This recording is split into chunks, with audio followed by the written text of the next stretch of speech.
SEBI floor price. Equity dilution would be around 6.9%, and the BRLM to the issue is Motilal Oswal as well as Kotak Mahindra Capital. There is lockup. The company has a lock-in of 90 days while the promoters have a lock-in of 30 days. The fundraising purpose is repay the outstanding borrowing, working capital requirement and general corporate purpose. Now SEC sources tell CNBC TV18 that SEC has launched a QIP. The base issue size is about 400 crore, which can be upsized to about 600 crore based on the demand that they get. Issue price is around 43 per share, which is at a massive discount of 8.5% to yesterday's closing price and 5% to SEBI floor price. BRLM, or the book running lead managers to this issue, is Motilal Oswal as well as Elara Capital. Back to you. Thanks a lot for that, Abhishek. Well, let's hop across back to Vivek. He's here to tell us about GMR reports. Vivek? Well, good morning. So GMR report has gone ahead and given out the operational data as far as the month of November is concerned. It's traffic as well as passenger data. So passenger traffic for the month of November is up almost 14% on a year-on-year basis, 5% increase on a month-on-month basis, coming in at 1.12 crores. Now, when you're talking about the domestic passenger traffic, it's up almost 14.3% on a year-on-year basis. And when you're talking about the aircraft movement, it's up 8% on a year-on-year basis, but on a month-on-month basis, it's moderated. So it's down 3% on a month-on-month basis to 69,540 aircraft that has been handled. I expect some green as far as GMR Airports is concerned. Okay, all right. Thanks a lot for that, Vivek. Well, we'll get to Rima in just a bit, but she's here too. She's tracking a couple of stocks. One is Wipro and the other one is IndusStars. Rima, over to you. Tell us about both these two names. So let me start with Wipro, where the company has made a small acquisition. So they're spending close to about $40 million to acquire a company called Applied Value Tech. Now, the size is not material. It's not going to impact the financials. The company has said that it will, close by December of 2024, and it will augment their existing application service capabilities and help drive new business opportunities. The stock you should watch perhaps is IndusStars, because they've got a favorable verdict from the Income Tax Appellate Tribunal, and this will result in a reduction of 3,500 crore of contingent liabilities. So that's a positive. So on account of tax changes, the contingent liability of IndusStars comes down by 3,500 crore rupees, Nigel. Okay, all right, Rima, thanks a lot for that. Well, so those are all the top stocks that we're looking at, but we got a couple of more. Vinny joins us to help us out with HPCL and Texmaco Rail. Morning, Vinny. Good morning. So yes, keeping an eye out on both these stocks, I'm expecting them to open in the green today. Now first, HPCL, the board has actually approved a loop modernization and bottoms modernization project, and this is at the Mumbai refinery. Now this will increase the bitumen production for the company for 475 KTPA, that is kiloton per annum, to 487 kilotons per annum. So increase in terms of production there. The overall cost that is expected in terms of the capex that they will be looking at would be around 4,679 crores. In terms of completion, mechanical completion is expected within 36 months, as well as 3 months for commissioning of this as well. And this is going to be from the date the board has approved this capex plan. So yes, keeping an eye out on the next 3 years for the company. Other than that, Texmaco Rail also is in focus. The company has secured a new order that is coming in from the Chhattisgarh State Power Transmission Company. The order value is around 187 crore rupees. It involves around a construction of 9 transmission lines on a turnkey basis, as well as the order is covering a total route length of around 291 kilometers. So decent order win coming in for Texmaco Rail as well. Thank you very much for that. Let's do a quick recap then of the top stocks on CNBC TV18's board. Stocks with positive news flow are Vedanta, Gravita India, Wipro, IndusStars, GMR Airports, HPCL, Texmaco Rail. Stocks with negative news flow are Mankind Pharma, Mindspace REIT and HCC. Moving on now to Manisha to get a complete roundup of all the action from the commodity markets overnight. Manisha.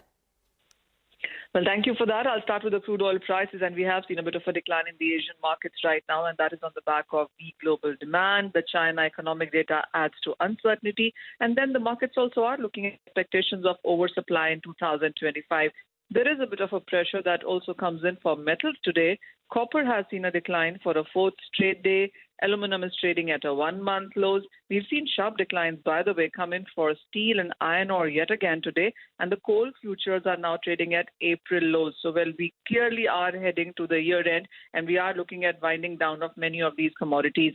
But the major focus clearly would be on the U.S. Fed meeting. Well, that starts today. We will hear an announcement tomorrow, the last one for this month. And while there is a 93% probability of a 25 basis point rate cut, but the markets clearly would be focusing on the outlook of policy for 2025. The next couple of days are going to be important.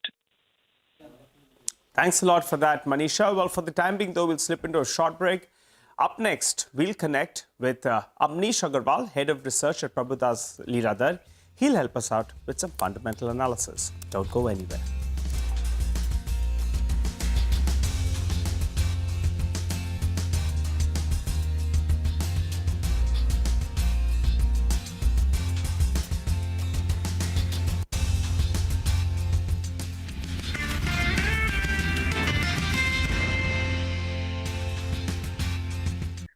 In the words of Steve Jobs, as if it were your last.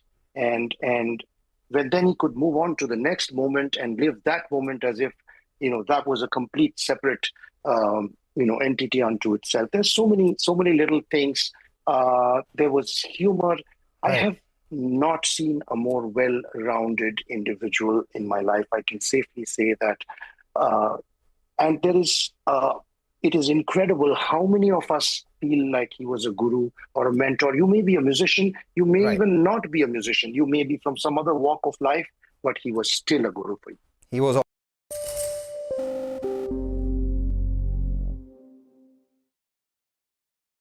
Shankarji, if you could tell us a little about how Zakir Bhai prepared, because you've spent so much time with him, could you give us a sense into the brain of that genius? Because we know, what was on stage, but before that, how his preparation was and what his thoughts were then. If you could take us through that journey. Okay, now, here is a man who has been playing for years and years and years. And, he need not prepare actually, because it's all there. But before every concert, so that he doesn't disturb the other artists, he used to put a piece of cloth on his baya and chati.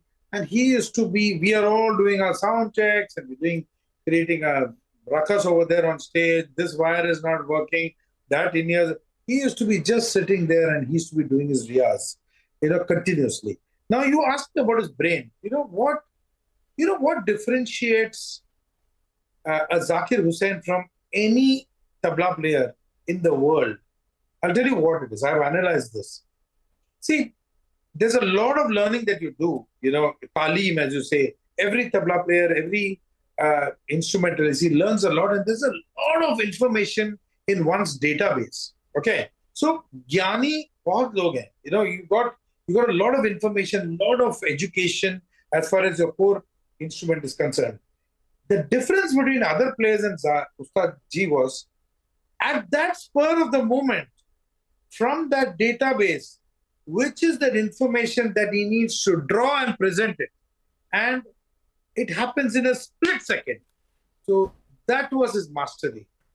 The spur of the moment, that improvisation, that analysis of what you're singing and removing that information from his database and putting it out there, that nobody can do. That's why I'm saying tabla will never sound the same again on this planet. For our audience, would you be able to give us a more relatable example out here? Like, you were doing a certain thing in the concert and this is exactly what Zakir Bhai did and that floored you on the stage itself. No, I mean, you tend to take some, complicated variation in your rhythmic improvisation. He catches on to it after the first beat. He knows and he's in sync with you. And you always...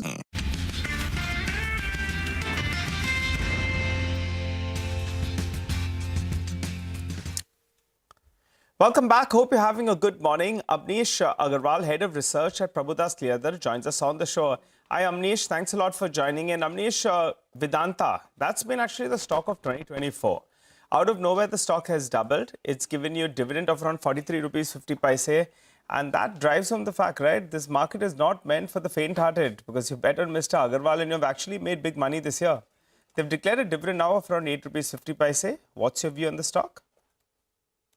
You see, we don't have a formal view on this stock, but having said that, I think all the mining companies have done off late, and Vedanta has got, I think, strong cash flows, and that is why it is just, you can say, paying dividends, and the dividend flow has been quite strong. But I think incrementally from here on, it will all depend on how the global situation continues in the commodities. Okay, all right. Cut that. Amnish, what about this entire air traffic? We're in the festive season. You know, hotel rates are moving up. Air traffic as well as moved up. GMR Airports has come out with their update for November, and that's looking good. It's mid-teens. And December, in all probability, could be even better. How do you play this theme? You know, clearly this festive season, the spends are moving up. What do you like? Airports, hotels, aviation? You see, this entire space, when it comes to, say, particularly 3Q and 4Q, these are the peak seasons for whether it is, you can say, travel, marriages, hotel industry, airports. And the post-monsoon festival season is the best time. But having said that, if you look at the overall consumption space, I think discretionary consumption in general is a bit better than I would say, the day-to-day items. And there too, I think hotels, airports, aviation, all these segments are doing well. Now, it can't be attributed just to marriages or something of that sort. But I think overall, it also shows that the consumer spending continues to shift in favor of discretionaries. That is clearly one. And secondly, in all these companies, the gestation period is very long. Say, for example, in case of airports, every big city is having an airport. You can't have a second player. Similarly, in case of hotels, also gestation period sometimes goes for at least 3 to 4 years. So I think the cycle into which some of these industries are currently operating, I think that cycle may last for, you can say, some time more.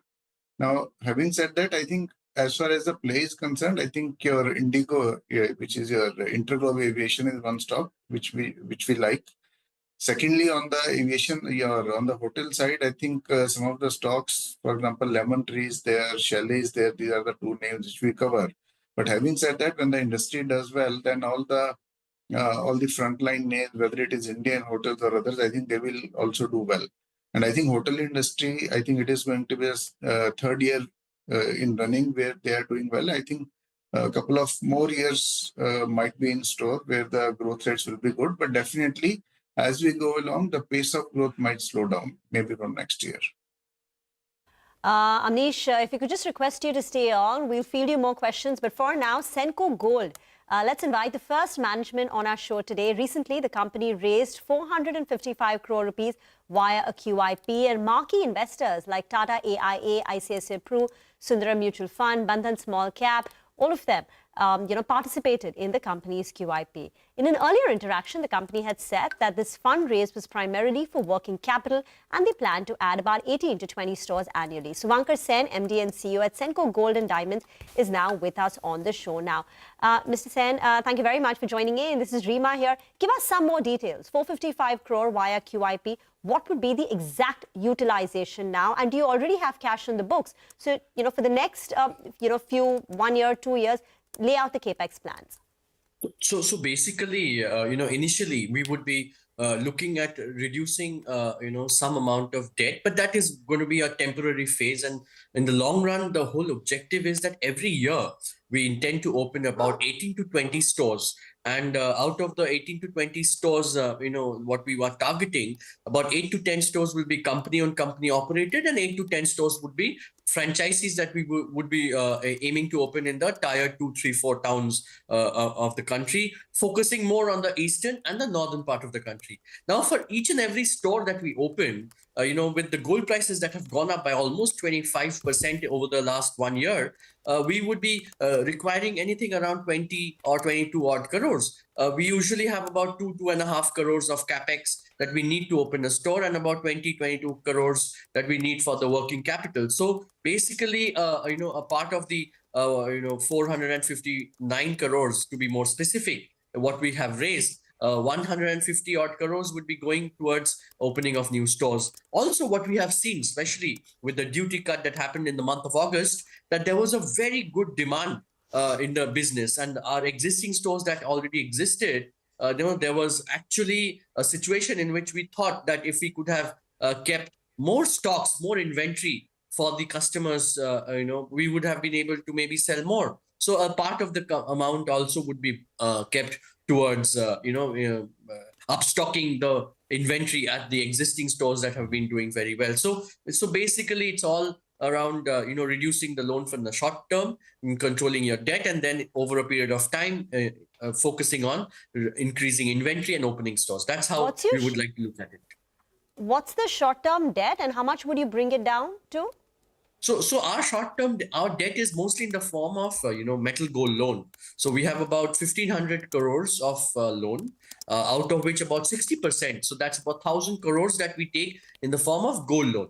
And since we are doing hedging, and hedging is a process in which we are either taking metal gold loan where the price is unfixed, or we are selling in the futures, on the MCX. So 1,000 crores is metal gold loan, and 500 crores is the cash credit that we have in the books.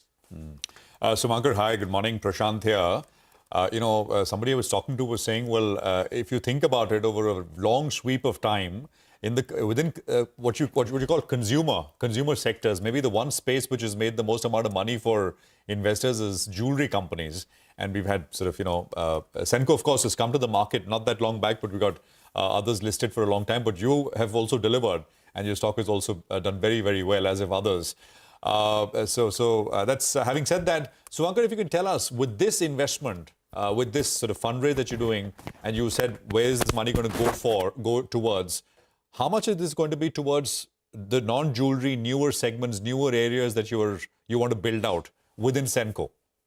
We've formulated the company Sines as a wholly owned subsidiary of Senco, and which is focusing on lab-grown diamonds and leather and perfumes. But I believe that the non-jewelry part of it, that the money will be utilized, will not be more than 40 to 50 crores. And that also won't be an immediate investment. It will be over a period of time. So see, every year we intend to, we are planning, and what we see is about 200 to 250 crore of PAT that is estimated as for the projections. So it's not like this whole money will be utilized for the non-jewelry segment right away. It's going to be a phased out process, but what will be immediately utilized right away is the inventory for the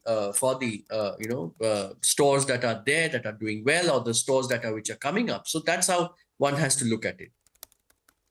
All right, Sumankar, I missed that number. 250 crores is what? 250 crores. 50 crores is what we are estimating that would be utilized for the non-jewelry business over a long period of time.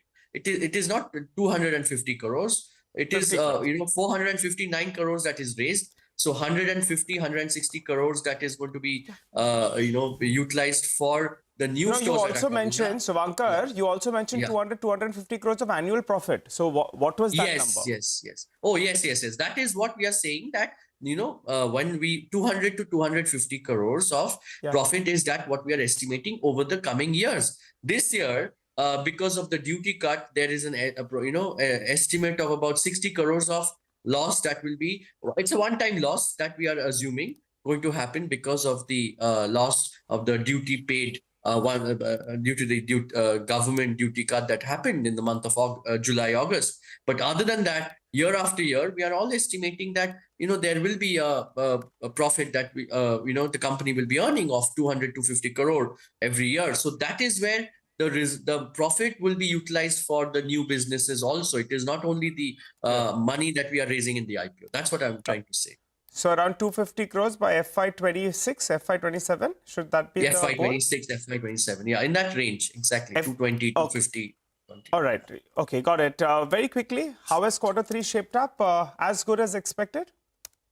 Yes, Q3, if you look at it, October, we had the Dhanteras month. It was about, we had the best ever sales of 1,000 crores. And November, the first week of November was slightly slow, but after that, the prices came down. And I think that the wedding season, buying whatever had to happen, that happened in a pretty, strong, robust way. So I think that, yes, Q3 is shaping up the way it is. If we are really estimating that what kind of growth we are looking at for the whole year, I think anything between 16 to 18% would be a good number to expect for the sales that we will be seeing as we end the year, Q3 and Q4 all put together. So that's how we would like to look at it. Appreciate you joining in, Mr. Sen. Thanks a lot. Wishing you all the best towards the end of this calendar year. And we look forward to touching base again in 2025. But you seem to be sounding quite optimistic about the prospects of the company. 250 crores of a net profit by FY27. I think that's the big takeaway. Well, for the time being, though, we'll slip into a short break. Come back, we'll focus on the technical trades. We'll have our experts with us on the other side.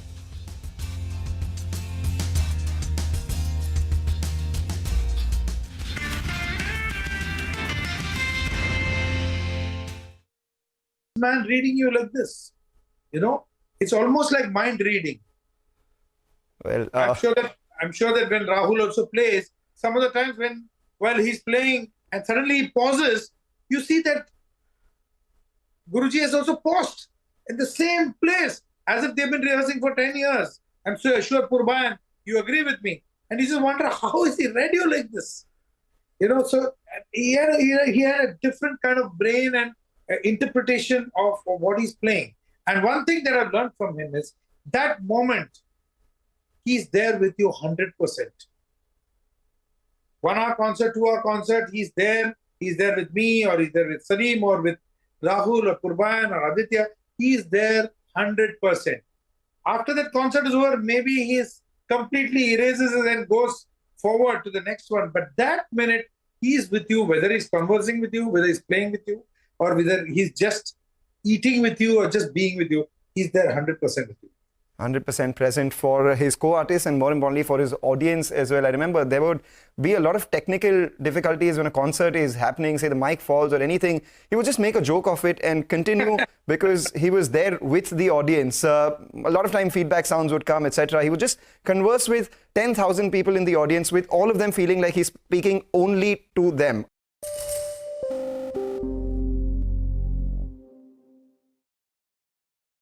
There is a circle of life. Zakir ji's first, major concert was with Pandit Shiv Kumar Sharma, and as fate would have it, his last concert tour was with you in the US as well. That circle of life, what you saw Zakir Hussain as while he played with your father, to the time when you played with him, and till the last concert that you played with him. If you could give us that experience, what you learned from him, and just celebrate the life of the maestro. Apart from, of course, having my own father as my guru, there are so many other great artists one learns from. And, Zakir Bhai was one of them. And each performance, I think, playing on stage with him was something you take back. You'd wonder how this person, who is so talented, who has seen everything in life, has seen all the success, would be so attentive when he is accompanying an artist on stage. It's not about him, it's about the artist. And the little detail, he may have done it millions of times accompanying various different musicians, but he was so attentive. He was not all over the hall. His mind was not anywhere else, although he has a million things on his mind.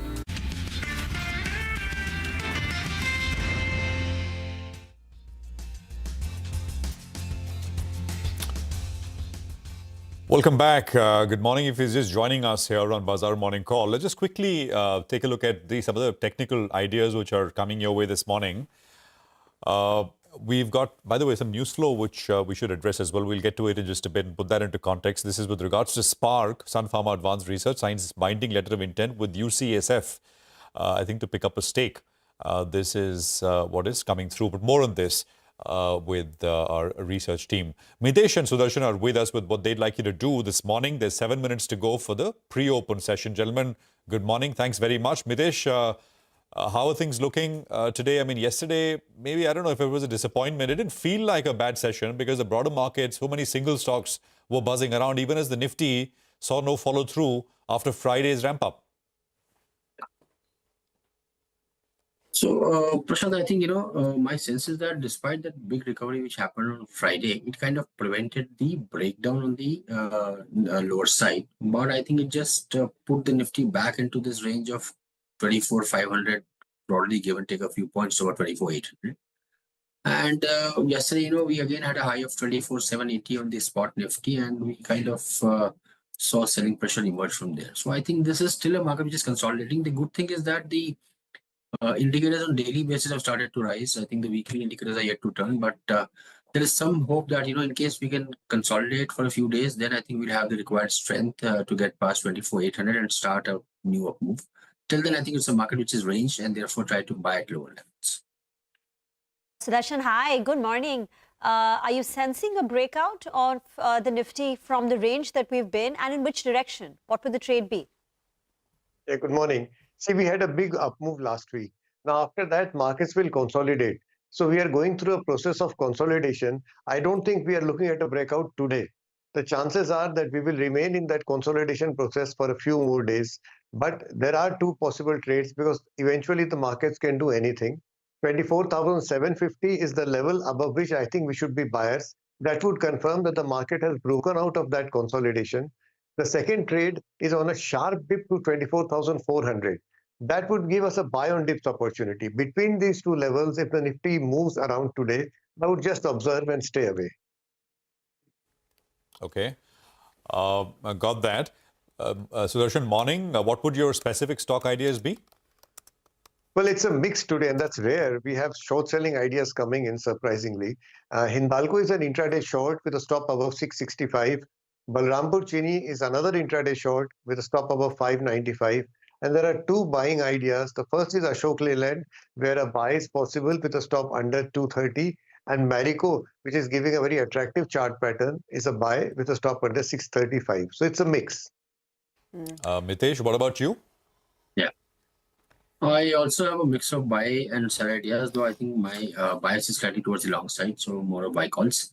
The pharma sector, after a good correction, might give a reversal. So I'm looking at Aurobindo Pharma to be bought with a stop below 1229 for targets of 1280. And Ipca Labs is a conditional buy. It's showing good traction, good pattern on the charts, but some kind of a price pivot needs to be taken out, and that pivot is about 1580. So buy above 1580, keep a stop at about 1555. Look for 1635.40 as the target area. That apart, fertilizers did well yesterday. So Coromandel is a buy with a stop below 1800 for targets of 1860, and one sell call. That's Hindalco. Keep a stop at 665.5. Look for targets of 630. Thank you, gentlemen, for those trading ideas. We'll come back to you. For now, it's a break. On the other side, the pre-opening rate. And we'll also talk autos. Abhishek Gaushinde of Mirae Asset Share Khan will join in as the GST Council is likely to discuss hiking the GST rate from 12 to 18% on old and used cars. We'll also talk about the December Vahan data. Stay tuned.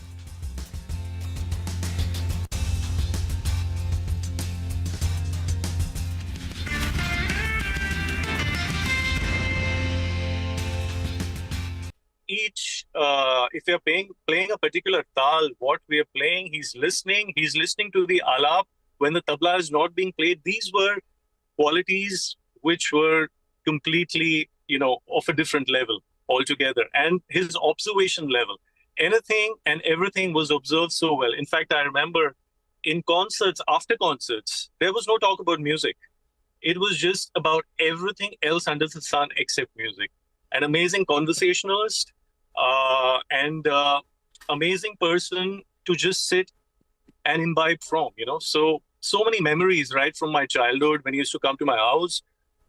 He used to host some amazing home parties on my father's birthday, which was 13 January.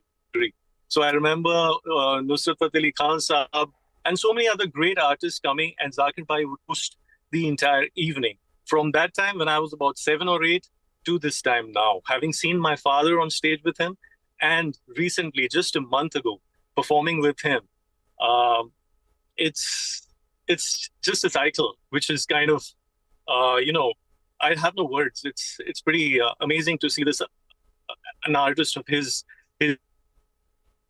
qualities. It's very hard to come by.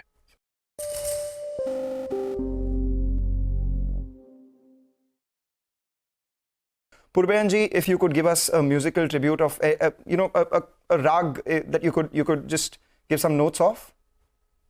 Well, I would like to mention that I was incredibly lucky, and even now, Shankarji is also one of my mentors and gurus, and I was incredibly lucky to be able to do this one song during the times of the pandemic, which was called Shiva Shankara. And I remember I had asked Shankarji, and of course he very kindly agreed, and he said, yes, I will do this. And then we were kind of talking about who else we could have on it, and just on a whim I thought I would talk to Zakir Bhai and ask him if he would. So I texted him and he called me back. And I said, Zakir Bhai, here's this song that Shankarji very kindly agreed to do with me. So can we have you do something on it? And in his characteristic fashion, he asked me, what is the something that you would like me to do? And I think I kind of bumbled and I said, well, play some tabla on it. And it's a song that we did, and it's been a very, very much cherished memory. I still have some of the video rushes of when we shot his video or on Zoom, actually, when he was in his studio in California. And it's a little composition which if I may, I'll just hum the first line, but it's sung by Shankarji, who the man himself is here.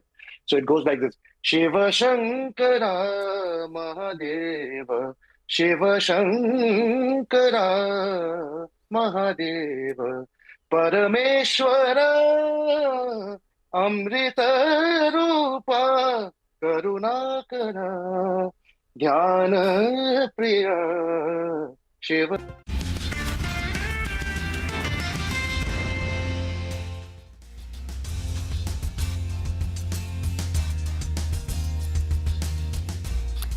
Welcome back. Counting down to the open. Remember, the GIFT Nifty is suggesting a muted start, currently down 75 points, and we had a mixed finish from the US market.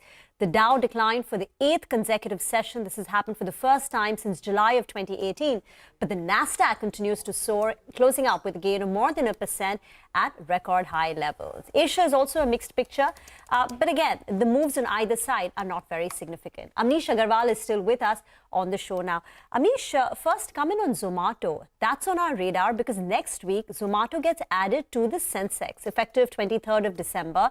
And it will be the first new age tech company to be a part of a frontline index. Now, as a part of this rejig, I think Nuvama is estimating that we will see inflows of more than $500 million. Now, this week, investors seem to be favoring Swiggy, at least off late, Swiggy over Zomato, considering the valuation discount. Where would you come in on Zomato versus Swiggy? See, if you compare Zomato and Swiggy, definitely today Swiggy is where, say, Zomato was a couple of years back, in terms of whether it is AOV, whether these are other, you can say, margins and other parameters. Now, Zomato is actually showing you today profitability, the balance sheet is strong, whereas the Swiggy is indicating that it might take, say, another 4 quarters for it to start turning positive at the EBITDA level. So in terms of numbers, there's a lot of gap between the two, but at the same time, in terms of the valuation of the market cap also, Zomato is, I think, close to double where the Swiggy is getting traded today. I think both the companies have been growing, but the bigger, you can say, but the food delivery business is something which is now more like a steady business, and it is not likely to show, you can say, high growth. In the current context of Zomato being added to the index, I think the people are looking for, you can say, more stable, established company with multiple streams already in place, with now district also coming in. Zomato is firmly in place. Swiggy is, I would say, today in a situation where you are getting it cheaper. Maybe if the things pan out the way the company is looking at, if it actually shows turnaround over the next 4 quarters, then there's a probability of some valuation catch up happening in Swiggy versus Zomato. Amnish, thank you very much for joining in. We want to talk autos too. The GST Council is going to meet on the 21st of December. And on one of the items on the agenda is hiking the GST rate on old and used EVs and smaller petrol and diesel cars. So currently, the larger vehicles, SUVs, are taxed at 18%. But some of the smaller cars, including EVs, is taxed at 12%. So now what is under consideration is align the rates, increase the GST rate on these smaller petrol, diesel cars and EVs from 12 to 18%, which would be similar to what larger cars and SUVs are taxed. So this is one of the items on the agenda for the GST Council meet on the 21st of December. So to talk more about it, Abhishek Gaushinde, Deputy Vice President Research and Mirae Asset Share Khan is with us on the show now. Abhishek, morning. How would you read if this happens? See, broadly, currently all these things are in talks only. And even if we see that, especially for the EV sector, so properly there is no proper or adequate second-hand market is available. EV segment is currently considered around 2.2% of the PV segment. So there is no major second-hand market for EV segment, and because of this shift, I don't think there is a material impact would happen. Broadly, what is happening that in the diesel and the petrol segment for small cars, it was a 12% kind of GST rate, and for the larger car, it is 18%. With this 12% to 18%, one can only assume that the pricing difference between the old cars and the new cars may reduce, which may have some kind of a sentimental impact.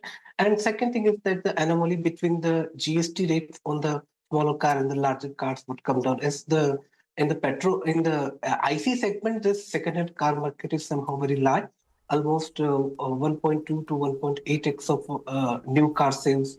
That kind of a size is there in the second-hand market. So there is some hope that because of the increase in the GST rate, and assuming that it would be implemented on the prices of the second-hand car market, for some the pricing differential between the old small car and the new small car may reduce, which can be considered as a sentimental positive for new small car. So the used car market is 1.2 to 1.8 times that of the new car market, right? Yes, so what yes. are the pricing implications for the new cars? Now, because the pricing differential between new and old comes down, will it push the buyers towards buying the new cars, and therefore it could be read as a positive? Or would, now since the price of the old car is going up, the used car is going up, will this be an opportunity for car makers to increase the prices of new cars also? How will this work out? See, broadly, currently the demand for this small car segments is still weak. So if it happens, I don't think that this OEMs would consider an option of increasing the prices of the new car. Although the affordability rate or the differential rate would be more in the favor of the on the new cars. So in some cases, the customer may opt for new cars, but it's all depend on the quantum of the benefit, as the definition of a small car itself is a very different and dynamic. But what we can assume that it would have a more of a sentimental impact. We can't be quantified exactly because the customer behavior of a used car market and the new car markets are completely different. So, say for example, those who are going for a first-time car buyer, and if he wants to buy a small car, but at same rate, if it is getting a large car, then he may opt for a second-hand SUVs or second-hand large cars. So it can't be quantified, but what we can assume that it would have a positive sentimental impact on the new cars. Any stock implications because of this? See, largely in a small car segment, we have Maruti is the largest car player. Although the quantum is not so high, which may change the overall dynamics, but on a structural basis, it will reduce the anomaly. So in that sense, it would be positive for them. Okay, fair enough. We also had the Vahan December data, and in the two-wheeler electric market, Bajaj Auto has now become the leader very quickly, and it's taking market share from Ola. What are your thoughts on the Vahan data, which has been released for the first 12 days of December? See, auto sector is a game of statistics only. So just by selectively bringing a data for a definite period, we can't build up a larger picture. But what is the thing is happening in the electric two-wheeler segment is that it's now entering into the second phase. In first phase, the new players have developed the market and created the awareness. Now it is a 15-16% kind of a penetration. where this cash-rich large players are coming out. And because of that, the overall dynamics or the market constitution has been changing. It is right that the Bajaj Auto and TVS Motor has been gaining market share. So say, for example, in FY23, top 6 players were constituting only 67% kind of a market, electric two-wheeler market. But now this top 4 or 5 players are constituting 83-85% kind of a market share, in which Bajaj Auto and TVS Motors are TVS Motor are the leading player. So it is saying that the market is now shifting towards in the hand of the serious players, and the non-serious players are somehow exiting, and it has been coinciding with the reduction in the FAME subsidy. And this is giving us thought that the consolidation would take place in the electric two-wheeler segment. And in the third phase, we may see that the post-consolidation, when the positioning of the leading players would be settled down, we may see that then at that point of a time, these players would start thinking about to generating profitability from this segment. So what I can say that on a larger point of view, things are moving in the consolidation side. The legacy players are coming up, and the market dynamic is shifting in the electric two-wheeler segment. 1 or 2 month data can't build up a longer picture. Thank you, Abhishek, for joining in. It's 9:10. Sudarshan is now joining in for his call. Sudarshan. Well, intraday short in Hindalco is possible. Look to short intraday Hindalco with a stop above 665. Got it. All right. Thanks for that, Sudarshan. Ritesh, what about you? Yeah. I'll go with a buy on Coromandel Fertilizers for target of 1860. Got it. Okay, all right. Thanks a lot for that. Well, we have a lot of brokerage notes that have come in there, and a couple of them are initiation coverage as well. Hormuz joins us to help us out with Piramal Pharma and Quest Corp and what brokerages are making of both these two stocks. Hormuz, take it away.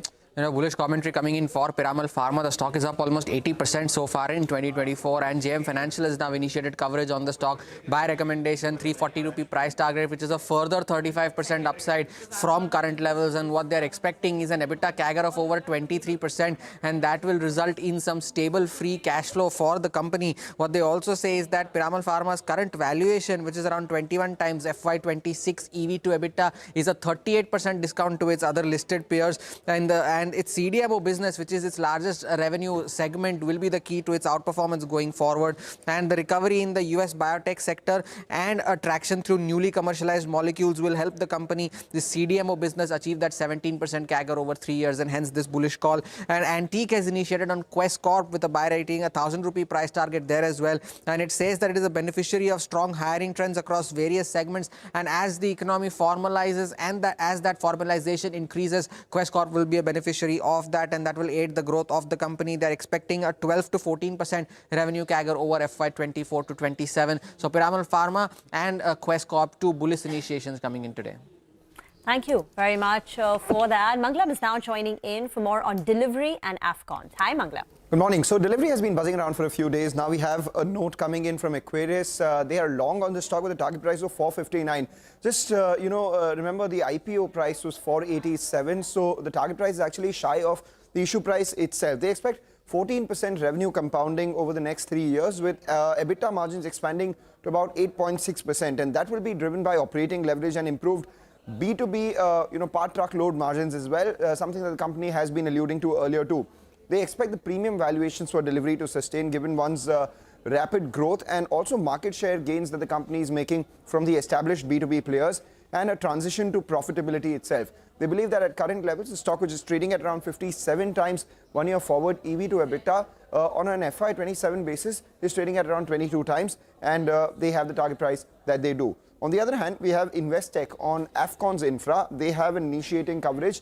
Again, a buy rating and a target price of 630 rupees, saying that this is one of the most diversified mid-size EPC companies in India. Impressive track record of completion of projects as well. And with the easing of the bank guarantee constraints, Afcon has actually seen a sharp surge in order inflows in the 8 months of FY25 itself. They expect that the company's growth should sustain going forward, and they have a strong EBITDA and PAT visibility for the next couple of years, and they're positive on the stock as well. Okay, all right, Mangalam, thank you very much for that. Let's address Cipla now. Vinny is standing by with details. Vinny, morning. So yes, we have Kotak that has upgraded Cipla to a buy from a previous ad, though they have reduced the target price by 25 rupees. 1,725 is the new target price. Now, key factors that they are highlighting for Cipla and why they're still positive on Cipla, that despite the delay that has come in for the launch of the generic Grasim, and now they're expecting that launch in mid-2026, despite that, they believe that this drug could be a good potential and good investment that they've made for Cipla going forward. So yes, that is one key positive. They see a slew of launches that are there in the next 2.5 years for the company in the US market. Other than that, good recovery and gradual recovery is expected in the domestic market, and they're expecting an increasing chronic mix and improved productivity that will support Cipla's growth going forward. The Kotak has now actually lowered the FY25 to FY27 EPS target by 1 to 3%, mainly only because of the delay of a generic Grasim that we're seeing in terms of the drug, as well as 24 times PE that we're seeing for FY27, that is pricing in all the concerns that are there. So that is why they're positive on Cipla. All right, Vinny, thank you very much for that. We've got the first rate starting to come up. We'll address the open and then get down to individual names, as we always do. So the pre-open is settled 80 points down on the Nifty and about 236 points lower on the Sensex. What do we have? So 24,600 on the Nifty and 53,440 on the Bank Nifty, both down about 0.26%. The Sensex is down something similar, about 1/3% lower. Midcaps are absolutely flat. The Midcap index, the Midcap 100 index is absolutely flat, nothing on it. And you got mostly, actually about 38, 39 names out of the 50 Nifty stocks up on your screen, which are opening in the red.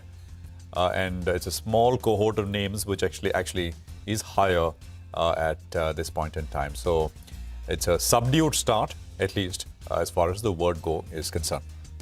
Well, in terms of the frontline action, Cipla is the top Nifty gainer on the back of the Kotak upgrade to buy. Target price set at more than 1,700, 1,725. The current market price is 1,475. So there is a fair amount of upside. Wipro has opened up in the green, though on the flip side, Infy is down nearly 1%. Now, CLSA in a note says that Infy is now getting into weak H2 seasonality, with Q4 even weaker than Q3. But they say Wipro could see another leg of re-rating if they announce any capital allocation changes. And for Wipro this morning, there is that small tuck-in acquisition of $40 million that the company has done. So Wipro is holding up in the green, not much, but the rest of the IT pack is still down. So Infy down more than 1%, TCS down close to about 0.5%. Reliance Industries is weak in trade, so now that's the top Nifty loser as we kickstart trade. Shriram Finance, M&M, Eicher Motors, so some of the auto stocks too, a bit on the back foot. Though Tata Motors is holding up in the green. But all in all, about 90 points gone on the Nifty. Sensex down close to about 300 points. Mid-caps flip-flopping between the red and the green line. Well, that's right. Just take a look at a few of these stocks that are moving well. Piramal Pharma up close around 4%. That initiated coverage clearly having an impact on the stock. It's moving up. Enviro Infra, we're moving from strength to strength. Keep in mind, this float issue needs to be kept in mind as well, because some of them, the float is quite limited on them. But that stock, from the word go itself, from the time of listing, that's done well. Gravitas, Abhishek had told us that they're going to be doing a QIP. Yes, they're doing the QIP. And now, in fact, it seems demand is quite good. So that's why that stock, in fact, is seeing a good amount of traction. And they've gone ahead and increased the size as well. A few more notable movers. We have, Chambal Fertilizers, the one that's up close to around 2% as we speak. So good up move is what we're seeing on that one. On the flip side, we have HCC. Well, that stock is coming for some mild profit taking as we speak. So that's down close to around 2%. They as well are considering raising some money. The breadth of the market continues to do well. And there's a lot of stocks actually that are moving around. Nahar Poly, we don't normally talk about this stock. Volume's pretty okay. A lakh, shares have been traded. The stock is up close to around 15%. So big move is what we're seeing out there. Fairchem Organics, that's another stock that's moved up. It's moving very, very well. So that one as well, up and about in today's trading session. So both of them, big movers out there. On the flip side, a few stocks on the downside. Just to highlight a couple of them, TFCI Finance, so that's rather strong. You have KPR Mills, again, it's down close to around 2.5% or thereabouts. But yesterday, from the lows of the day, that one did see a bit of an uptake. So, Prashant, Rima, story same. Nifty is a little bit lower, but the mid-cap index, plenty of stocks doing well. No, absolutely. And, you've got 1,230 stocks which are higher and about 900, just under 900 stocks which are lower at this point in time. So it's definitely more up than down. The biggest volume-led gainer is a stock called EIEL. It's a 5.5%. It's moved up very sharply. It's the biggest. It's got the largest amount of volume as well. From 270, it's moved up to about 350 in the last 3 days, basically. So that's something which we don't see very often. Texmaco Rail is coming up with about a 4% gain. So these, some amount of enthusiasm in some of these railway stocks. I mean, Kernex and Texmaco and ancillary companies like HBL Power, etc. have also, of course, done very well. Gravita India is up 5% this morning, 4.5%, 5%. Something like a Donier, again, it doesn't come up at all, but 12.5% higher on Donier. And it's a big move. 2 days back, stock left off at 130. In 2 days, this is the second day, by the way, from 130 to 180. In a short time span, with 100,000 shares to boot as well. Shakti Pumps is coming up was up 5% yesterday. Again, it's up another 2% or so, starting higher. Premier Explosives was a big mover lately. 2 days back was at 470, 590 this morning. So these are all, the moves are so fast-paced that it's very difficult to keep track. Quest Corp is another one, which is coming up with 5%. I think we mentioned that earlier on. Oriana Power, I think it's a SME. I think it's a SME, 4.5%. It's got some decent investors though, 4.5% or so. CSB Bank is coming up with about a 6% pop at about 324 as things stand right now. Prestige is another one which is up about 2%. So stocks at about 1,870 odd rupees or so. Lots of movers coming through. Swiggy was a big 12% mover yesterday. That's coming off a little bit. There is HCC, Shriram Finance. Wockhardt was a big mover. Wockhardt is down about 1.25%. Colgate is down 1%. TARC, which is, run by the same sort of family, but I think different people like Anantraj. That's a real estate company out of NCR. Is down 4%, 4.5%. And so it goes. So lots of stuff coming around. But on the Nifty, not very much to show for it. 70 odd points lower, 24,600 or so is where we are at. There's one note on paint. Investec has written on it, and they're saying the demand continues to remain weak. So demand in Q3 continues to remain subdued, but competition is now picking up. So on Birla Opus, they say it's steadily gaining traction among customers. Positive feedback on product quality, customer inquiries have also gone up due to marketing initiatives. More than 10% of the paint dealers in the MMR region are now giving shelf space to Birla Opus. So, competition is intense while demand is weak. And some of these frontline paint companies like Asian Paints, Berger Paints are down nearly about 0.5%. It'll be quite interesting to see what comes out of this, because as of now, Birla Opus is reporting sales of close to around 400 crores per quarter. And you know how much Asian Paints does? Around 8,400 crores. And still, in fact, they're feeling the pressure. So as that one ramps up, we'll have to see how that goes, because as of now, you're talking about 400 crores of sales. That's the sale that's going towards the dealership, and then from there it takes off. And they are doing 8,500 crores, so it's still very, very small. The problem is they're going to scale up, and they have the distribution as well. So I guess that's what's going to plague them.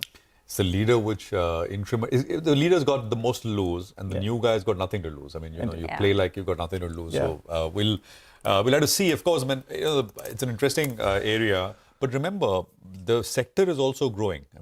That is the other point. Over a long period of time, it's not one at the expense of other, maybe in the very near term, but as the sector keeps growing, there is space for more players as well. But we'll talk more about this as we go along. Shreyas Devalkar is head of equity at Axis Mutual Fund. He's joining us now. Shreyas, good to have you with us here. Good morning. Thanks for your time.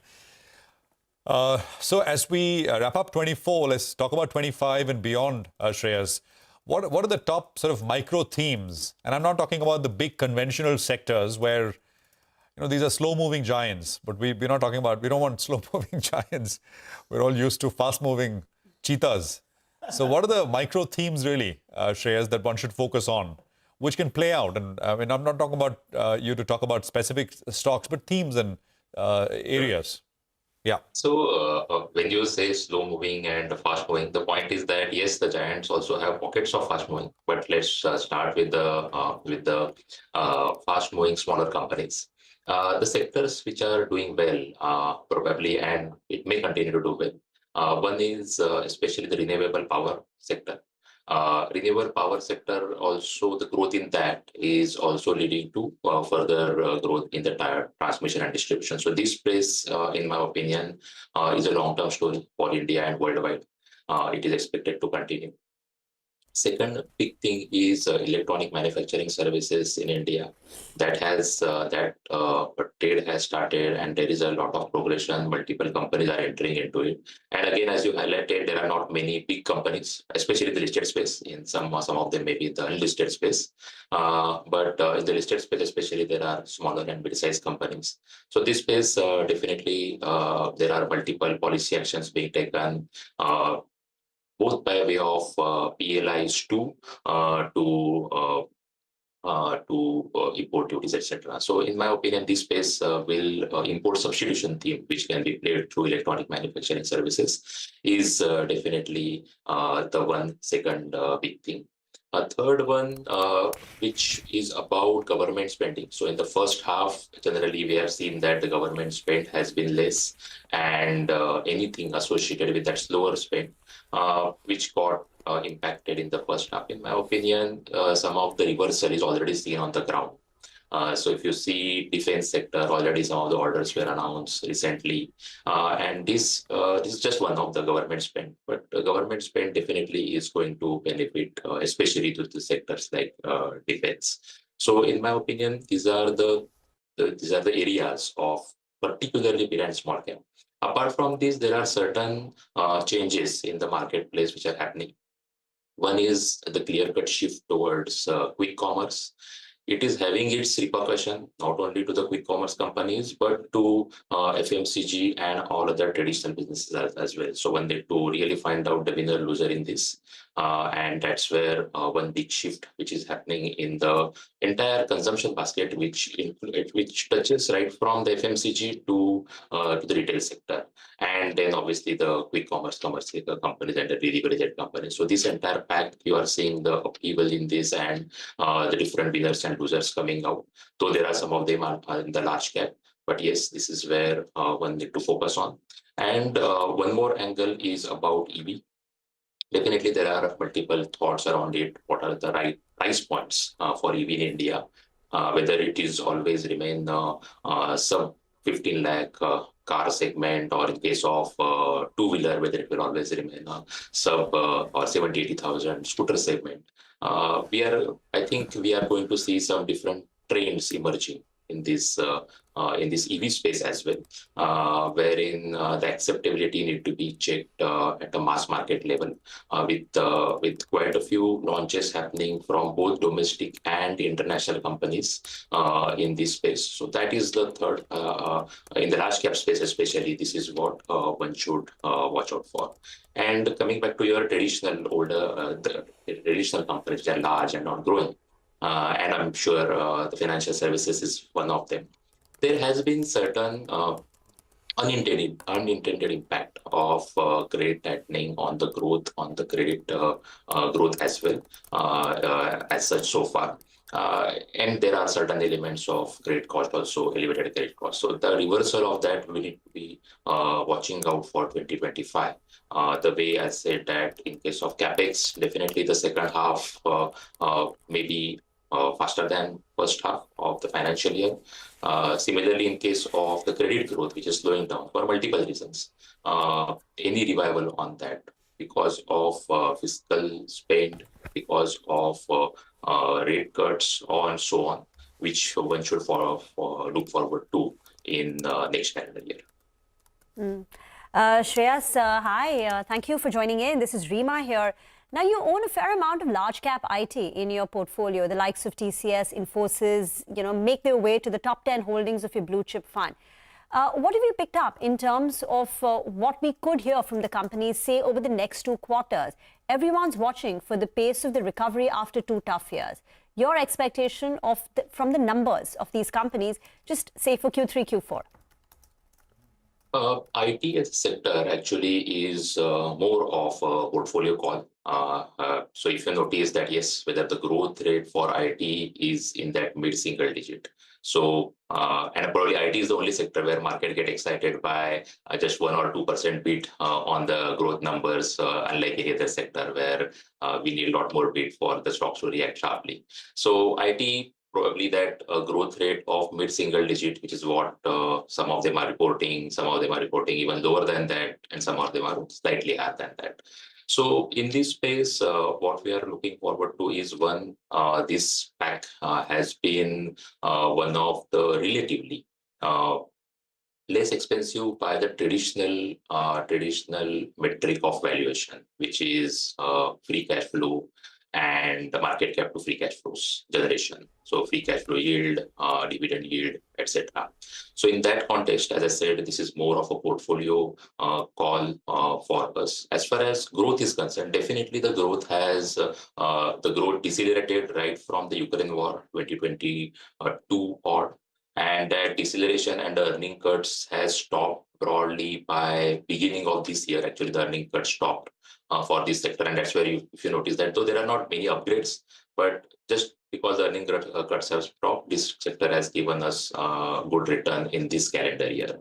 When it comes to the future, in my opinion, the growth rates, as I said, that yes, there may be 1 or 2% upgrades or so, and we need to really watch out for what would be the commentary, and based on that, we should make our judgment in this next 2 quarters. Generally, as usual, again, seasonality-wise, as you know, that December quarter is always a weaker quarter, and as far as QOQ growth is concerned, traditionally, and then on that day, generally the Q4 is relatively better quarter. So that's what has been traditionally case in case of IT sector. It's the deal wins which market will look forward to, because as I said, the absolute growth is not really exciting. Especially in the large caps compared to some of the mid and small. So deal wins and the commentary around that, what there has been certain expectations around whether with Trump coming in, whether there are going to be changes in the spend pattern in the US, whether there will be changes in the interest rate progression in the US. It may have its impact on the financial services sector in US. Further, any acceleration in making US may further give fillip to manufacturing sector. Again, that can have some impact. So we are watching out for multiple things in this. So taking comfort from the traditional valuation metrics to any trigger which may emerge, both because of macro like the interest rate, as well as certain on-ground changes which may happen in US because of the policy changes. That's very well put, and we look forward to more conversations in 25 unless we speak again this year. Shreyas, thank you very much for joining us. Appreciate your time here on CNBC TV18, and it's always a pleasure. Well, we've got the market, which is still down about 75 points. But like yesterday, once again, it's very, very early. The skew is positive. We've got about 1,300 stocks which are higher and about 1,000 stocks which are lower. And just a few more names in the mix which were not there in the initial couple of minutes. Anantraj is the second biggest volume-led gain. I mentioned TARC, T-A-R-C, same group, but 5.5% on Anantraj, and that's coming up with a sharp gain at this point. Kaplan Point is up about 4%. Marksons is up about 3.5%. RCF is shot up about 3.5%. I did highlight CSB Bank. It's up 7%, CSB Bank. And Sagility, which is the recent listing, works with insurers in the US. That's up 5% at this point. So, more names in the broader space starting to come through. Blue Jet is another fairly recent listing, which is up about 6% as well. And all these have got decent sized volumes. The Midcap Index is up about 1/3% or so at this stage. We've got Inox GFL Group, which is now joining us. The management, they've announced an entry into solar manufacturing through their privately held entity, Inox Solar. The company aims 2.5 gigawatts of solar cell manufacturing capacity by 2026. Let's discuss this with Devansh Jain, Executive Director at Inox JFL Group. Devansh, good morning. It's always a pleasure having you with us here on CNBC TV18. Prashant this side. You know, you're rapidly getting in, sort of, you know, setting up new lines of businesses, getting in investors and sort of scaling things up. The only thing your listed shareholders would be wondering is, why not do this in a listed entity, Devansh? Hi, good morning, Prashant. I think very relevant question. We are very excited about the larger energy transition opportunity. Having said that, you know, we've got 3 listed entities. There's Inox Wind, which is a wind turbine manufacturing arm. There's Inox Green, which is the O&M arm. And then there's obviously the chemical arm, which is Gujarat Fluoro. Having said that, I think the moats around each business are very, very strong. For us to get into solar was more of a complementary business to the larger hybrid requirements in the market. I mean, we took this decision about a month and a half back, and we're now setting up one of the largest solar manufacturing facilities in the country. So clearly, how we are playing this is to leverage our strengths in the wind business, our strengths in the renewable business. So we didn't want to really mix up the massive moat we have in our wind business by putting solar into the wind entity. No, I get that, but you know where I'm coming from, right? Solar cell manufacturing is, of course, I mean, you know, recently the government announced protection for the sector. There are other players as well, and you know, with the protection, suddenly it's looking very, very viable. And of course, I mean, modules, there is overcapacity. Cell, of course, we need to grow as an industry quite a bit more before we are able to service demands, etc. But back to the basic question, I mean, did you think of how to structure it in a way that perhaps, you know, existing shareholders could also participate?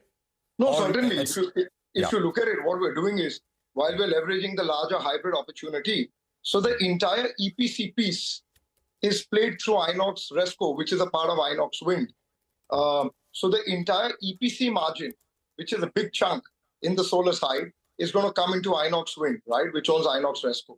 The entire O&M opportunity is going to go into Inox Green, which again is owned through Inox Wind. So we've not replicated the EPC piece and the O&M piece. What we've done is we've kept O&M separately.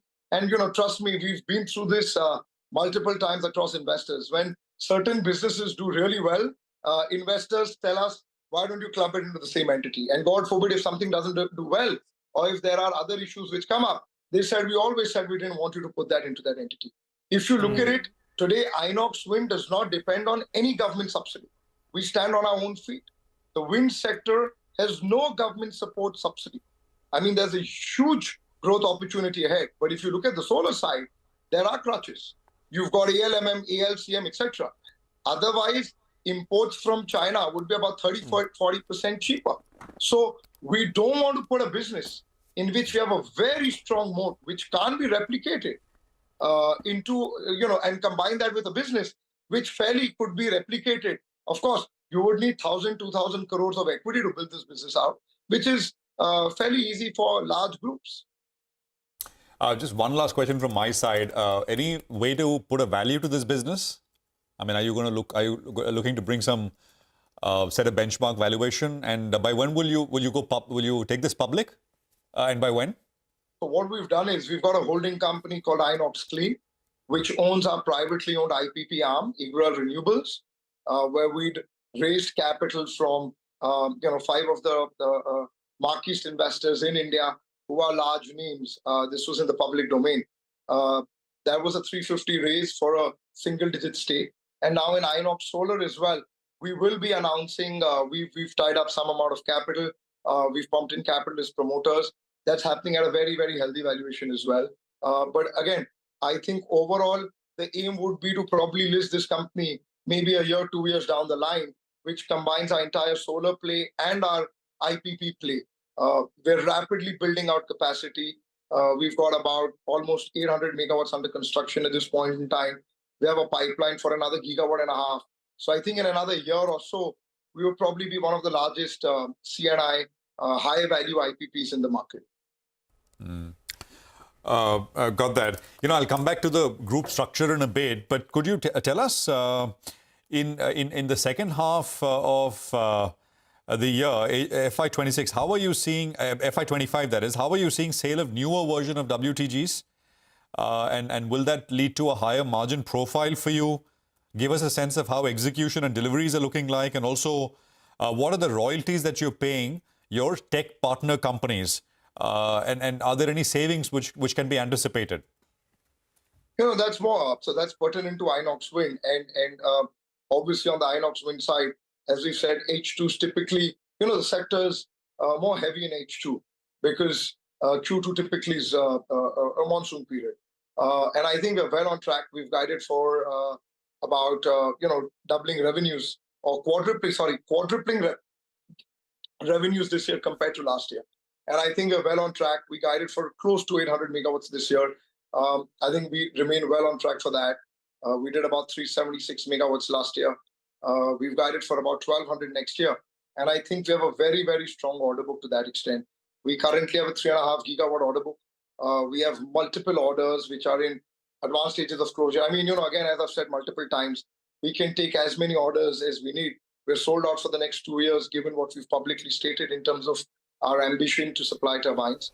And, when it comes to margins, we've, in the recent quarter gone by, we've upgraded guidances from about 15% EBITDA to about 17%. And we've put the caveat that we potentially look at further upgrades as we get along the way. So I think we've already upgraded volume guidance, profitability guidances 2 or 3 times over the course of this year. And I think we remain steadfast and, fairly clear that there's a much larger upside to the business as we move forward. On Inox Resco, which is a subsidiary of Inox Wind, you recently raised about 350 crore recently raised 350 crore, and you've said the funds will be utilized to scale up business offerings, capitalize on the large-scale opportunities in the Indian wind sector. So can you tell us a little bit more about the opportunities? What is the capex that you've planned, the ambition, the liquidity, and any listing plans for Inox Resco? Sure, Rima. So, I think what we've done is, which is already in the public domain, we announced from Inox Green, the O&M arm, we are demerging the substation business and combining that with Inox Resco. What that does is puts all the infrastructure assets under the same entity. And Inox Green gets a very lean balance sheet. So it increases its profitability to that extent because the entire depreciation gets eliminated. Coming to Resco, with all the clubbing of infrastructure assets, there's a huge play for us under 2 or 3 scenarios, right? One, given our foray into solar and the massive hybrid requirements in the country, we see a huge increment upside thanks to hybridization. Given the fact that we have about 5 gigawatts of project site inventory in that entity, we have about 3.5 gigawatts of commissioned wind assets, which can be leveraged to play out solar further. I think that's something which is fairly invaluable. You put a number to it, that could be worth another 2,500 crores. Number one. Number two, we've announced that we are getting into our own cranes. We've ordered the first batch of cranes. That is something which should be coming out soon. It's value accretive for us from day one. So I think over the next 12 months, all crane requirements for the wind arm, whether for turnkey or for our customers, would be serviced through Resco. That increases our profitability significantly. And third, we've gone into various value-added products, such as tolling of various components, such as transformers, etc. Given the huge requirement. I think we lost that line. We'll try and have Devansh back and go back to him as soon as we have him back on. But just in a bit from now. I'll just look at the market for a quick bit, down 100 on the Nifty market breadth. There's all, by the way, the market breadth has flipped a little bit. More number of stocks are down as compared to stocks which are higher at this stage. It was the opposite even 10 minutes ago. You got about 1,300 down and about 1,100 higher. It was exactly, the other way when I last looked at things. So that's essentially what's coming through. PG Electroplast is down about 2%. It was a big mover, actually. PG Electroplast, Keynes, and by the way, we have the Keynes management coming up with us a little later. Dixon, these are all big movers yesterday. PG Electroplast is coming up with some sort of losses right now. 981. I'm not sure if we have, we'll have the management back. Okay, I think what we'll do is we'll take, we'll try and have that back, but we'll take a quick commercial break as well. Manoj Sanghvi of Ratnamani Metals and Tubes will also be with us as we return. Stay with us.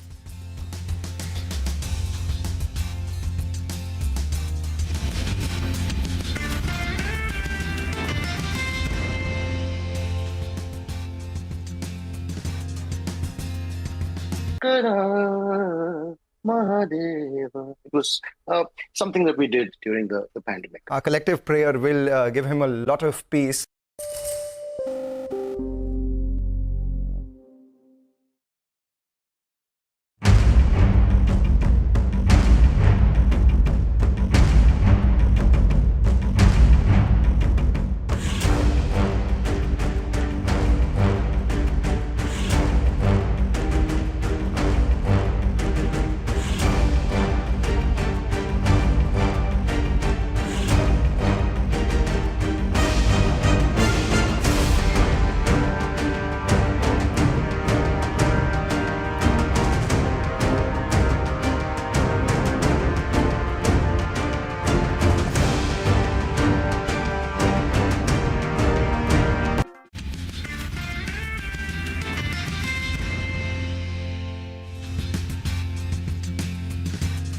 Welcome back. Well, Ratnamani Metals, that's the next stock on our radar. We have with us Mr. Manoj Sanghvi, the CEO at Ratnamani Metals, who joins us on the show. Hi, Manoj. Good morning and good to see you after a while. Well, the stock has gone through a phase of consolidation. So your investors will be wondering, after the kind of wealth you've generated for them in the last few years, what's the way ahead? So let's get straight to that.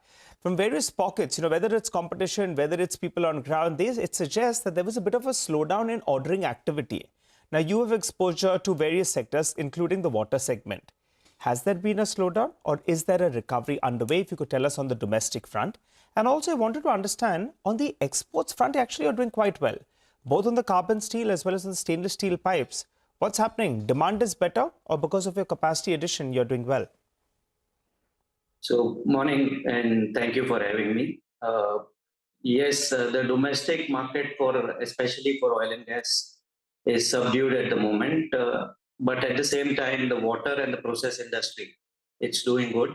However, if we see the current order book, the pickup, what we see is from the exports, especially from the Middle East and the European sector. Okay, all right. So exports is still very, very good. If I look at it as a split up of your order book, it's nearly around 50%. So is the market itself doing very, very well, or are you doing something special, including your capacity addition? No, we are seeing a lot of demand especially from the Middle East. A lot of projects in the oil and gas segment. So that's what has taken the order book. Historically, our order book, normally it is 30% exports, but now, as of today, it is almost 50-50. Got it. Give us an updated order book number then, Manoj. We are 45 days post-November. I think the last updated number that we have is 2,960 crores. What's the updated number? And I think quarter four is when you expect a larger number of orders. So what is your expectations? If you could give us a broad potential on the bid book and split it up for us, in terms of, you already told us 50-50 in exports, but CS and SS, what is the split? So, as we speak, our order book is close to 3,050 crores. If I break it down between carbon steel and stainless steel, it follows, what generally is the breakup between 35 to 40% stainless steel and balance being carbon steel. Got it. Now, you're sounding that things are improving on ground. But the first half of the year, Manoj, was very, very soft. There's a degrowth that we've seen out there. Margins as well, if I pull up a trajectory, it's come down. Last year, maybe there were unnatural margins when at one point of time you did 18, 20, 21% as well. And that's come back down. So tell us for this year, given the soft start to the year, what kind of a revenue number are we looking at for this year? And on that sort of a base, what kind of a revenue number we will target in FY26? And also, what about margins? What should be the broad range that you work with? Because some of the segments will have lower margins, some of them will have relatively better margins, like the stainless steel division. Please go ahead. So the revenue guidance for the year on standalone basis, we still stand at 5,000 to 5,200 crores. With the margins of mid-teens, it can go anywhere between 16 to 18%. That's our guidance on standalone basis. Okay. All right. And on that base, what should you be looking at for the next year? So with the current capacity what we have, maximum what we can do is close to 6,500 crores. So a 10% growth year on year for next 2 years for sure is what we can target. Got it. Okay, 10% growth out there. Manoj, your pipes division is bulk of your business, but you have a couple of other subsidiaries, which you all were indicating that that's likely to grow up. So non-pipes as a percentage of your mix, how much can it go up to? And also if you could tell us particularly on Ravi Tech. I recall you acquired that company. Then you had told us during the last interaction that we had, you're looking at scaling up that business with margins improving as well. So for Ravi Tech, what kind of a number are you looking at? Non-pipes as a percentage of your mix, and Ravi Tech in particular, how does that scale up? So Ravi Technoforge, this year we will be doing anywhere between 280 to 300 crores. And next year we plan to have 20% growth on revenues. Margins we have seen a little slowdown especially because of Europe. But going forward, things and the schedules what we are receiving, it seems to be quite promising. But Ravi Technoforge, that was supposed to be a big driver. I think you were earlier guiding for around 500 crores, much earlier. I think 25, 26 is what you were talking about. When do you think you get to 500 crores of revenues on Ravi Technoforge? So between 450 to 500 in another 2 to 3 years is so 20% year on year growth for the next 2 to 3 years. So anywhere between 450 to 500, say between 2 to 3 years. Okay. And what would this mean in terms of margins, since non-pipes is going to grow at a faster pace in comparison to pipes on a much lower base? So as a percentage of the mix, how much is non-pipe? Now we talk about consolidated because we're including non-pipe as well. What could it contribute and what does it mean on margins?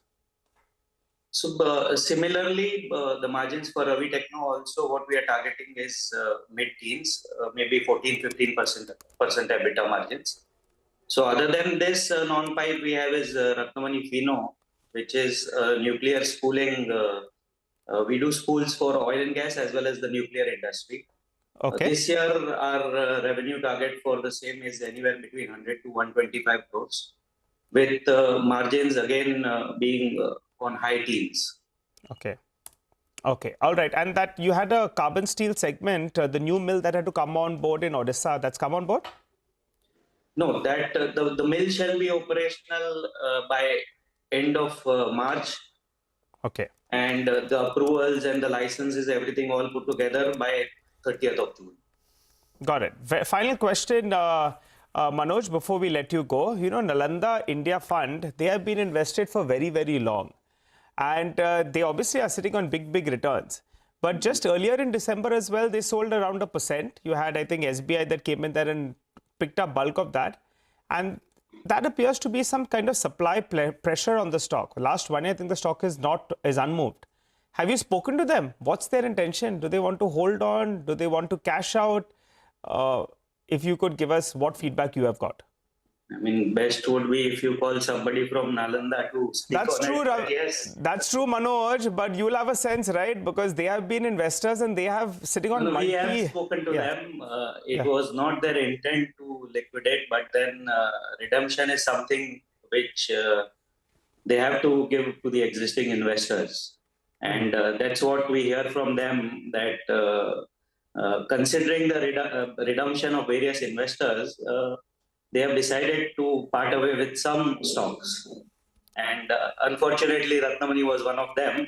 But we have other good investors coming in. So that's about it. All right.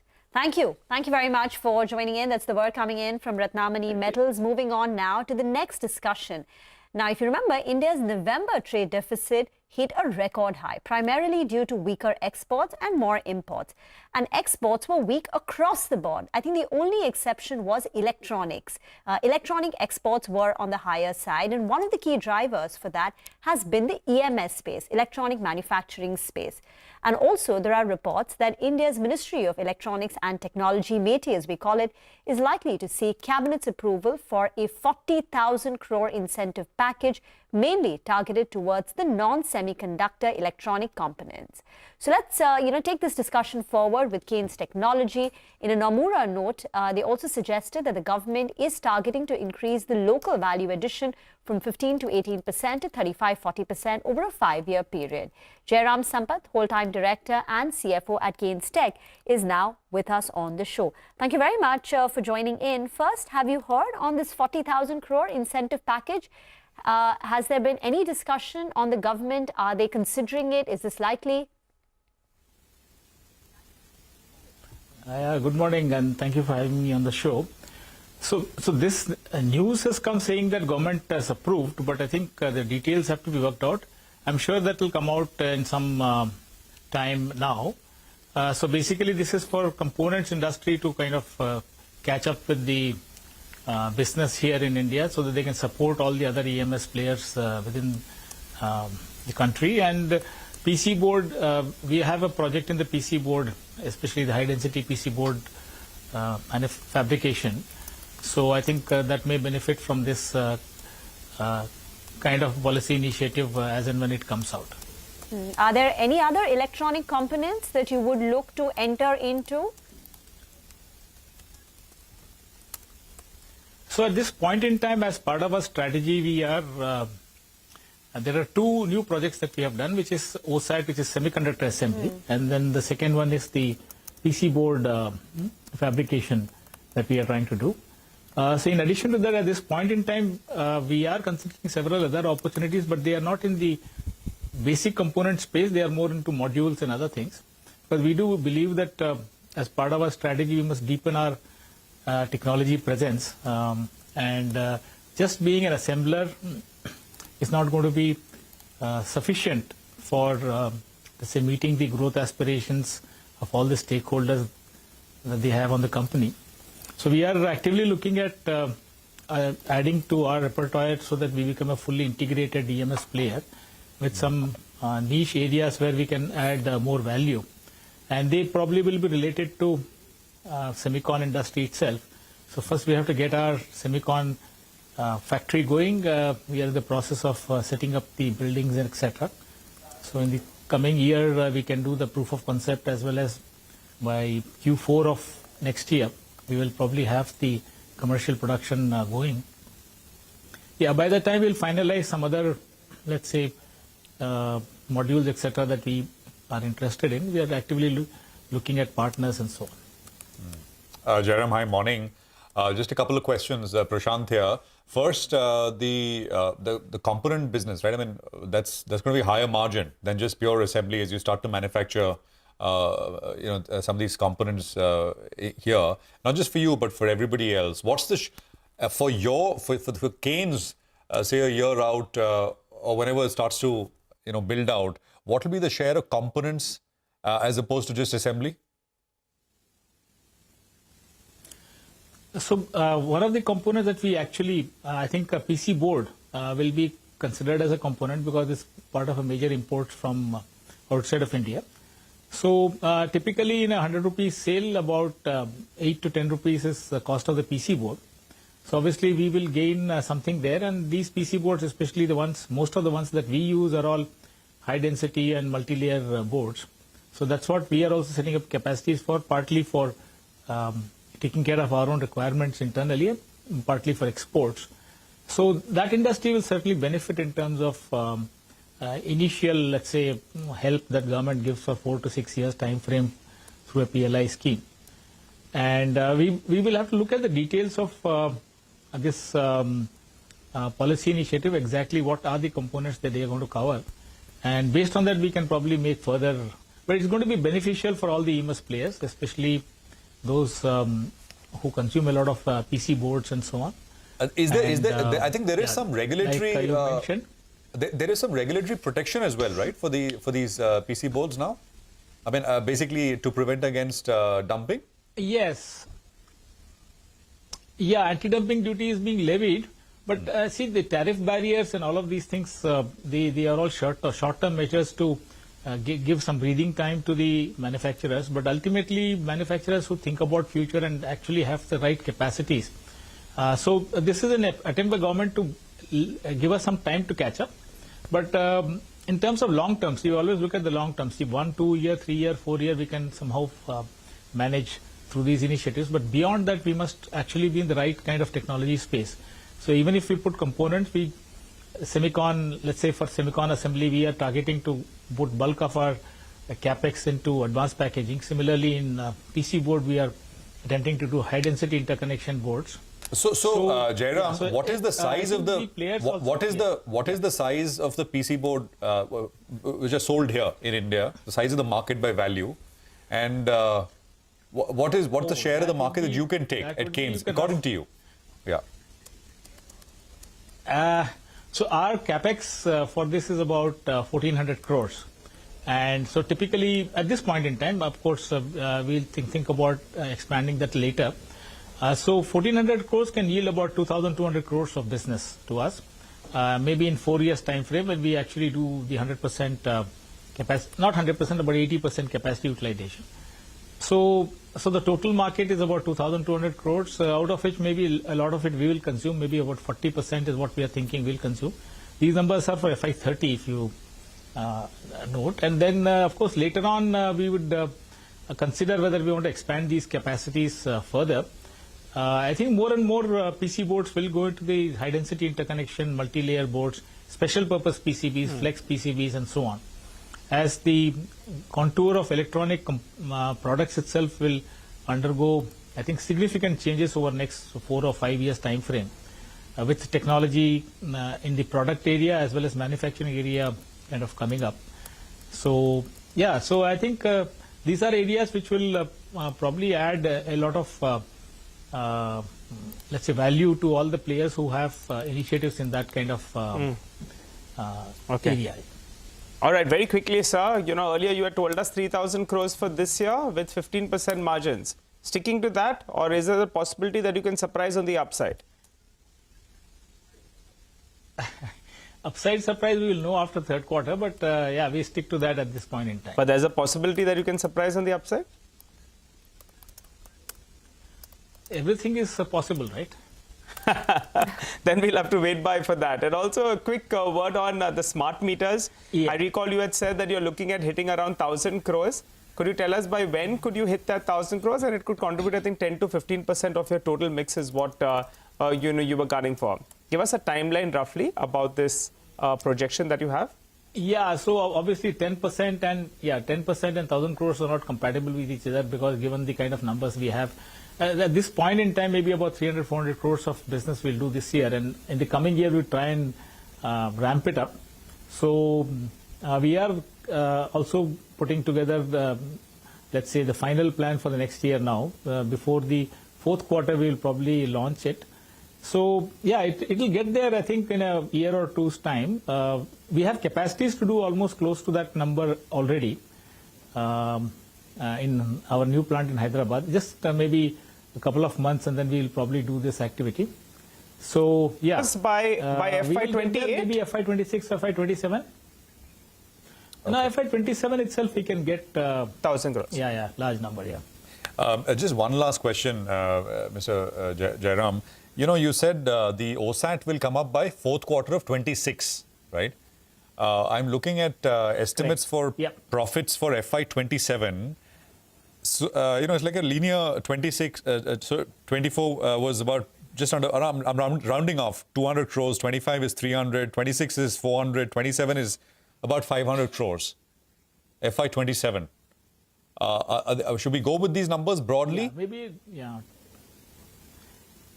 there would be upside on profits, because what happens is once the turnover increases, there are some benefits in terms of operating leverages and so on. Even the other working capital burdens also come down. So yeah, it's safe to go with these numbers. Yeah. All right. Thank you. sir, for joining in. That's the word coming in on Keynes Technology, on PC boards, the electronic components, OSAT, as well as smart meters, and the guidance for the future. Get into a break. By the way, for the Nifty, we've drifted lower now to 24,500. So from a 100-point cut, we're now down 160 points, and the Sensex too has extended the fall to more than 500 points. Banks are weak. The Nifty Bank is down 400 points. Get into a break. We'll come back and talk commodities.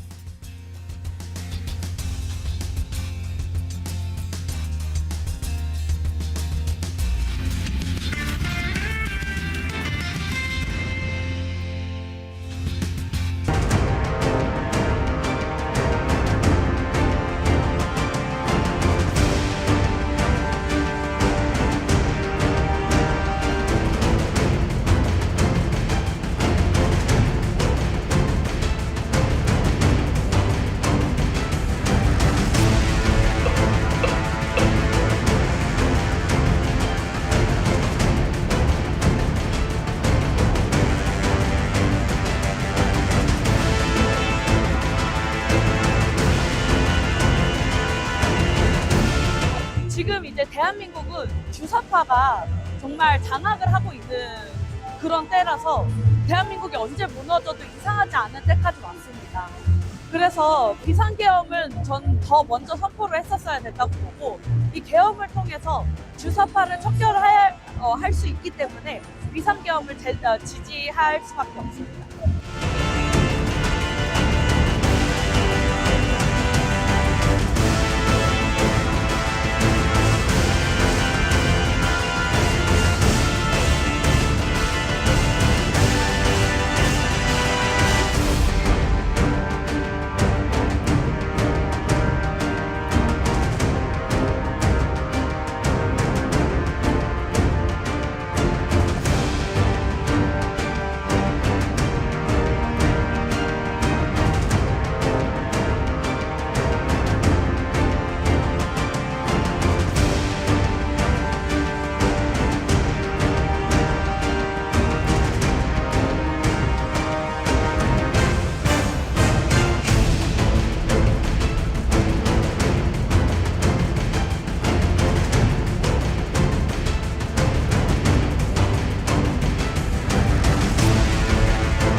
על כל זה שוחחתי אמש, שוב עם ידידי נשיא ארצות הברית הנבחר, דונלד טראמפ. זו הייתה שיחה מאוד...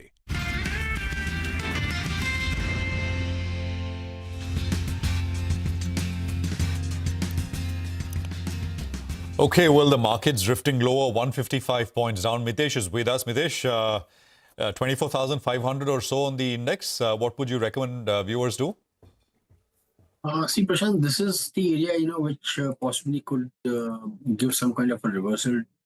24,500 to about 24,470 is the support area. So I think I'm just waiting for a, some kind of a reversal candlestick pattern to buy into this one, and we'll keep a stop at 24,450. But just waiting out, seeing if there's some spark, which can be there on the upside, which could suggest that the short-term trend or this could be short-term bounce back happening over there. So keeping a watch closely, but I haven't taken a bias yet, waiting for some kind of a reversal on the half an hourly or hourly charts. Any trades here, Mitesh?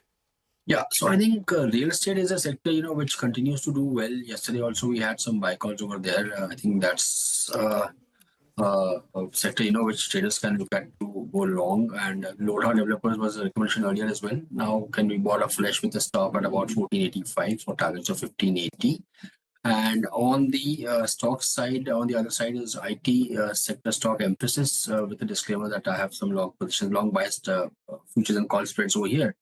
So buy with a stop at about 3190 for targets of 3280. I've got that. Thank you very much, Mitesh, for that. So those are some trading ideas coming through. Commodities in focus. Manisha is standing by with what is top of mind. Manisha, good morning. Morning, Prashant. Well, I'm taking a step back and looking at 2024, and the best performance still comes in from the precious metal prices. You have gold and silver up by nearly 29 to 30%. It has been strong buying from the central banks, and even as the dollar index is trading on the higher side, the gold and silver prices have held on the upsides there. And even with the rupee trading at 84.90 at this point in time, well, the Indian markets have seen better returns coming in here. So if the gold prices in the global markets are up by 29%, for the Indians, it's up by nearly 35%. Come to the metal space, and here you have seen the best performance actually come in from zinc with 15.5% there. The demand is good, the investment has been weaker, and you are looking at inventories continuing to decline as well, and that has been supporter. Aluminum and copper also saw something between 7 to 7.5% of gains in this year until now. We also have seen good gains come in for the tin prices. What did not do well this year until now is nickel and lead. Higher inventories, especially coming in from Indonesia, and weaker demand led to real declines, especially for nickel prices, where you saw the volumes continue to decline for LME was yet another factor there. Take a look at the ferrous metals there, and the picture here continues to be bleak as well. The weak China data, the housing numbers, manufacturing data, factory activity, and even with all those stimulus measures, this is a sector that did not see much improvement. And interesting, because when you look at the Chinese steel prices, they were down 16%, but the US steel prices, the HR steel that is down 38% in this year until now. And that pretty much is a scenario for the iron ore prices also. The Chinese iron ore down 18%, but the iron ore prices in the US markets declined by 33% in this year until now. And there's just so much to watch for as we get into 2025. The first quarter itself, the markets would want to know on what the new US president does in sense of that potential US-China trade wars. Markets will watch out for volatility in sense of shifting policies, tariffs. The currency markets have been quite volatile as well.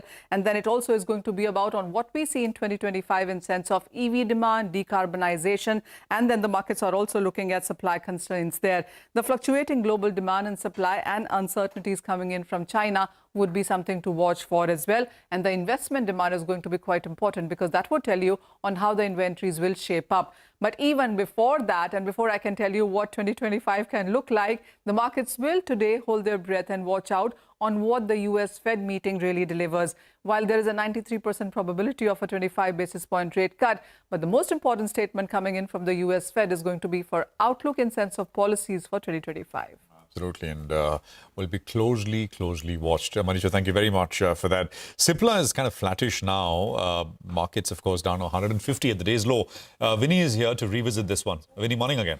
Good morning. So yes, Cipla was one of the stocks that was buzzing in trade this morning. As of now, flattish like you mentioned. But we've seen Kotak upgrading the stock to a buy from a previous ad. Though they've reduced the target price by 25 rupees, the new target price is 1,725 rupees. What are the factors and why do they like Cipla today? They said that, despite the delay that one is seeing in the generic drug Grasim, by mid-2026 is now when the launch is expected. Despite all of this, they expect this to be a good opportunity for Cipla going forward. A good terms in terms of revenue that Cipla will get from this drug will be quite positive for them. Plus, a lot of slew of other drug launches that they have planned in the next 2.5 years in the US market will be a big opportunity. Recovery in the domestic market is key to watch out for. They're expecting good recovery on this front for Cipla, as well as they're expecting a change in terms of the mix and more focus towards chronic mix, which will in turn help Cipla in terms of the margins. Other than that, when you look at it, Kotak has actually cut the EPS by 1 to 3% for FY25 to FY27. But what they're saying is that the current PE, which is there for Cipla, that is baking in and pricing in all the concerns that one is watching out for in terms of delays. All right, Vinny, thank you very much for that. As that Cipla in focus there, we take a quick commercial break here. We'll come back with our special segment, Outlook 2025. My colleague Lata speaks with S. Narain of ICICI Pru AMC on how Indian markets may pan out in the new year. Stay tuned.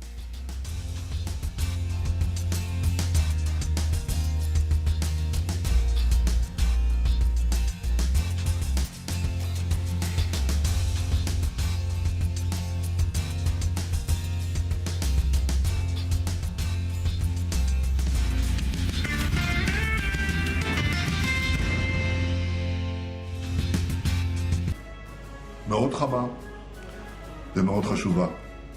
דיברנו על הצורך להשלים את ניצחון ישראל, ודיברנו ארוכות גם על המאמצים שאנחנו עושים לשחרור חטופינו.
Hello and welcome to our year-ender specials Outlook 2025.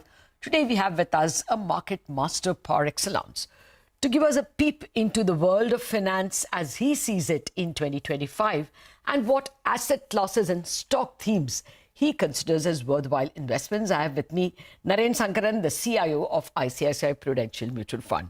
Naren, good morning. Always a pleasure having you with us. Pleasure to, very happy 2025 to all the viewers and to all of you. Thank you very much. Fund managers like you can make all the difference actually to whether it's a happy or a not so happy 2025. I think it's the markets which do it. It's the markets which do it. Fund managers do it less than the markets, in my opinion. That's an extremely humble way to start, Naren. But okay, this year, the Nifty at one point, we thought we would run away with a 20% gain. But okay, at 13.5%, 14% this year is a fairly decent one. Small caps, for all the abuse thrown at them and fears that we had, is still ending the year with close to 30%. How does 2025 at the outset look to you? Actually, there were 3-4 years, when we always used to say consumers look overvalued and it'll underperform, and it kept outperforming. Now, for the last 2 years, we are the butt of jokes, people saying you are always cautious on mid caps and small caps and mid caps keep outperforming. So I think what has really happened is that you have a situation where the only seller in the market is the FII. And FIs keep selling only large caps. So the small and mid caps are the biggest outperformers in the market all the way from 2021.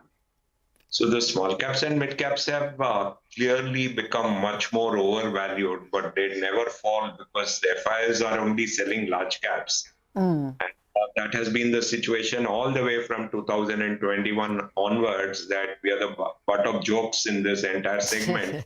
That at all points of time, ICICI Prudential is cautious on mid caps and small caps, but mid caps and small caps always outperform large caps. No, actually, there will be many like you and many investors as well who repose faith in you simply because of the safety of that argument. So I wouldn't decry it as much as you are. But how will 2025 pan out in terms of this US exceptionalism, which is what drew away all the FII money or much of it? Does this exceptionalism continue? After all, US growth rates are good, and the Trump trade has worked for that country. Do you think 2025 also will continue to see FII drawdowns?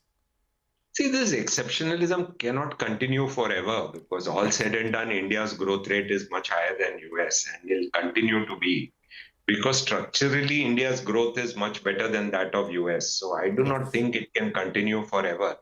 Can it continue for a few quarters? Yes, it's possible, but it won't last for a long period of time. Because if you look at India's macro, it is in very good shape. If you look at current account deficit or fiscal deficit or inflation and compare where we are at this point of time, we are in very good shape. So I don't think it can go on forever. So I think at some point of time, FIs are likely to come back into the country, and that too into large caps. But the real problem at this point of time is that the domestic investor sees equity as a riskless asset and has been investing. You know, if you look at the number of loss-making companies that the domestic investor is comfortable investing into, that whether that at some point of time will change is the question that we don't have answer. At that point of time, you know, there can be a problem because investors are not looking at valuation. Domestic investors are not looking at valuation. The foreign investor is saying, I want my money back in US at any cost, in dollars at any cost. So they've been taking out money. But the domestic investor is possibly not risk averse at all. And for the last 10 years, we have not had a down year. So people perceive that equities is a riskless asset, which it is not. Yeah. I mean, shares must rise for earnings and not for flows. That's the fundamental lesson we have learned for the last 2-3 decades, haven't we? You can't buy a stock because others are buying it. But Naren, you know, there is also one level of skepticism with the domestic market, especially after the recent numbers. We first thought, okay, the Q2 earnings are bad because of base effect, margins. You know, there were a whole lot of other reasons. Then we got the shock of this Q2 GDP number going down. And now we have the CA also saying that if you guys don't pay enough, then there will not be enough consumption. Do you really worry about the consumption aspect of India? And will that cast a shadow on the way you pick stocks? We don't worry so much about all these things because finally, at the end of the day, the growth is very much there. Look at some of the areas, look at airline passenger growth or hotel tariffs or something like that. You can look at those areas and be very positive on India. Even if you look at two-wheeler growth this year, I think it has been very good at this point of time. So I don't think really we are worried about growth. We've been worried about valuations and not growth and fundamentals. And the fact that, you know, people are not discriminating. So if you look at it, that is the bigger challenge we've been worried about. We have not been worried about growth at this point of time per se. And how all these numbers are calculated is also a challenge, actually. So if you look at look at the last quarter numbers, I mean, some of the oil marketing companies moved from a very different number 1 year back to where it is at this point of time. Yeah. That also affected the earnings. So you look at banking earnings. Banking is one of the most important indicators of economy. I think those numbers were very good. So isn't banking earnings more important than oil marketing companies? That's how we look at it. So I don't think we are really worried about growth or something like that. We have always been worried about valuations. We are worried about the fact that investor risk appetite domestically is very high and globally for India is not high. It is very low. Fair enough. Let's discuss the domestic themes in that case. You came up with some examples. If you look at airlines and if you look at hotels, Indian consumption looks very good. So would discretionaries be a good theme? And would FMCG or any kind of mass consumption not be your favorites? See, basically, we are by nature contrarian. So what we do is we try to see where people are very not so positive. So, by nature, we like areas like rural or, quality stocks or things like that, where things have been negative for quite some time. And therefore, there's opportunity for the future. Whereas we are more negative on things which have done very, very well. If you look at hotel stocks at this point of time, look at the 5-year CAGR in hotel stocks. It is outstanding from 2020 to 24. So by nature, we believe that some of the very good news gets priced into equities, but that's the nature of the equity market. Whereas if you look at some of the rural areas, stocks like FMCG and all that, we used to be very negative on FMCG, but over the next few years, maybe FMCG kind of areas, maybe the areas to invest in, and cement could be another area to invest in, because these are the areas like mid-cap cement or FMCG and those kind of sectors could be the areas actually where you should invest in, because the maximum pessimism areas are always the best areas to invest in. Like in 2020, it used to be metals, telecom, PSU, etc. Today, it could be something else at this point. Okay. Oh, fair point. That's sane advice actually for those who may be shunning these sectors because of this narrative of lower urban consumption. What should be the other themes that you will look at? Will you look at EMS? Will you look at e-commerce? Train our eyes to other such sectors? You are telling me all the areas. EMS is the other area where the PE itself is more than 200, 300. Absolutely. Absolutely. No, for us, for example, in 2020, people used to tell us quality is the area which is most favored because they'll never go out of fashion. For the last 4 years, quality has been the area which has done the worst. So we like quality, we like rural, we like all these themes which have done badly, and where we think from here on the outlook would be good. In 2020, we used to like all the opposite of these things. We used to like PSU, we used to like urban consumption, we used to like these sectors. So I would say that, finally cycles play out. There are cycles which are at the bottom. There are cycles which are at the top. We have to be careful in cycles which are at the top. If you look at EMS, today it is just like 2007 infra. Someone signs an agreement today for the next 10 years. Profits are already priced into the stock on that day. That's the way the sector behaves. And we have seen from our experience of 2007 infra, there is a lot of things which go wrong 5 years after the contract is signed. So that's why we are much more. Okay. Well, I've used up all my time asking you about equities, but tell us about asset allocation.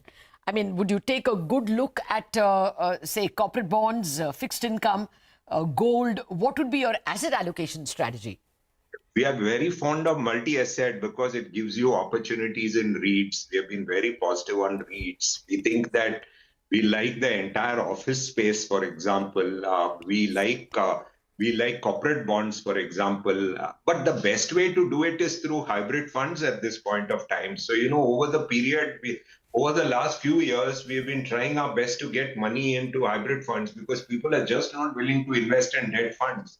So we thought at least the way to get money in debt funds, debt is through investing in hybrid funds. A particular area is multi-asset because that's the way you can get investments even in REITs, InvITs, exchange-traded commodity derivatives.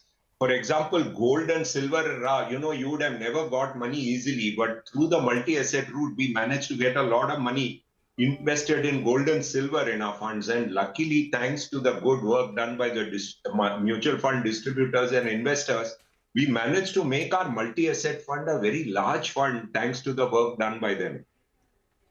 That's a very valuable lesson you're giving our viewers, that multi-asset funds is a concept whose time has come, and there are very good reasons why we should be participating in those. Unfortunately, out of time, Naren, but here's wishing a brilliant 2025 to you and your entire team.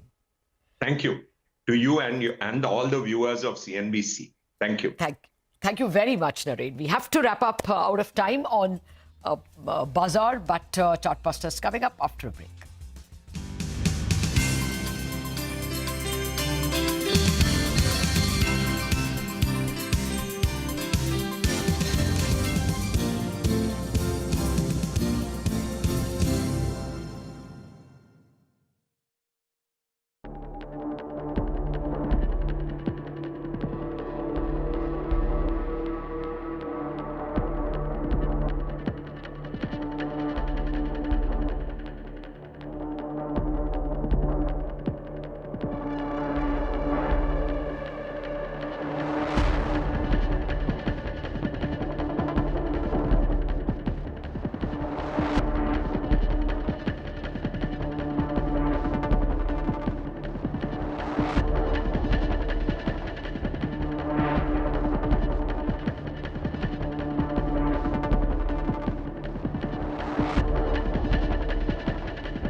Cipla climbs more than 1.5% after brokerage firm Kotak upgrades the stock to buy from ad, citing a slew of decent launches lined up in the US over the next few years as a positive, among other factors.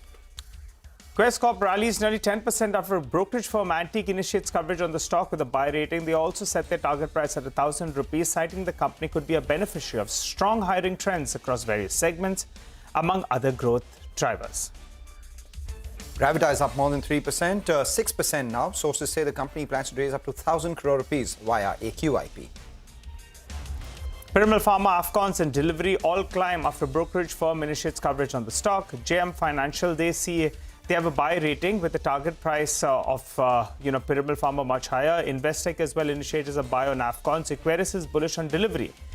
They as well initiated a long call. All these three stocks reacting positively to the brokerage notes.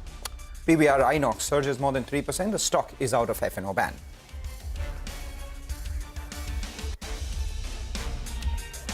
Hello and welcome to Chartbusters. I'm Nigel. With me is Mangalam. And, as we speak, actually, the markets, Mangalam, have moved to the low point of the day. So we'll be chatting with Shilpa in just a bit. This is traditionally the level from where we have seen the markets bounce, at least off late. 24,200, 24,400, crucial zone out there. You pull up the 20 and the 50 DMA. You'll see that in that band itself, that's from where we have seen a bit of a bounce. So that's going to be an important level. Mangalam. Absolutely. 24,400 is where the 50-day moving average is. In the recent past, the markets tested the upper end of the range, which is a little over the 100-day moving average. Let's see whether we have a test of the lower end as well. And on the previous Friday as well, the Nifty went to around 24,180 at the time when the 20-day moving average was 24,150 thereabouts. So maybe, there is case for some support as the 20-day moving average moving higher as well. All of this has meant that the India VIX has now moved towards that 15 mark. We'll keep an eye out on that index. Volatility was high yesterday as well. The India VIX was up around 10% and right now sitting with a up move of around 5.5% as well. But amidst all of this, a lot of stocks are doing a lot better. So, you have Zomato, which is up 2.5%, almost 3%. Paytm is the other one, which is up almost 3%. Oberoi Realty doing fairly well. So, a bunch of stocks actually doing a lot better. The broader market's not falling as much as the frontline index. Shilpa Raut joins in for a quick technical check on the market. Shilpa, what's your hunch? Around the 24,400 mark, do we see some support or maybe the market breaks this? Good morning, Nigel and Mangalam, and thank you for having me on the show. It is little indecisive today. Of course, 24,200 definitely acts as a very strong support, and we saw that rally on Friday coming up very strongly from those zones. But for today, I believe, we might slip another 100 and 150 points and might be that support around 24,200 will be where we might see some sort of turnaround. So for me right now, I'm still not very bullish on the turnaround right now. Probably a little more downside, then you can definitely expect some sort of bounce. Talking about Bank Nifty also has a good support around 52,800 to 52,500 zones. So again, a little more steep fall from here, and then you might, see some sort of, bounce back happening. Okay, no, Shilpa, but will you buy this dip? I would, like I said, maybe 24,200 would be my stop loss, a little more, maybe 100 points of downside for Nifty and Bank Nifty, maybe a 200, 300 points on downside, then you actually can go long. Bank Nifty, keep a stop loss of around 52,500 and Nifty, 24,200. All right. And individual stocks?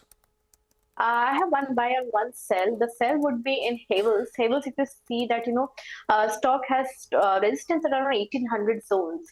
So on any sharp upside towards 1800 can also be a level where you can go short from there and look for a targets of, probably 1650 to 1600. It is a little positional, but I believe Havel's structure is little, sell on rise. The other one would be a buy. A buy would be Lodha. Lodha is looking quite strong, but, a little downside or steep, little, bigger stop loss, probably around 1450 zones from here can act as a good support, and look for targets of 1580 to 1600, again little positional. Would you have a view on Oberoi Realty? Because that stock too has done well over the last couple of trading sessions. Yesterday was up close to around 6%, up around 3% right now as well. Why Lodha over Oberoi Realty? Just trying to understand the chart positions. It's just, it's for option chain. If you see that, Lodha has been actually also surging from 1300 zones, very strongly towards 1500. But the setup in option chain is again, looking very strong. 1500, put writing is also very strong out there. The straddle is very aggressive. So if, if we sustain this 1480, 1500 mark, then again 100 points and 150 upside can come in very quickly. All right, Shilpa, thank you so much for joining in, giving us your view on indices as well as individual stocks. Let's get you some more ideas of profit. Our colleagues from Money Control Pro join in with a stock. Madhu Chanda Day joins in today. The stock of Coforge has outperformed meaningfully in the past 1 year. While the acquisition-related uncertainty of Cigniti was a small blip, Coforge came back strongly with a strong surge in revenue in its organic business and a remarkable turnaround in Cigniti's performance, Cigniti, in fact, surprised positively both on the revenue and the margin front and is expecting further gains in its margin.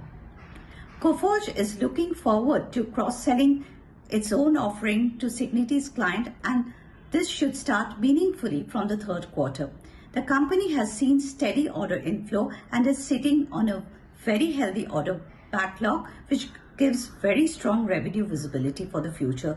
This is also corroborated by the strong addition to its headcount. The company is very positive on the demand environment, and its BFS heavy portfolio should help. While the stock of Coforge is optically expensively valued, it remains a growth leader that should be added on any decline. All right, with that, we slip into a short break. As we do that, let's introduce Growth Code Special, an initiative by CNBC TV18 and Grow, with the aim of empowering investors, traders, and prominent investors and professional traders gathered at Grow's Trading Rights Summit on November 9th to share their valuable insights and strategies. Let's get you a snippet of what pro trader Subhashish Pani, the CEO of Power of Stocks, had to say about the importance of diversification. Let's listen in.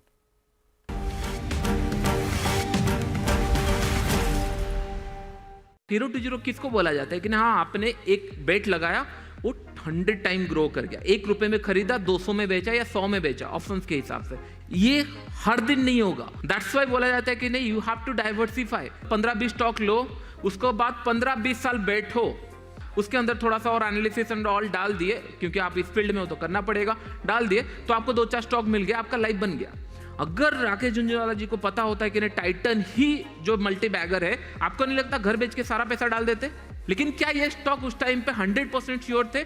हाँ, sizeable बेट के लिए ready थे। क्यों? क्योंकि उनको लग रहा था this can be the stock, मेरे 15 स्टॉक में से ये एक स्टॉक होना चाहिए। यस और नो? आपका जीरो टू जीरो मतलब ये होता है कि नहीं 1 लाख मेरे पास है, डाल देते हैं, अगर 5 बना ठीक है, नहीं बना तो खत्म।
And then go home.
Welcome back. The Nifty's seen a pair of bounce back, about 20-30 points from the lows when we started the show today. It was closer to around that 24,400 mark. Now it's 30 points above that. And the Midcap index also, which was anyway falling a lot less than the frontline indices, has moved into the green as we speak. Just a smidge, but a recovery is what we're seeing. Stocks that are doing well, more of the same. We did see the real estate stocks do well yesterday, and today that continues as well. An up move is what we're seeing on a lot of these names. But let's talk about Texmaco Rail. The company has bagged an order worth nearly 187 crore rupees from the Chhattisgarh State Power Transmission Company. To discuss this order win and the business outlook at large, we have with us Indrajit Mukherjee. Thanks a lot, Indrajit, for joining in.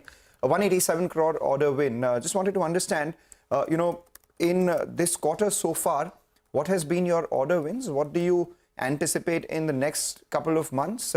What's your target for this year? You're referring to the current order that we have received? Yes. This is the part, just to start it, this is the part of one of our major division, which is doing the electrification work. Now, this order is about 187 crores. And the order book in this particular division goes to around 1,800 crores. That's the order book position right now. Is it a question that you asked me? Yeah, that was one question. The larger question was, what is your current overall order wins in this quarter so far? And what's your outlook for the next couple of quarters? I'm sorry for missing it out. It's about 8,200 crores is the current order book position. And we, as you know, that on a consolidated basis, every quarter we get something like about 1,000 crores of order that comes in, which includes our freight car, foundry, and all the divisions together. So currently, that's the going rate. Okay, all right. Mr. Mukherjee, good morning and good to see you. Ben, just to clarify, 8,200 is the total order book and 1,800 crores is for which segment? 1,800 crores is the segment on the electrification and the railway. Yes, this is the segment which is growing very fast, and we are giving lots of focus to this. All right. What about what about execution of these orders? Winning the orders is good. How do you see execution go out for this year? What should the revenue number look like? Out of that, how much of it will be from this electrification division? And for the next year as well, FY26, how do things shape up? Please go ahead. I think this division is growing up in leaps and bounds. This particular year, I don't think it was going to be a great number, but we would be close to about 8 to 10% of our turnover. But we are expecting a phenomenal growth to come in the coming financial year because of the very high order book, and we have geared up our execution team to make it to happen. This year you would do about what, 300, 350 odd crores? And this is going to be around little higher than 350 crores. Yeah. And next year, and the next couple of years? Next couple of years, we are looking at a very phenomenal growth at the rate of somewhere at about 35 to 40%. All right. And if we get it correct, electrification is the Kalindi division, right? Is it supposed to turn positive? Go ahead, sir. Sorry. No, carry on. So it was supposed to turn positive, right, on the EBIT front? Yeah, actually, this is not really the Kalindi. We have two divisions. Okay. Kalindi basically works on the railway related EPC works like laying of tracks and signaling, etc. Whereas this is the one which works on the railway electrification. This is the division we call within our company as a bright power division. So this is also the acquisition that we made about 10 to 12 years back. So which is the company that you're demerging? Are you demerging Kalindi and this together, or both of them would be separate? This one would be housed in your own business itself? Our plan is to not to demerge this division. This division is being nurtured. Our plan is to demerge the Kalindi EPC division because of certain reasons of core competencies which we are looking at through our new division. So we are demerging the Kalindi, which is a railway EPC. By when does it get demerged, sir? I missed that number. That date, if you gave it to us. Well, we are just starting the process of demerging, and it has to go through various regulatory clearances. So I would expect that we initiate the work in very quickly. But I think the whole process will take some time because it goes through the NCLT process. Correct. So this, I think, roughly should take around a year or so, I think, from the time of starting. I think 4 quarters or... I assume so. We are trying to do it faster, but I assume it may go in that region. It's an EBIT negative business, right? By when does it turn positive? It's not a negative business. You could say it's a break-even business. Okay. Okay, it's a break-even business. We will keep an eye out on this demerger process, but good luck for, the execution of all the projects that you've won. The 1,000 crore per quarter order win run rate, may that continue, and the execution on the wagons business as well. Short on time, not on questions, so we'll probably, speak on the business of the wagons and all the other parts of your business on another occasion as well, when you perhaps win another order out there. That's Texmaco Rail up around 1.5%, 2% now as we speak. The management very positive on this electrification division itself. Take a short break, come back. On the other side, we have an exclusive conversation with Tata Soulful. We'll play you excerpts of that. Stay with us.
India is in vogue for a number of international brands this season. Surabhi Upadhyay, CNBC TV18, Mumbai.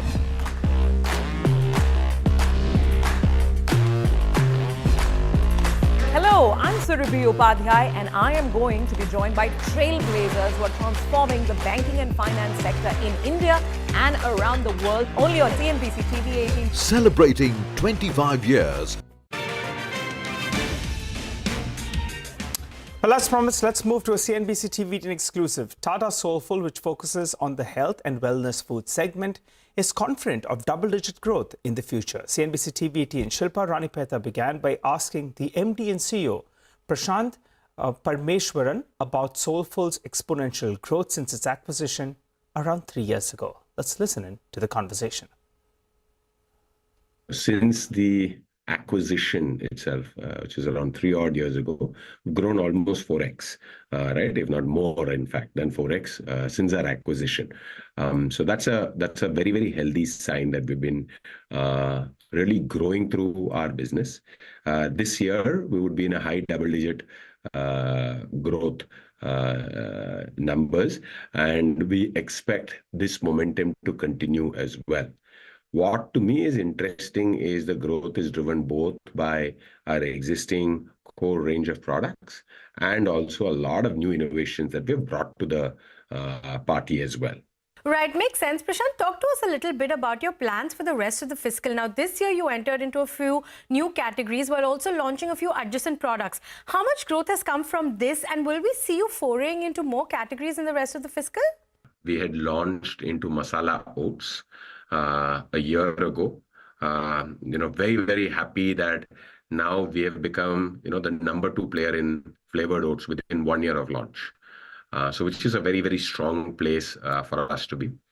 We have then further taken that proposition and started introducing new variants. What we have also then gotten into is 2 large categories, one in the kids space and the other in the adult space.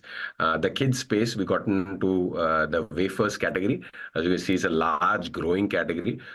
Interesting part is it is actually very, very deep in terms of not just it's not an urban skew alone. It's also got a very large rural skew and tier 2, tier 3 skew as well.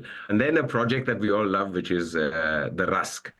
So we've launched a no maida rusk. So it's kind of, expansion within existing categories and then these new category expansions that we have done. How big are these categories like rusk, wafers, etc.? And what's the kind of share that you're eyeing here, especially in the organized space? In fact, so rusk is a very, very large category. 4,500 crores plus is this what we do as, I would just say, organized. There is an extremely large, unorganized, local, smaller player piece of business, high consumption. And in fact, I think there is a very, very large, strong opportunity.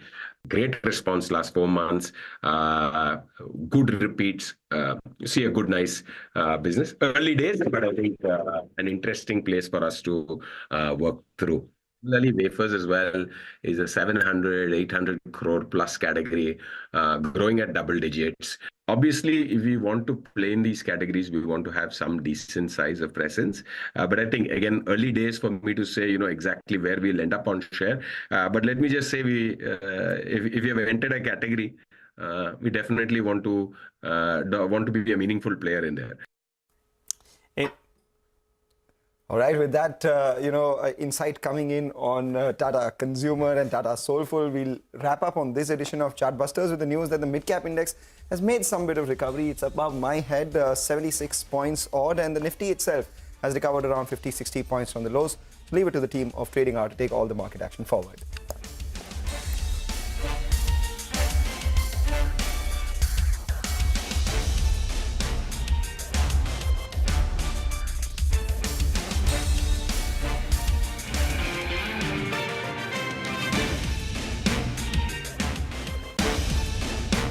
TV18. From sharp insights in the political arena to all the excitement from the world of sports.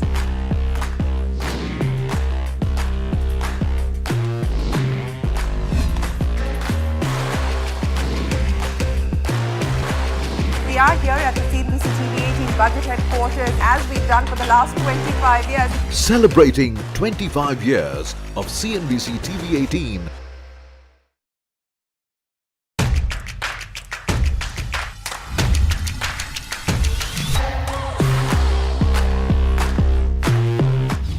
markets are betting big on affordable housing.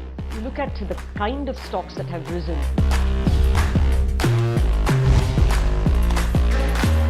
We are stepping into our Silver Jubilee year, our 25th year, and we wanted to have the best of India Inc. with us.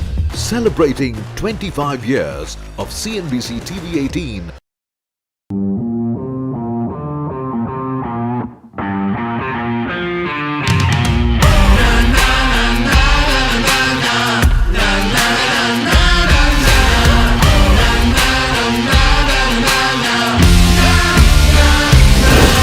Make informed decisions with comprehensive analysis on the go.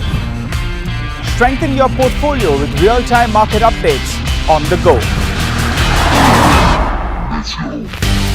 Create effective strategies with insightful expert opinions on the go.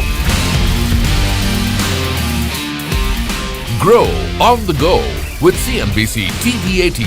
Now streaming live 24/7 on YouTube. How about listening to global market maestros before crafting your investment strategy? How about getting deep insights into their businesses from top Indian honchos before putting your money on the line? How about making every trading day profitable with strategies from the market masters, macro pundits and chart wizards?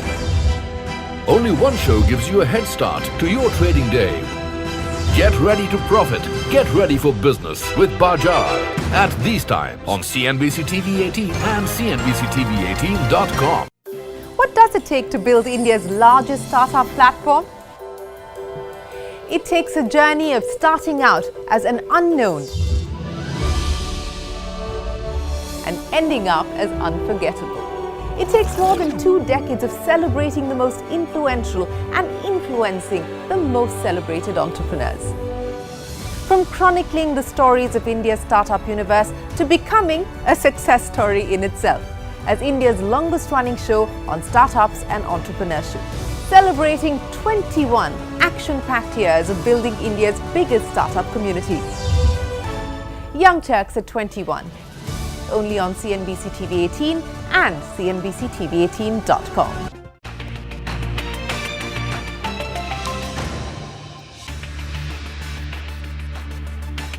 Good morning. Welcome to Trading Hour. I am Reema Tendulkar. With me is Sonal Bhutra. For the markets, 175 points lower on the Nifty, just breached the 24,500 mark. Sensex down close to about 600 points. IT subdued in trade. Banks are weak. The good part is the broader markets are holding up like yesterday. They are, and there has been a wee bit of recovery from the lows as well across the board. Be it Sensex, be it Nifty, even mid-caps like yesterday, as Reema was pointing out, has recovered. It is at the day's high right now, 145 points high there. The small cap index is doing well as well. So, the broader market continues to be in focus on the back of some green that we are seeing in the markets. Realty index continues its up move. It has been gaining pace of late. This month has been very strong for realty names. Let's see whether that momentum continues or not. But for now, majority of the sectors are in the red. So the weakness continues today as well. But we do have individual moving parts. In fact, a whole host of stocks which are buzzing in trade today. This is on the back of fresh initiations coming in from brokerages. First up, let's talk about Quess Corp. A big surge in that stock. Which brokerage and what is the target? Okay, let's start with Quess Corp. As you said, it's an antique known where they've initiated coverage on Quess Corp. Now, Quess Corp is India's largest staffing company. And if you look at it compared to the world, it's the 46th largest global company by way of revenues. Now, it provides multiple services like facilities management. Now, you own a hotel, you want someone to do the security, cleaning, etc. So that comes in facilities management. They also have staffing, which is a bulk of their revenues, where, say, for a manufacturing plant, you want some workers. Zomato wants, say, some gig workers, right? So that's the staffing kind of business. And they have a bit of IT services, which is not your traditional IT services. Now, they're saying the company is a beneficiary of hiring trends, which is on account of increased formalization, more people are moving from the informal to the formal sector. Secondly, gig economy, capex push because of PLI scheme, manufacturing driven by China Plus One, and the growth of global captive center, GCCs. So according to Antique, this company's revenue growth should be in low teens over the next, 12 to 14% over the next 2 years. They're initiating coverage with a buy. Target price is 1,000 rupees. Their target multiple is set at 25 times FY27 PE, which they're saying is at a discount to their peer TeamLease, at a 15% discount to PE. And the reason for that is because TeamLease is expected to offer higher growth rate. Those are the revenue estimates that Antique has put for Quess. As you can see, it's a growth rate expected between about 12-13%, but TeamLease in the same period is expected to grow by 18 to 20%. Even at the EPS level, if you see the numbers, these are not EPS growth estimates, these are actual rupee numbers, right? So for TeamLease, EPS is expected to double, but for Quess, it's expected to be a steady kind of growth. So they're bullish on the entire staffing space. They always had a buy rating on TeamLease, and their target price is at 4,100, which is a 40% upside even on TeamLease. And today there is an initiating coverage on Quess with a target price of 1,000 rupees, and it was more than a 40%, near 50% upside. Of that, 10% has already been done on day one. Oh, yes, it is. So that's the word coming in from Antique, a big surge on Quess Corp. But the other stock on our radar is Piramal Pharma. The shares are surging. Now, JM Financial has initiated buy call. Towards the end of the season, it's a lot of buy calls and initiating coverages that we're getting. Hormaz is joining us, so with the details of that note. Maybe some year-end shopping, I guess, for a lot of these analysts on the street. But yes, Piramal Pharma initiation coming in from JM Financial. It's a buy recommendation, a 340 rupee price target, almost a 35% upside from yesterday's close. And it's also, Piramal Pharma has had a good year already. It's almost 80% YTD as of yesterday's close. So another 35% upside is what JM Financial is projecting. What they say is that they are building in a 23% plus EBITDA CAGR for Piramal Pharma going forward, which will result in steady cash generation for the company. What they also say is that at the current price, it's trading at almost 21 times FY26 EV to EBITDA. On an FY27 basis, that number drops to 17 times, which is a significant discount, almost 38% discount to its listed peers, is what JM Financial says. And the CDMO business for Piramal Pharma, which is the core revenue generating business for the company, will be the key for its further upside as well. And the traction that the company has generated through the newly commercialized molecules and a potential recovery that is expected in the US biotech sector in the second half of the current financial year is what will also ensure that this CDMO segment achieves a 17% CAGR going forward over the next 3 years, is what JM Financial has had to say. And hence this buy rating, a 340 rupee price target. Interestingly, all 10 analysts who have coverage on Piramal Pharma have a buy recommendation on the stock. So consensus buy, the stock up and about in today's trade. Interesting. All 10 analysts tracking Piramal Pharma are bullish on it. Let's talk about delivery. Now, post-IPO, it didn't have such a good run, but off late, it's getting re-rated. Today, Equirus has initiated coverage on the stock. Manglam joins in for more. Manglam. Good morning. So it's getting re-rated, but the target prices are still a lot away from the IPO price. Remember, when the IPO came in, the issue price was close to around 487. The stock saw a big decline from there. It's recovering. And now Equirus believes that their target price, fair value target price, is close to around 459, which is still a little below the IPO issue price itself. They've initiated coverage with a long position on the stock.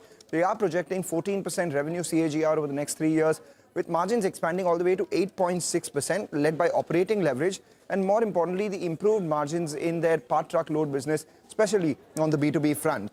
They expect premium valuations for the company to sustain, given the company's rapid growth. Even in an otherwise weakening logistics sector, deliveries growth has been faster than the industry, and they've been gaining market shares from established business-to-business logistics players itself. And transition to profitability would justify valuations at current levels. And that is something that you can see, in the multiple differential as well. In the near year, which is FY25E, the stock trades at 57 times. And assuming that the profitability grows much faster, FY27, that number falls all the way down to 22 times itself. So that makes Equirus comfortable going long on the stock right now with a target of 459. Okay, all right. So that explains the move on delivery and why it has come up from the highs as well. Thank you so much for explaining that note to us, Mangalam. But it's now time to introduce Growth Code, special initiative by Grow and CNBC TV18 to further empower retail investors and traders. Renowned investors and professional traders convened at Grow's Trading Right event on November 9th, where they shared valuable strategies. Here's a snippet of what pro trader Subhashish Pani, CEO of Power of Stocks, had to say about when not to trade F&O. Let's listen in.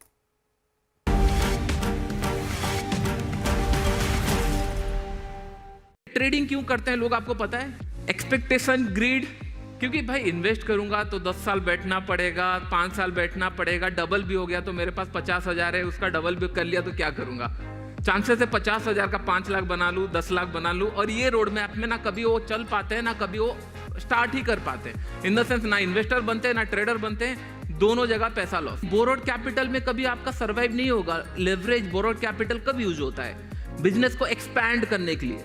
और आप क्या करने के लिए आए हो कि नहीं भाई 15 लाख से अगर स्टार्ट करूंगा, दिन का 10% तो दिख ही रहा है, 1-2 महीने के अंदर अगर डबल हो गया, 10 लाख हो गया, लोन क्लियर हो गया, उसके बाद फिर गाड़ी घर ये चलता रहता है। और ये नर्व्स को ना इन्फ्लुएंसर बहुत अच्छे से पकड़ते हैं और बोला जाता है कि नहीं, हाँ अरे भाई डेली आपको पैसा बन सकता है।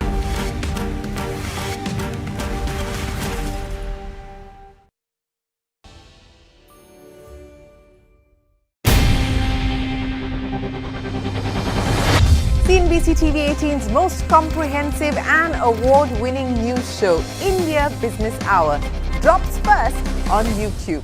So get the first access to the most influential architects of policies and politics, the key newsmakers of the day. Discover the big themes as we decode the business of markets, macros and more. Be the first to go to the heart of all the top stories that drive the day's agenda. Catch the award-winning India Business Hour live every night on YouTube with me, Shriram Finance. India Business Hour live on YouTube at CNBC TV18 weeknights at 7 p.m. Shankarji, you know, I know you've been watching Zakir Bhai as a child, and thereafter you idolized Shakti and all the concerts that you went for. From that period to the time when you actually met him, played with him, was a part of Shakti. All of this over a period of almost 3 decades. What was the one everlasting, overarching quality of Zakir Hussain? We know of him as a great musician, but very few know of him as the kind of person that he was. If you could throw some light on that. Well, you know, we've been playing and touring for the last 25 years. And if you ask me, one quality that he had is every night he never failed to surprise me. Wow. And every night that the feeling of awe, what an artist, that was there every night, even though we played like 30 concerts in 40 days. Second quality is his humble nature, his compassion towards other musicians. You know, sometimes he used to just take a step back and just be an accompanist, providing you the platform to showcase your art form, you know. So that shows the maturity of a musician. And just the sound of his tabla, it's never ever going to come back again. So really, really sad. I mean, I don't have any words to speak. We can totally echo that sentiment. Just the sound of that tabla. I personally remember, you know, there was a concert that you had done with him at Shanmukhanand, and you just asked the audience, hey, Lavani, should we play that? And the audience was enthusiastic. Zakir Bhai just strung one beat on the tabla, and everyone was suddenly transported to the Lavani. But you know what's also interesting is that the personal connection that you had with him, you had the joy of playing cricket with him, a lot of meals that you would share, you all would share as well. Invest.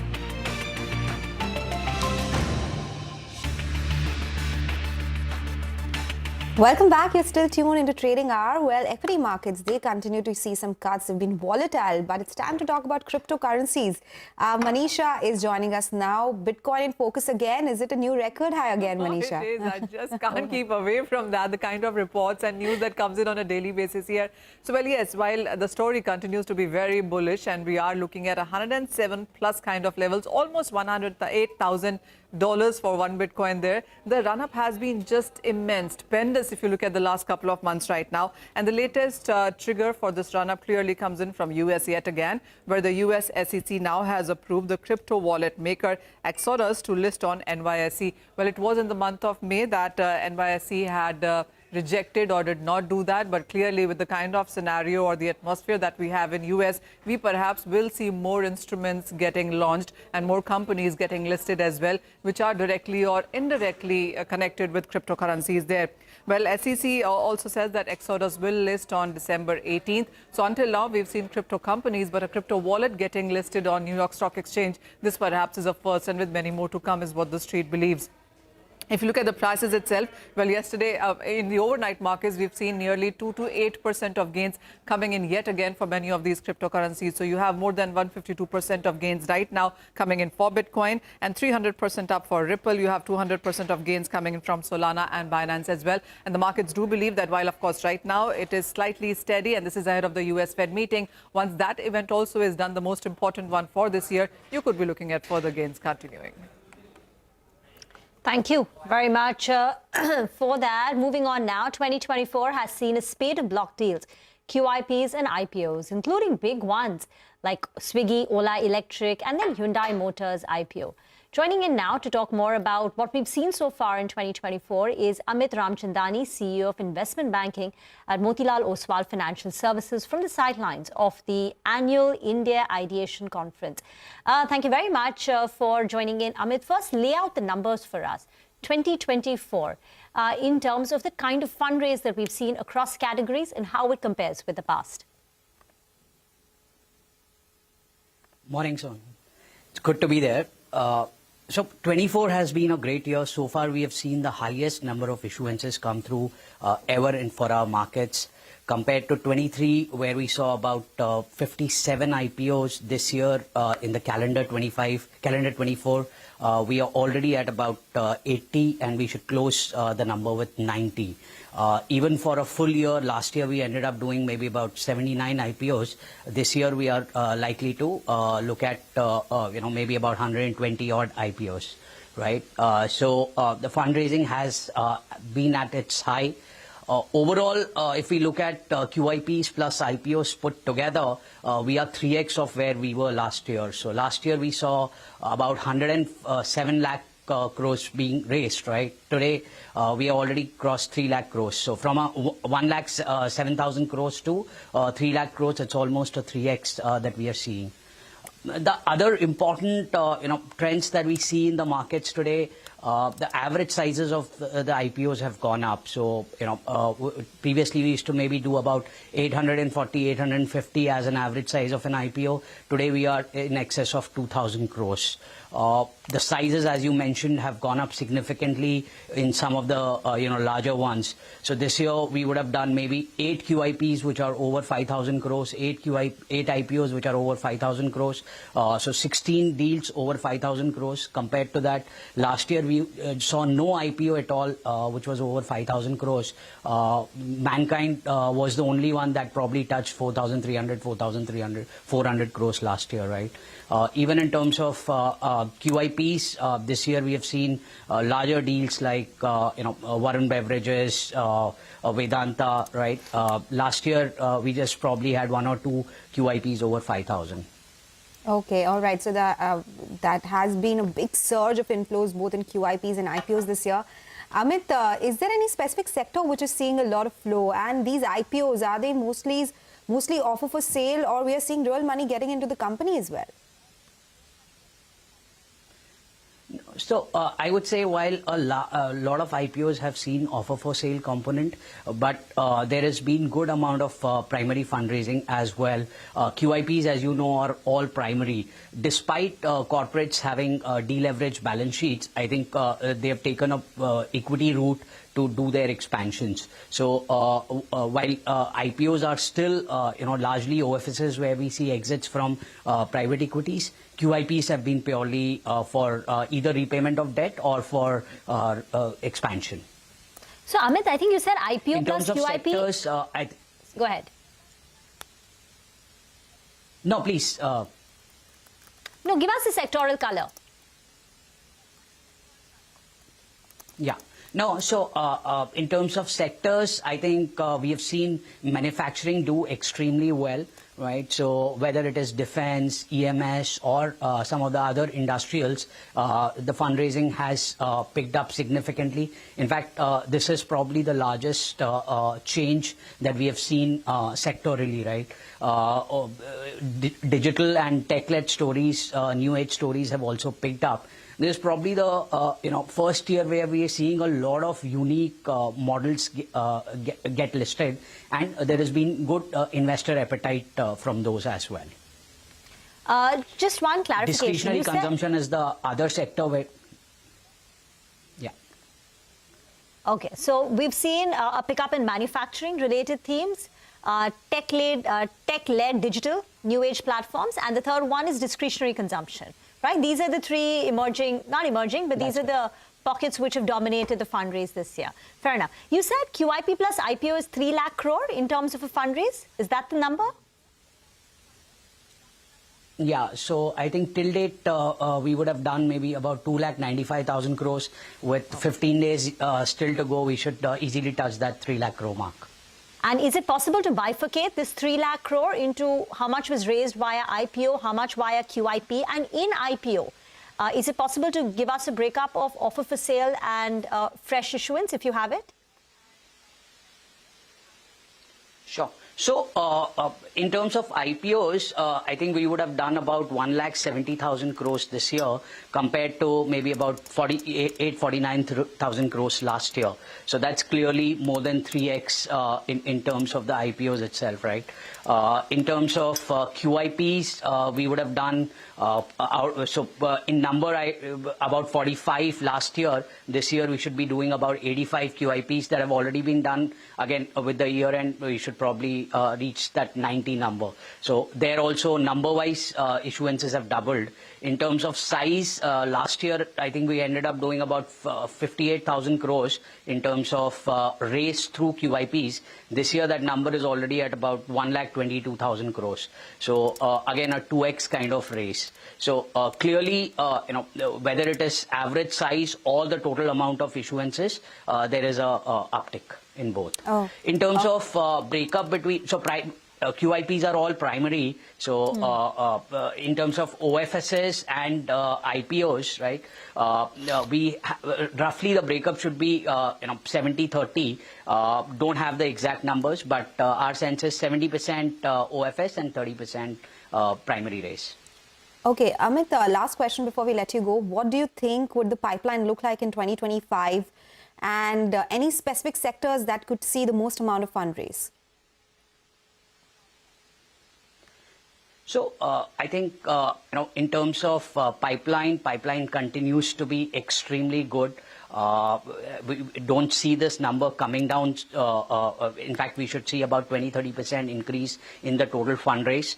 QIPs, while this year we've seen a lot of them, next year maybe you will see corporates raising a bit less because whatever has been raised this year needs to be deployed. And I think the number of issuances that we have seen in manufacturing, infrastructure, EMS, defense, and tech-led themes should continue to dominate. Financials is one sector where we haven't seen too much capital being raised. In the previous years, about 35 to 40% of the primary raises have been financials. So we expect with reducing interest rates and credit quality sort of improving, we expect the financials to also raise money. What was the amount picked up by financial services in 2024 versus historical levels of 35-40%? So, again, I don't have the exact numbers, but I would say it would be less than 20% for this year. Any other themes or any other sectors where we've seen less fundraising, like financials is one? Anything else that comes to your mind? Yeah. Not particularly. I would say maybe discretionary consumption has picked up now, but staples and other consumers are other consumption sectors are yet to pick up. Okay, all right. Amit, thank you so much for joining us with that insightful chat and telling us what the trends are looking like when it comes to fundraise via IPOs or via QIPs as well. That's the word coming in from Motilal Oswal Financial Services. We'll slip into a short break. When we return, we'll discuss market technicals with Mitesh Thakkar and also discuss the top trading bets. Stay tuned.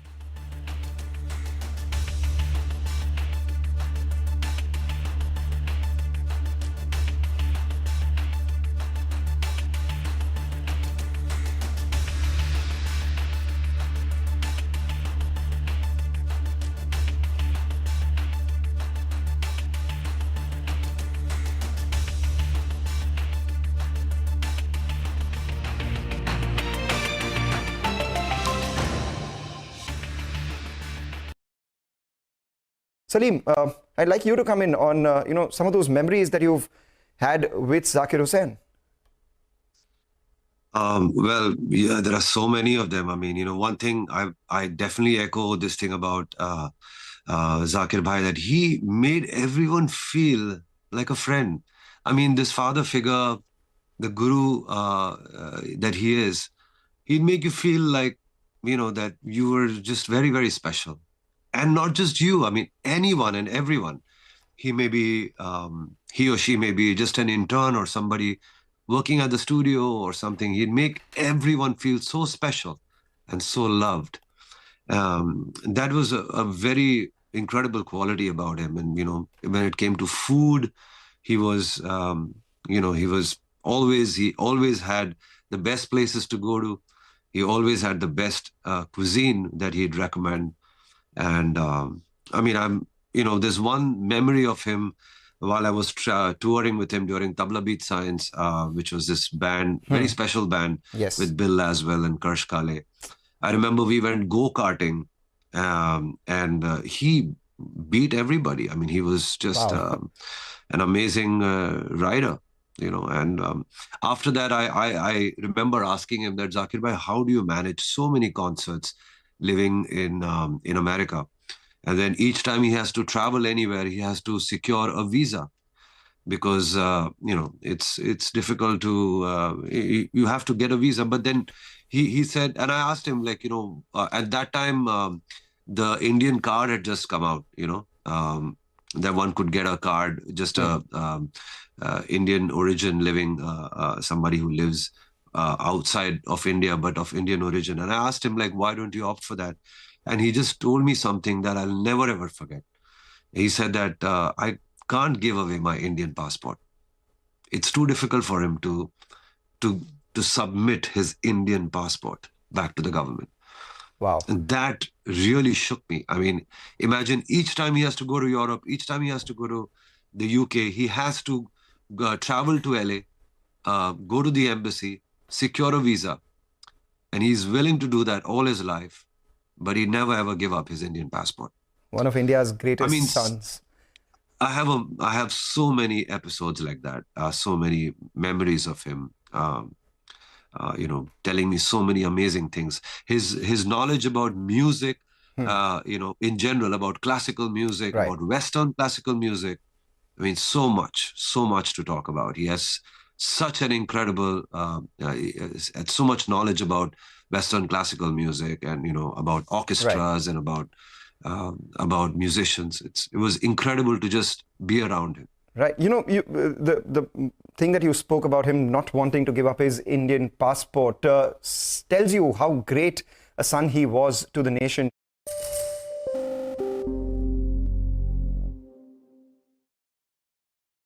Shankarji, I have to ask you this. Which of your songs did he like the most, he enjoyed the most? And if you were to, give him that vocal tribute, if you would.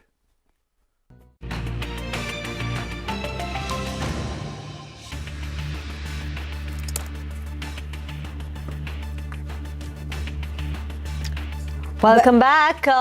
It's grinding lower now for the market. There was an attempted pullback, but that's being sold into 225 points gone on the Nifty, below 24,450.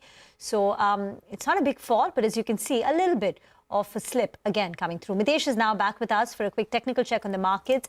Mitesh, thoughts on the price action and the trades? Yeah. So the price action isn't very encouraging. In fact, I would have wanted 24,500 to hold. That's not happening. So one, we're not looking at going aggressive on the long side. In fact, unless any kind of recovery happens, I'll avoid longs. On the stock side, I have one buy and one sell. Oil India is a sell.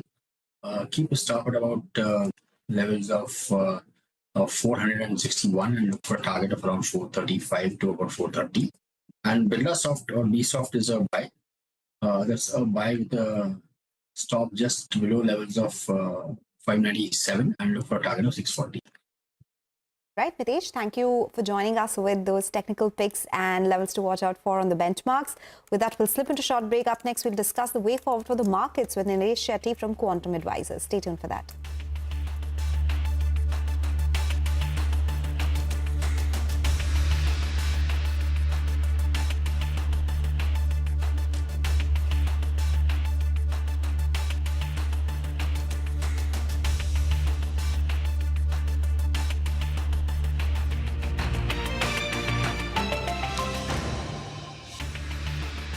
Oh my God. I used to, we used to travel a lot by bus because we used to have long bus journeys, 8 hours, 10 hours, 12 hours. So that was one opportunity where I used to play my mixes or, something that is recently released, some film song or some, non-film song, some piece of music. And he used to listen to it and, appreciate every single, thing that, piece of music that I played for him and give me his blessings. See, I don't want to sing something from what I've composed for him or anything like that. All I would like to sing is Guru Brahma, Guru Vishnu, Guru Devo Maheshwara, Guru Sakshat Parabrahma, Tasmai Shri Gurave Namaha. Om Shanti is what we can say to Zakir Hussain. We celebrate his life on that. And one of the most amazing anecdotes that he speaks about his life is he, got up early in the morning, heard, the namaz being recited. Thereafter, he went to a school which was a Christian school where he learnt all the carols, etc. And then thereafter, he prayed to Saraswati as well. He was what India was.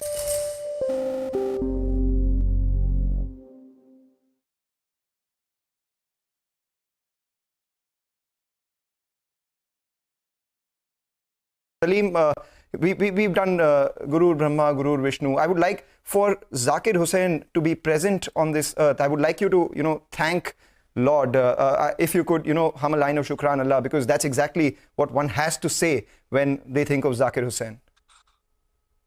Sure, it's a difficult time right now. And speaking of Shukran Allah, I must say, this song had just released, and I walked in late at Shanmukhananda Hall at one of his concerts, and he was playing a solo, and he just jumped into playing Shukran Allah on his baya, which was, which was just, yes. But we thank the Almighty that we have learned. Every single person on this panel and in the music world has a little bit of Ustad Zakir Hussain, because we've learned so much from him. And on that note, Shukran Allah walhamdulillah, Shukran Allah walhamdulillah, Shukran Allah walhamdulillah, Shukran Allah walhamdulillah. Thank you so much. The heavens are blessed with a new, with a star.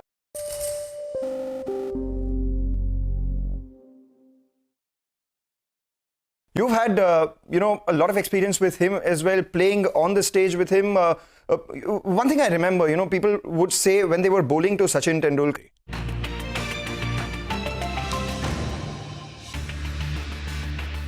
Welcome back. You're still tuned into Trading Hour on CNBC TV18. It's time to talk about market fundamentals. Nilesh Shetty from Quantum Advisors is joining us now to discuss just that. Nilesh, good morning. Thank you so much for joining in. Last 2 days have seen some fall as far as the benchmarks are concerned, but mid caps and small caps continue to trend higher. Do you think that flavor has come back when it comes to broader markets? Because we were talking about record high valuations there. Do you think there are pockets in the broader markets where we can look for opportunities?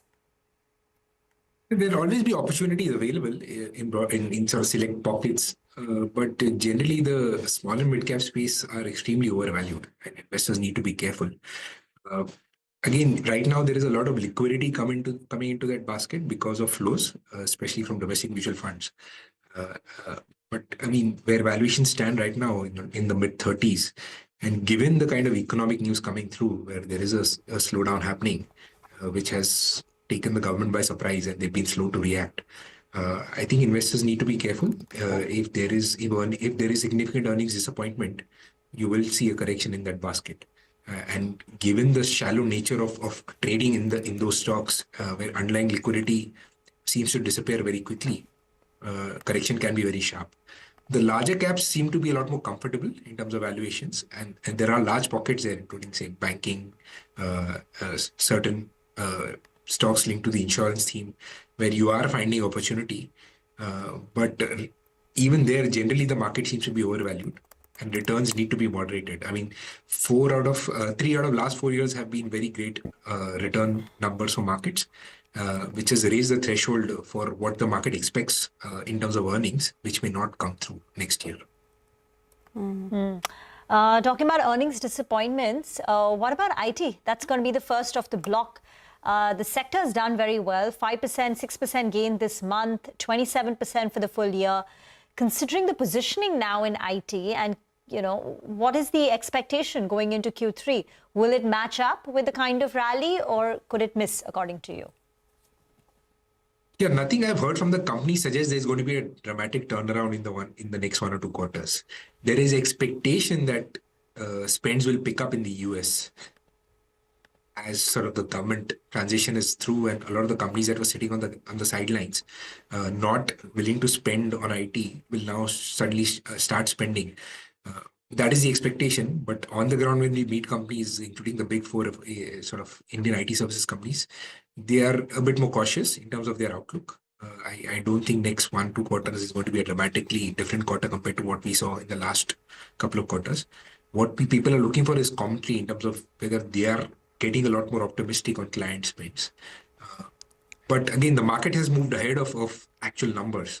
And the market is pricing in next 2 years and 3 years of earnings, where they believe there'll be an uptick already in the valuation. So again, we are a bit more cautious there. I think it doesn't offer as much value as it did probably 6 months ago. Okay.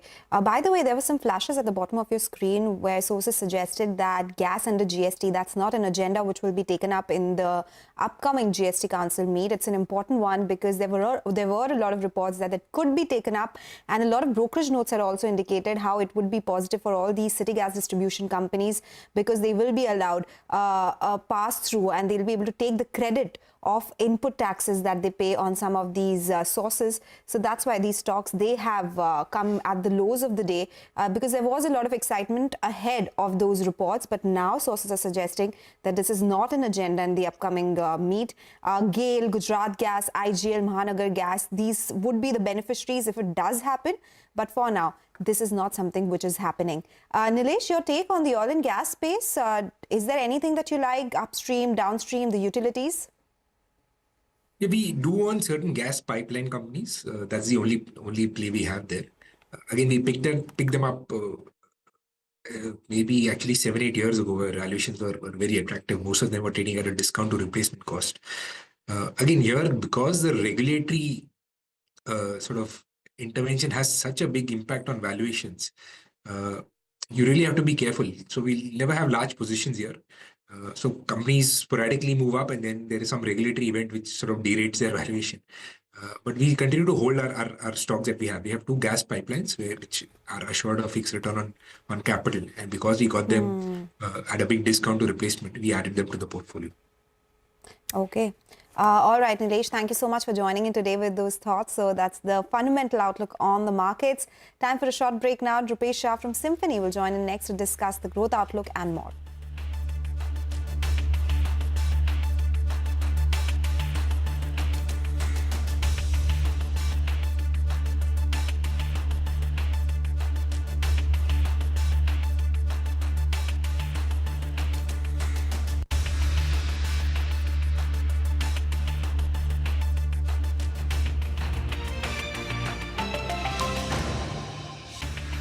Bowling to get him out, but you're also bowling to impress him. That's exactly what happens when you played with Zakir Hussain as well. You're not only, playing the music to present to the audience, but you're also playing to impress Zakir Hussain. How did he, change the way you played on stage, playing with Zakir Hussain versus playing with others? If you could talk about that and maybe, speak about some of the things that celebrated, that Zakir Hussain celebrated the most. Well, I go back to a memory from the year 2007, and that was my first time on stage with him in Kolkata back in the day when I used to live there.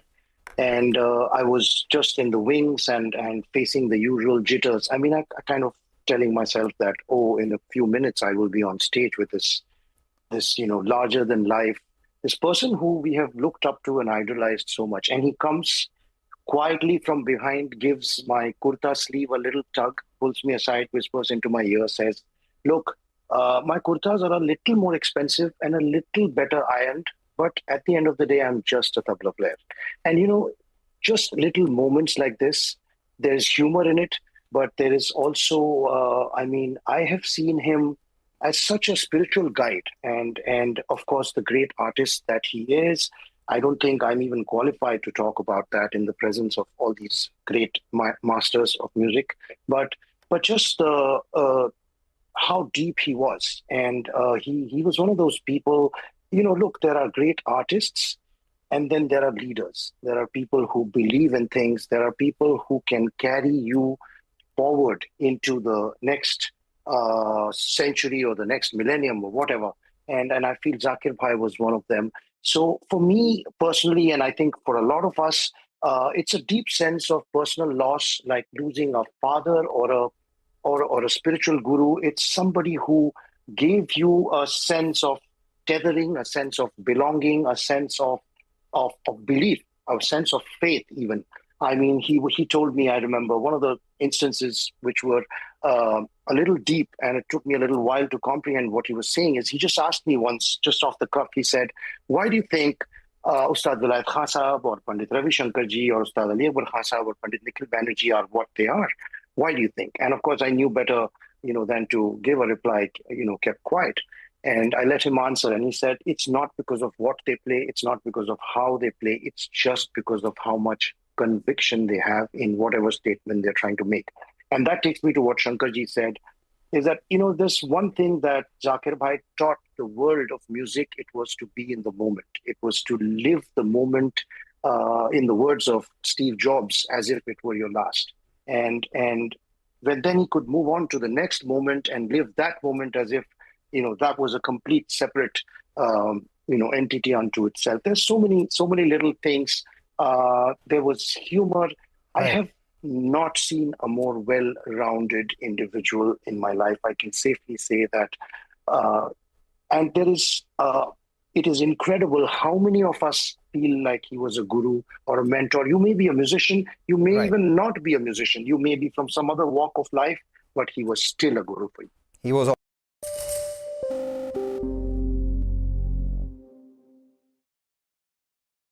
Shankarji, if you could tell us a little about how Zakir Bhai prepared, because you've spent so much time with...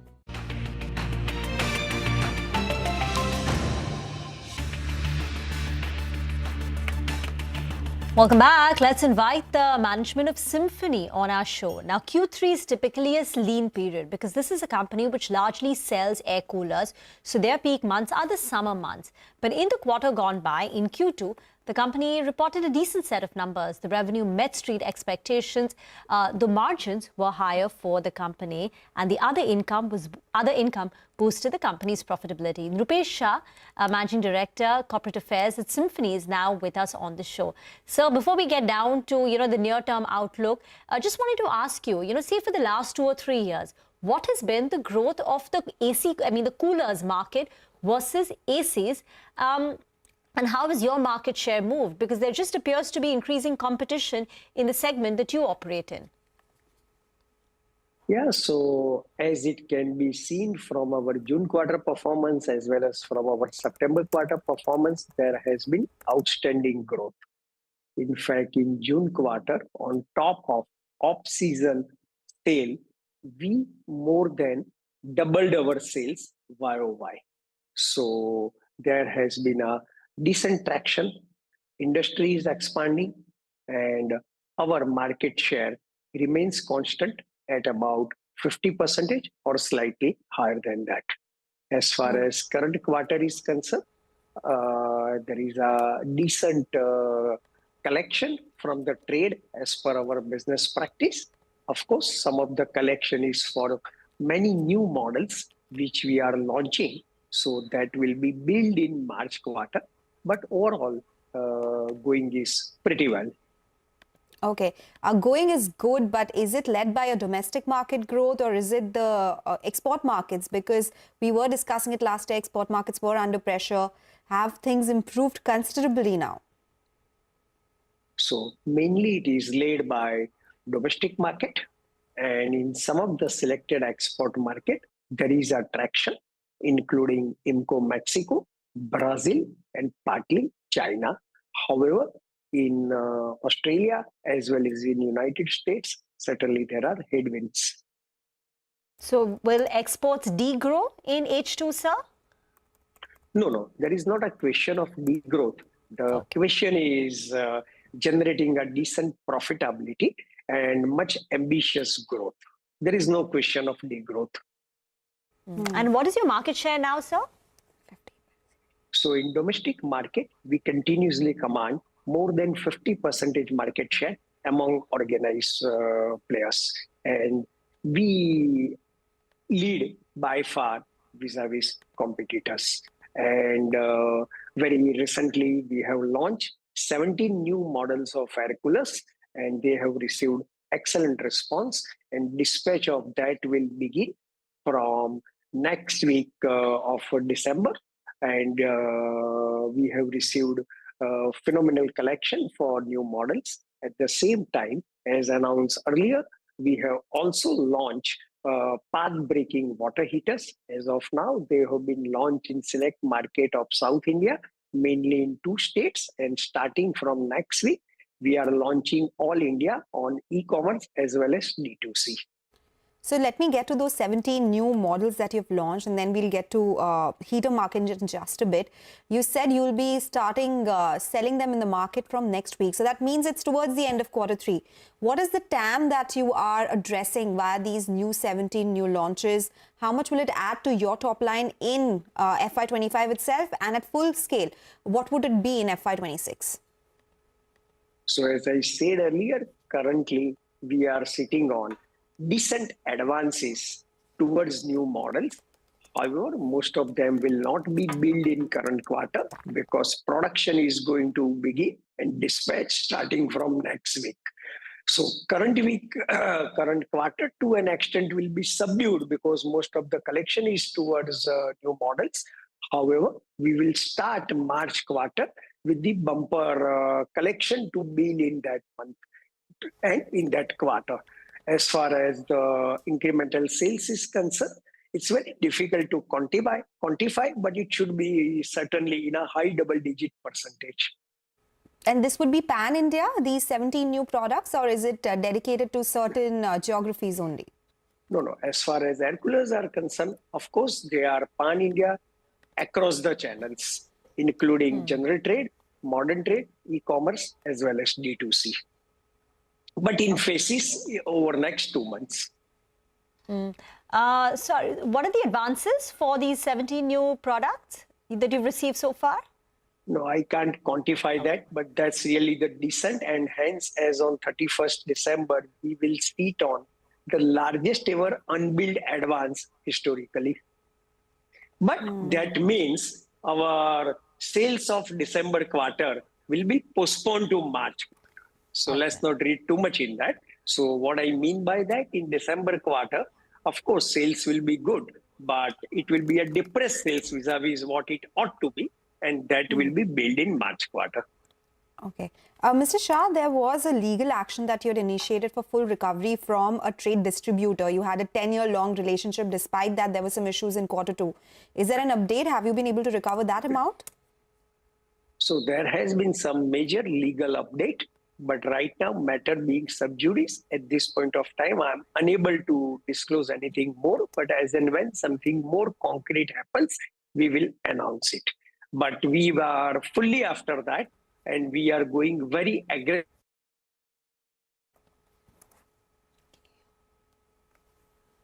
Okay, we can't hear you, Mr. Shah, but thank you very much for joining in. We got the gist. So the company's launched 70 new coolers. They've seen phenomenal response for that. They're sitting on strong advances. It will flow through only into the March quarter, but otherwise, December has also been a good season for Symphony. That's the key crux of what the company had to say. Exports, I think, is still a bit subdued, at least in parts of it. Get into a break. As we do that, here is some good news for all you viewers. India's business news leader is now just a click away. So we're introducing to you the all-new app. Get instant access to breaking news, in-depth articles, financial world updates at your fingertips. So download the CNBC TV18 app now from the Apple Store or the Google Play Store.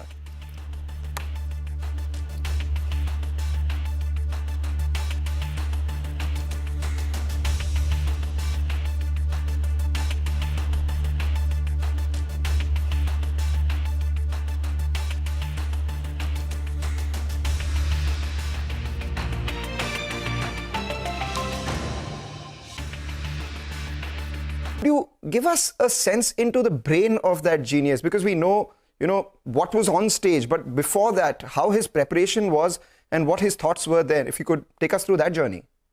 Okay, now, here is a man who has been playing for years and years and years. And, he need not prepare actually, because it's all there. But before every concert, so that he doesn't disturb the other artists, he used to put a piece of cloth on his baya and chati. And he used to be, we are all doing our sound checks and we're creating a ruckus over there on stage. This wire is not working. That in here, he used to be just sitting there and he used to be doing his riyas, continuously. Now you asked about his brain. What differentiates a Zakir Hussain from any tabla player in the world? I'll tell you what it is. I've analyzed this. See, there's a lot of learning that you do, Talim, as you say. Every tabla player, every instrumentalist, he learns a lot, and there's a lot of information in one's database. Okay, so Gyani, bahut log hain. You got a lot of information, a lot of education as far as your core instrument is concerned. The difference between other players and Ustad Ji was, at that spur of the moment, from that database, which is that information that he needs to draw and present it. And it happens in a split second. So that was his mastery. The spur of the moment, that improvisation, that analysis of what you're singing and removing that information from his database and putting it out there, that nobody can do. That's why I'm saying tabla will never sound the same again on this planet. For our audience, would you be able to give us a more relatable example out here? Like, you were doing a certain thing in the concert and this is exactly what Zakir Bhai did and that floored you on the stage itself. No, I mean, you tend to take some, complicated variation in your rhythmic improvisation. He catches on to it after the first beat. He knows and he's in sync with you. And you always wonder, how is this man reading you like this? It's almost like mind reading. Well, I'm sure that when Rahul also plays, some of the times while he's playing and suddenly he pauses, you see that Guruji has also paused in the same place as if they've been rehearsing for 10 years. I'm so sure, Purban, you agree with me. And you just wonder, how is he ready like this? So he had a different kind of brain and interpretation of what he's playing. And one thing that I've learned from him is that moment, he's there with you 100%. 1 hour concert, 2 hour.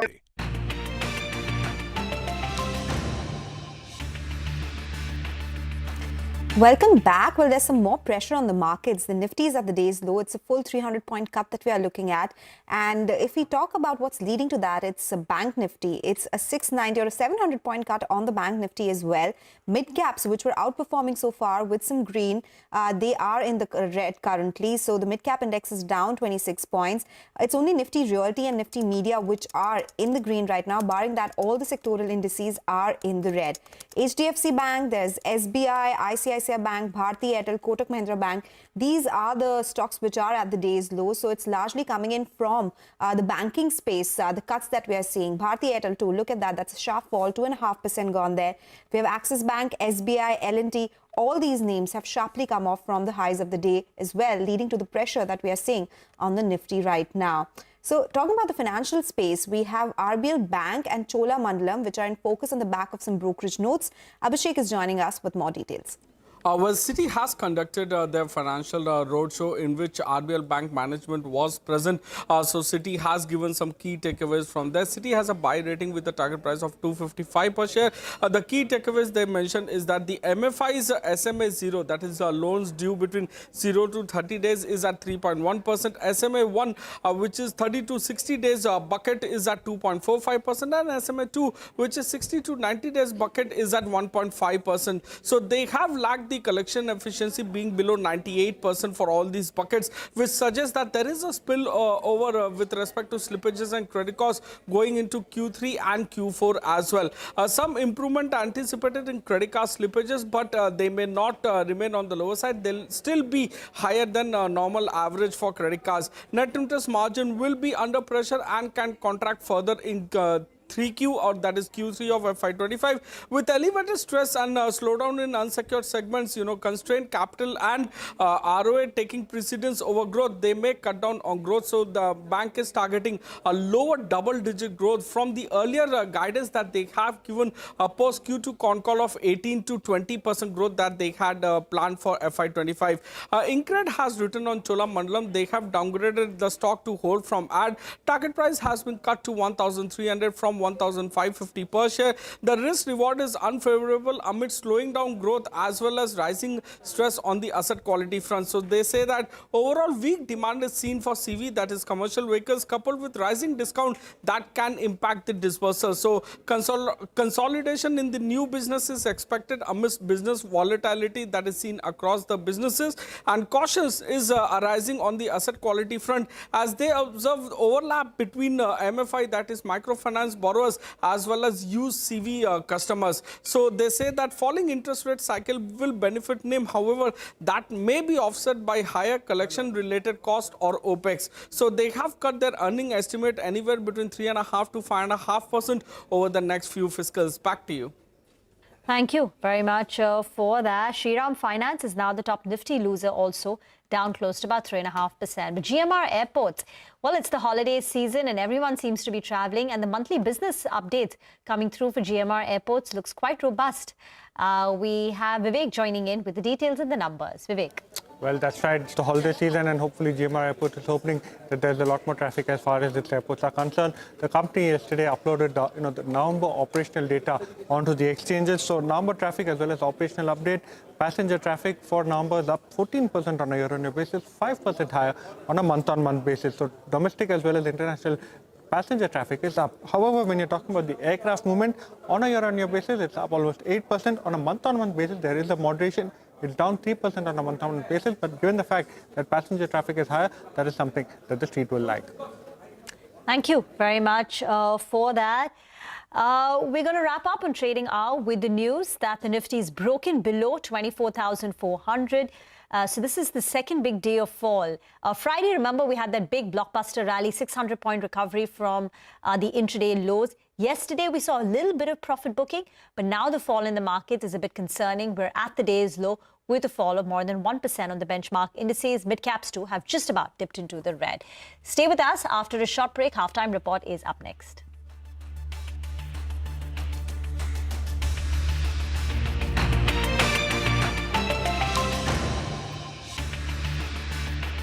He's there with me, or he's there with Salim, or with Rahul, or Kurban, or Aditya. He's there 100%.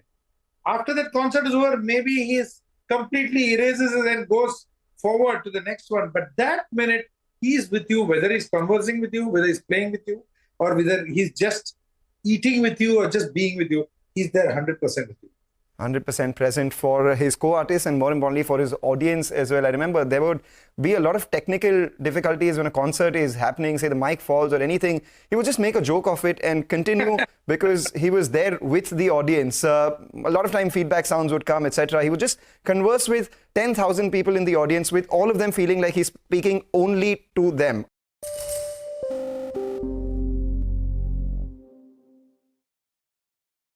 There is a circle of life. Zakir ji's first, major concert was with Pandit Shiv Kumar Sharma, and as fate would have it, his last concert tour was with you in the US as well. That circle of life, what you saw Zakir Hussain as while he played with your father, to the time when you played with him, and till the last concert that you played with him.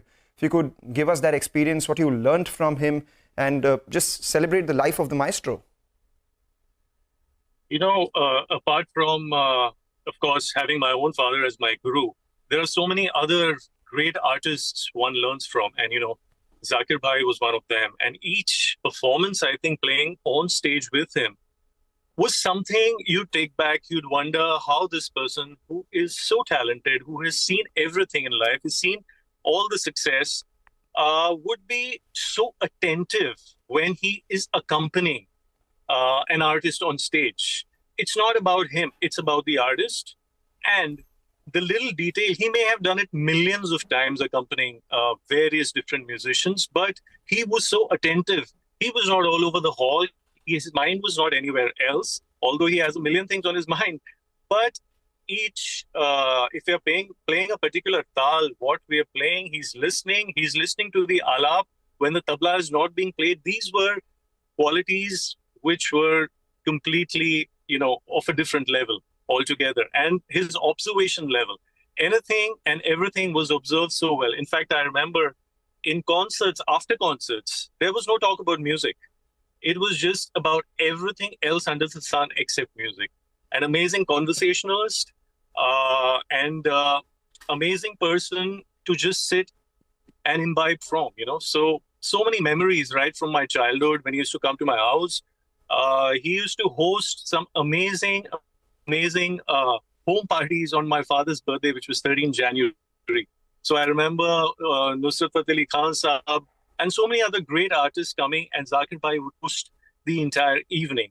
From that time, when I was about 7 or 8, to this time now, having seen my father on stage with him, and recently, just a month ago, performing with him, it's just a cycle, which is kind of, I have no words. It's pretty amazing to see this an artist of his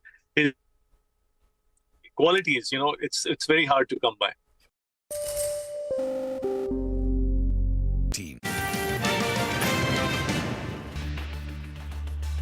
Stocks pull back ahead of the US Federal Reserve's interest rate decision on Wednesday. Realty ekes out some gains, but power, energy and financials drag. Midcaps still fare better. Vedanta declares a fourth interim dividend of 8.5 rupees per share, amounting to around 3,300 crores, of which near 1,900 crore will accrue to the promoters itself. The latest payout will take the total dividend for this financial year to nearly 43.5 rupees. Mankind Pharma looks to raise nearly 3,000 crore rupees through its QIP, while Gravita eyes another 1,000 crore. HCC also joins the QIP queue with a 400 crore rupee offer. Meanwhile, the Abu Dhabi Investment Authority is likely to have sold over 9% stake in Mindspace REIT to raise over 1,900 crore rupees. India's trade deficit hits a record $38 billion in November, propelled by a sharp jump in gold imports to about $15 billion from just about $3.5 billion a year ago. The rupee slips further on the queue. After a couple of days of big gains, we're now bracing ourselves for some losses as well. The Nifty is now firmly below that 24,400 mark, down 300 points. A 1,000-point decline on the Sensex, with the Bank Nifty declining about 750 odd points. The mid-caps are outperforming by not falling as much. That index is down just about 100 points. This is Halftime Report. I'm Manglam Malu. With me is Hormaz Fatakia. Hormaz, on Friday the 13th, the big up move that we saw on the market, all of that has been, more or less given up. We're just about 150 points away from Friday's low. We tested the upper end over the last few trading sessions. Seems like we're now testing the lower end. Well, you never say over until it's over, right? Yeah. We still have an entire half of a session to complete. But yes, we're at the lowest point of the day is the Nifty, and almost as Manglam was highlighting, right? Giving up almost everything that we gained during that extremes session of extremes on Friday. Almost now just 200 points away. 24,190 was last Friday's low. We are at 24,380 as we speak, 280 points down on the index. What's pulling the index down though are the heavyweight banking names. ICICI Bank, HDFC Bank, Bharti Airtel is a contributor to the downside, along with stocks like TCS and L&T. So no respite coming in from the index heavyweights. And of course, the mid-caps were faring better, but they are only faring better in terms of not falling as much and not being in the green. But there are some movers that we have in today's trading session, and Cipla is one such stock, and that is after brokerage firm Kotak upgraded the stock to a buy from an earlier rating of add, and it's citing a slew of decent launches that are lined up in the US markets. Vinny is joining in to tell us more on that. Vinny. Yes, so what we are seeing coming in for Cipla, that Kotak has upgraded the stock to a buy from a previous ad rating. They have a target price that they've given a slight bit of a reduction, 25 rupees reduction, and the new target price 1,725 is the new price that we're watching out for. Now, what Cipla is highlighting that yes, there is some bit of a delay in the generic drug, which is Exabrin, which they're launching. That launch has now shifted and moved towards mid-FY 2026. So despite this delay, what Kotak is saying, they expect Cipla to do well. They believe that this drug will still give them a very good opportunity, though it is now will be coming in from the second half of FY 26, but still a good opportunity. Other than that, in terms of a lot of launches that they're planned in the next couple of years in US will be a big positive for them.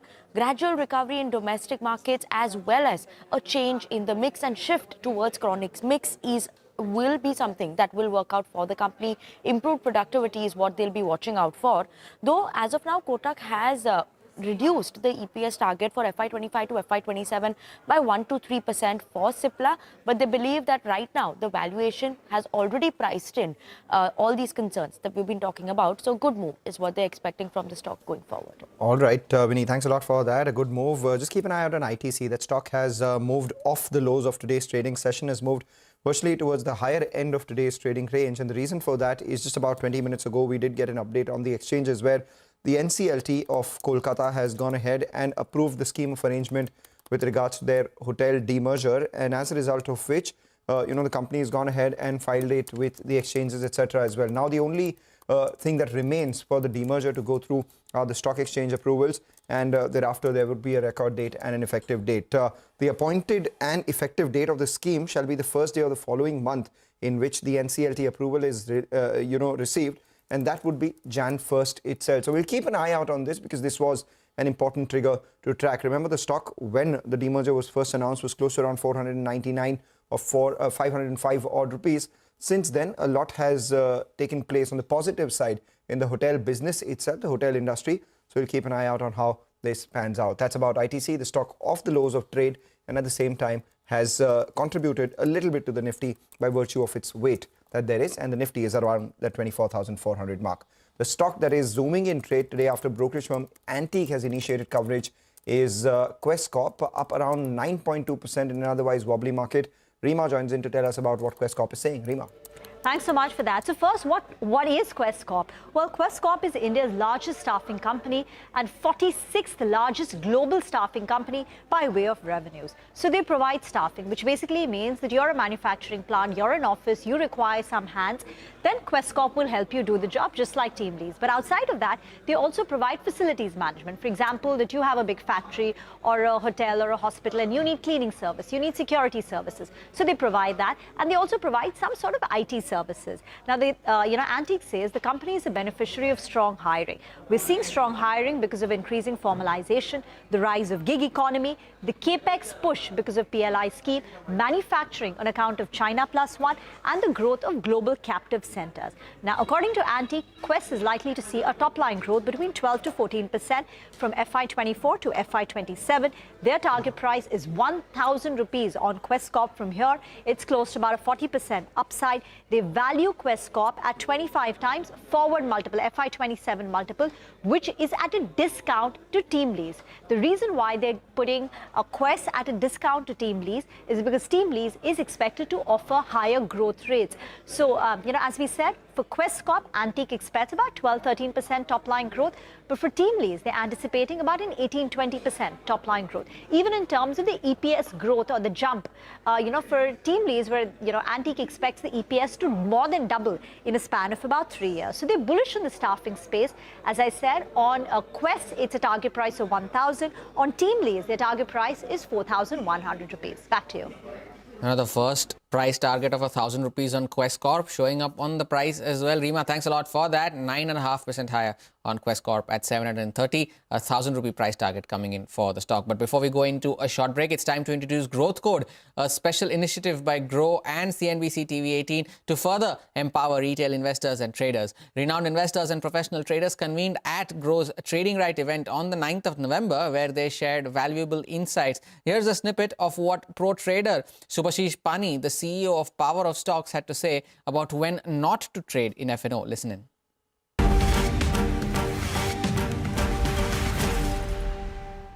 Trading क्यों करते हैं लोग, आपको पता है? Expectation, grid, क्योंकि भाई invest करूंगा तो 10 साल बैठना पड़ेगा, 5 साल बैठना पड़ेगा, डबल भी हो गया तो मेरे पास 50,000 है, उसका डबल भी कर लिया तो क्या करूंगा? चांसेस है 50,000 का 5 लाख बना लूं, 10 लाख बना लूं, और ये रोड मैप में ना कभी वो चल पाते हैं, ना कभी वो स्टार्ट ही कर पाते हैं। इन द सेंस ना इन्वेस्टर बनते हैं, ना ट्रेडर बनते हैं, दोनों जगह पैसा लॉस। बोरोड कैपिटल में कभी आपका सर्वाइव नहीं होगा। लेवरेज बोरोड कैपिटल कब यूज होता है? बिजनेस को एक्सपैंड करने के लिए। और आप क्या करने के लिए आए हो कि नहीं भाई 15 लाख से अगर स्टार्ट करूंगा, दिन का 10% तो दिख ही रहा है, 1-2 महीने के अंदर अगर डबल हो गया, 10 लाख हो गया, लोन क्लियर हो गया, उसके बाद फिर गाड़ी घर ये चलता रहता है। और ये नर्व्स को ना इन्फ्लुएंसर बहुत अच्छे से पकड़ते हैं और बोला जाता है कि नहीं, हाँ अरे भाई डेली आपको पैसा बन सकता है।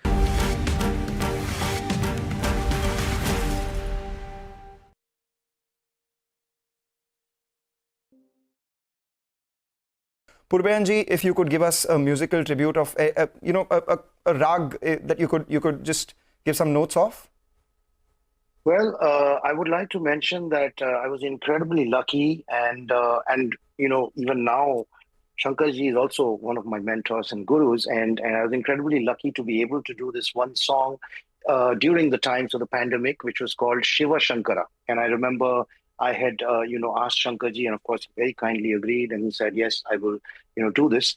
And then we were kind of talking about who else we could have on it, and just on a whim I thought I would talk to Zakir Bhai and ask him if he would. So I texted him and he called me back, and I said, Zakir Bhai, here's this song that Shankarji very kindly agreed to do with me, so can we have you do something on it? And in his characteristic fashion, he asked me, what is the something that you would like me to do? And I think I kind of bumbled and I said, well, play some tabla on it. And it's a song that we did, and it's been a very, very much cherished memory. I still have some of the video rushes of when we shot his video or on Zoom, actually, when he was in his studio in California. And it's a little composition which if I may, I'll just hum the first line, but it's sung by Shankarji, who the man himself is here. So it goes like this: Shiva Shankara Mahadeva, Shiva Shankara Mahadeva, Parameshwara Amrita Rupa Karunakara Dhyana Priya Shiva Shankara Mahadeva. It was something that we did during the pandemic. Our collective prayer will give him a lot of peace.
지금 이제 대한민국은 주사파가 정말 장악을 하고 있는 그런 때라서 대한민국이 언제 무너져도 이상하지 않은 때까지 왔습니다.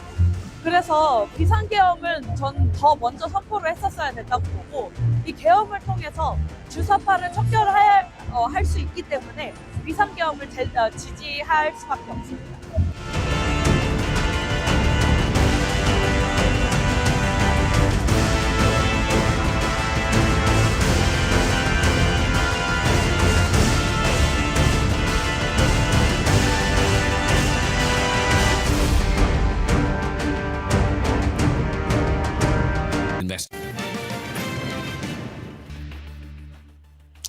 Welcome back. It's almost been about 3 years since these new age companies listed on the bourses. Delivery 2 listed sometime around in May 2022, and it's been in focus after this recent bit of underperformance today. Equirus has initiated coverage on the stock. Mangalam, what's clicking? What's clicking is the fact that the stock has been underperforming for a very long time, and now there are signs of some sort of business improvement out here. Delivery, remember a couple of years ago when the IPO or the issue came out, it was around 487 rupees odd. From there, it was a one-way slide down after a big up move thereafter. So, after this underperformance, maybe the street believes that it is a position where one can perhaps initiate long calls on Delivery with a target of 459 rupees, which, mind you, is still slightly lower than the issue price of 487 itself.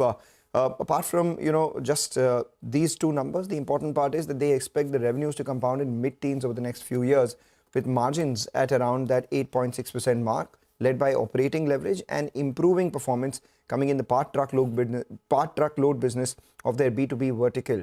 Valuations for Delivery are justified as per Equirus on account of two factors. One, the improved profitability over the next few years. Alongside that, them gaining market share from the established B2B players itself.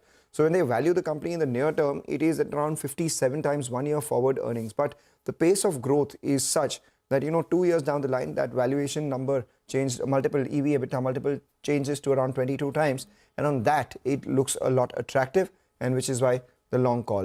While we were talking about, Delivery, an important news at the bottom of your screen, non-market but important from a policy standpoint, where the One Nation, One Poll bill has been tabled in the Lok Sabha itself. So we'll keep an eye out on that one, Harmas. Interesting, right? And so we keep an eye out on the parliament proceedings as well as to what comes out from there. But the other stock that has been moving around in today's session has been Piramal Pharma. Remember, we've had like 4 stocks that have had initiating coverage calls in today's trading session, and Piramal Pharma is one of them. And JM Financial initiated coverage on the stock. It's a buy rating, a price target of 340 rupees, and also an upside of around 35% from yesterday's closing levels. And Piramal Pharma, mind you, has had a good year so far. It's almost 80% on a year-to-date basis as of yesterday's closing. So add another 35% is what JM Financial is anticipating. Now, what they say is that they are building a 23% plus EBITDA CAGR for Piramal Pharma going forward, and that will result in steady cash generation. And they talk about their CDMO business as well, which is one of their key revenue generating metric. And they say that this business is key to its outperformance going forward. Now, on a valuation standpoint, what they say is that it's currently trading at around 21 times FY26 EV to EBITDA. And on an FY27 basis, it's trading at around 17 times EV to EBITDA, which is a significant discount to its average listed peers, a 38% discount to its average listed peers. So that also is what's driving JM Financial's bullishness on Piramal Pharma. Now, what they say is that the traction gained through the newly commercialized molecules and, of course, a potential recovery that is anticipated in the US biotech sector in the second half of this year is what will also ensure that this CDMO business achieves this 17% CAGR over the next 3 years for Piramal Pharma. So, a bullish call coming in. JM Financial buy rating 340 rupee price target, and interestingly, all 10 analysts who track Piramal Pharma have a buy recommendation on the stock. All right, let's do that. And as we slip into a short break, let's get you some good news for our viewers. India's business news leader is now just a click away. CNBC TV18's all-new app gets you instant access to breaking news, in-depth articles, financial world updates at your fingertips. You can download the CNBC TV18 app from either the Apple Store or the Google Play Store, and this is what you get to see. This is the user interface of the app and all the in-depth analysis, breaking news right at your fingertips. Stay Late, isn't it?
על כל זה שוחחתי אמש, שוב עם ידידי נשיא ארצות הברית הנבחר, דונלד טראמפ. זו הייתה שיחה מאוד ידידותית, מאוד חמה ומאוד חשובה. דיברנו על הצורך להשלים את ניצחון ישראל, ודיברנו ארוכות גם על המאמצים שאנחנו עושים לשחרור חטופינו.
As we speak, 1,000 points down on the Sensex, 300 points down on the Nifty. That little bit of a smidge above that 24,400 mark has been sold into once again. So we'll keep an eye out on that one, because perfect time to look at the F&O report at midday. The Nifty Bank and the Midcap index, all of them lower. The Midcap index a lot less lower than the others. So we'll keep an eye out on that one.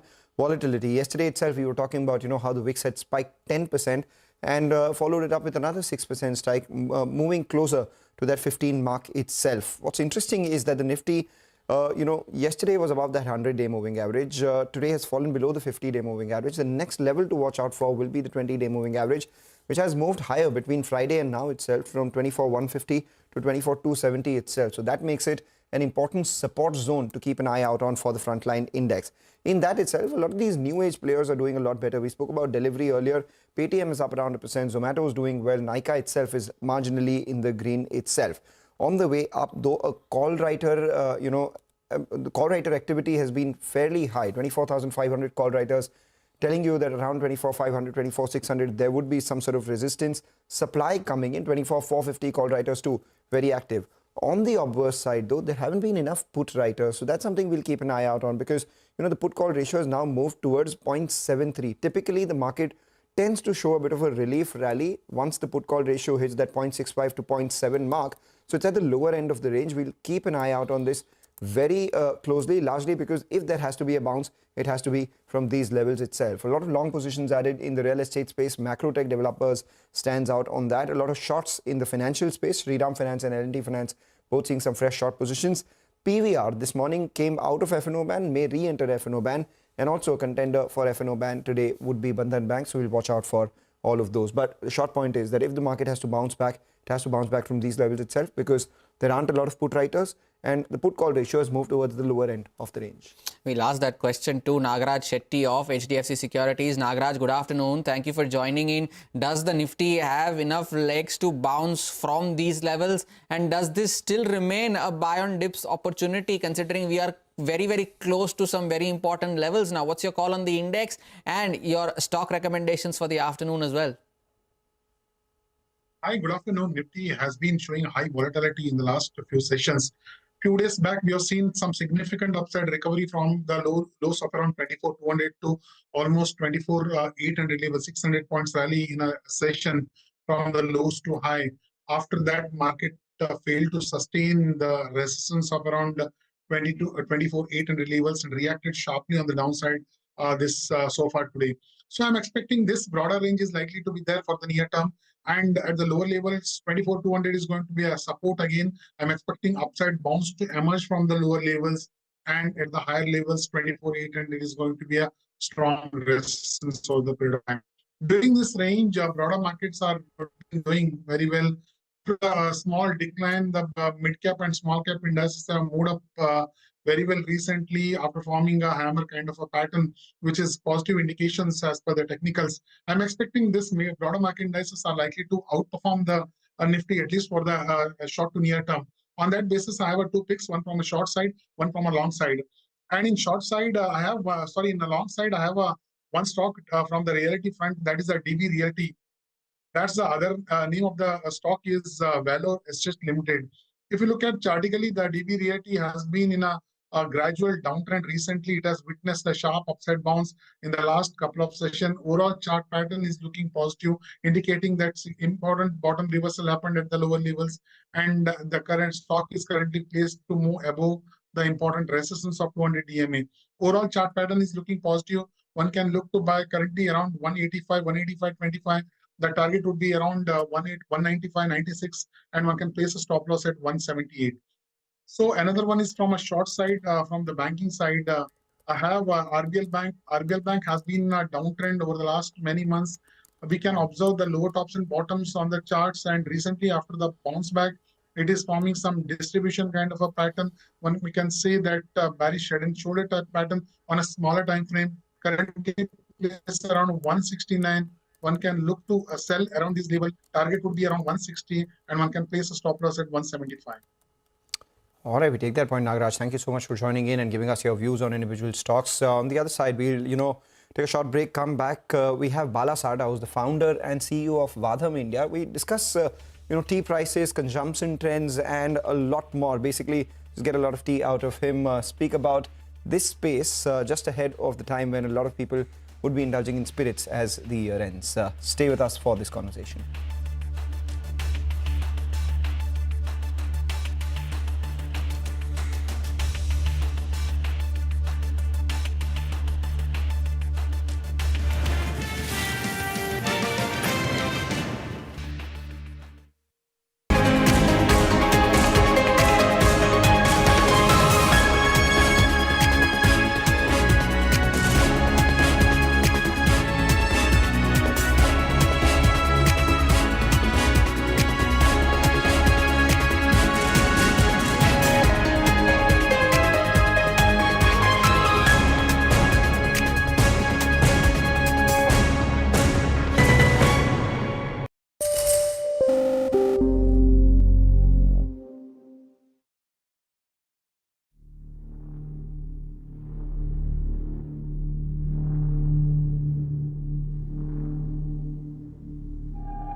Welcome back. Just keep an eye out on the rupee as we speak. We have, the rupee has moved to the low point of trade, perilously close to that 85 mark as well. 84.92 is where we are on the currency as against the dollar.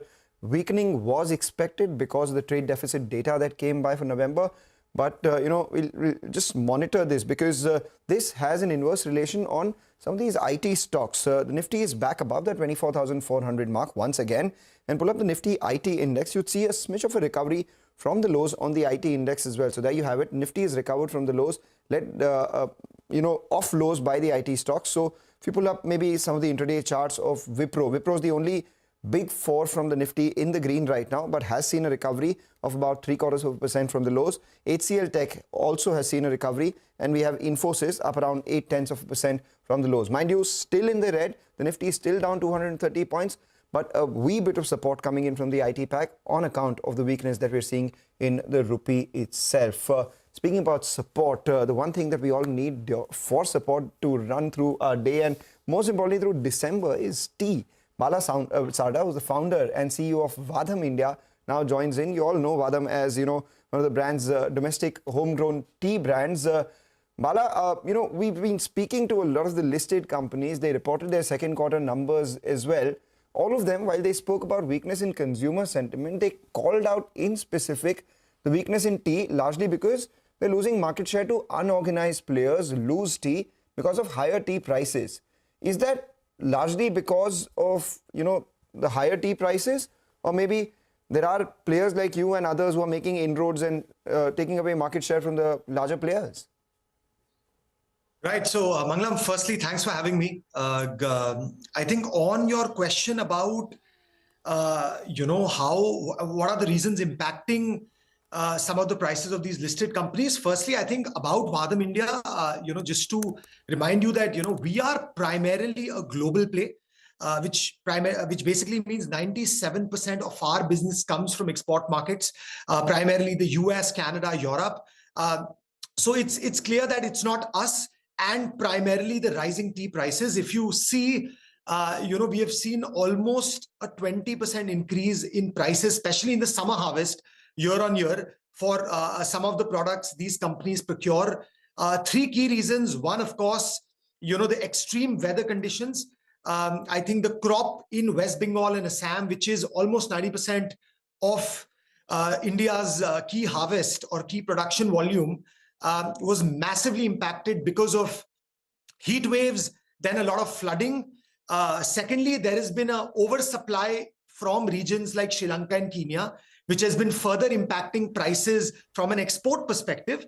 And I think one more thing I want to add is you know, the government has also banned 20 pesticides in tea harvest, which has also led to a decline in tea efficiency yields, right, at a farmer level, right? So I think these are three reasons which has led the price to go up.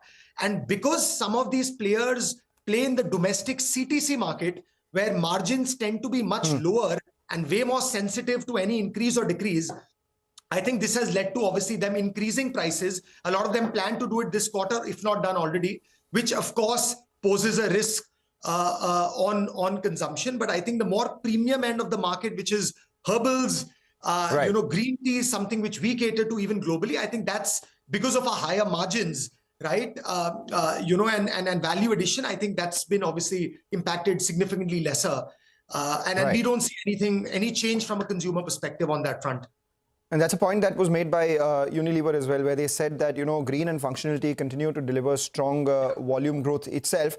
In a higher tea price environment, how does consumption get impacted? I mean, do you see, it's the classic college case, right? If tea prices increases, maybe the demand for coffee increases. Is there substitution? How do consumers behave? I think overall, Mangalam, you know, the consumption of tea primarily in India is obviously very, very specific to that category. So we don't see too much movement into other categories. But definitely, you know, there are two things which happen. Consumers either downtrade, right? And as you know, right, in the CTC market, there are a lot of regional players, right, who are leading, you know, across states in India. So while we have these bigger Tatas and the Unilevers leading charge, but there are a lot of these regional players. So a lot of people do tend to downtrade, and overall maybe consumption frequency, you know, tends to sort of go down. And mind you that sensitivity is lesser in the winter season. It only goes up, you know, with prices outside of the winter season. But that's how I would put it from a consumption standpoint. Bala, this one is from me then, and you pointed on a couple of things really. One was, of course, about the harsh weather. The second is that we understand that the the whole season this time is looking at an early closure as well. In the month of November itself is when we saw those names coming in. While the Indian markets are looking at slightly lower in sense of consumption, even plateauing for that sense, how have exports been for you? I want to understand, one, on the prices part of it, because we've seen the prices gain quite immensely. Has that been shifted into your export numbers? And we've seen various other export in sense of merchandise do kind of okay when it comes to US and Canada. Have those numbers improved for you? What really has been a quarter-on-quarter or an year-on-year growth for your sense of exports? So Manisha, I think from our perspective, I think some of these specific points I talked about has not impacted us in any way, if I could put it like that. I'll tell you 2-3 reasons. One, if you look at the average tea price per kilogram in India tends to be somewhere below $3, right? And a Vadam India, where we do a lot of value add, cut out all these middlemen who eat some part of the share, going up to a consumer in all these global markets. We cut out all of that as a brand. So our sensitivity to that is much lesser because our average selling price tends to be north of $75 a kilogram, right? So that 10 to 15% or even a 20% change does not really impact us. Number two, I think as a company, we also are driven by innovation. So a lot of our blends is not only tea, but a blend of teas with Indian superfoods like spices, herbs, which of course have a very, very different value chain. So that also reduces the impact even further. For us, overall, I think the good thing has been that after 2 years of some of these global markets seeing a consumption slowdown, primarily due to a factoring in of the balancing act out of what we saw post-COVID. And secondly, the NASDAQ was at an all-time low. So overall sentiment was lower. But I think now things are looking much more positive. I think we believe with Trump coming in, US, Canada, overall, we are already seeing a much better sentiment with consumers. And we saw that in Black Friday and Cyber Monday, which is a good proxy to tell you what's really happening in the market. And that's really what we have seen work well with Vadam as well. We are back to strong double-digit growth. We're going to finish the year with EBITDA and net profitability. And sort of, and while, of course, a lot of that is also because of our distribution expansion in offline retail in some of these markets, I think the overall sentiment becoming better is definitely going to help us now over the next 18 to 24 months. Sure. Bala, I have a quick final last question. So we understand that you, while of course exports is a big market for you and you have a lot of celebrities as your consumers as well, what is the special tea that you've launched this year, or what are the plans now for 2025 in sense of specialty teas?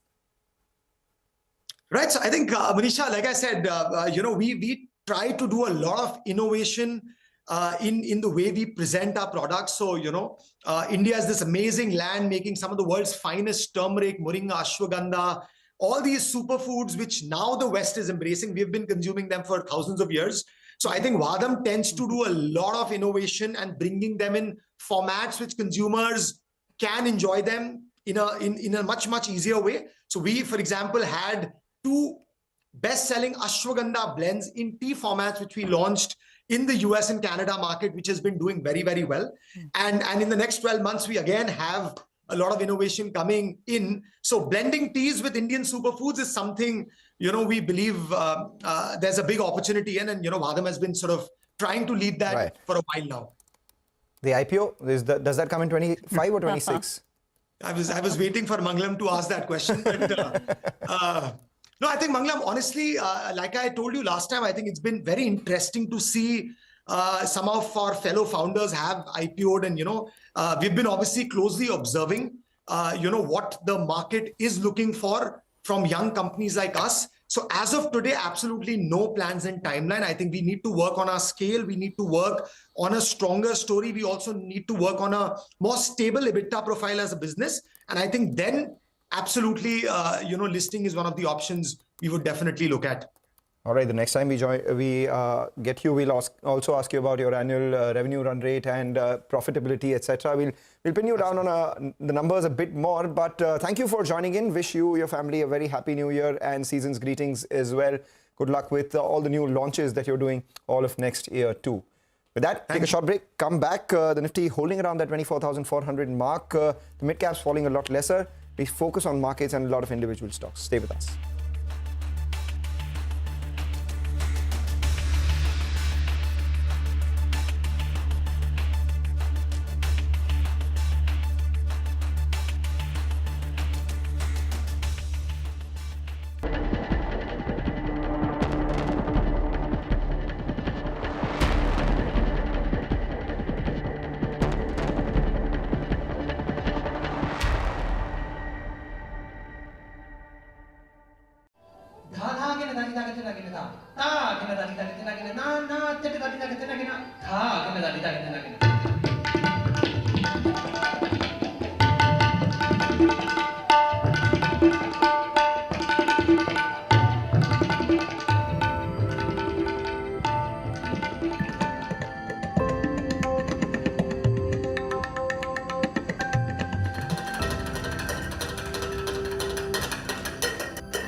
and then go home.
Welcome back. Still a percent down on the index now. The 24,400 mark, very, very important for the Nifty, is where it needs to hold on to. The Sensex 2 down almost 900 points, a slight recovery from the lows of the day. But let's look at some of the stocks in the broader markets that are bucking the trend in today's trading session. DOMS Industries is one of them. It's trading with gains of almost 5% as we speak. Fertilizers as a theme has been doing well. So RCF, National Fertilizers, all of them are seeing gains of anywhere between 4 to 5% in today's session. And also pull up Masgaon Dock, because that is the stock that is trading with gains of around 4.5% in an otherwise weak market. Mind you, in just a few days from now, the stock is going to trade X stock split. So the stock now 4.5% higher at the highest point of the day, 52.50 on Masgaon Dock. Time for a break. On the other side, Manisha Gupta joins in with Kishore Narne, the Director and Head of Commodities at Motilal Oswal Financial Services. Stay tuned. Back on the other side.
India is in vogue for a number of international brands this season.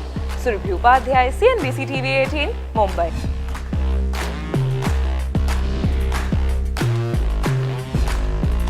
Hello, I'm Surabhi Upadhyay and I am going to be joined by trailblazers who are transforming the banking and finance sector in India and around the world, only on CNBC TV18. Celebrating 25 years of CNBC TV18. From sharp insights in the political arena to all the excitement from the world of sports.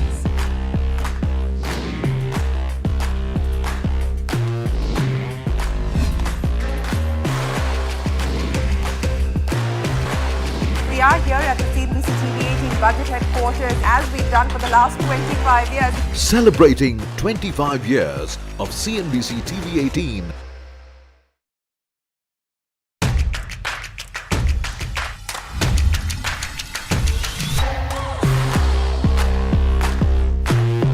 The markets are betting big on affordable housing. You look at the kind of stocks that have risen.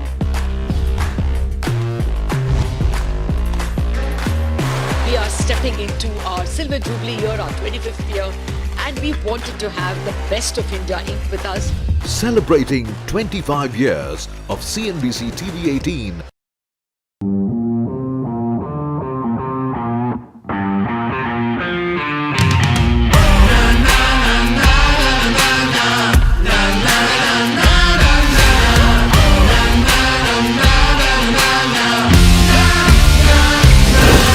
Make informed decisions with.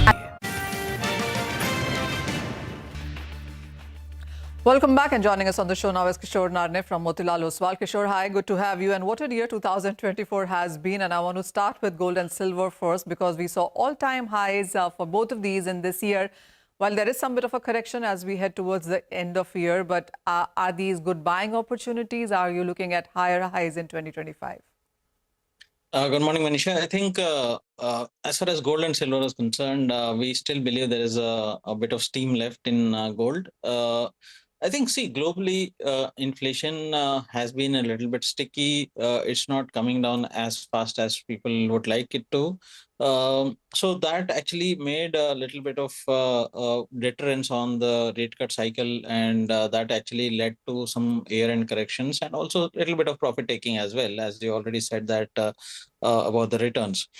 So in our opinion, I think gold will continue to raise in 2025, but probably the upside would be capped around 10 to 12% from here, which will take us to close to around 2850, 2900. In a best case scenario, maybe 3000, slightly above that. So in Indian context, probably 82, 83,000 could be a base case scenario. Probably 85 to 89,000 could be a best case scenario. But I think here base case is more plausible. As far as silver is concerned, I think we continue to stick to our long-term bullish view. We continue to hold our targets at around $40 on silver, which makes, in Indian context, the base case scenario could be around 1,11,000 to 1,15,000 kind of as a base case. The best case scenario could be around 1,25,000 rupees per kilogram of silver, given the context that rupee remains at the current levels. If rupee depreciates a little bit more, probably then you can expect a slightly higher levels than the levels which I mentioned. Sure. Kishore, what is your sense also on the metals as a sector? Because while we've seen 15% of gains come in for zinc, which by the way is the best performer now in the metal as a space, ferrous metals have all continued to decline, double digit of decline there. In the metals, even as we call Dr. Copper, we've seen 7% of gains on that. Aluminum is up 7.5% in this year. But zinc outperformance, does it come as a surprise? And do you see it continuing in next year? Not really. I think it's not a surprise. We've been anticipating a rally in zinc, and we continue to be bullish on zinc, and zinc will continue to be outperformer for 2025 as well. So even from current levels, zinc looks at value buy rather than a good entry level at this point of time. If you're looking at a first quarter ending, probably you're looking at 290, 285 kind of levels. But I think at the end, I think mid 2025, end 2025, that could be around 320, 340 odd levels. So extremely bullish on zinc. Probably some positivity can come in aluminum because as again, you might have read the news that Europe is considering a little more sanctions on Russian aluminum and all the other metals also. So aluminum can have a short-term impact on that. But I think the Chinese economy recovery is going to be the major factor here. Probably towards the end of first quarter 2025, they would find some ground and probably the stimulus will start to kick in the benefits of that. And also at least the clear intent that they want to turn around the economy is very clear from the Chinese policymakers. I think that itself is going to help metals to find some base from here and where they will consolidate from here onwards. Very quickly then, Kishore, if there was a couple of things to watch out for in 2025 in sense of uncertainties that could be a game changer, what would that be? See, US politics is something which is going to be very, very dynamic as Trump take over. That actually causes significant policy uncertainty at many levels. Second, we all know that the new government will be very positive and very supportive for cryptos. Probably a lot of geopolitical changes can happen.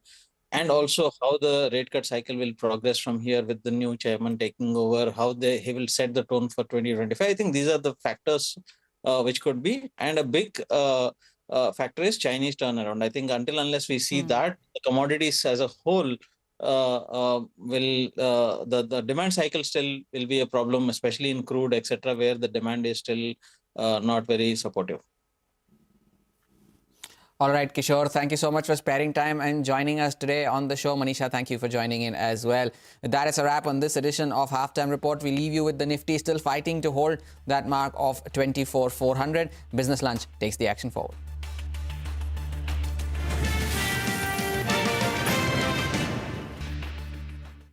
Analysis on the go. Strengthen your portfolio with real-time market updates on the go. Create effective strategies with insightful expert opinions on the go. Grow on the go with CNBC TV18. Now streaming live 24/7 on YouTube. How about listening to global market maestros before crafting your investment strategy? How about getting deep insights into their businesses from top Indian honchos before putting your money on the line? How about making every trading day profitable with strategies from the market masters, macro pundits and chart wizards? Only one show gives you a head start to your trading day. Get ready to profit. Get ready for business with Bajar at these times on CNBC TV18 and CNBCTV18.com. What does it take to build India's largest startup platform? It takes a journey of starting out as an unknown and ending up as unforgettable. It takes more than 2 decades of celebrating the most influential and influencing the most celebrated entrepreneurs. From chronicling the stories of India's startup universe to becoming a success story in itself, as India's longest running show on startups and entrepreneurship, celebrating 21 action-packed years of building India's biggest startup community. Young Turks at 21, only on CNBC TV18 and CNBCTV18.com.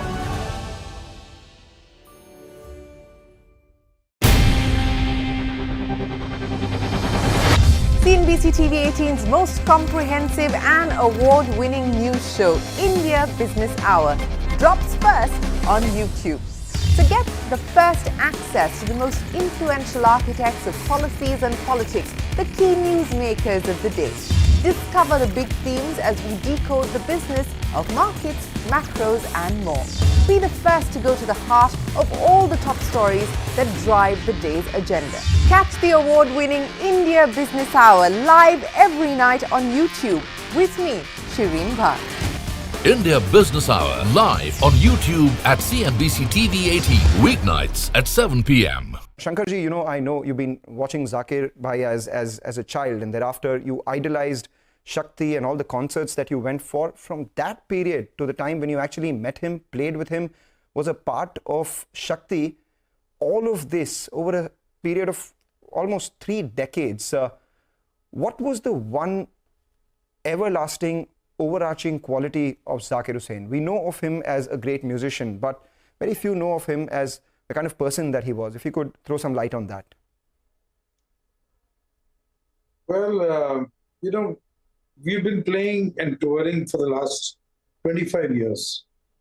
And if you ask me, one quality that he had is every night he never failed to surprise me.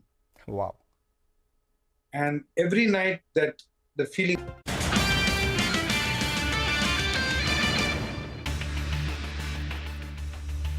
Stocks pull back ahead of the U.S. Federal Reserve's interest rate decision on Wednesday. Realty ekes out gains, but power, energy and financials drag. Midcaps fare better. Vedanta declares a fourth interim dividend of rupees 8.50 per share, amounting to over rupees 3,300 crores, of which near 1,900 crore rupees will accrue to the promoters. The latest payout takes the total dividend to rupees 43.50 per share in FY25 so far. Mankind Pharma looks to raise near 3,000 crore rupees via QIP, while Gravita eyes rupees 1,000 crore. HCC2 joins the QIP queue with rupees 400 crore offer. Meanwhile, ADIA is likely to have sold over 9% in Mindspace REIT to raise over 1,900 crores. India's trade deficit hits a record $38 billion in November, propelled by the sharp jump in gold imports to $15 billion from just $3.5 billion a year ago. The rupee slips further on the queue.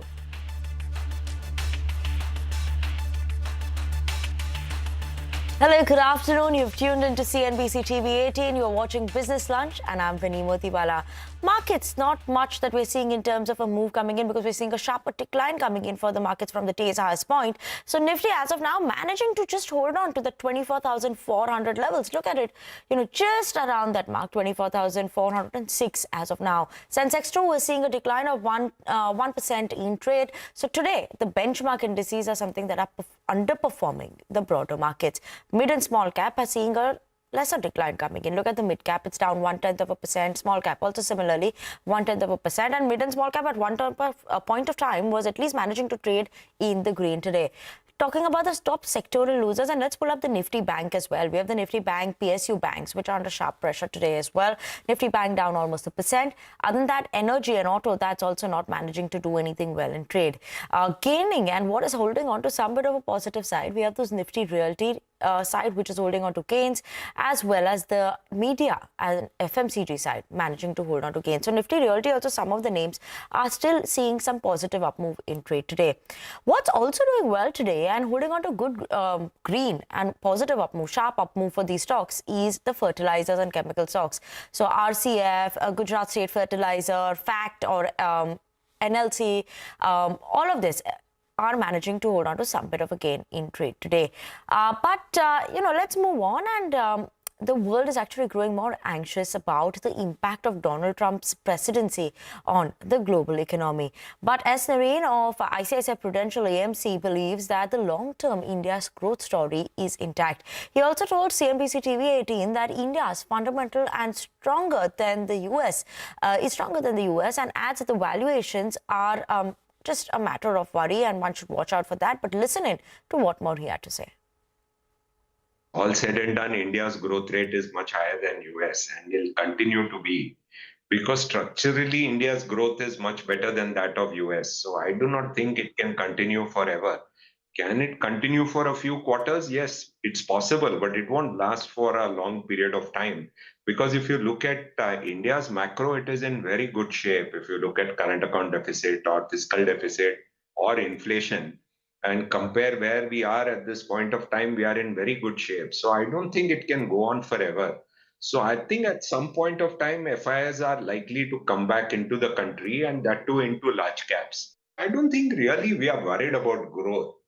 We've been worried about valuations and not growth and fundamentals, and the fact that, people are not discriminating.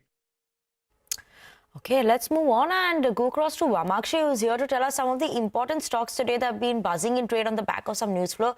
Vamakshi, good afternoon. Well, good afternoon, Vinny. Let me first start off with Vedanta. They've announced an interim dividend, which is the fourth interim dividend for the year of 8.5 rupees per equity share for FY25. And with this, the total dividend payout now comes up to 43.5 rupees per share. And this in turn entails a payout of 3,324 crores, out of which the promoter is expected to receive 1,874 crores. The next stock that we're watching out for is Mankind Pharma. They've launched a QIP. They're likely to raise nearly 3,000 crores is what sources are suggesting, and this has come at an issue price of 2,520 rupees per share. The equity dilution could be somewhere around 2.9% on post-issue basis, and these funds are likely to be utilized for partial repayment of debt taken for the Bharat Serums acquisition. Gravita India is in focus on the back of a QIP as well. They've set a floor price at 2,206.49 rupees per share, and sources suggest that the QIP size has been increased to 1,000 crores from 750 crores earlier. HCC2 in focus on the back of its QIP. They've launched a QIP at an issue price of 43 rupees or so per share, and the base issue size is nearly 400 crores, which can then be upsized to nearly 600 crores. And lastly, let's focus in on GMR Airports. This is in focus on the back of an update for the month of November. In this month, passenger traffic was up nearly 14% year-on-year and 5% month-on-month at 1.12 crores, out of which the domestic passenger traffic saw an uptick of 14.3% year-on-year. International passenger traffic was up 11.3% year-on-year, and the November aircraft movement were up nearly 8% year-on-year, but on a month-on-month basis, there's a decline of nearly 3%. So, Raji, those are the stocks that are in focus as of now. Okay, Vamakshi, thank you so much for those list of stocks that are in focus and buzzing in trade. But we're going to slip into a very short break. And as we slip into break, let's introduce Growth Code, a special initiative by Grow and CNBC TV18, with the aim of empowering investors and traders, prominent investors and professional traders gathered at Grow's Trading Right Summit on November 9th to share their valuable insights and strategies. Here's a snippet of what a pro trader, Shubhashish Pani, CEO of Power Stocks, had to say in terms of the importance of diversification.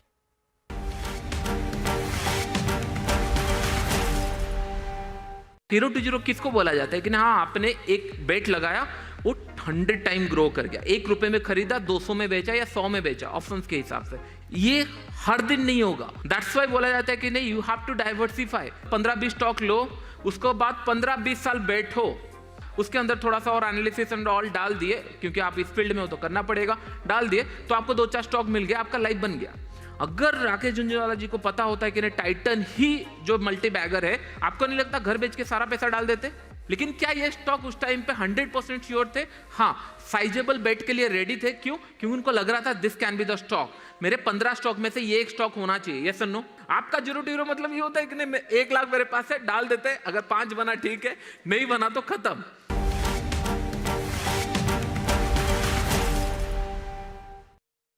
What an artist. That was there every night, even though we played like 30 concerts in 40 days. Second quality is his humble nature, his compassion towards other musicians. You know, sometimes he used to just take a step back and just be an accompanist, providing you the platform to showcase your art form, you know. So that shows the maturity of a musician. And just the sound of his tabla, it's never ever going to come back again. So really, really sad. I mean, I don't have any words to speak. We can totally echo that sentiment. Just the sound of that tabla. I personally remember, you know, there was a concert that you had done with him at Shanmukhanand, and you just asked the audience, hey, Lavani, should we play that? And the audience was enthusiastic. Zakir Bhai just strung one beat on the tabla, and everyone was suddenly transported to the Lavani. But you know what's also interesting is that the personal connection that you had with him, you had the the joy of playing cricket with him, a lot of meals that you would share, you all would share as well.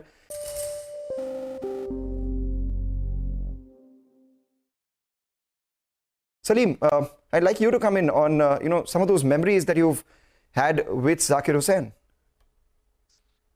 Well, yeah, there are so many of them. I mean, one thing I definitely echo this thing about Zakir Bhai, that he made everyone feel like a friend. I mean, this father figure, the guru that he is, he'd make you feel like, that you were just very, very special. And not just you, I mean, anyone and everyone. He may be, he or she may be just an intern or somebody working at the studio or something. He'd make everyone feel so special and so loved. That was a very incredible quality about him. And, when it came to food, he was, he always had the best places to go to. He always had the best cuisine that he'd recommend. And there's one memory of him while I was touring with him during Tabla Beat Science, which was this band, very special band with Bill Laswell and Karsh Kale. I remember we went go-karting and he beat everybody. I mean, he was just an amazing rider, and after that, I remember asking him that, Zakir Bhai, how do you manage so many concerts living in America? And then each time he has to travel anywhere, he has to secure a visa because, it's difficult to, you have to get a visa. But then he said, and I asked him, at that time, the Indian card had just come out, that one could get a card, just Indian origin living, somebody who lives outside of India, but of Indian origin. And I asked him, why don't you opt for that? And he just told me something that I'll never, ever forget. He said that I can't give away my Indian passport. It's too difficult for him to submit his Indian passport back to the government. Wow. And that really shook me. I mean, imagine each time he has to go to Europe, each time he has to go to the UK, he has to travel to LA, go to the embassy, secure a visa. And he's willing to do that all his life. But he never ever give up his Indian passport. One of India's greatest sons. I have so many episodes like that, so many memories of him.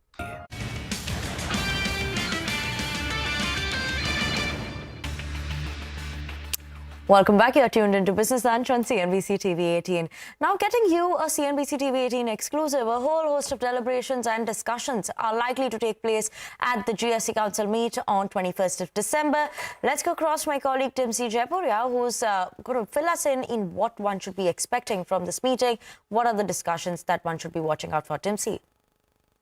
Well, the upcoming GST Council meeting on 21st of December in Jaisalmer is likely to have a packed agenda. This time, what we are given to learn from sources, and as we've been reporting in the past, the two group of ministers report firstly on reducing rates on health and life insurance premium for current 18% is likely to be submitted in the council. The other report on rate rationalization too is likely to be submitted in the council for detailed deliberations.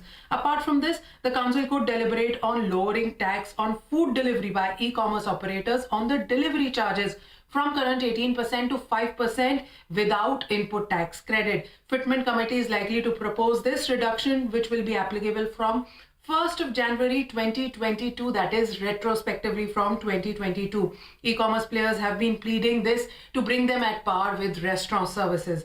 Apart from that, for hotels, especially where the room tariff is more than 7,500 rupees per day per night, over there restaurants will have an option to choose to either select tax rate from 5% without ITC to 18% with ITC. However, this will be applicable from 1st of April 2025. So all these proposals, if agreed upon, could be a major change that we could see from the GST Council. Back to you. Okay, thank you so much for that. All eyes on 21st of December. But let's move on. November goods trade deficit has come in at its highest ever monthly tally of around $38 billion. And this was mainly due to the sharp jump and rise that one saw in gold imports of around 330% versus $15 billion last year. So what more are the details of this? We have Lata joining with us to give us an insight of that. Lata? Yep, we normally have a goods trade deficit of about $20 billion. So this $38 billion goods trade deficit came as a bit of a shocker.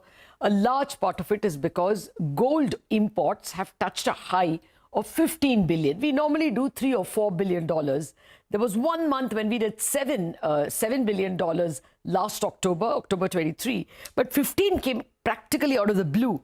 And added to that, in the same month, that is November, we saw our goods exports fall a bit. The government has its standard explanations, which are very credible ones, of course, that the global growth is not all that good, and that's why our exports sometimes find it difficult to grow.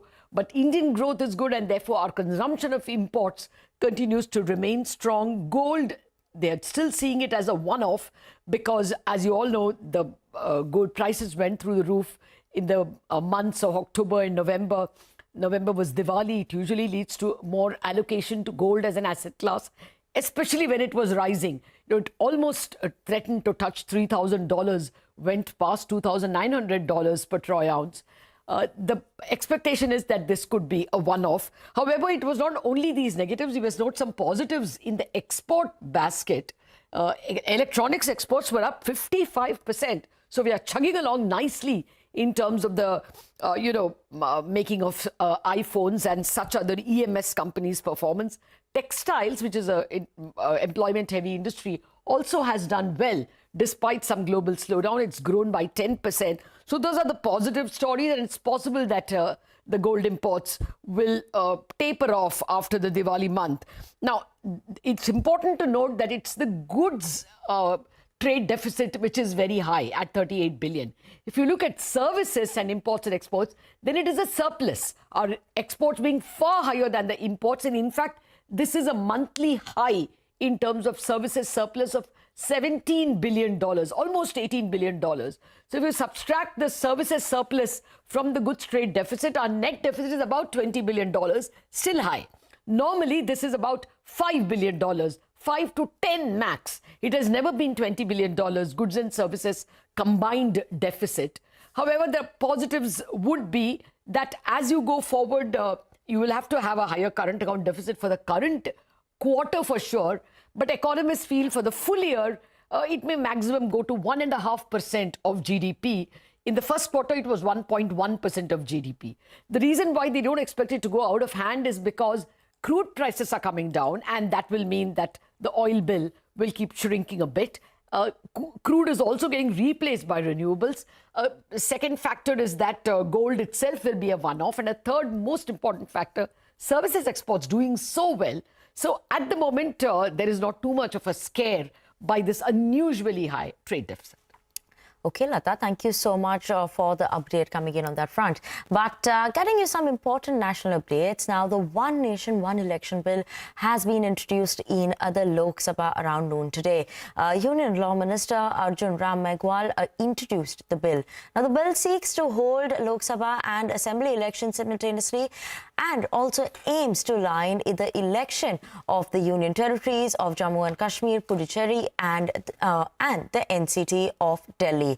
However, opposition's MPs led by the Congress opposed the bill and claiming that it infringes upon the federal structure of the country and is unconstitutional. In response, Home Minister Amit Shah commented that the Prime Minister is open for the bill to be sent to a joint parliament committee. Listen in. माननीय सदस्य बालू साहब ने कहा कि इसको JPC को दे देना चाहिए। जब ये संविधान सुधार का विधेयक संवैधानिक संशोधन जब कैबिनेट में चर्चा में आया, तब प्रधानमंत्री जी ने स्वयं मंशा व्यक्त करी थी कि इसको जेपीसी को देना चाहिए। इस पर विस्तृत चर्चा सभी स्तर पर होनी चाहिए। Okay, on that note, we're going to slip into a very short break. But after the break, we'll address SoftBank's latest investment in the US and take a look into Trump's administration policies ahead of his taking office.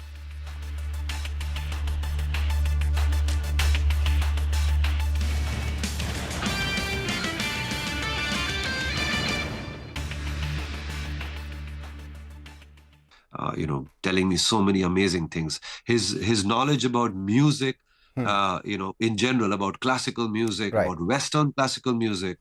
I mean, so much to talk about. He has such an incredible, so much knowledge about Western classical music and, about orchestras and about musicians. It was incredible to just be around him. Right. The thing that you spoke about him not wanting to give up his Indian passport tells you how great a son he was to the nation.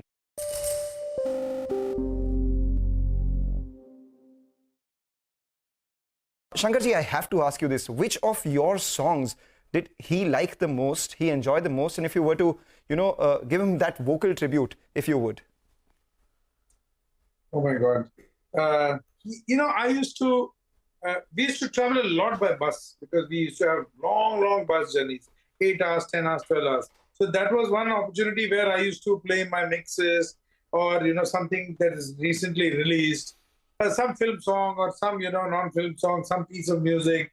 And he used to listen to it and, appreciate every single, thing that piece of music that I played for him and give me his blessings. See, I don't want to sing something from what I've composed for him or anything like that. All I would like to sing is Guru Brahma, Guru Vishnu, Guru Devo Maheshwara, Guru Sakshat Parabrahma, Tasmai Shri Gurave Namaha. Om Shanti is what we can say to Zakir Hussain. We celebrate his life on that. And one of the most amazing anecdotes that he speaks about his life is he, got up early in the morning, heard, the namaz being recited. Thereafter, he went to a school which was a Christian school where he learnt all the carols, etc. And then thereafter, he prayed to Saraswati as well. He was what India was.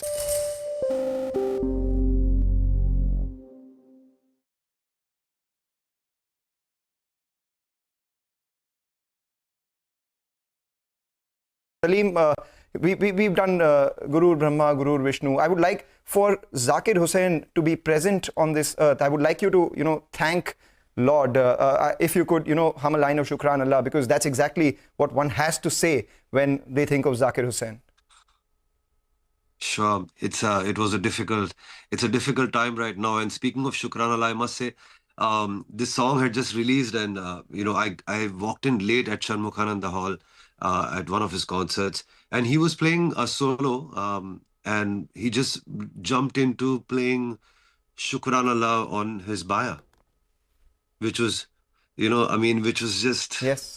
But we thank the Almighty that we have learned. Every single person on this panel and in the music world has a little bit of Ustad Zakir Hussain, because we've learned so much from him. And on that note, Shukran Allah walhamdulillah, Shukran Allah walhamdulillah, Shukran Allah walhamdulillah, Shukran Allah.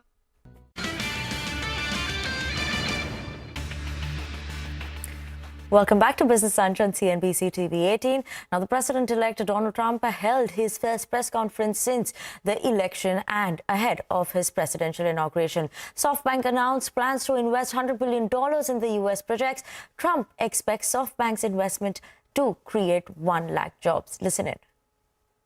I'm thrilled to announce that SoftBank will be investing $100 billion in America, creating 100,000 American jobs at a minimum.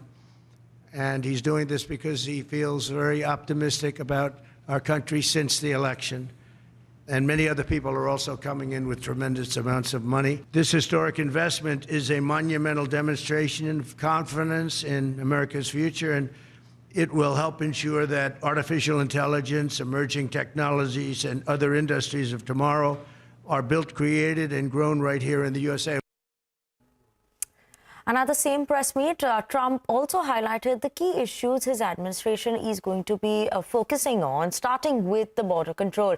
Trump also commented on how the outgoing Biden administration is sabotaging efforts to fortify the U.S. borders. The president-elect also reiterated his promise of tax cuts as well. Listen in.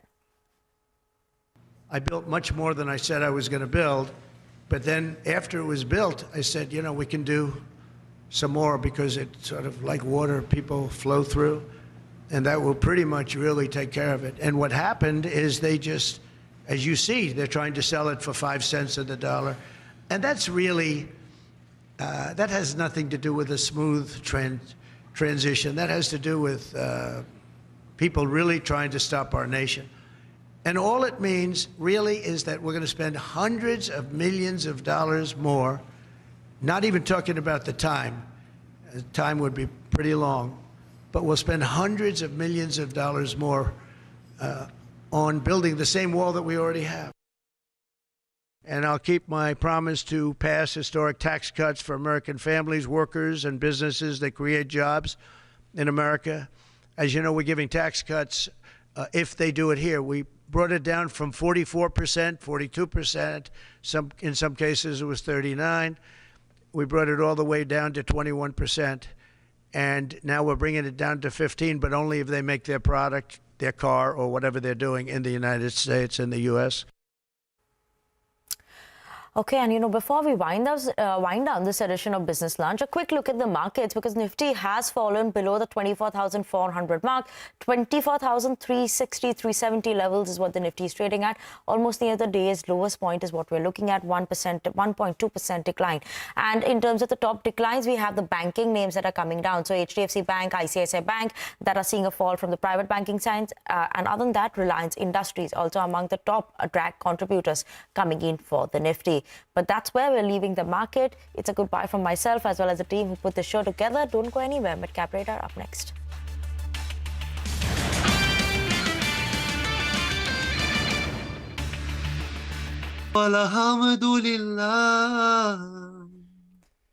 Thank you so much. The heavens are blessed with a new, with a star.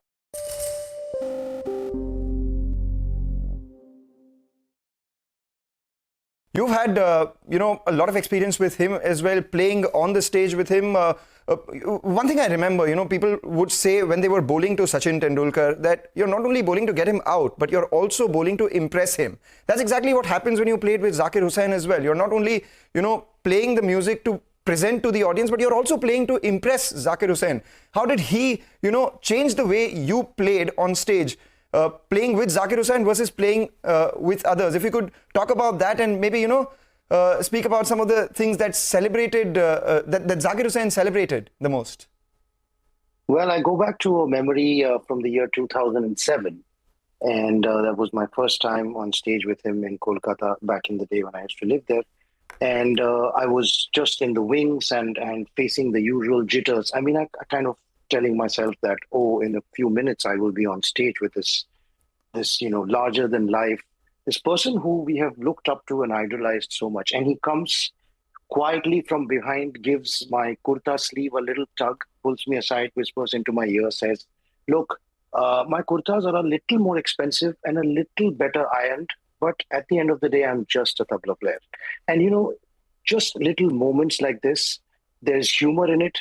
But there is also, I have seen him as such a spiritual guide and of course, the great artist that he is.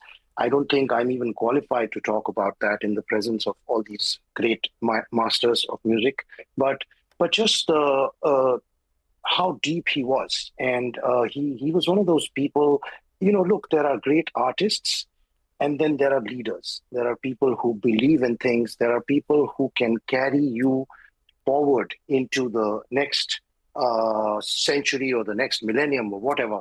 And I feel Zakir Bhai was one of them. So for me personally, and I think for a lot of us, it's a deep sense of personal loss, like losing a father or a spiritual guru. It's somebody who gave you a sense of tethering, a sense of belonging, a sense of belief, a sense of faith even. I mean, he told me, I remember one of the instances which were a little deep, and it took me a little while to comprehend what he was saying, is he just asked me once, just off the cuff, he said, why do you think Ustad Vilayat Khan Sahab or Pandit Ravi Shankar ji or Ustad Ali Akbar Khan Sahab or Pandit Nikhil Banerjee are what they are? Why do you think? And of course, I knew better, than to give a reply, kept quiet. And I let him answer, and he said, it's not because of what they play, it's not because of how they play, it's just because of how much conviction they have in whatever statement they're trying to make. And that takes me to what Shankarji said, is that, this one thing that Zakir Bhai taught the world of music, it was to be in the moment. It was to live the moment, in the words of Steve Jobs, as if it were your last. And when then he could move on to the next moment and live that moment as if, that was a complete separate, entity unto itself. There's so many little things. There was humor. I have not seen a more well-rounded individual in my life. I can safely say that. And there is, it is incredible how.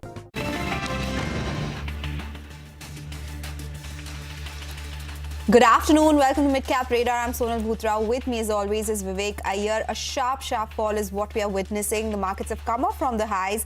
Midcaps, which are outperforming, are under pressure as well.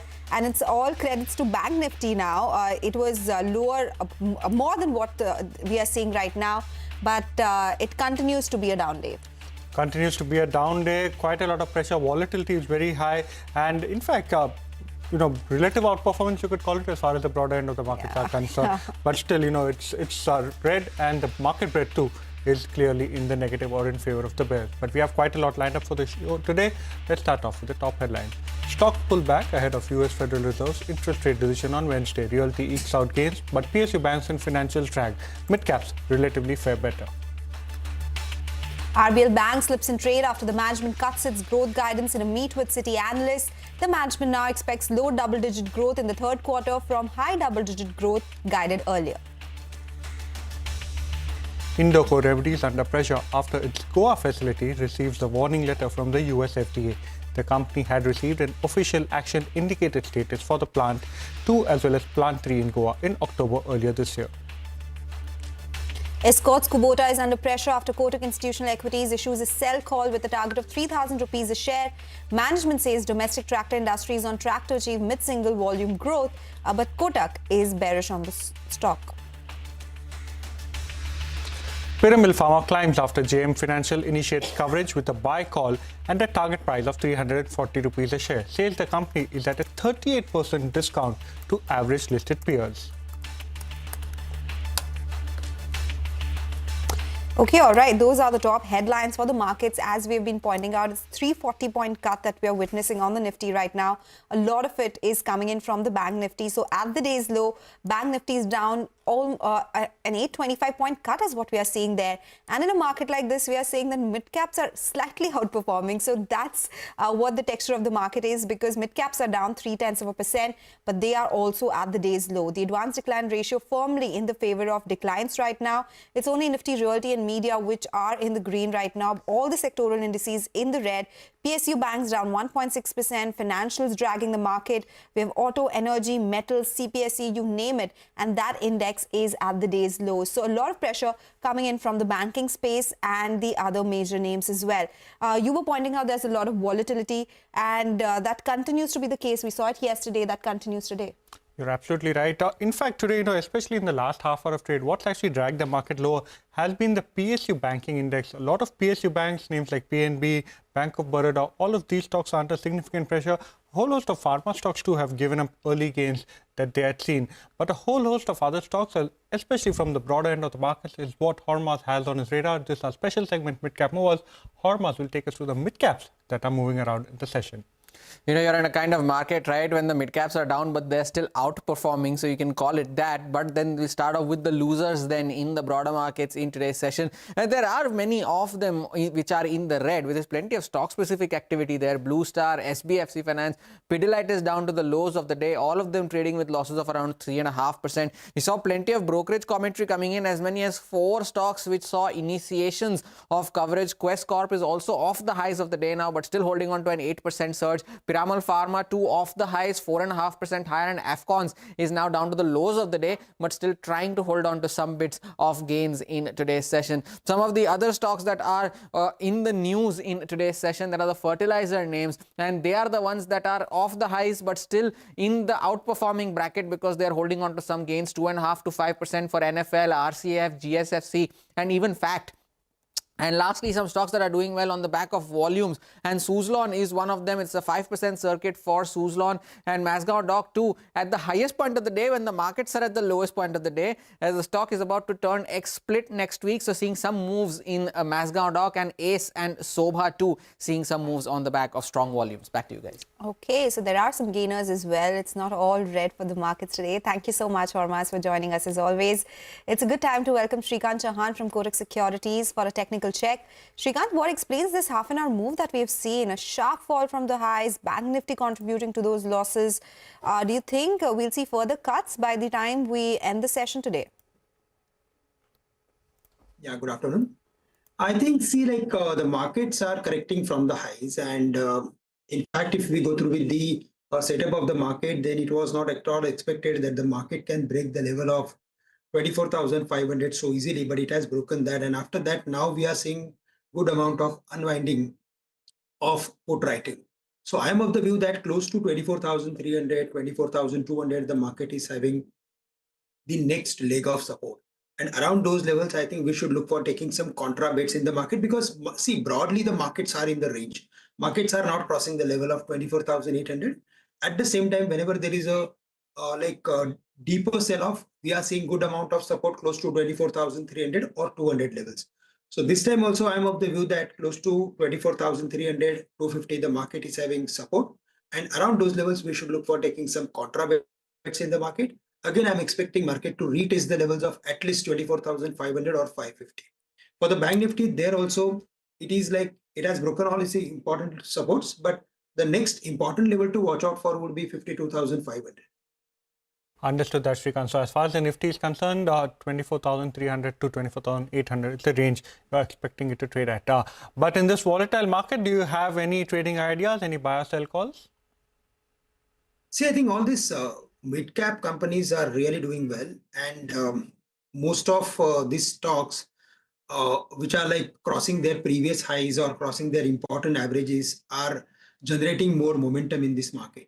So specifically today, we are seeing good amount of activity in fertilizer stock. And even if we consider the trend of last 10-15 days, then most of these have formed higher top, higher bottom sort of series. In that, we like RCF, which is currently trading at 184. And after consolidating for a day for last at least 10-15 days, it has broken its previous high. So based on its technical formation, the next level to watch out for would be 220, 225. So it's a buy at current levels. And we also like PCBL, Phillips Carbon, which is currently trading at 494, 495. And here also, if we see the pattern, then it is founding rounding bottom sort of formation. And in the past, when there was like rally and the momentum, we saw the substantial rally towards the levels of 550, 580. This time also, I'm expecting stock to move towards 580 or 560 sort of level. And 3 days back, the stock has formed its higher bottom. So based on its technical formation, 470 should be the final stop loss for creating any long position. Again, the stock can move towards the levels of 550 or 580. Right. Thank you, Shrikant, for joining in today. With that, it's time to introduce Growth Code, a special initiative by Grow and CNBC TV18 to further empower retail investors and traders, renowned investors and professional traders, convened at Grow's Trading Right event on November 9th, where they shared valuable strategies. Here's a snippet of what pro trader Subhashish Pani, CEO of Power of Stocks, had to say about when not to trade F&O. Listen in.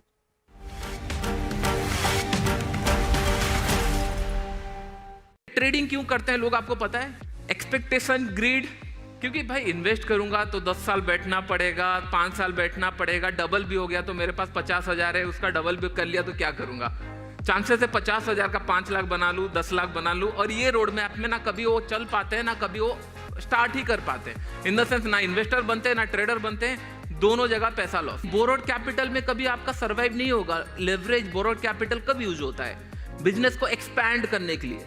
और आप क्या करने के लिए आए हो कि नहीं भाई 15 लाख से अगर स्टार्ट करूंगा, दिन का 10% तो दिख ही रहा है, 1-2 महीने के अंदर अगर डबल हो गया, 10 लाख हो गया, लोन क्लियर हो गया, उसके बाद फिर गाड़ी घर ये चलता रहता है। और ये नर्व्स को ना इन्फ्लुएंसर बहुत अच्छे से पकड़ते हैं और बोला जाता है कि नहीं हाँ अरे भाई डेली आपको पैसा बन सकता है।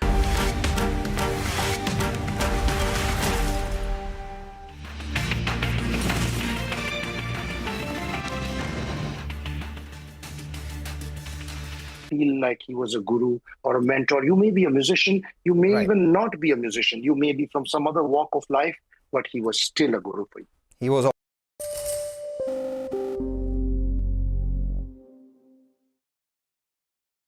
Shankarji, if you could tell us a little about how Zakir Bhai prepared, because you've spent so much time with him, could you give us a sense into the brain of that genius? Because we know, what was on stage, but before that, how his preparation was and what his thoughts were there. If you could take us through that journey. Okay, now, here is a man who has been playing for years and years and years. And, he need not prepare actually, because it's all there. But before every concert, so that he doesn't disturb the other artists, he used to put a piece of cloth on his baya and chati. And he used to be, we are all doing our sound checks and we're creating a ruckus over there on stage. This wire is not working, that in here. He used to be just sitting there and he used to be doing his riyaz, continuously. Now you asked me about his brain. What differentiates a Zakir Hussain from any tabla player in the world? I'll tell you what it is. I've analyzed this.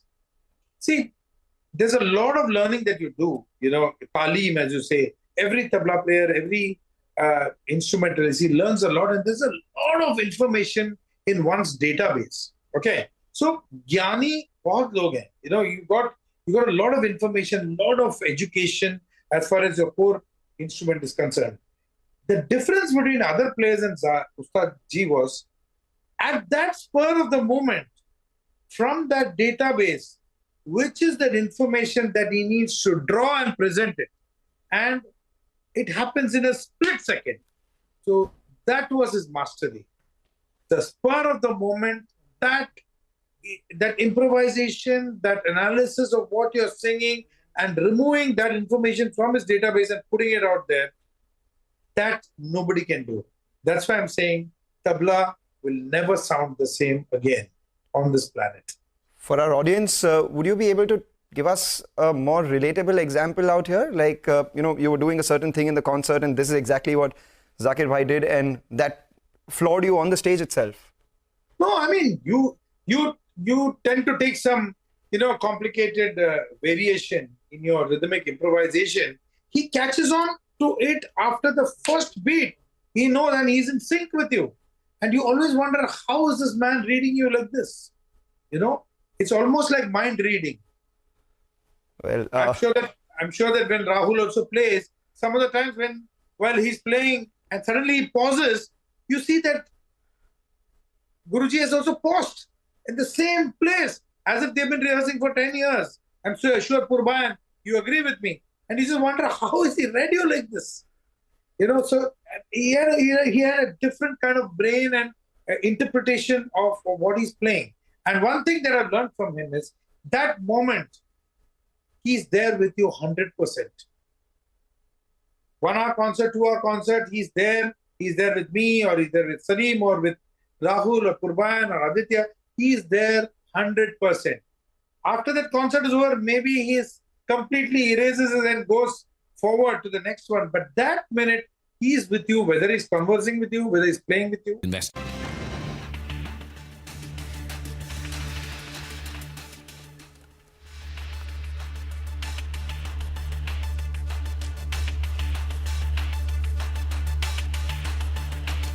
Welcome back. You're still tuned into Midcap Radar on CNBC TV18. Well, we'll be speaking to the management of Gulf Oil Lubricants in just a bit. But before that, if you look at the markets, there's a very slight recovery, but that is nothing to write home about for the bulls for sure. The Bank Nifty is down 740 points. The Nifty is down 300 points. It was down more than 300 points at a point in time.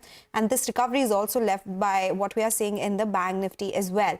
So let's get in Mr. Manish Gangwal, CFO and President of Strategic Sourcing, IT and Legal, Gulf Oil Lubricants, joining us now from the sidelines of Motilal Oswal India Ideation Conference. Mr. Gangwal, good afternoon. Thank you so much for joining in.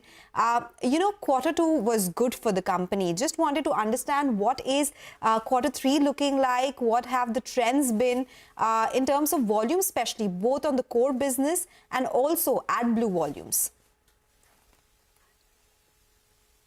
Yeah, good afternoon. Thanks for having me. Yeah, I think quarter two was a good quarter considering that it was a seasonal quarter, being rain impacted, monsoons were there, and some impact of elections continued. But overall, we still have done quite well in terms of overall volume delivery. And we are seeing some of the segments which were slightly lacking in quarter two, like commercial vehicle factory fill segment, is all coming back.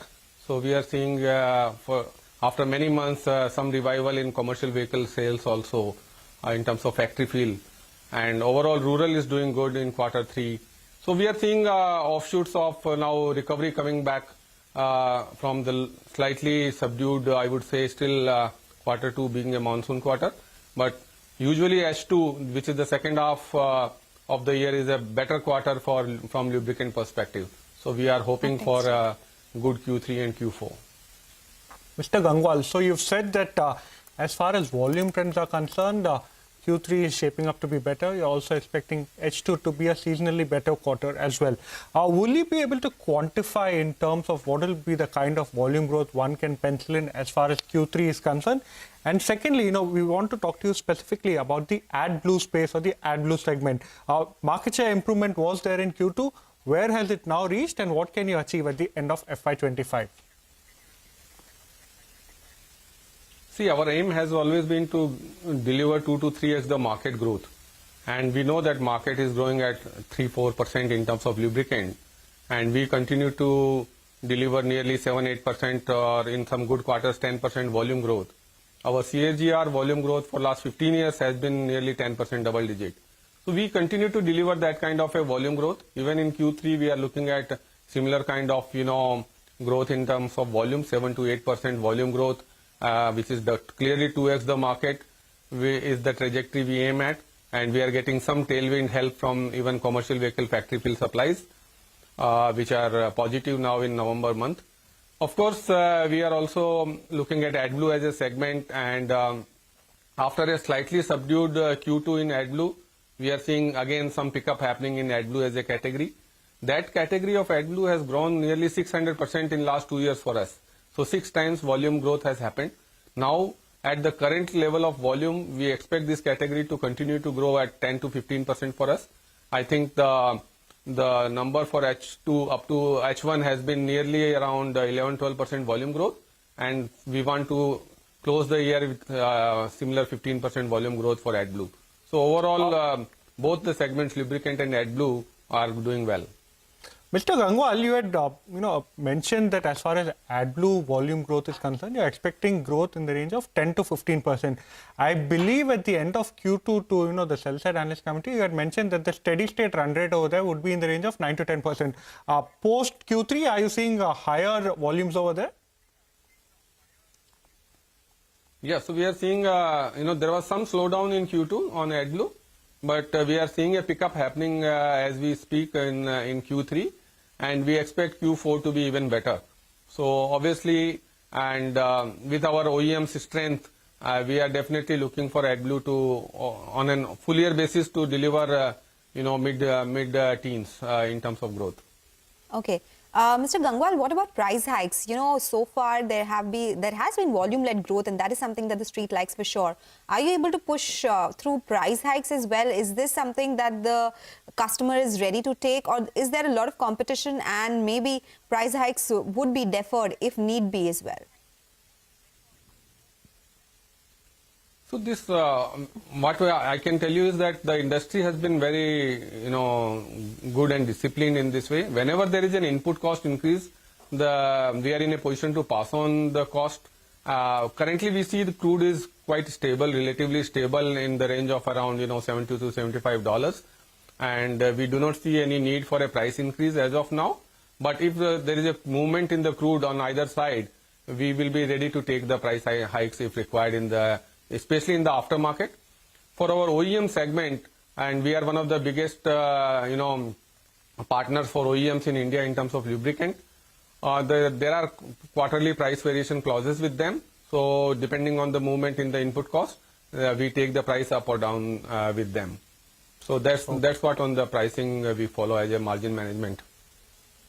Got that, Mr. Gangwal. Thank you so much for joining us. So H2 expected to be much better compared to H1, and also strong volume growth expected as far as the AdBlue segment is concerned. Thank you once again for joining us. As we now slip into a short break, here's some good news for our viewers. India's business news leader is now just a click away. Introducing CNBC TV18's all-new app. Get instant access to breaking news, in-depth articles, and financial world updates at your fingertips. Download the CNBC TV18 app now from the Apple Play Store or Google Play Store.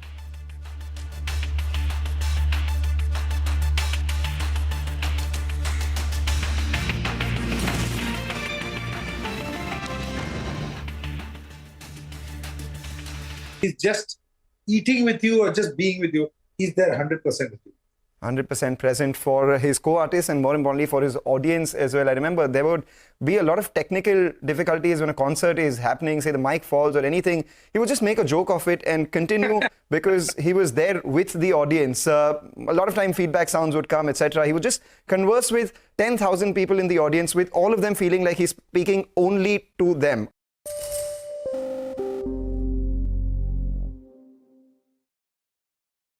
There is a circle of life. Zakir ji's first, major concert was with Pandit Shiv Kumar Sharma, and as fate would have it, his last concert tour was with you in the US as well. That circle of life, what you saw Zakir Hussain as while he played with your father, to the time when you played with him, and till the last concert that you played with him.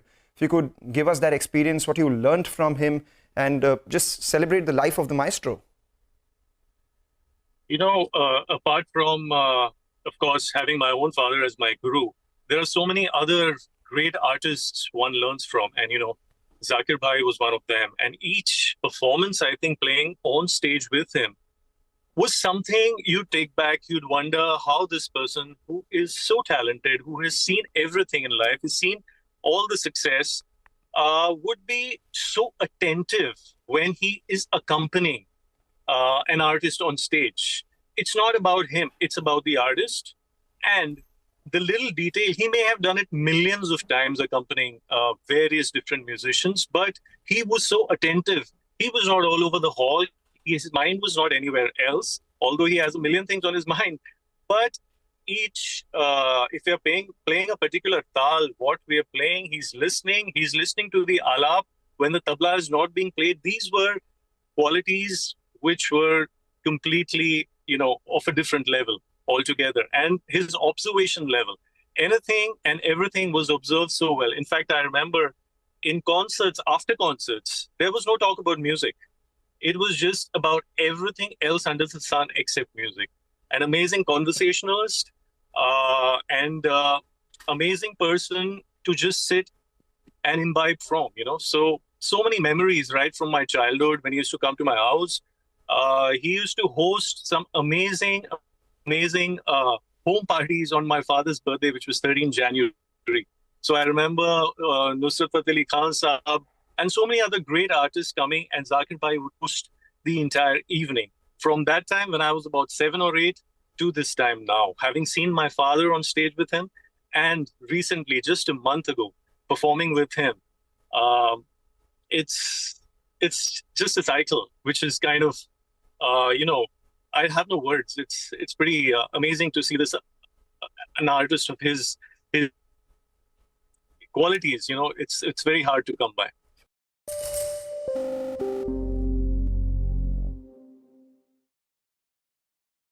Purbayanji, if you could give us a musical tribute of a rag that you could just give some notes of.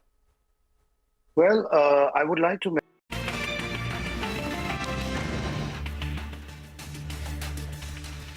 Welcome back to Midcap Radar. Well, this is a special segment, Midcap Spotlight. Winnie will be focusing on Indoco Remedies today.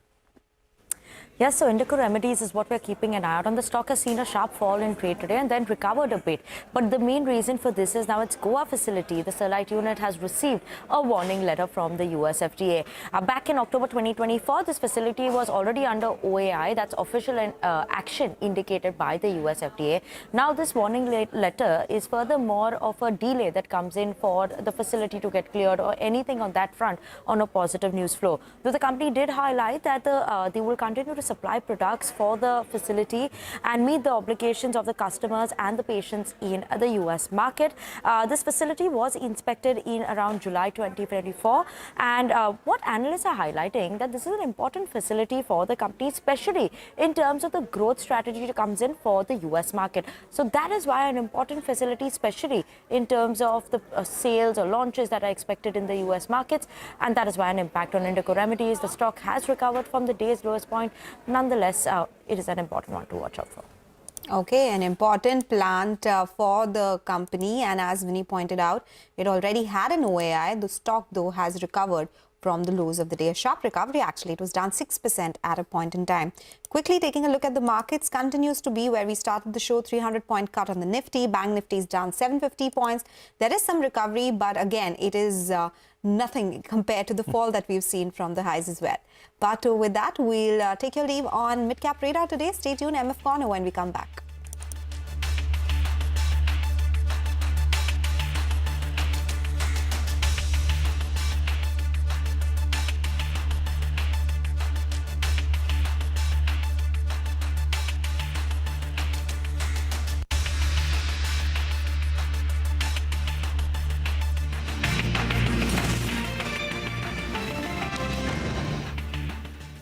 I was incredibly lucky, and even now, Shankarji is also one of my mentors and gurus, and I was incredibly lucky to be able to do this one song during the times of the pandemic, which was called Shiva Shankara. And I remember I had asked Shankarji, and of course he very kindly agreed, and he said, yes, I will do this.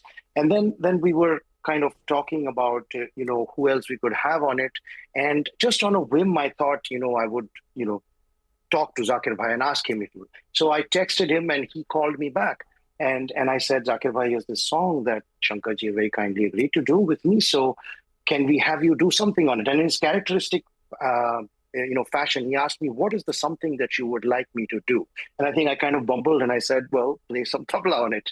And it's a song that we did, and it's been a very, very much cherished memory. I still have some of the video rushes of, when we shot his video or on Zoom, actually, when he was in his studio in California. And it's a little composition which if I may, I'll just hum the first line, but it's sung by Shankarji, who, the man himself is here. So it goes like this. Shiva Shankara Mahadeva, Shiva Shankara Mahadeva, Parameshwara Amrita Rupa Karunakara Dhyana Priya Shiva Shankara Mahadeva. It was something that we did during the pandemic. Our collective prayer will give him a lot of peace.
대한민국은 주사파가 정말 장악을 하고 있는 그런 때라서 대한민국이 언제 무너져도 이상하지 않은 때까지 왔습니다. 그래서 비상계엄은 전 더 먼저 선포를 했었어야 된다고 보고 이 계엄을 통해서 주사파를 척결할 수 있기 때문에 비상계엄을 지지할 수밖에 없습니다.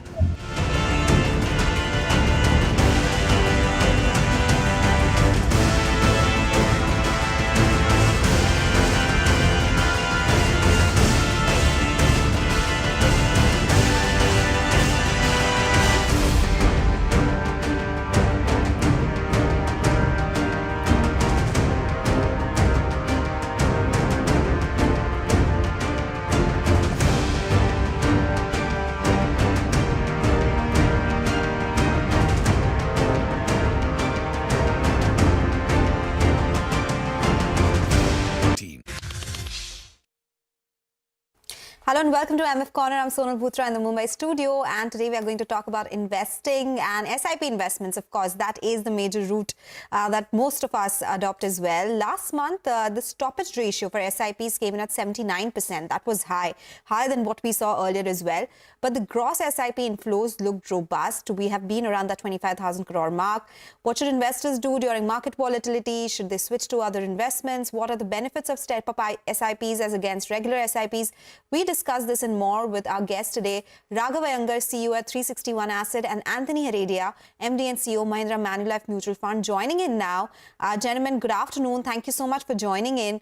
You know, usually what happens is when markets fall, there is a lot of fear, and we see SIP stoppage ratio increasing. It was around 50% in the month of June, July, but now it's come in at 79%, very high in the month of November.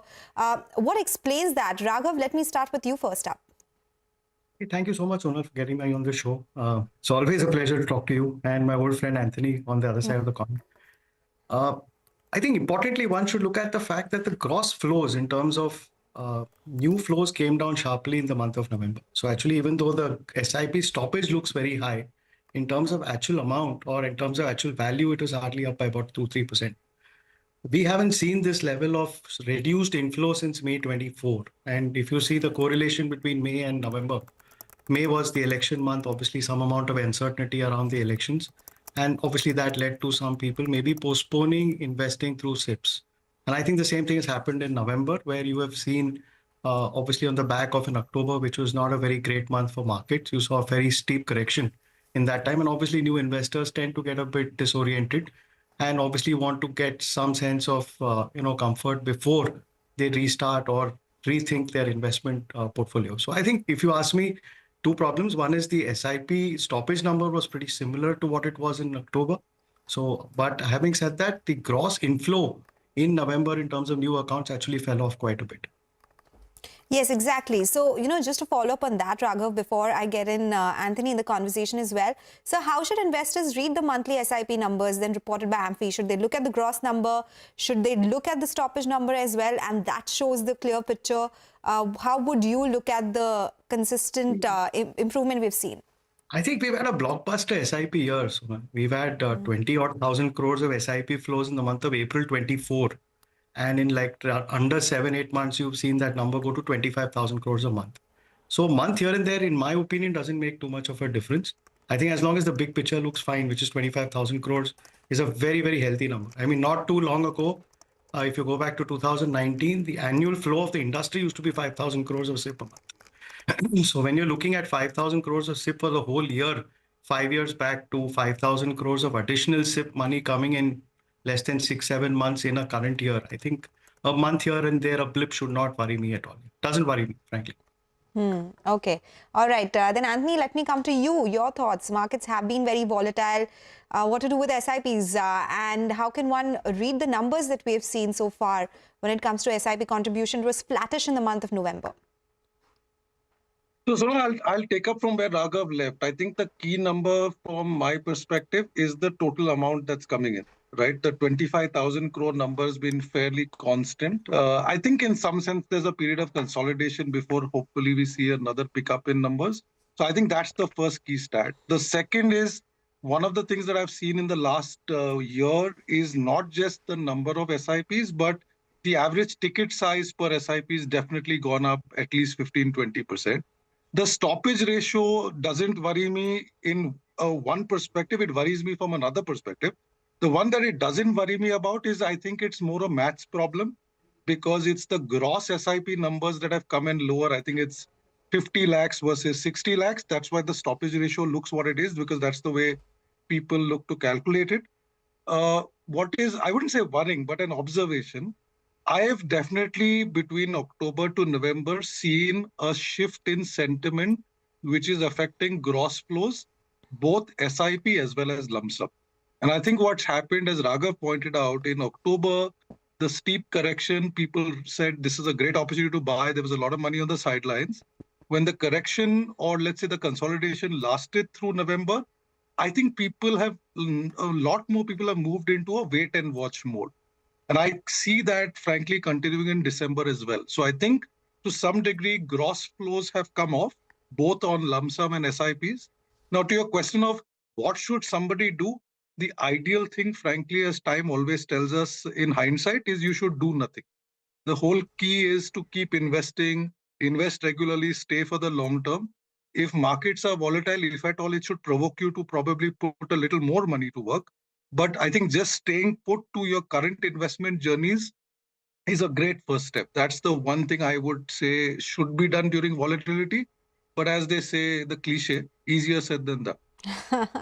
That's exactly what we saw in November as well, right? The market volatility did scare few. Raghav, same question to you. I know the idea is the same. Stay put because markets have been volatile. Do you think that was the right time for investors to maybe put in a little more money, or just stay put, do what you have been doing and be disciplined there? I think I would go with stay put, be disciplined. I think that's the two most important words. As Anthony said, very easy to say, very difficult to do. But thanks to shows like yours, hopefully people will continue their journey and not do anything unremarkable. I think it's wait and watch is not a bad idea, especially for a first-time investor. Understand also, Sonal, that this year we've had possibly the highest incremental new investor flow in the industry. These are people who have seen sort of a one-way movement from April to September. I don't think we've had any meaningful monthly correction, and that's happened in October. And thanks to we all know that these things, equity's second name is volatility, right? So for people like us who've been in the system for some time, that's normal. But for new investors, obviously, it's a bit frightening. So I guess just stick the course, I think, is my advice to people. If you have some risk appetite and your financial plan allows you to do it, maybe like they say in the good old days, buy the dip. Keep adding to equity allocation if you have some extra money and you can put it away for some point of time, and obviously you have a risk appetite for it. But otherwise, just stay the course. I think that's very, very critical right now. Don't do something abrupt just because something is happening on the index, which is frankly, and which is frightening you. And then more importantly, keep watching shows like yours to get that comfort. No, that's why we get experts like you and Anthony on the show as well, right? It is never a bad idea to reiterate the basics, because basics are what make up for majority of your life, majority of your investment theory and investments as well. So we take that point definitely. So let's try and make it easier with an example. Let's do that, Raghav. What would a 10,000 monthly SIP do after 10 years if it started today? I keep asking this because it just shows the power of compounding, and when it comes and is reiterated again and again, it at least gives some comfort to investors who are scared in volatile environments. I think that number becomes quite astounding, frankly, that 10,000 rupees over over 10 years gives you roughly about 12 lakhs of investment gross value. That if you compound it at say 12%, it roughly almost doubles. Expected of almost 23 odd lakh rupees is what you will get. So, when you start with a 10,000 rupee ticket, you don't anticipate making 23 lakhs at the end of 10 years. I mean, then that's the power of compounding that you see. It's pretty pure, simple mathematics, but as human beings, we are very good at addition. We are very poor at multiplication. Compounding is a multiplication factor. So I think it's something that you have to actually sit down and just, if you do the math, you'll understand it very, very clearly. Just take a piece of paper and a pen, and it'll come very naturally to you. So that's the kind of money that you can make at 12%. Now, will the markets give 12? Will they give 9? Will they give 10? But all of us know that, Sonal, that equities are a great compounding asset. They are a great inflation-beating asset. The trick here is to stay invested for a long period of time and be disciplined and continue to do what you're doing. If you ever pause this journey or step off that journey, I think that whole number can dramatically change.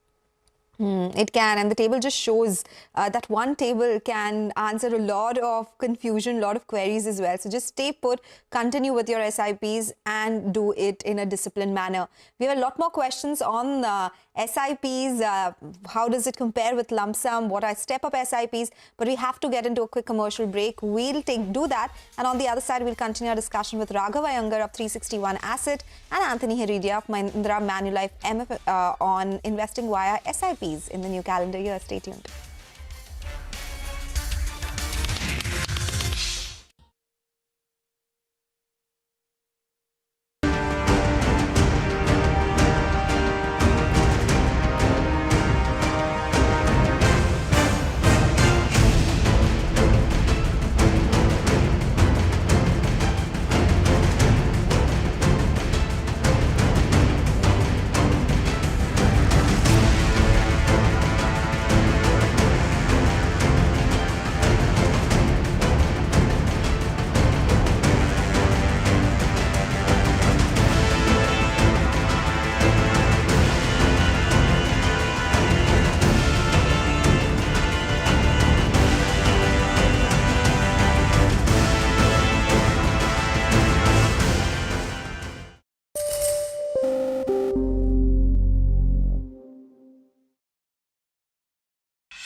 על כל זה שוחחתי אמש, שוב עם ידידי נשיא ארצות הברית הנבחר, דונלד טראמפ. זו הייתה שיחה מאוד ידידותית, מאוד חמה ומאוד חשובה. דיברנו על הצורך להשלים את ניצחון ישראל, ודיברנו ארוכות גם על המאמצים שאנחנו עושים לשחרור חטופינו.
Welcome back. You're still tuned into MF Corner. We have with us Raghav Iyengar of 361 Asset Management and Anthony Heredia of Mahindra Manulife MF on investing via SIPs and how you should look at the new calendar year as well. Anthony, let me start with you this time because we've spoken about SIPs in general when we do it in mutual funds. But what is your take on stock SIPs in this case? Would this be a more prudent step for investors? So I'm going to give you a probably a controversial answer and say I don't believe in stock SIPs, because as a portfolio manager, to me, when you buy a stock, you buy it after a lot of research, you do buy it after a lot of work, and then you have conviction that this stock is going to do well over a point in time. So after having done all of that work, I see no reason to risk price movement in a stock. See, the point is we talk about SIPs delivering 12% return CAGR over time, which is therefore, markets move 1-2%. Stocks may not move 1-2%, right? So if I've done all the hard work and I believe that the stock is something that I'd like to own for the long term, I would go all in. I mean, let me give you a simple example. Think about a stock today that is up 5 times or 4 times in the last 10 years. Do you actually recollect, if you had done it via stock SIP, the purchase price almost becomes something you forget 5 or 10 years later, right? So I think buying a stock is more about doing the hard work, figuring out what the margin of safety is. And if you believe that buying it at this price is the right thing to do, you go all in, is my view. Personally, I have never bought stocks. I mean, honestly, given the industry we work in, you should eat what you cook. So we probably buy funds more than we buy stocks. But I have never used the SIP route on a stock that I've bought personally, because to me, if I have deep conviction that this business is going to do really well over time, I really don't want to average it out and be caught out by the fact that the market discovers it pretty much at the same time. So I'm not a big votary of stock SIPs, frankly. Okay, and Raghav, would you agree with what Anthony's saying? Do you have a different view on that? No, I think he's way my senior in the industry, so I better agree with him. Number one, not for anything else, but I completely agree with what he does, because it's not very easy to buy a stock. I think there's a fair amount of hard work that goes into buying a stock. I think SIP as a brand has become so popular that everyone uses it for everything. So I think there's nothing like a stock SIP. It's just that you buy a set of stocks regularly every month, which frankly, in my sense, defeats some purpose, because more importantly, buying is the easy part, selling is the difficult part. So when you keep buying a set of stocks consistently, you don't know what, those stocks underlying fundamentals could change very, very dramatically in the period that you're buying it. So if you ask me, Sonal, SIP is a great disciplined way to do it. You can do an SIP in anything, actually. But obviously the easiest thing to do is to buy a mutual fund. It's a curated list of stocks. There is a fund manager. There are a set of research processes. It's a very, very beautifully regulated industry, extremely transparent. And then more importantly, I think it's up to the fund manager then to do the due diligence and the stock research to give you the best of what he or she thinks can deliver to you, right? And more importantly, if something doesn't work in your favor, you can always press a button and take it out. And lastly, I think it's extremely well and tightly regulated. It's very transparent. So I echo Anthony over there that I have never done a stock SIP. It's a very nice thing to do. It's a great feature that many people have added, but I think it's easier to do that through an MF route. But the click of that button, that is making everything so easy that you do it with every asset class that you get nowadays. But just to follow up on that, Raghav, do you think a combination would work, or should a combination not also be taken up by an investor? That SIPs in mutual funds plus SIPs in stocks, if you are sure or confident about that. Different strokes for different strokes, Sonal. So I have no idea. I'm an SIP kid, so I've grown up eating SIPs all my life. I can't change my diet at the stage where I'm in life right now. And then more importantly, I think the governance around buying stocks, especially if you work in a mutual fund, is very, very, it's not the easiest thing to do. So I'm very happy to stick to my dal chawal, which is my SIPs. I think, of course, but there are a set of people who have much more intelligence than I have. They research stocks, they know what to buy. More importantly, they know when to sell. Maybe for them, a stock SIP might work, but definitely not for me. People are adding a lot of spices to that dal chawal combination nowadays. So maybe that's what's making the meal fuller and different. But do take your point, both of you not exactly in favor of stock SIPs, going by your answers as well. Anthony, then let's take the SIP route in the mutual fund industry a bit forward. Does a step-up SIP make sense in a scenario like this? When should an investor go for step-up SIPs? Can you explain that? How does it work for an individual investor? Yeah, thanks for that. But I'll first respond to Raghav.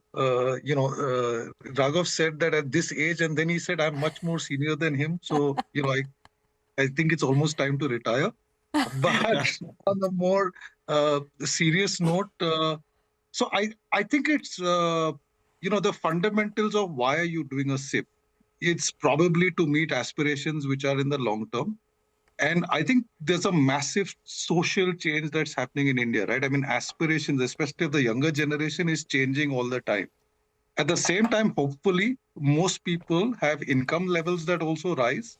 So if you've done the great work of starting a SIP of, let's say, an aggregate of 20% of your savings or 20% of your monthly income today, and you kind of happy with that, you realize that over the next 5 or 6 years, honestly, your aspirations are going to change.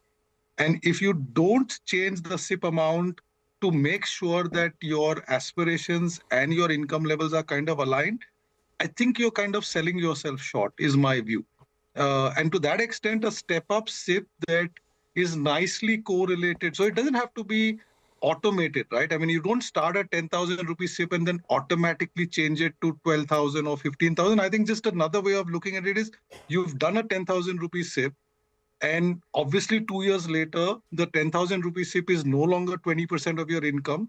It's probably only 10% of your income. And so it makes sense to make it 15,000. The point that Raghav earlier mentioned, compounding, right? I mean, that comes through in a step-up SIP in a massive manner. So if you're talking about arguably doubling a SIP done over 10 years, over a 4 or 5 year time frame, with a step-up SIP, you're probably looking at that number going to 3x. I mean, that's the power of a step-up SIP, assuming that equity continues to deliver in the long term, which if you look at past data, there's no reason to believe it won't. So I would be a very strong advocate of step-up SIP is the technical word. I'm a strong advocate of making sure that your savings are always aligned to your levels of income, which hopefully for all of us in a rising India continues to move up. Yeah, that's something everyone hopes, right? We're talking about savings, but income also has to go up, considering the other macro factors as well. Raghav, your take on step-up SIPs, and just a word on lump sum versus SIPs, because that is also something that confuses investors a lot of times. No, so step-up SIP is it's a feature, Sonal, for lazy investors like me, right? Who don't do the hard work like Anthony does. We don't check our income every year. We assume that we're getting some money and we very happily, lazily put away and saying, "Aap kya kar rahe ho? I'm putting money in SIPs." But you don't correlate that SIP to the total income that you have. So if you have maybe if you put a 10% step up every year, the results are quite amazing actually, because you can, your 10% step up every year, if you do it for a 10-year period, your corpus can be almost 3x of what you started, assuming markets are at about 11-12%, right? And these are obviously just for examples, right? I mean, the whole idea is that over the last couple of decades, India has done really well, and hopefully we'll continue to do well. So equity as an asset class is great. So it's a feature, it's an auto feature. Now, one way to do it is to do it through the feature. The other way is that, hey, every year look at how much money you're making. Are you saving that 20-25%? If you're not, please do that, because it's very easy to consume also in India. I think it's a very beautiful consumption economy, and I think time is one thing that doesn't come back to you. Money will come back, but time won't come. So if you can do it, if you are that lazy guy like me, then please do a step up, because it automatically increases your value without you realizing it. If you're someone disciplined, then yes, please look at your numbers every year and then take necessary action wherever it is. Coming to the second point, I think lump sum is again, depends on what kind of money you're getting. If you've got a pile of money, and you have a reasonably clear goal as to what to do with it, instead of doing a SIP or a systematic transfer plan, which is what a lot of people advocate, I think it's okay to put lump sum money, provided you're clear that you need money over a fairly long period of time, and you're okay to take a few knocks along the way, which is what equity markets will do. There will be months where it doesn't always work in your favor. So I think, obviously, the faster you deploy that money, it benefits from compounding immediately. And I've also seen that sometimes if you just postpone investments, it stays postponed for a very, very long period of time.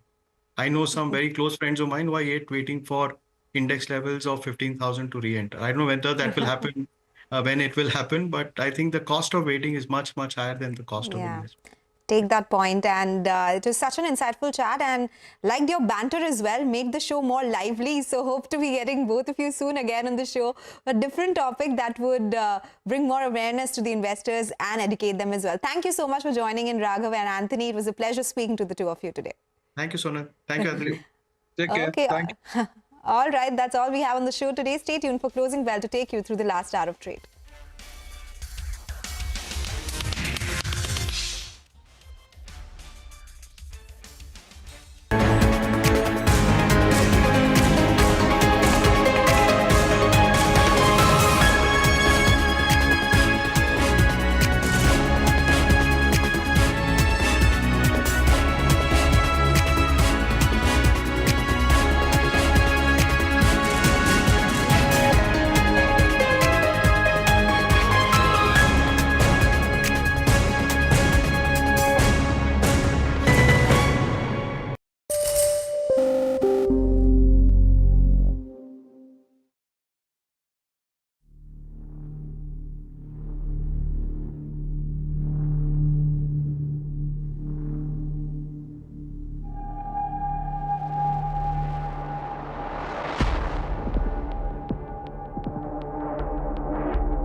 Taiwan index holding on to gains of almost 0.7%, but Hang Seng, that's seeing a decline of around 0.8%. A trade deficit of about what, 38 billion almost. GST Council meeting on 21st of December in Jaisalmer is likely to have a packed agenda. Range and the zone which we need to take out remains the same as I put out yesterday morning, 24,770. So the fourth dividend has come at around 8 rupees 50 paise. The record date as well will be December 24th. Piramal Pharma, the stock is up almost 80% so far in 2024.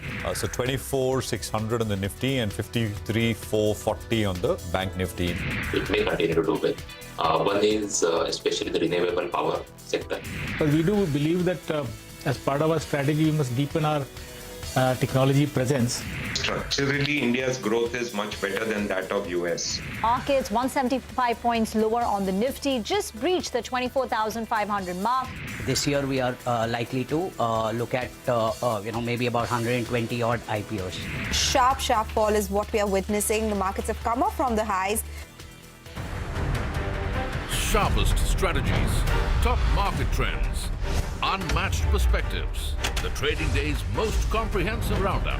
Stay ahead with NSE Closing Bell. Broadcasting live from the CNBC TV18 Motilal Oswal Studios in Mumbai.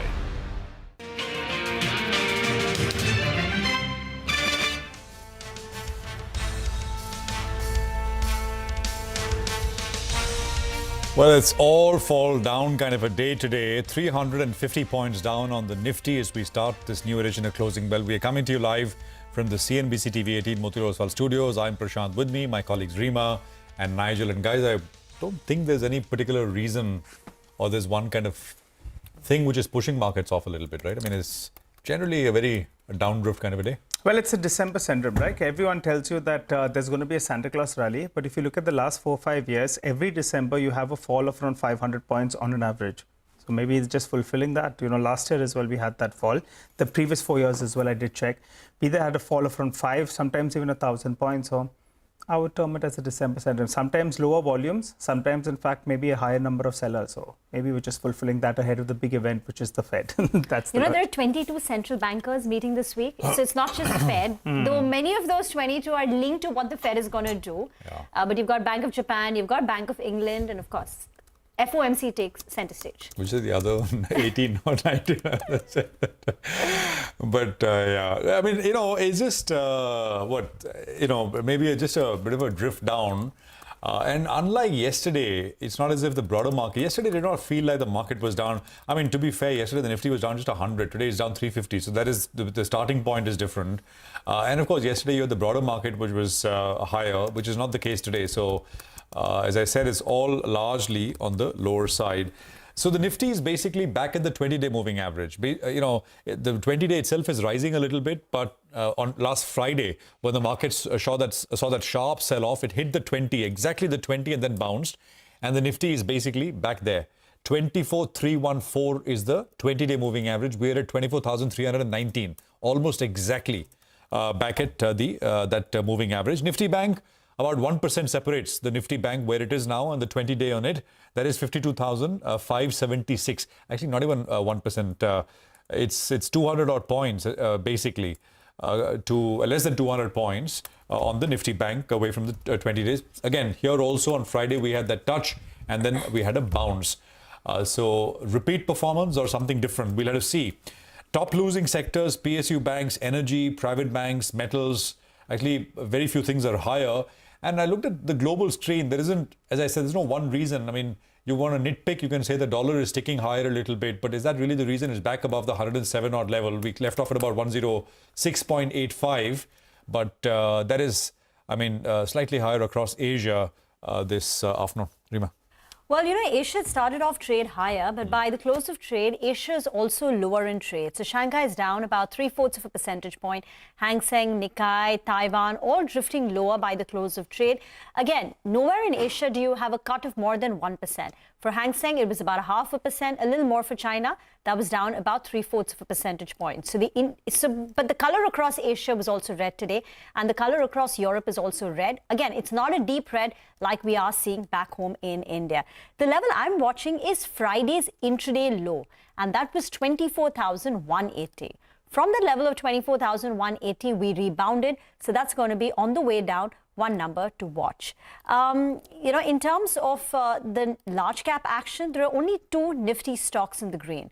One of them is Cipla, and that's on account of that upgrade coming through, a buy on Cipla, I think from Kotak. And the second one is ITC. That's up nearly 0.3% as ITC has set 1st of January as the demerger date for the date for the hotel demerger. So there is an important step towards the hotel demerger that came just before 12 o'clock. You saw that intraday spike in the stock, and ITC so far at least is managing to hold up in the green. But other than that, 48 out of the Nifty 50 are in the red. Losses are led by Shriram Finance. Bharti Airtel is correcting for the last 2 days. IT is on the back foot.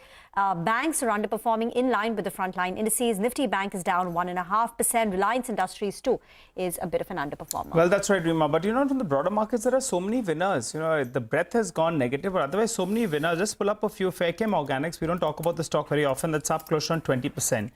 Two new listings, Enviro Infra. That one, in fact, is up close to around 10%. From its IPO price, the stock has moved up.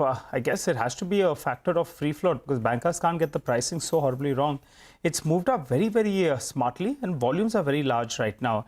Gala Precision Engineering, that's another stock that's up close to 13%. I think that as well was a new listing this year itself. So that one has moved up. Kalyani Steel is another one that's moving up. And Blue Jet Healthcare, that as well is up close to around 8.5%. So plenty of winners actually from the broader markets on a day when the headline index is actually lower. Talking about special situations, you spoke about ITC. Well, Shankara Bilcon, that's another one that has a special situation. That's a demerger is in the works. And the stock, after being a big underperformer, I think it went down to around 500 rupees odd. And post its con call, the stock has jumped up. So ITC is higher because of the special situation that's playing up. Shankara is up close to around 4% in a wobbly market. You pull up the last 1 month chart. I recall the stock had gone to around 500 rupees. From there, that as well has moved up. I think it has an element of that special situation that needs to play out here. That's why as well that stock is up. APL Apollo Tubes, well, they have a stake in this company as well. We asked them whether or not they want to increase stake. They said as of now, there is no plans on that front, but keep an eye out on that one as well. How do you position yourself though in the final hour of trade? Mitesh Thakkar is with us. Hi, Mitesh. Good afternoon. What do you do? Buy the dip or stay away? Well, we haven't bought the dip yet, because one, the Nifty is below 24, 500, 450 zone, and that is not a very good sign. And the next support is right there, actually, 24,300, followed by 23,950. So I'm just hoping that this 24,300 level holds. Otherwise, we might actually get into a negative trend as well. So let's see how it goes from here. But for the timing, I think till we see some kind of a reversal, I don't think it's a good idea to buy the dip. So we are avoiding that very clearly. Trading stock specific buys, and even there, what has happened is that with this decline, I think we've also explored adding some short positions and having equal balance of nearly long and short positions on the stock side. Let's talk about some of the losers, RBL Bank and Chola Mandalam. But before that, Mitesh, you want to tell us the stocks that you have on your radar? On the radar, I have is Steel Authority, which is a negative or a sell call with a stop at about 124.5 for targets of 115. And the only sector, where there's some kind of comfort to go long is IT, and Info Edge and Naukri is on the buying side. Keep a stop at about 87.60. Look for targets for around 9. Got that. Let's talk about RBL Bank and Chola Mandalam. They're in focus on the back of brokerage notes. RBL Bank has cut its growth guidance, and there is a downgrade for Chola Mandalam. Abhishek is here with the details. Well, Rima, RBL Bank was present at the Citi conference wherein they have cut the loan growth guidance. So Citi has a buy recommendation, target price of 255 per share. Now, the key takeaways from RBL Bank's management meet with investors is that the MFI's SMA 0 loan due between 0 to 30 days, that's at 3.1%. SMA 1, which is 30 to 60 days overdues, they are at 2.45%. And SMA 2, which is 60 to 90 days, that's at 1.5%. 95%. So there is lag collection efficiency. Anything below 98% is a lag collection efficiency in microfinance, and that's at 97.7 to 97.8%, which suggests that there will be spillover of slippages or credit costs going into Q3 and Q4 for the lender. So some improvement anticipated in credit card slippages, but month on month improvement is expected, but it will remain elevated is what Citi is writing. Net interest margin will be under pressure and can contract further in Q3 FY25. They also say that with elevated stress, slowdown in unsecured segment, constraint on capital and return ratios, they can now expect a modest low double-digit growth. Remember that RBL Bank post their Q2 FY25 in the con call did mention that they will grow at 18 to 20%. So this is a downgrade of the growth rate that they have now mentioned that it will be in low double-digit versus 18 to 20% that they had targeted earlier for FY25. Now, InCred has written on Cholamandalam as well. They have downgraded it to hold from add. They have cut the target price to 1300 per share from 1550 that they had earlier. They say that the risk reward is unfavorable amid the fact that there is slowdown in the growth and there is a deterioration in asset quality seen. So overall there is weak demand for CVs, that is commercial vehicles, coupled with rising discount that can impact the overall disbursements for the lender. So they expect consolidation in the new business amidst the business volatility that you are seeing for Cholamandalam. So cautious with respect to rising asset quality stress. They observe that there is overlap between microfinance and used CV financing that Cholamandalam does. Both the customers, there is an overlap. So falling interest rate cycle will benefit NIM. However, that can be offset by the rise in OPEX that they might see. So they cut their earning estimate between 3.5% to 5.5% over the next few fiscals for Cholamandalam. Back to you. Okay, all right, Abhishek, thank you very much for that. I'm good getting that detail from you. Gautam Dugar is now with us. He's head of research at Motilal Oswal Financial Services. Gautam, good to have you with us here. Good afternoon. Thanks for your time. Prashant this side. Before we get to the broader market and overall earnings expectations, etc., let's talk about some of your recent reports, right? I think you guys initiated on PN Gadgil recently. There was the coverage on Swiggy as well.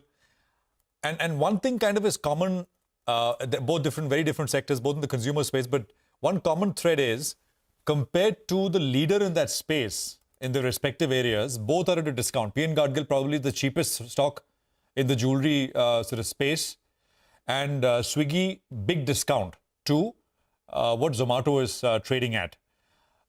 Is that kind of so my question is, comment on PN Gadgil, how strongly do you feel about this theme and the stock per se? And Swiggy, did you anticipate this kind of a move so sharply and so quickly? Go on, Gautam.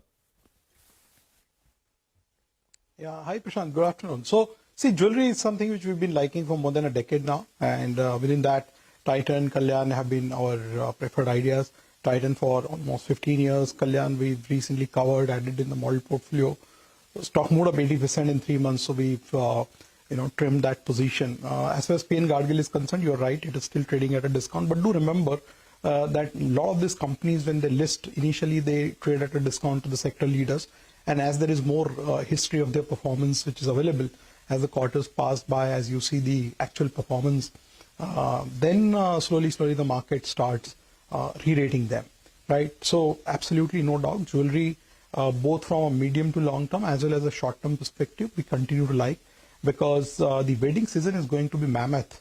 You have about 48 lakh weddings scheduled in the next 5 to 6 months. So the entire space will remain very vibrant in our view. Specific to PN Gadgil, I think they've done very rapid expansion. I remember in the Navratras, they opened 9 stores in 9 days. And plus their same store sales growth is also picking up quite well. So that's a space where we remain positive, have been positive for a very long period of time. As far as Swiggy is concerned, no, we didn't expect such a sharp rise post-listing. But see, Prashant, quick commerce as a sector is growing at a very high clip of growth rates compared to your other consumer categories, which are actually struggling. You've heard ad nauseum about the slowdown in urban consumption, the struggle of consumer staple companies for last 2-3 years now, or if I can stretch, if you look at the last decade, the trailing 10-year, compounded revenue growth of the consumer staple companies is sub 10%. So that's very substandard in that sense. In front of that, if you see quick commerce, you're seeing growth rates in excess of 30%. And the expectation of the next decade is that they'll continue to grow at 18 to 20% at least. And we've seen in some of those cases like Zomato's and all, where the moment growth rates kept climbing up, the benefits of operating leverage have started trickling in.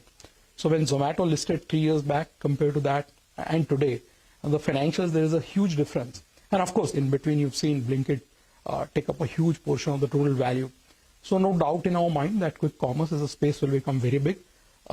In between, there will definitely be a lot of volatility and intermittent corrections that you will see. But yeah, to answer your specific question, Swiggy is not something where we expected such a sharp move of 40-odd% within a month of listing. Gautam, hi. Lots of CEO presentations at your conference. You've done a deep dive across various sector, investor talk. Take us through some of the key highlights, insights that you learned over the last 2 days. Yeah, so Rima, this is our 10th edition of Ideation Conference, and this is specific to only mid-caps and small caps, so a lot of interest here. You also remember that the mid-cap, small-cap indices have corrected less compared to Nifty. In fact, this is the first instance in the last 15 years. Whenever Nifty is corrected more than 10%, usually the mid and small-cap indices are always corrected much sharply, given the inherent volatility and float and all. This is the first instance where Nifty corrected more than 10%. I'm talking about the levels somewhere about mid-November when Nifty was down more than 10% from its September highs. And mid and small cap indices were down much lesser compared to Nifty. In fact, as of yesterday's closing also, if you see, mid and small cap indices have hardly 2-3-4% away from their September highs. So there is tremendous interest in that space. And given the inflows that you are seeing in the domestic mutual fund side, clearly the mid and small cap funds, the thematic funds have attracted a lot of inflows. So one of the themes that appeals to us, and we published a very interesting thematic initiation on that space, is capital markets. So you've had a couple of capital market companies present here who've been talking about a long runway for growth ahead, given the financialization of savings which is playing out. You merge that with the innovation and technology disruption which is happening. So clearly, while those spaces have already seen a lot of run up in the last 6-12 months, if you plot the growth for next 3 to 5 years, there remains no doubt in our mind that whether it is AMC, wealth managers, exchanges, depositories, intermediaries, or even brokers, the growth prospects are pretty strong there. Secondly, we've seen a lot of interest coming in some of the niche tech spaces, healthcare companies, EMS, of course, we had a very wide representation from EMS spaces here. You've seen some of those stocks have hit new highs in the last week or so on the back of announcement of new tie-ups with various companies that they have done. So yes, I mean, and then of course industrials. So those are broadly the spaces: industrials, capital markets, healthcare, technology, and of course the broader financial space, which are finding very good interest amongst the investors who are attending our 10th edition of the Ideation Conference. Hi Gautam, good afternoon. Always good to hear your thoughts. And that was a very valid point, right? Everyone's talking about the Nifty being 7-8% away from the fresh all-time highs. The small cap index is making fresh all-time highs almost on a day-to-day basis. So it's a big divergence in comparison to what we saw in the past. Since you're doing an ideation conference, the biggest line was for which company this time, Gautam? I haven't yet heard. Normally I get some sound bites from there. But highest amount of interest in which company, or if you could at least zero down on the sector? So, Nigel, very tough to zero down on that because there are 50 companies, and virtually whichever meetings I have attended, I have seen 20-25 participants in every meeting. But yeah, I mean, capital market, industrials, EMS, those are three broad areas which are seeing maximum investor interest at our conference. Okay, and EMS, in your, according to your research team, which is best placed? I mean, Dixon, people said expensive at 10,000, 12,000, 15,000. It's 18,000 today, and still there is so much interest. And there's a good growth outlook. So clearly the street wants to latch on to this theme. Whether it's Dixon, PG, Electroplast, we had the management of Keynes earlier today as well. Sounding extremely important. So what's the pecking order? So we like Dixon the most. That's part of our model portfolio. and also part of our top 15 ideas in the large cap space. It's crossed 1 lakh crore of market cap, and what a phenomenal journey they've had. IPO'd at 2,000 crore market cap in 2017. Of course, the company was very different then. Today, if you look at the top line, I think they're averaging somewhere about 37,000 crores of top line. The company has changed its complexion completely, and every few months they're getting new business, new client, new contract. So that remains our number one preferred idea. And then, of course, we like Amber as well as Keynes. So Keynes did participate in our conference.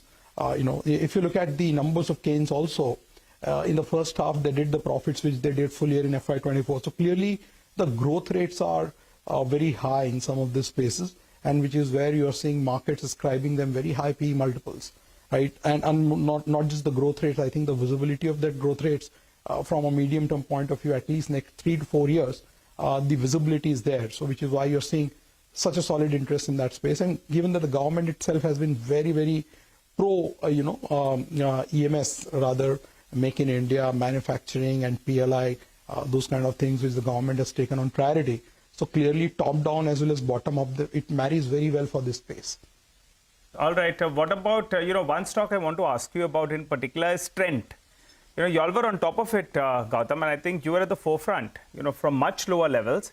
They had one disappointment. People were trying to find a fault to the last quarter's numbers, and the stock went from 8,200, I think, to 6,300. It bounced back from there. At current pricing, what's the view, the brokerage, the call that you all have as a house? Oh, we still like it. You're right. We upgraded the stock about 2.5 years back at 1,200 rupees. And since then, we've not changed our view. And the reason for not changing that view is clearly the growth differential. In this space, if you see Trent's peers, they're struggling to grow upwards of 15% on top line. Whereas Trent has consistently been printing top line growth upwards of 45-50%. And of course, bottom line has grown much sharper. So, and we've seen, and we've discussed this often in your shows, that in B2C spaces in India, wherever there is strong growth and more growth visibility, the market has been very generous in ascribing higher multiples. So whether it is Trent or Zomato or Varun Beverages or so many other companies representing the B2C segment, wherever growth has been sharp, the P multiple re-rating has also been equally sharper. And as far as Trent specifically is concerned, our view on the growth visibility remains very intact, led by Zudio as well as their core business. So yes, there has been some correction because the market has also seen some correction and a little bit of a disappointment which was there. But the fact that the bar that Trent has set is so higher that even 60% growth seems like a disappointment. So that tells you what kind of journey they are on. As far as we are concerned, we think the growth is going to remain intact there. They're gaining market share. And in a category which is not growing so sharply, they've been able to extract that growth rates through innovation, through new store expansion, and sure execution excellence that they've displayed over the last few years. In fact, I think it's now part of the Nifty also. So the moot point is we like Trent still. Okay. Thank you very much for joining in. Moving on now to Escorts Kubota. That's under pressure after Kotak Institutional Equity has issued a sell call. Sudarshan joins in with more. So the stock has been under pressure recently from the record high that it hit in September 2024. From that level, stock has fallen 24%.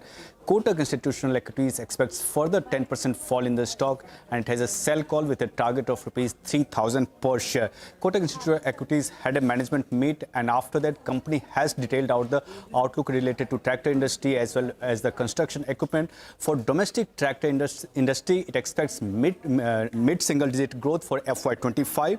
On the export front, it expects trend to remain weak, and even for the construction equipment, it believes that it's under pressure for the last few quarters. And Kotak Institutional believes that margin is expected to improve once integration of company with Kubota is completed, and company's focus remains on gaining the market share because in the last few quarters, it has lost market share to Mahindra & Mahindra in the tractor segment. So on the back of this, Kotak Institutional Equities has a sell call on the stock. Okay, all right. Thanks a lot for that, Sudarshan. Well, let's introduce the Growth Code, a special initiative by Grow and CNBC TV18. They have the aim of empowering investors as well as traders. Prominent investors and professional traders gathered at Grow's Trading Rights Summit on November 9th. They wanted to share their valuable insights as well as strategies. Here's a snippet of what pro trader Subhashish Panye, the CEO of Power of Stocks, had to say about the importance of diversification. Let's listen into him.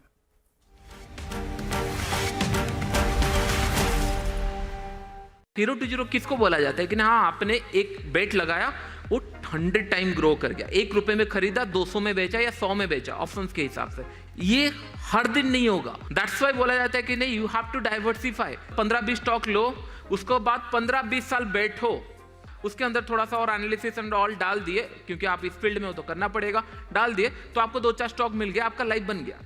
अगर राकेश झुंझुनवाला जी को पता होता है कि Titan ही जो multi bagger है, आपको नहीं लगता घर बेच के सारा पैसा डाल देते? लेकिन क्या ये स्टॉक उस टाइम पे 100% श्योर थे? हाँ, साइजेबल बेट के लिए रेडी थे। क्यों? क्योंकि उनको लग रहा था this can be the stock, मेरे 15 स्टॉक में से ये एक स्टॉक होना चाहिए। यस और नो? आपका जीरो टू जीरो मतलब ये होता है कि नहीं, 1 लाख मेरे पास है, डाल देते हैं, अगर 5 बना ठीक है, नहीं बना तो खत्म।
Okay, welcome back. The market's down about 360 points. And as we've been saying, I don't think there's any one reason. Actually, there isn't even a bunch of reasons. It's just a slow kind of drift lower.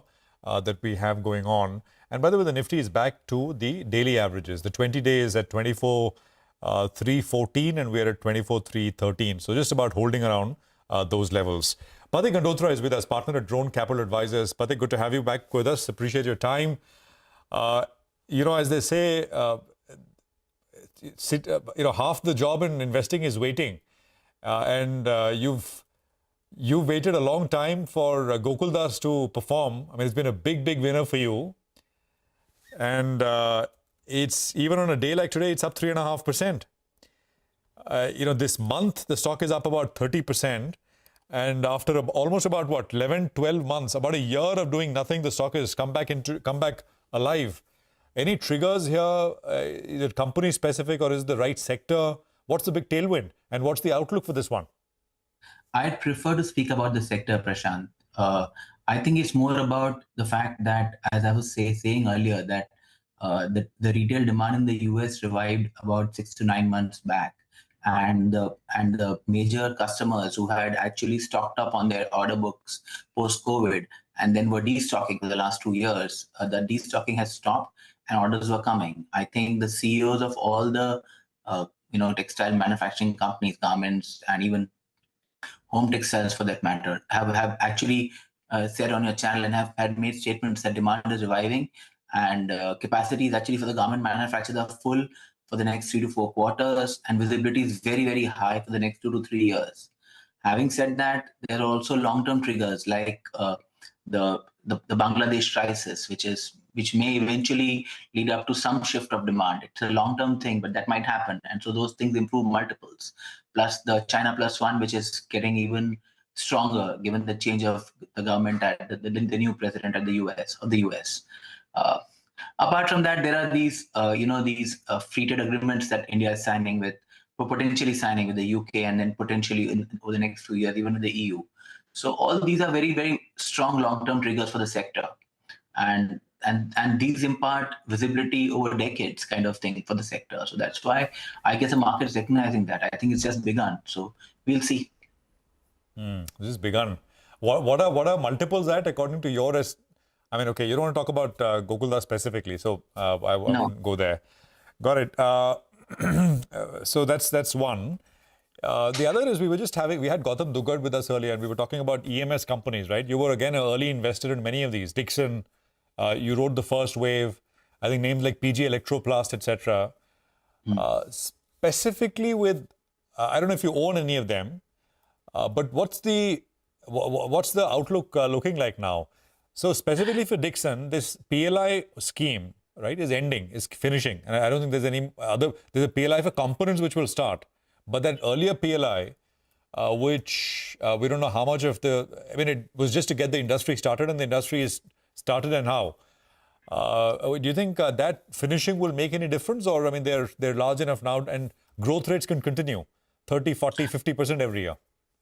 So look at the Chinese example. China did the same thing decades ago, that they initially gave support to the manufacturing sector in terms of incentives in whichever form, their own form of PLI. And once those companies became big, then they never needed anything like that. I think it's still early days for our EMS sector to, work without a PLI scheme. But I mean, there are PLI schemes that are all product specific. So I don't want to comment on companies, but there are many more PLI schemes which will be launched in the EMS sector. And I think all these companies have now figured that a wide product bouquet, a wide product basket, and a wide ability to make different kind of products, I think serves them well. And which is what I guess all of them are doing.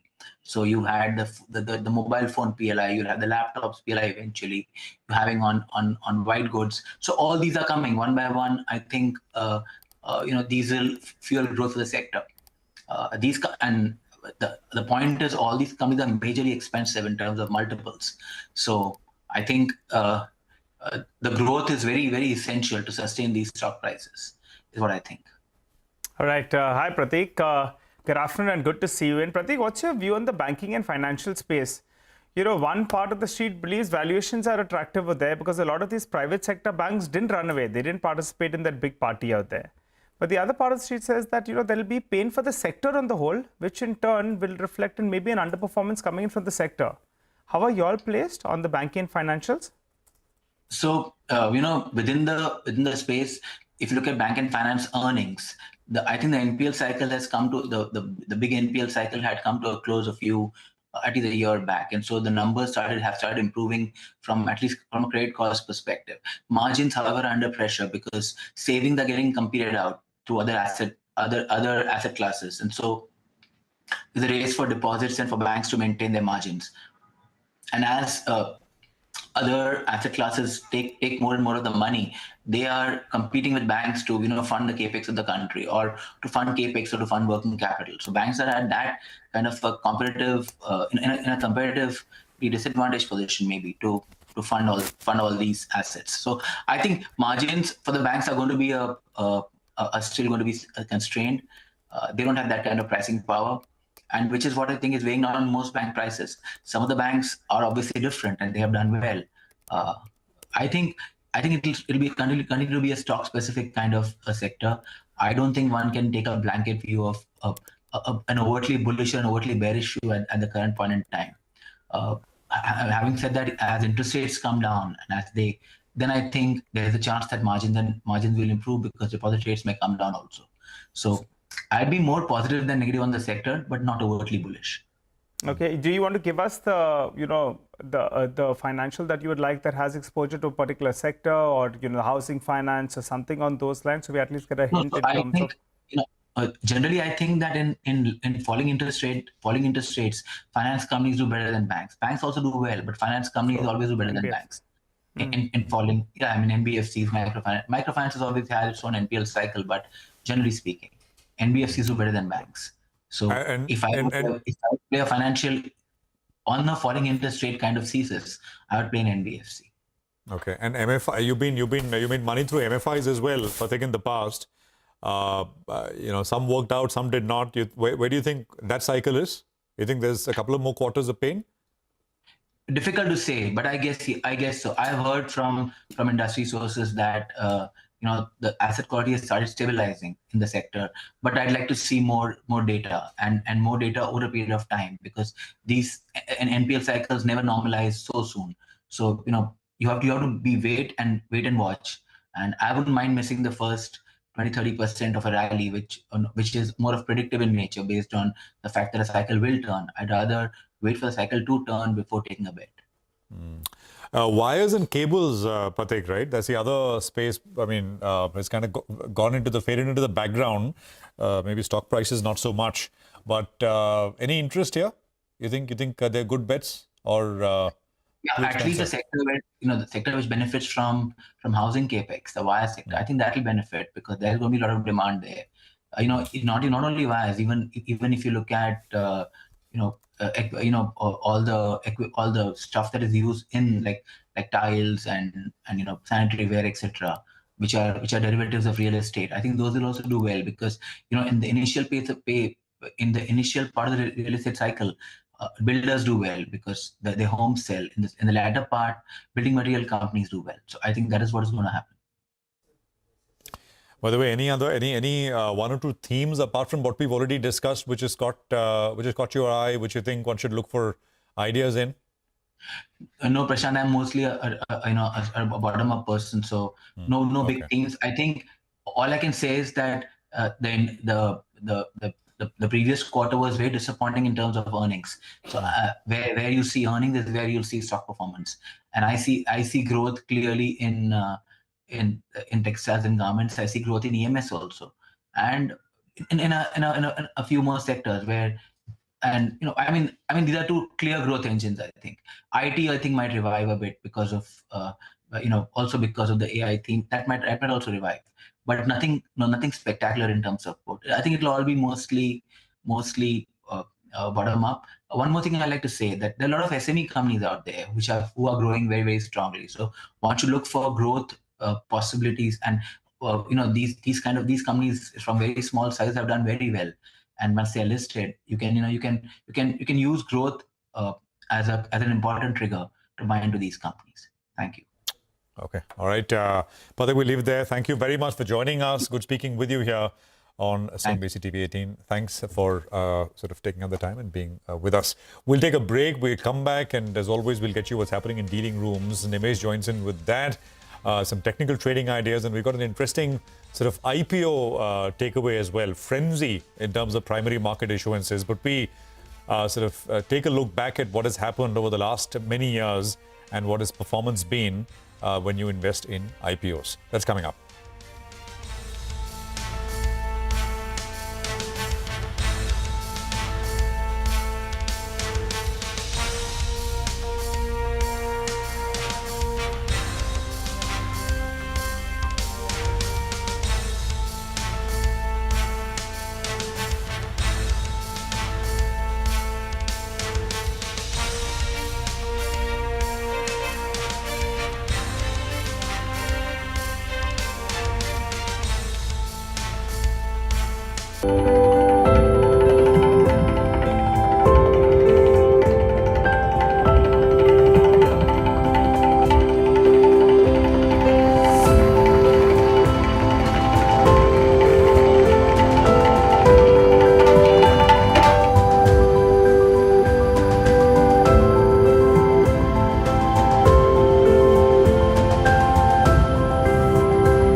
India is in vogue for a number of international brands this season. Surabhi Upadhyay, CNBC TV18, Mumbai.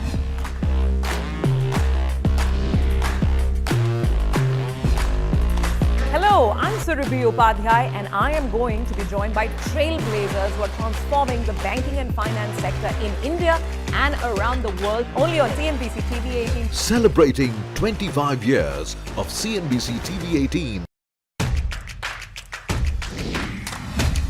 From sharp insights.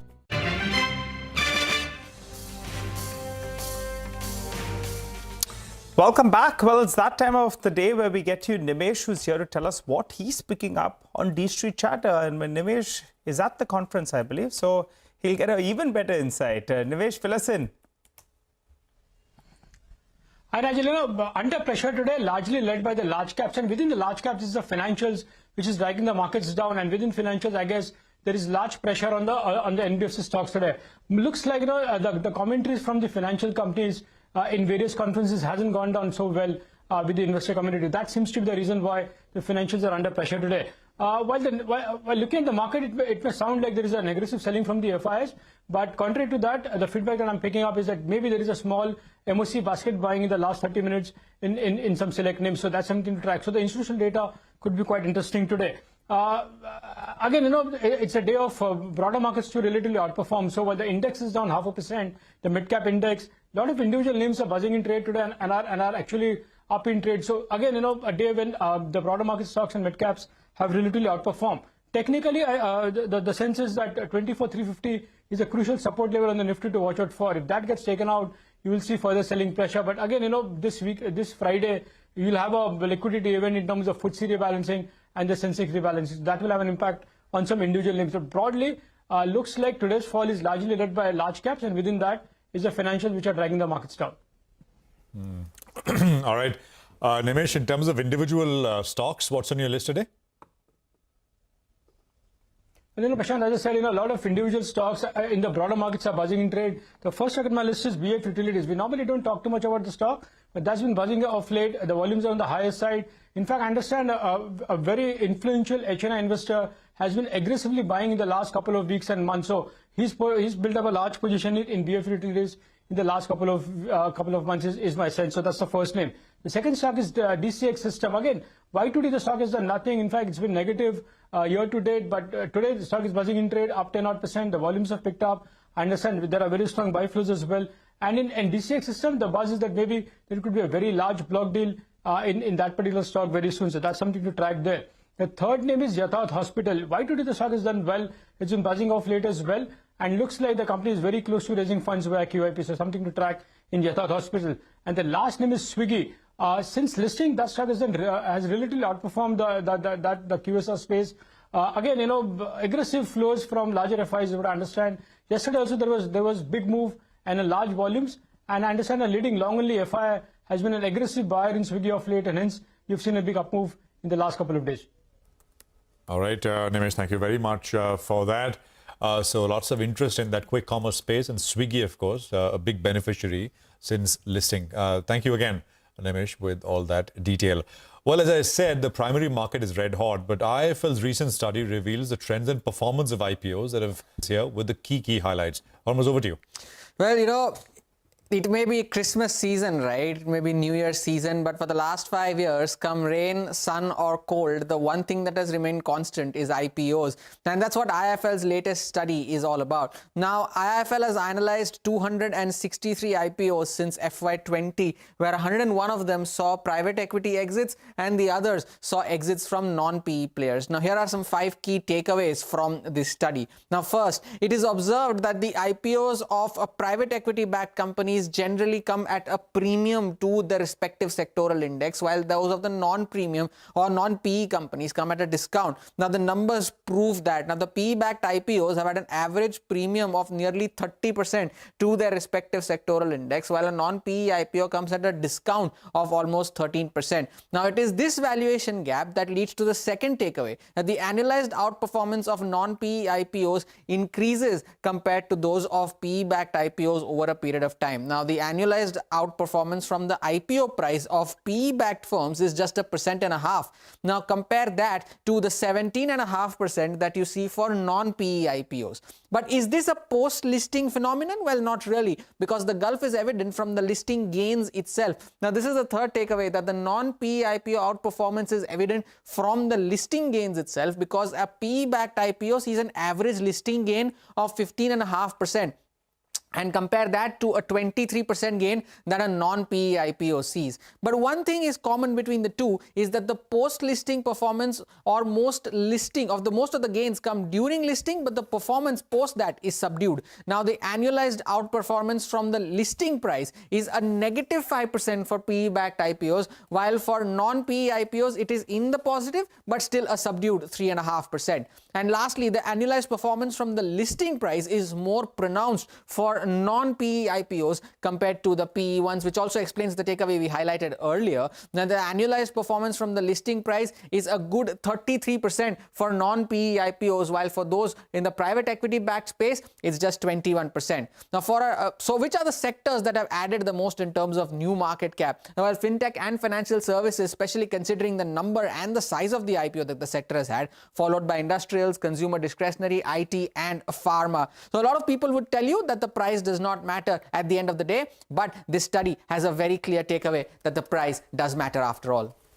All right, Hormoz, thanks a lot for joining in and filling us in with that interesting piece. Well, let's get in Mitesh Thakkar back on the show. Mitesh, almost done with today's trading action, but what are a couple of trading calls you have for us for our viewers to carry through for the next few days? So, Nigel, Tata Steel will suggest a STVT. Keep a stop at about levels of 147.5 for targets of 142. And Shree Cement is still going strong and closing at the day's high. So BTST with the stop at 28,230 for targets of 28,600. Brilliant. Okay, noted both those two. Sell call on Tata Steel, but Shree Cement doing quite well currently at the high point of the day. Feedback as well suggests that North India demand and pricing has been relatively better. So could be one of the factors why that stock is moving back higher after underperforming the cement pack. By the time to slip on to a short break, come back, we'll get more market talk. We'll have Jai Bala who will be joining in with his strategy on the markets.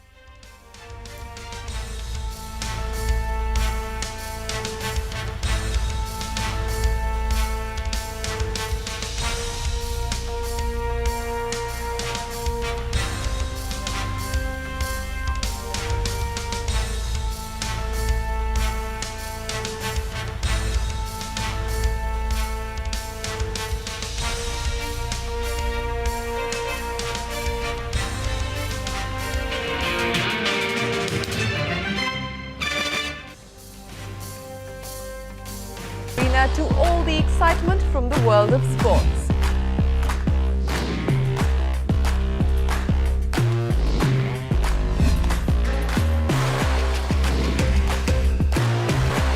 We are here at the CNBC TV18 budget headquarters as we've done for the last 25 years. Celebrating 25 years of CNBC TV18.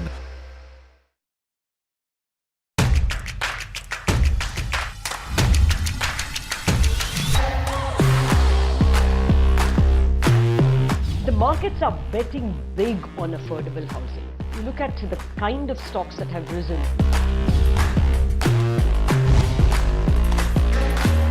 We are stepping into our Silver Jubilee year, our 25th year, and we wanted to have the best of India Inc. with us. Celebrating 25 years of CNBC TV18.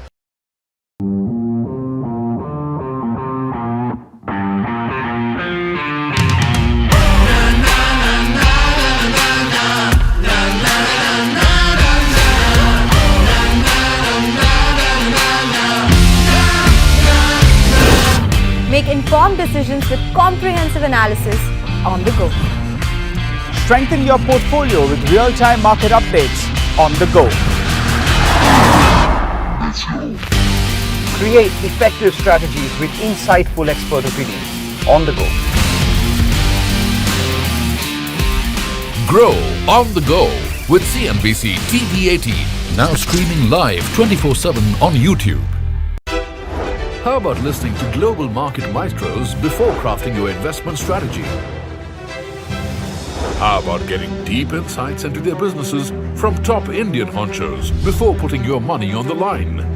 How about making every trading day profitable with strategies from the market masters, macro pundits and chart wizards? Only one show gives you a head start to your trading day.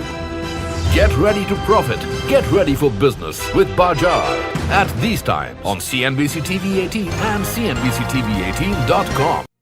What does it take to build India's largest startup platform? It takes a journey of starting out as an unknown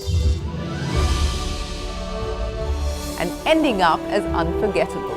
It takes more than 2 decades of celebrating the most influential and influencing the most celebrated entrepreneurs. From chronicling the stories of India's startup universe to becoming a success story in itself. as India's longest-running show on startups and entrepreneurship. Celebrating 21 action-packed years of building India's biggest startup community. Young Turks at 21. Only on CNBC TV18 and CNBCTV18.com.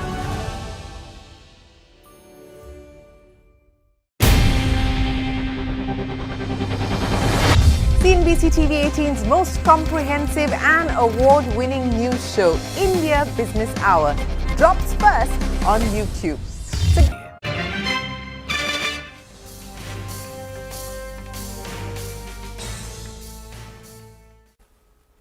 Welcome back. Well, we've got Jay Bala of CashTheKiosk.com who joins us on the show. Hi, Jay. Good afternoon and good to see you. And as always, how are you feeling about the markets? I believe now you're saying that in the near term, it's a little bit hazy. But what does that mean? Where is it headed? Up? Down? Hi, Nigel. Good to be here. See, as I said, the markets, the reason why I'm saying the markets are a bit hazy is because of the short-term volatility that we saw.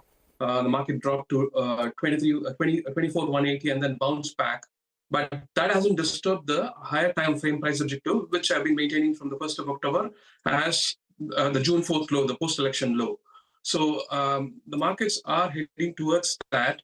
Only the very short term on the hourly time frame has been slightly disturbed by the extreme volatility. So the focus is, what do you do? How do you monetize this?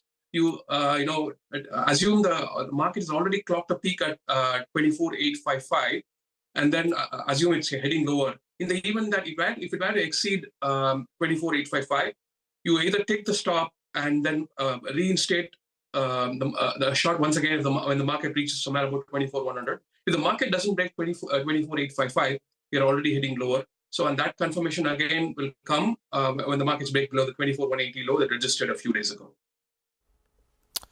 So on the downside, what's the level to watch, Jay? Sorry, just to tie that in. Yeah, the very short term 24,180, the higher time frame objective, on a progressive fashion, we are looking at 23,264, and then 22,600, and then the June 4th low about 21,300. Okay, so you're sounding quite cautious actually in the near term on the markets, Jan. That's been your stance as well. But tell us about stocks. I believe this time around you're not mixing things up. You've got two short calls. Run us through both of them.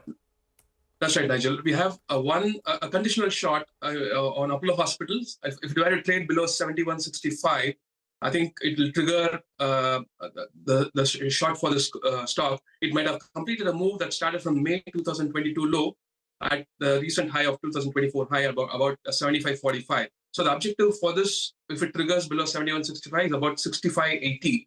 And the next one is a short call on ICICI Bank. This is a bit aggressive stance. I'm anticipating ICICI Bank to have already topped out. What looks like a very high risk short is actually a risk of about 30-35 rupees and a price objective of about 12.05. So, although it looks like a high risk, ICICI Bank has come down from the September high in 5 steps, and it looks like a corrective bounce to a recent high of today's high. So, if I'm right, there's a 12:1 risk reward. So, given that ICICI Bank can be attempted as a short through put options, that will fix the risk that you're taking. Right. Okay, all right. Got that, Jay. ICICI Bank. Also on crude, you believe that in the near term it could go a little bit lower, but then it's headed higher from here. What's it suggesting to you? What are the technicals suggesting? That's right, Nigel. I'm anticipating crude to break below the September low and exceed it by about $3. So that will be a significant bottom for Brent. I'm anticipating both varieties to rally to somewhere close to about 99 to 100 post that.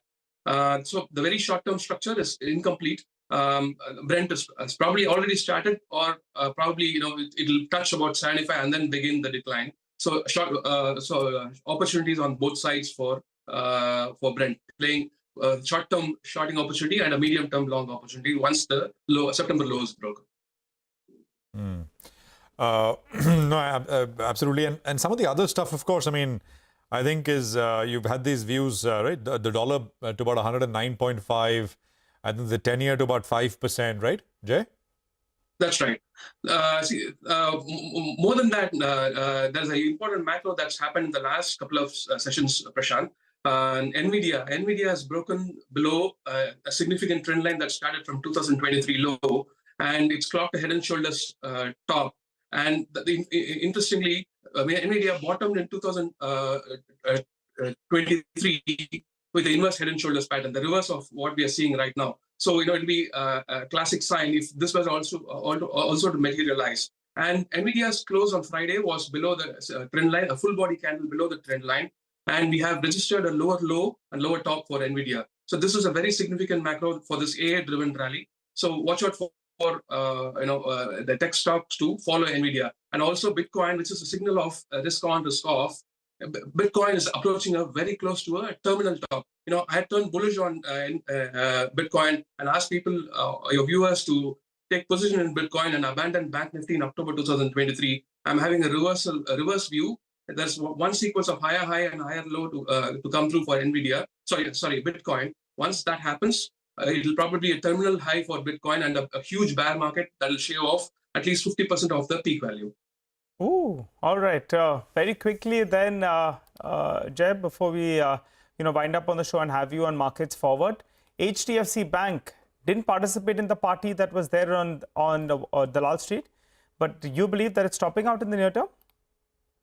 That's right. I'm waiting for HDFC Bank to confirm that on a close below 1816 on a daily basis or about 1796 on a weekly basis. If either were to happen, I think that will be a significant top for HDFC Bank. See, the Nifty's underperformance has been because of Reliance underperforming since August. I pointed that out. Now, and the beneficiary has been Bharti. So if Bharti were to close below 1570, that will bring Bharti to catch up on Reliance, and both of them are likely to exceed the November lows and then bottom out below the November low. So not just HDFC Bank, there are other pivotals of Nifty which are looking quite weak. Got that, Jay. Stay with us. We're just going to wrap up things here as far as market close is concerned. We're going to come back to you. So you want to just look at how we leave things off. Nifty down, broader markets down, and very few places too. I think that's not really correct because numerically declines outnumber advances by quite a bit. But the advantage of volume-backed gain still very much on the green side, not on what was down. So I'll start with the indices will come up on your screen. There you go. Bank Nifty also down. Mid-cap and small-cap indices lower. No noticeable gainer on the Nifty at all. And of course, on the downside, Shriram Finance, Grasim, Hero, Bharti, IndusInd Bank and JSW Steel were the large cap sort of losers today. On the downside in the broader space, names like HCC, there were names like MGL, TARC, there was news there, PNB Housing, Skipper, NIIT Limited, SBFC, which were down, but it's a fairly decent sort of list of gainers today as well. Nigel. Well, that's right. Actually the mid-cap index, though it ended down today, it was down close to around 0.7% odd. But there were plenty of winners actually. Jyoti CNC was up 12%. Edelweiss Financial was up close to around 8%. You had Blue Jet Healthcare. That stock was up 8.5%. Enviro Infra, maybe limited float. Stock is up 14%, going from strength to strength. Expelio Solutions, stock up 7%. Igareshi Motor as well, up and about in today's trading session. So there was a fair set of winners in today's trading session on a day that in fact you had frontline indices that were down. DCM was down close to around 8% though from the broader markets. You had a couple of other notable names like Jyoti Laboratories was down close to around 5%. Landmark Property as well was lower in today's trading session. So quite a few stocks were losing, but otherwise, if you picked the right stock, well, you made some money today. Well, on that note, we'll wrap up on this edition of Closing Bell. You don't go anywhere. Markets Forward comes up next. We'll run you through the day's action as well as get you some trading highlights.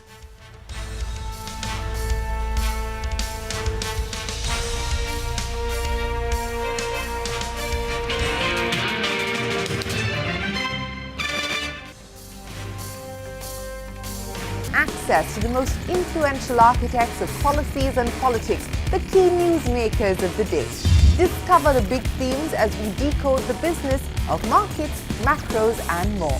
Be the first to go to the heart of all the top stories that drive the day's agenda. Catch the award-winning India Business Hour live every night on YouTube with me, Shriram Finance. India Business Hour live on YouTube at CNBC TV18 weeknights at 7 p.m. Shankarji, I know you've been watching Zakir Bhai as a child, and thereafter you idolized Shakti and all the concerts that you went for. From that period to the time when you actually met him, played with him, was a part of Shakti. All of this over a period of almost 3 decades. What was the one everlasting, overarching quality of Zakir Hussain? We know of him as a great musician, but very few know of him as the kind of person that he was. If you could throw some light on that. Well, we've been playing and touring for the last 25 years. And if you ask me, one quality that he had is every night he never failed to surprise me. Wow. And every night that the feeling of awe, what an artist, that was there every night, even though we played like 30 concerts in 40 days. Second quality is his humble nature, his compassion towards other musicians.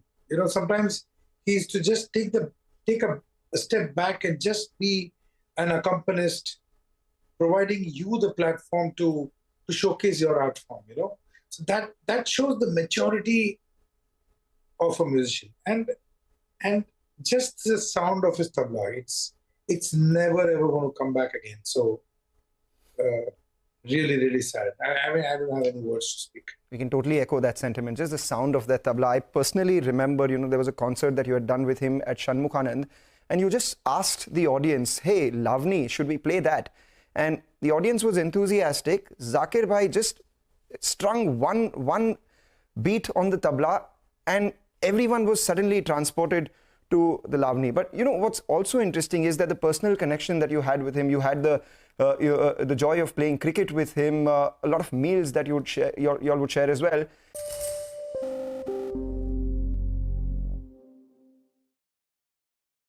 Salim, I'd like you to come in on some of those memories that you've had with Zakir Hussain.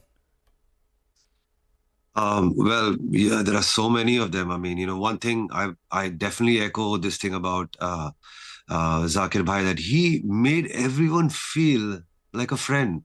I mean, this father figure, the guru that he is.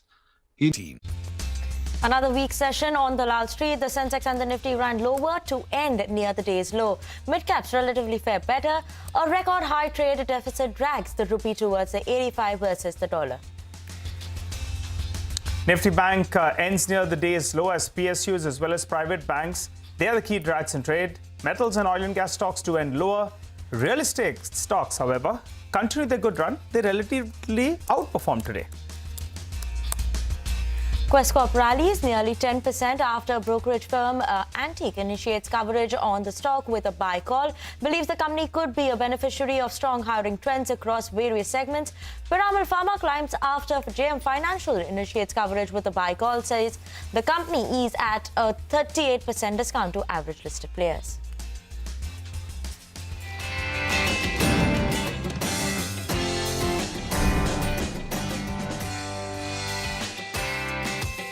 Hello and welcome to Markets Forward, your go-to show where we aim to get you up to speed with regard to today's trading action, and we set you up for tomorrow as well. I'm National D'Souza, and joining me today is Vinny Motiwala. Hey Vinny, quite a trading session, a bit of a down day, but there were a few winners. Absolutely. There were a few winners. A down day, a dull day on the D Street is what I would call it. Nothing exciting happening, especially on the benchmark side.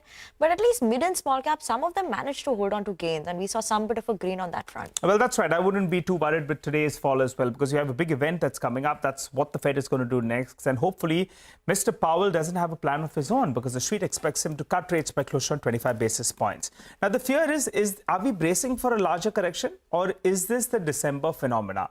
Why do I say that? Because in the last few years, every December, we have this bout of 3 to 6 trading sessions when in fact the Nifty does come in for some profit taking. So maybe it's par for the course that we're seeing a 400-point order pullback, in the last few trading sessions. Let's see how that goes. But at least as of now, there are no alarming signs.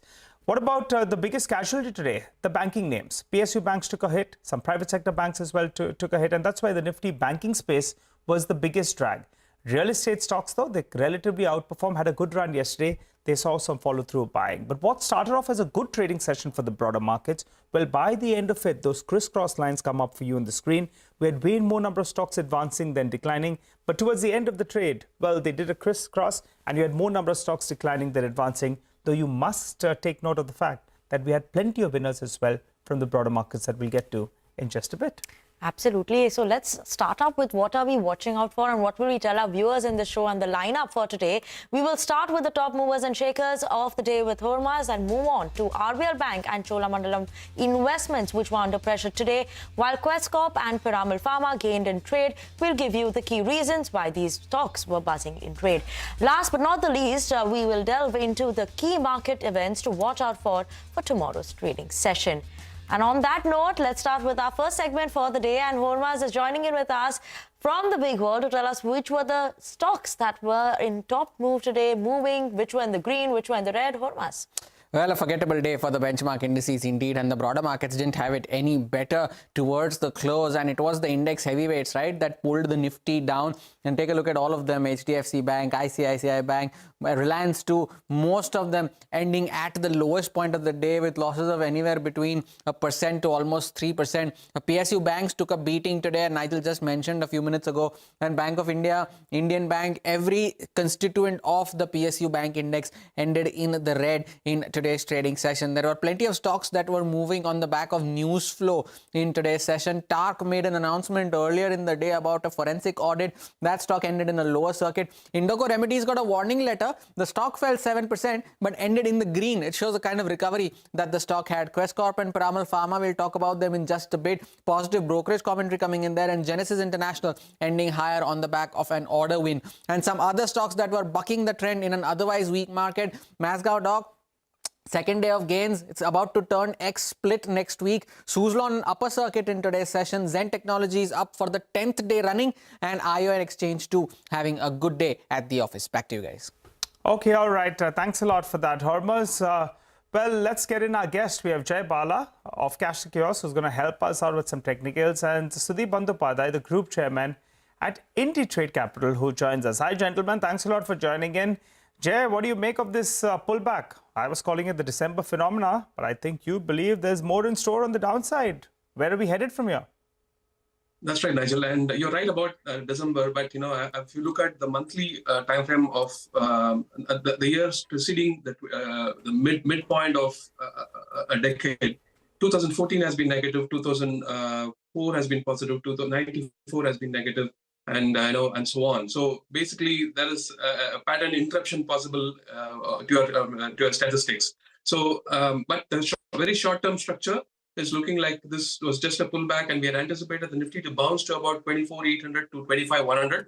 It's caving in from 25,855. There's a possibility that you already reached a counter-trend peak. So the supports come in at about 24,180, and then 23,264, and then about 22,600. So watch out for, as long as 24,180 is not broken, we might still have a small possibility of one more higher high, but that is a very small possibility. So the overall picture is that the market is still sell on rise mode, and watch out for a significant peak to come through for HDFC Bank. If HDFC Bank were to close below 1816, that will make the banking sector also weak. Okay. That's the view coming in from Jay on the market. Watching out for that. But let's talk about a couple of stocks that were in focus today. RBL Bank as well as Cholamandalam both tumbled in trade nearly 3% each on the back of a brokerage note. Abhishek is joining in with us to give us more details on that. Abhishek. Citi had holded a conference or investor conference wherein RBL Bank management was present, and they have cut down on the loan growth guidance. So Citi has a buy recommendation, target price of 255 per share. They say that there will be slipover of slippages into credit cost in 3Q as well as 4Q. So net interest margin will come under pressure for the lender in 3Q. Growth rate now seen at double digit for the financial year ending FY25 versus the 18 to 20% loan growth guidance that RBL Bank had given in their Q2 FY25 con call with the analyst community. CNBC TV18 had alerted on 12th of November 24 about rising stress amongst auto lenders, and we have a brokerage note coming in from Incred, who have downgraded Cholamandalam with respect to the stress seen in CV sector. So they have downgraded it to hold from add and cut the target price to 1300 from 1550 that they had earlier. They said that the risk reward is unfavorable amongst the fact that there is slowdown in growth and rise in stress or deterioration in asset quality. So overall weak demand for CVs coupled with rising discount which can impact the disbursements for the lender. They observe an overlap between MFI customer and UCV customer. Hence, they are cutting their earning estimates anywhere between 3.5% to 5.5% over the next two fiscals. Back to you. Thank you so much for that, Abhishek. Sudeep, good afternoon. Coming to you. In terms of overall RBL Bank as well as Cholamandalam Investment, now, what is your thought on both these financial companies? Where do you see them moving? And if not these two, would you be looking at somewhere else in the financial service side? Well, I think, the report talks about certain amount of stress in the MFI book of RBL as well as, CV financing book of Chola. The reality is very close to what they're talking about. There is definitely stress in the MFI book across the industry, and that does impact a bank like RBL and IndusInd, which have got a reasonably large MFI portfolio. As far as Cholamandalam is concerned, I think the demand has reduced, and there is a little bit of stress because there is an overlap, definitely an overlap between the MFI and some of the CV related customers. So yes, the challenge is there, and we will expect a little bit of subdued earnings in Q3 as well from these companies. Credit demand is also low, so we have to be a little careful. If I have to look at the overall BFSI space, I think I like the insurance place, particularly LIC.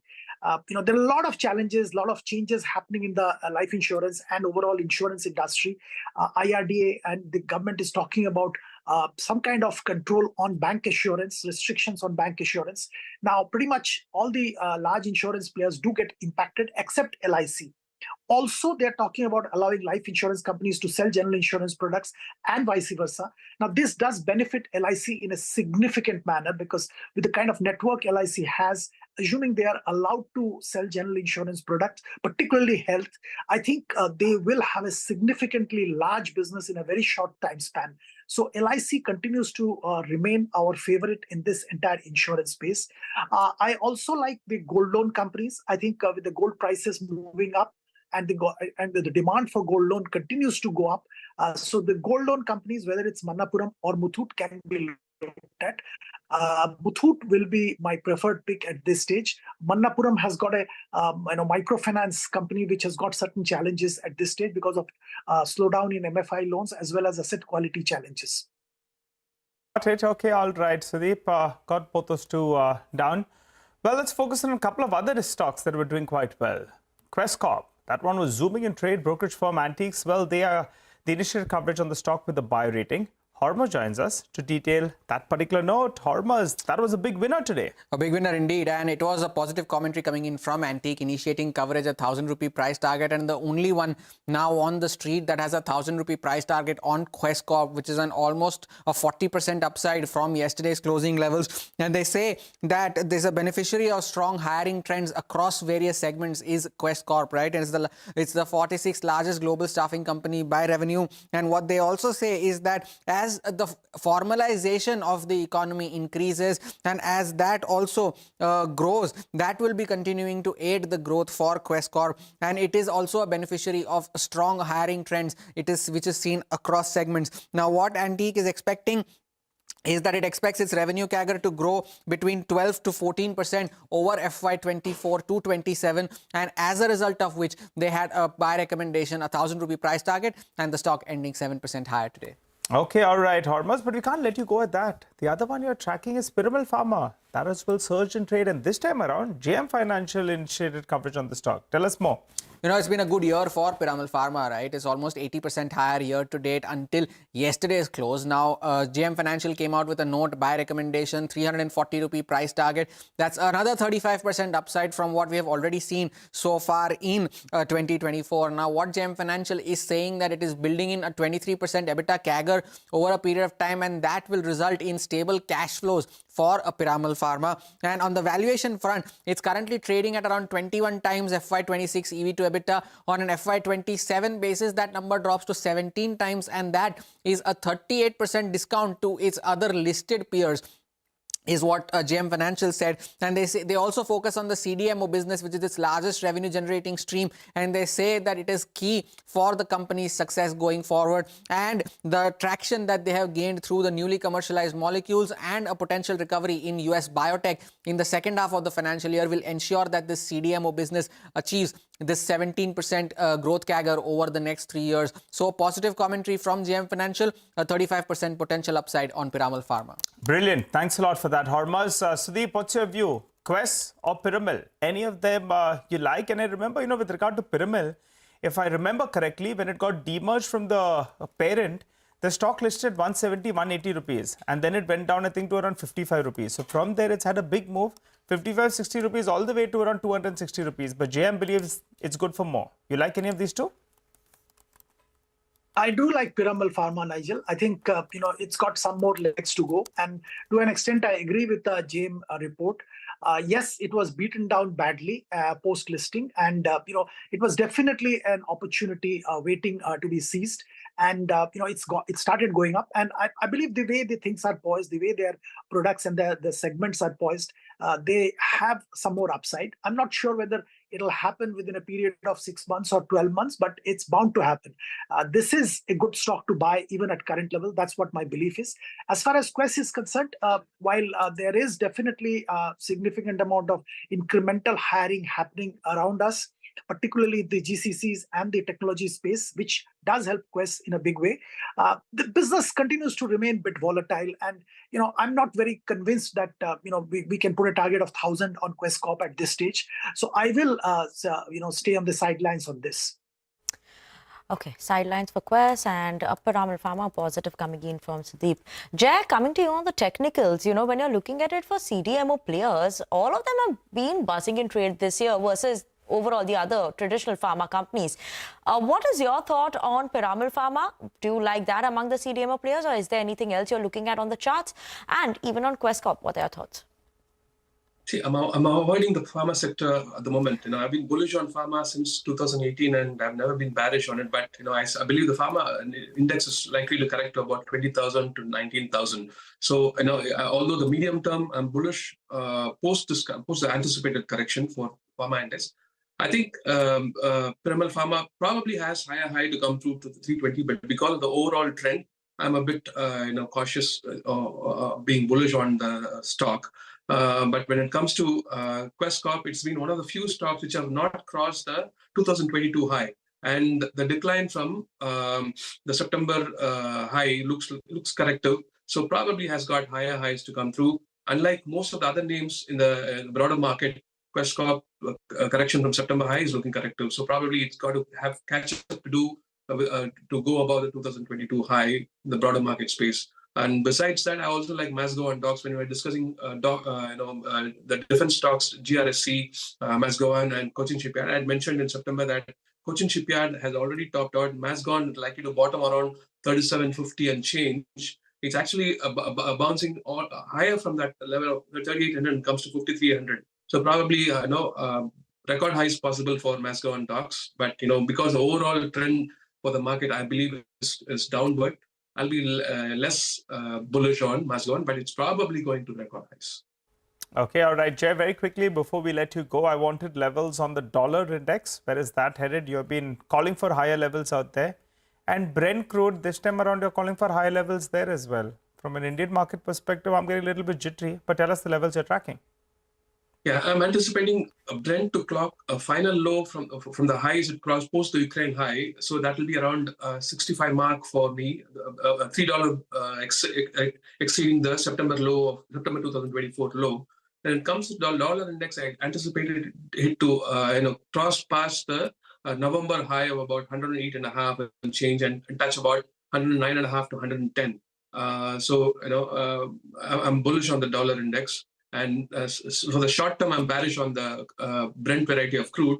But once that bottoms at about 65 and change, I anticipate Brent to pick up and rise to about $100 from a 2 to 4 months time frame.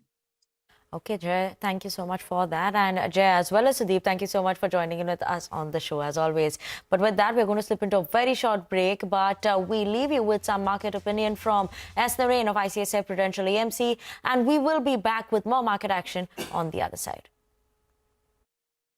All said and done, India's growth rate is much higher than US and will continue to be. Because structurally, India's growth is much better than that of US. So I do not think it can continue forever. Can it continue for a few quarters? Yes, it's possible, but it won't last for a long period of time. Because if you look at India's macro, it is in very good shape. If you look at current account deficit or fiscal deficit or inflation and compare where we are at this point of time, we are in very good shape. So I don't think it can go on forever. So I think at some point of time, FIIs are likely to come back into the country and that too into large caps. I don't think really we are worried about growth. We have been worried about valuations and not growth and fundamentals. And the fact that, people are not discriminating.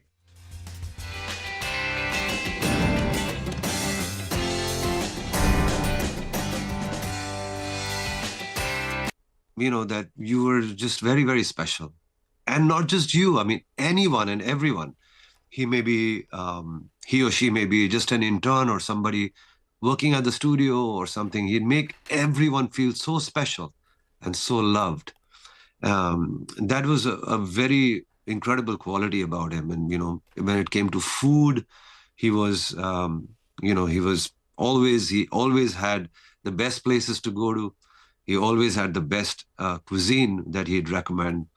And there's one memory of him while I was touring with him during Tabla Beat Science, which was this band, very special band with Bill Laswell and Kirsch Kale.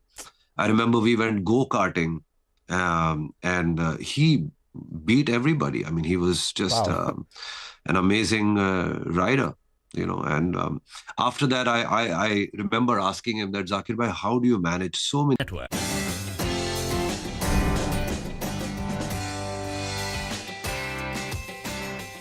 Welcome back to Markets Forward on CNBC TV18. Now let's get you the highlight from the corporates that we spoke to today.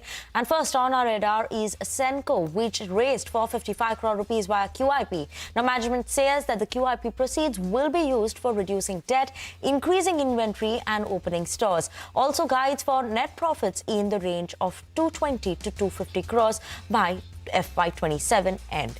Moving on, Ratnamani Metals management says that the domestic demand from oil and gas has witnessed a slump, but demand from water segment is encouraging.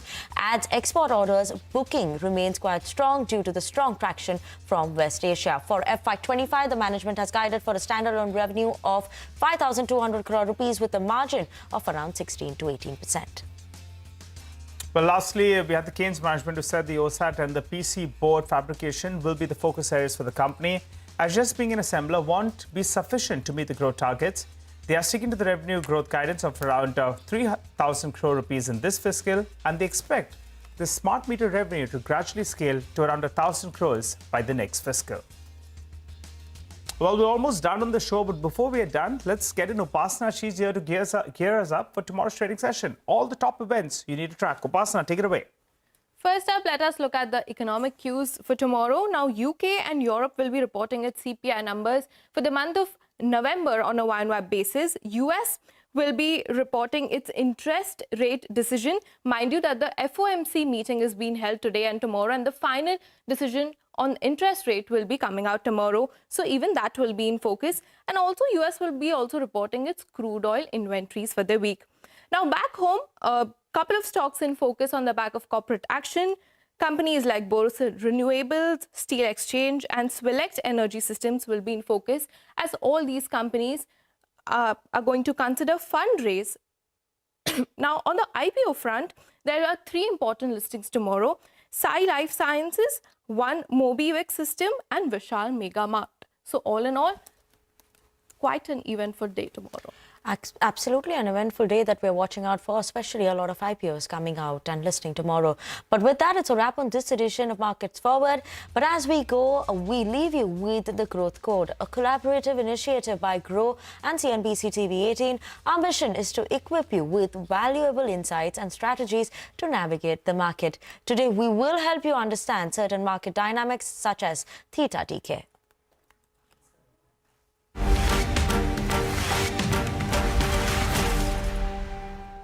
You've heard that time is money, right? It holds true, especially in trading. And if you're trading options, understanding market dynamics like time value decay, also known as theta decay, could actually be the difference between profit and loss. Theta decay actually measures how an options premium erodes as time passes. Think of it like an ice cube melting. Every day, no matter what happens, a portion of your options value keeps slipping away. Here's the catch. Even if a stock price doesn't move, your option can lose value. That's theta working against you. What basically happens is if you buy an option at the start of the month, if the underlying does not move, by the end of the month, you still have the option value eroding. Successful traders understand this, and they factor in time decay to choose the right strategy. Strategies like spreads or selling options can help you harness this time or theta to your advantage, turning time decay from an enemy into an ally.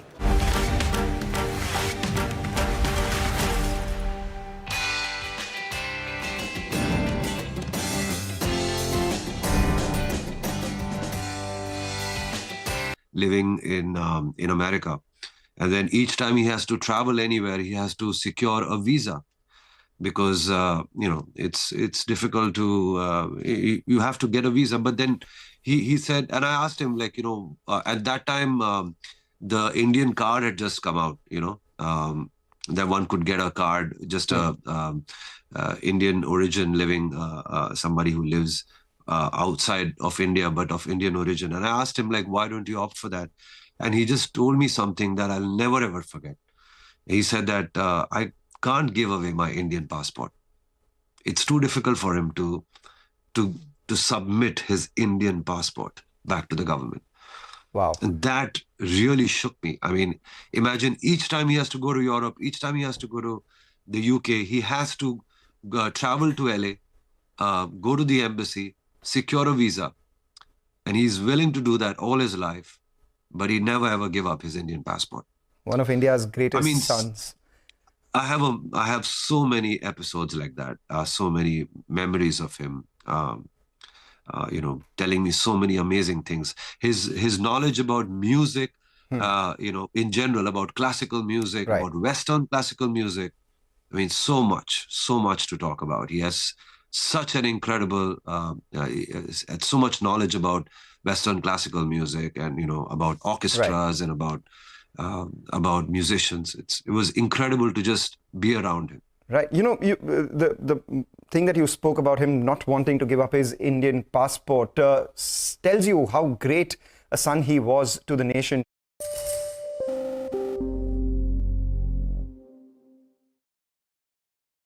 Shankarji, I have to ask you this. Which of your songs did he like the most, he enjoyed the most? And if you were to, give him that vocal tribute, if you would.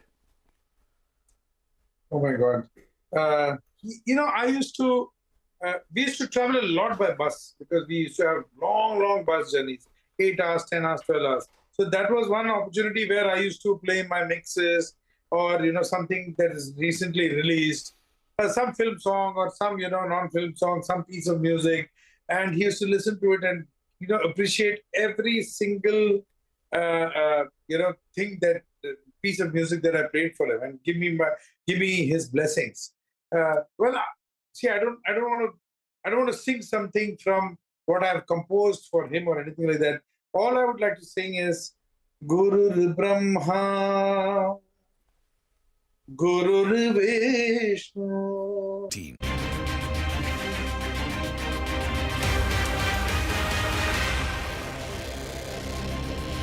Hello and welcome to Business 360. I'm Shireen Bhan. The headlines that we're tracking for you this evening. The Sensex and the Nifty end at a two-week low after a broad-based decline.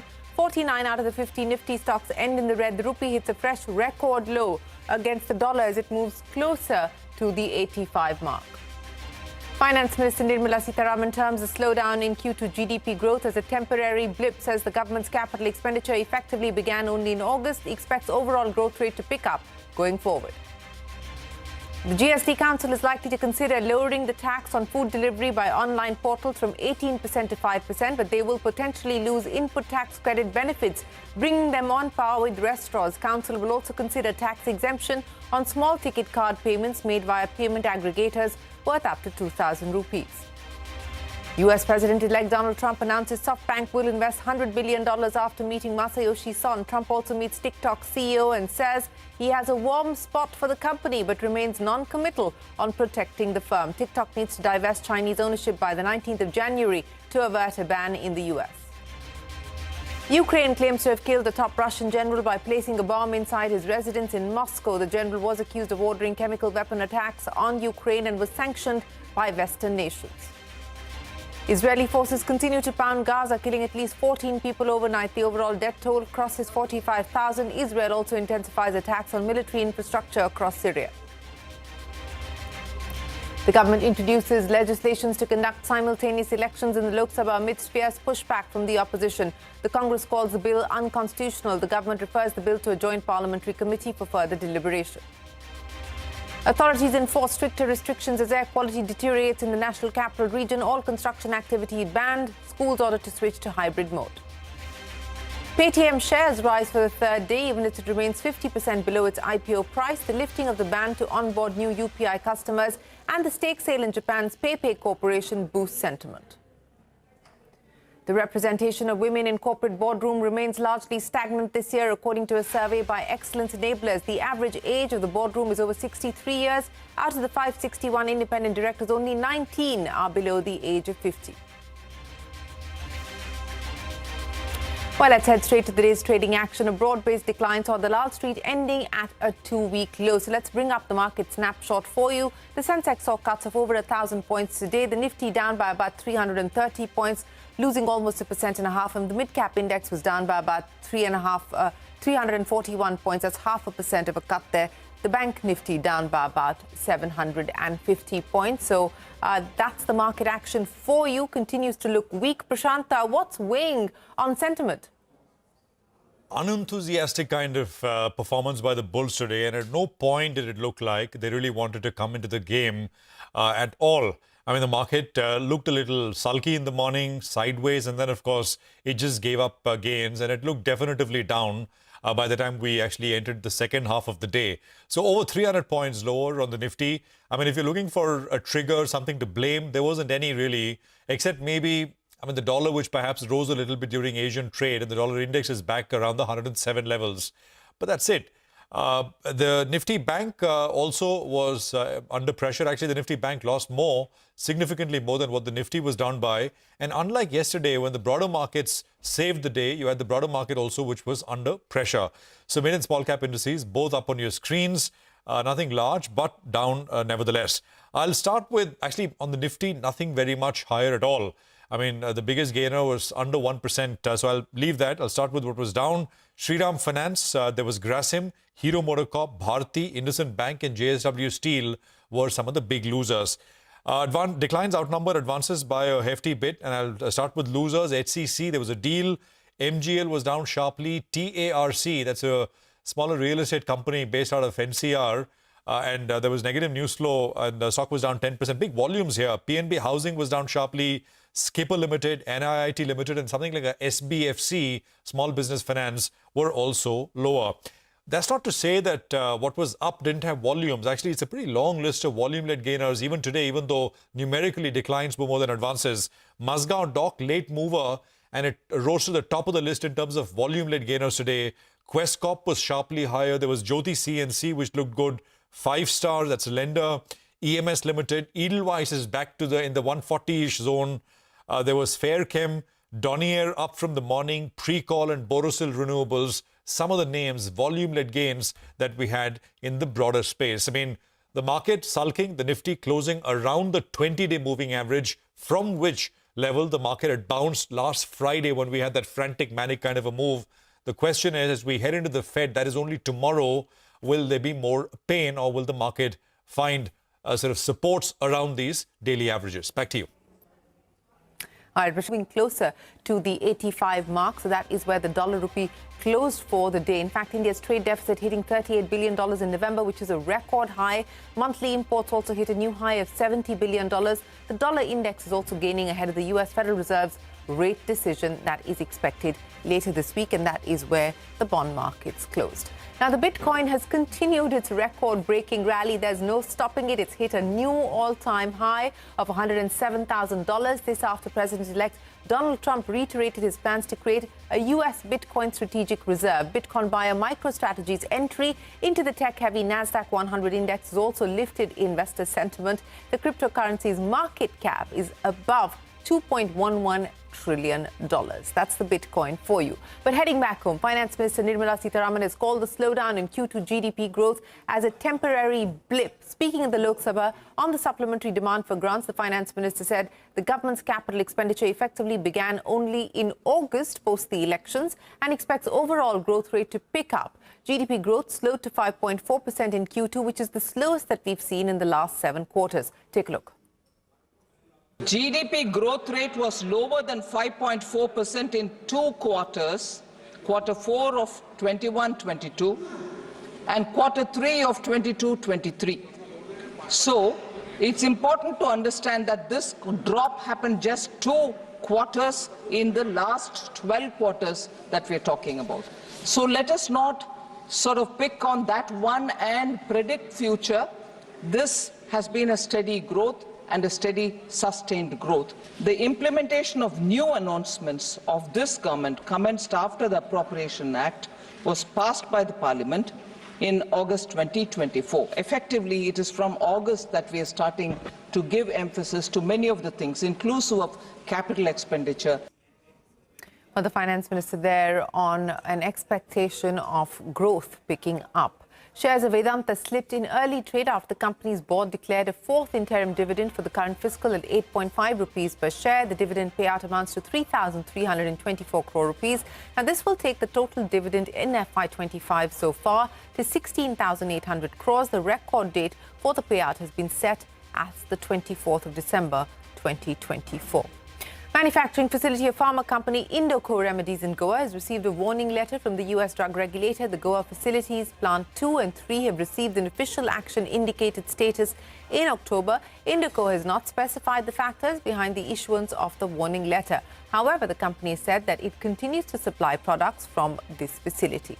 On to a CNBC TV18 exclusive. The GST Council is likely to consider lowering the tax on food delivery by online portals from 18% to 5%. However, these portals will potentially lose the input tax credit benefits, bringing them on par with restaurants. So actually, it is not likely to be a big relief at all. Sources also point out that the council may consider tax exemption on small ticket card payments made via payment aggregators worth up to 2,000 rupees. The GST Council will meet on the 21st of December in Jaisalmer. Timsy is standing by with more on the council's agenda. Timsy. The council could deliberate on lowering tax on food delivery by e-commerce operators on the delivery charges from current 18% to 5% without input tax credit. Fitment Committee is likely to propose this reduction, which will be applicable from 1st of January 2022, that is retrospectively from 2022. E-commerce players have been pleading this to bring them at par with restaurant services. Apart from that, for hotels, especially where the room tariff is more than 7,500 rupees per day per night, over there restaurants will have an option to choose to either select tax rate from 5% without ITC to 18% with ITC. However, this will be applicable from 1st of April 2025. So all these proposals, if agreed upon, could be a major change that we could see from the GST Council. Back to you. All right, Imzi, many thanks. So watch out for the GST Council meeting on the 21st of December. The deal between Adani Green and the Andhra Pradesh government, which is facing bribery allegations in the US, has reportedly approved against the advice of state officials. This as per a Reuters report. Now, Reuters says the Andhra Pradesh cabinet, under the former Chief Minister Jagan Mohan Reddy, overruled the advice from officials and approved the Adani deal. Officials in the Finance and Energy departments flagged additional costs and said the deal was not good value, according to documents seen by Reuters. The US State Department has accused Adani of paying 1,750 crore rupees to bribe senior officials in the Andhra Pradesh government to secure the power supply agreement. Adani has denied those charges. Taiwanese laptop maker MSI has begun manufacturing operations in its first plant in Chennai. The company plans to locally produce versions of 2 laptop models. MSI has also partnered with retail brands including Chroma and Reliance Retail to expand its footprint. Telecom Minister Jyotiraditya Scindia has said that satellite spectrum cannot be auctioned due to technical and operational reasons. In a post on social media platform X, the minister maintained that the spectrum cannot be assigned to a single person or entity. His statement comes after the Congress leader Jairam Ramesh accused the government of favouring an administrative allocation of spectrum. Now, Paytm's shares rose for the third day, even as it remained 50% below its IPO price. The lifting of the ban to onboard new UPI customers and the stake sale in Japan's PayPay Corporation have boosted sentiment. Ritu joins us now with details on the recovery that seems to be underway at Paytm. Ritu. Well, 2024 has been the best year for Paytm's parent 197 Communications stock price since its tepid listing in 2021. And that is saying something, given that it's also been one of the worst years for the company with the regulatory action against its payment bank arm at the start of the year. Now, the recent rally follows the announcement of a stake sale in PayPay Corp for more than 2,300 crore rupees. And the stock is now up 3 times from its all-time low of 310 rupees. Now, while it may be premature to call this a full turnaround, there are some signs of recovery which are emerging. Number one, Paytm is doubling down on a few key areas. It is reactivating its 13.5 crore UPI user base and also expanding it after the NPCI in October lifted a 9-month ban on onboarding new customers. Second, it is focusing on cross-selling financial products to boost revenues, and the focus is very much on high-margin lending, insurance and equity brokerage partnerships. Its key financial services customers had dropped to 6 lakhs in the second quarter from 8.1 lakh before the RBI action, a number which it is now aiming to rebuild. There are also renewed hopes for a payment aggregator license, which could be another positive trigger after the government approved its downstream investment into Paytm payment services. On the merchant side, onboarding is gathering pace. Its merchant base is now at 42 million, device merchants at 11.2 million, and the management expects further growth this quarter driven by the festive season, and it anticipates turning EBITDA positive by the fourth quarter of the year. So it is this improving outlook which has softened some of the bearish sentiment on the street. All right, Ritu, many thanks for joining us. In international news, US President-elect Donald Trump has announced that SoftBank will invest $100 billion in America over the next 4 years. SoftBank chairman Masayoshi Son met Trump at his residence in Florida and promised to create 1 lakh jobs in the US. Son has made similar announcements in 2016 after Trump won his first presidential election.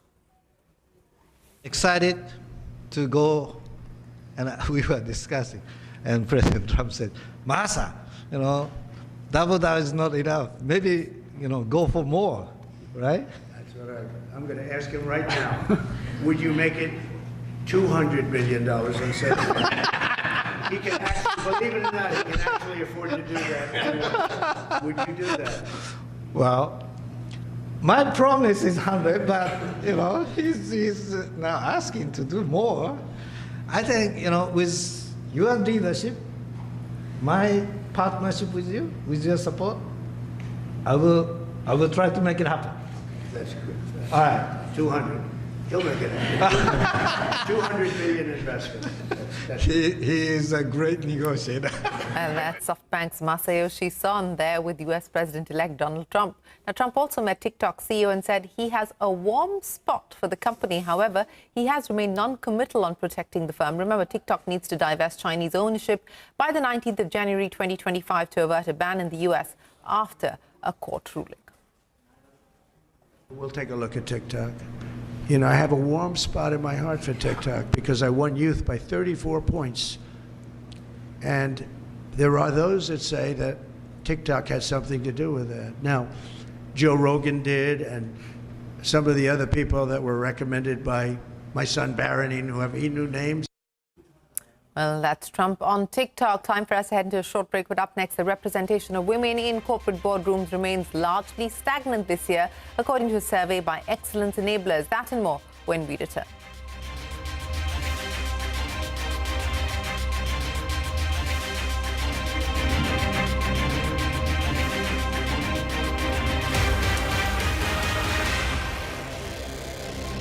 Gurudevo Maheshwara Gurur Sakshat Parabrahma Tasmai Shri Gurave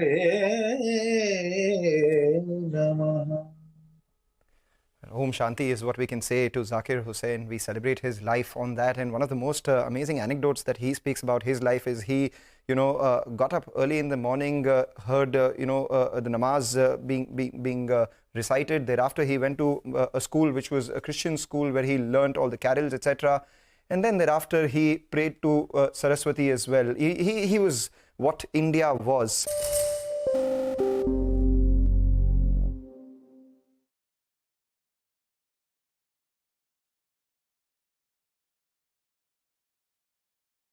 Salim, we've done Guru Brahma, Guru Vishnu. I would like for Zakir Hussain to be present on this earth. I would like you to, thank Lord.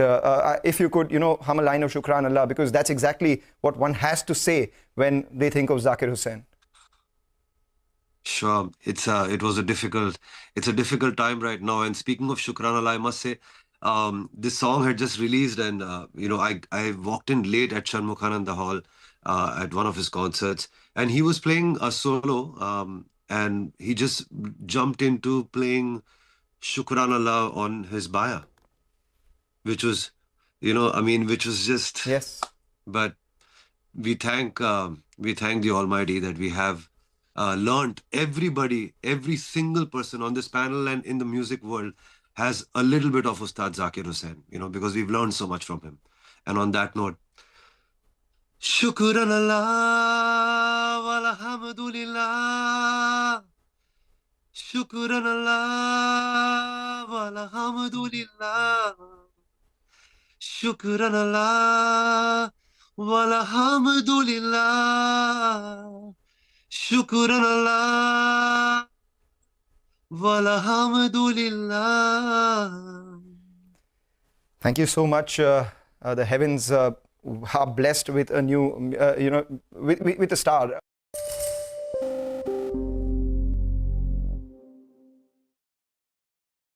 You've had, a lot of experience with him as well, playing on the stage with him. One thing I remember, people would say when they were bowling to Sachin Tendulkar that you're not only bowling to get him out, but you're also bowling to impress him. That's exactly what happens when you played with Zakir Hussain as well. You're not only, playing the music to present to the audience, but you're also playing to impress Zakir Hussain. How did he, change the way you played on stage, playing with Zakir Hussain versus playing with others? If you could talk about that and maybe, speak about some of the things that celebrated, that Zakir Hussain celebrated the most. Well, I go back to a memory from the year 2007. And that was my first time on stage with him in Kolkata back in the day when I used to live there. And I was just in the wings and facing the usual jitters. I mean, I kind of telling myself that, in a few minutes I will be on stage with this larger than life, this person who we have looked up to and idolized so much. And he comes quietly from behind, gives my kurta sleeve a little tug, pulls me aside, whispers into my ear, says, "Look, my kurtas are a little more expensive and a little better ironed, but at the end of the day, I'm just a tabla player. And, just little moments like this, there's humor in it, but there is also, I have seen him as such a spiritual guide and of course, the great artist that he is. I don't think I'm even qualified to talk about that in the presence of all these great masters of music, but just how deep he was. And he was one of those people, look, there are great artists and then there are leaders. There are people who believe in things. There are people who can carry you forward into the next century or the next millennium or whatever. And I feel Zakir Bhai was one of them. So for me personally, and I think for a lot of us, it's a deep sense of personal loss, like losing a father or a spiritual.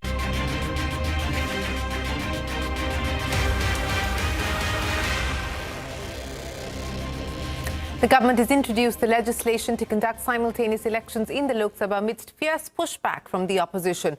The Congress has demanded the immediate withdrawal of the bill, calling it an assault on the Constitution. The government has referred the bill to a joint parliamentary committee for further deliberation.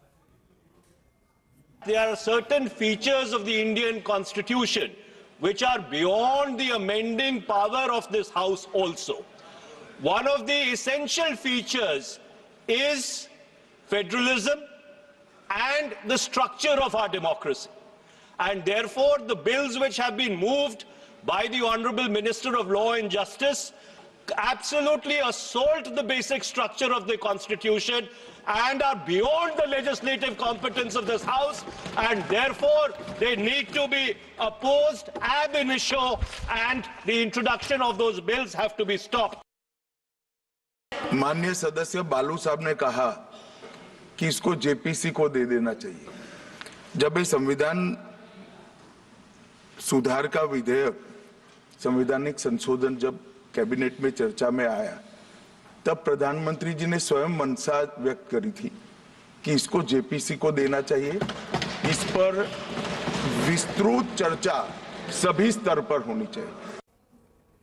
While the debate in Parliament on the One Nation, One Poll bill, the representation of women in corporate boardrooms has remained largely stagnant this year. This as per a survey by Excellence Enablers. The average age of the boardroom is over 63, and out of 561 independent directors, only 19 are below the age of 50. Rachna joins us now with more. Rachna, take us through what the report highlights about governance in our boardrooms. The fifth corporate governance survey by Excellence Enablers highlights where the Nifty 100 companies are excelling and where they still fall short. While diversity and compliance are improving, significant challenges remain in board composition, shareholder engagement and CSR execution. Let's look at it closely. First is diversity. While women independent directors have increased from 101 in FY21 to 147 in FY24, the total number of female directors on board has steadily declined, down from 57 in 2021 to just 53 in 2024. More concerning, women still represent only 20% of the total board members, a percentage that has stagnated for the last 3 years. Moreover, of the Nifty 100 companies, 5 companies still did not have an independent director who's a woman on their boards. The survey also notes that while the presence of a woman on boards has been mandated, there is no similar provision for these women executives to graduate into board positions. The survey highlights declining shareholder engagement as well at annual general meetings. Shareholder participation has dropped dramatically, with attendance falling to just 0.18% in FY24. Virtual AGMs, which became common during the pandemic, have reduced opportunities for direct interaction. The survey strongly recommends a hybrid AGM model to bridge this gap and enhance engagement. It also notes that the shortest AGM this year lasted only 19 minutes. On the corporate social responsibility front, the survey notes that companies are meeting spending mandates but fall short on impact assessments. While CSR funds are being deployed, meaningful employee volunteering and long-term outcome measurements remain limited. The survey notes that in FY24, one company did not transfer the unspent amount of CSR to the CSR account and did not give any reason at all. Over 22 such companies did not transfer any money to their CSR accounts, and so they are being urged to focus not just on compliance, but on delivering tangible benefits to society. The survey suggests that good governance isn't just about ticking compliance boxes, but it's about meaningful action and accountability. All right, Rachna, appreciate you joining us. Now, before we wrap this edition of Business 360, we bring you a collaborative initiative by Grow and CNBC TV18. Our mission is to equip you with valuable insights and strategies to make informed trading decisions. Today, we help you understand why you should not trade during certain market hours. Take a look.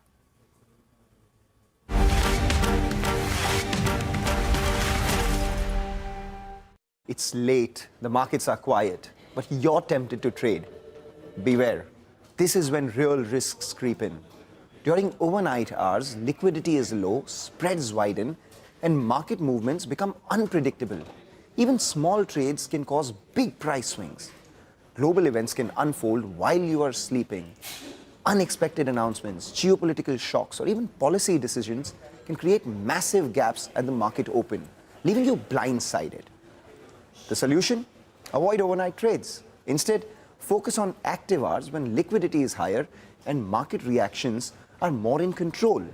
Use tools to track global events and set stop losses if you must hold positions overnight. By avoiding overnight trades, you reduce unnecessary risk, protect your capital, and sleep peacefully, knowing that your portfolio isn't at the mercy of unexpected events.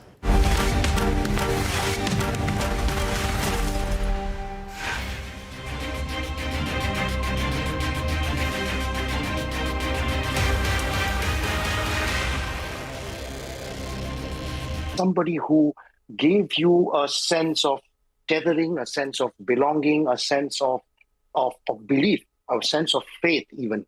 I mean, he told me, I remember one of the instances which were a little deep, and it took me a little while to comprehend what he was saying, is he just asked me once, just off the cuff, he said, why do you think Ustad Vilayat Khan Sahab or Pandit Ravi Shankar ji or Ustad Ali Akbar Khan Sahab or Pandit Nikhil Banerjee are what they are? Why do you think? And of course, I knew better than to give a reply, kept quiet. And I let him answer. And he said, it's not because of what they play. It's not because of how they play. It's just because of how much conviction they have in whatever statement they're trying to make.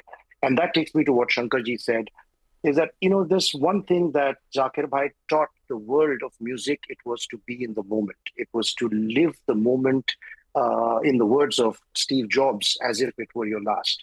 And when then he could move on to the next moment and live that moment as if, that was a complete separate, entity unto itself. There's so many little things. There was humor. Right. I have not seen a more well-rounded individual in my life. I can safely say that. And there is, it is incredible how many of us feel like he was a guru or a mentor. You may be a musician. You may even not be a musician. You may be from some other walk of life, but he was still a guru for you. He was.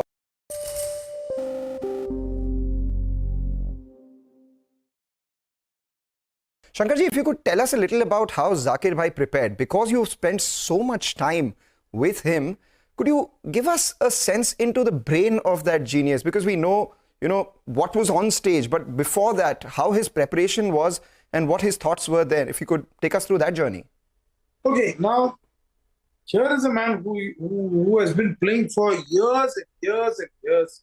And, he need not prepare actually, because it's all there.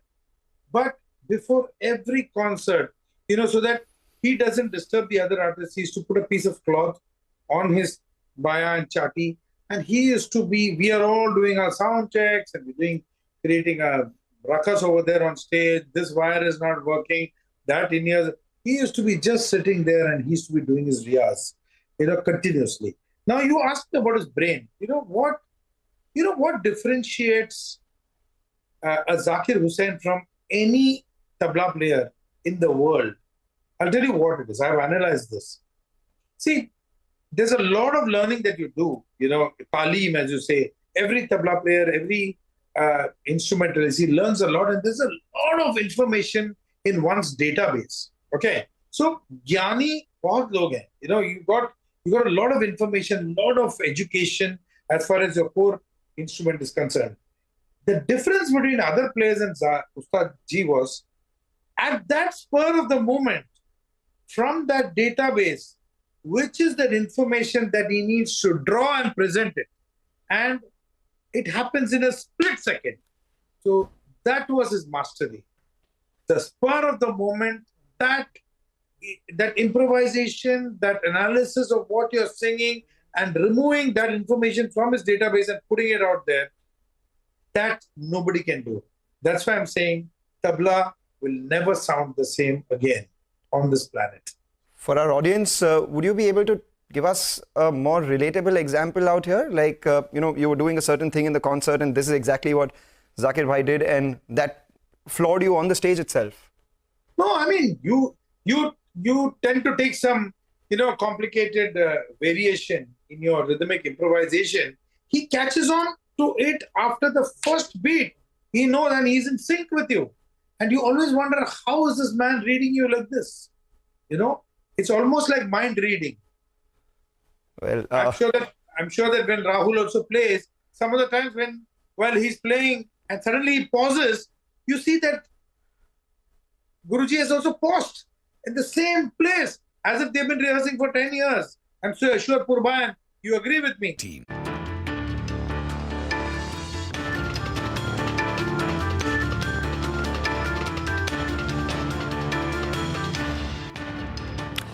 Well, samba, soccer and carnival, these are some of the images that come to one's mind when you think of Brazil. But did you know that country is among the top 5 producer for at least 34 agricultural commodities? It is the world's top producer of sugar, ethanol, coffee and orange. The second largest producer also of soybean, third largest producer of maize, beans and banana, and the list goes on. Brazil is also known as the world's largest agricultural net exporter. India imports crude oil, soybean oil, raw sugar, gold, kidney beans and a lot more from Brazil, while it exports apparel, iron, steel, plastic and organic chemicals, among others, to the country. Well, the trade between the two countries stands at over $15 billion. Hello and welcome to Commodity Champions. I'm Manisha Gupta. On today's episode, we bring you the voices of some of Brazil's top names in the agriculture space. We begin with Apex Brazil, which works to promote Brazilian products and services abroad. We also bring you the story of Citrus Tree, a top producer of lime.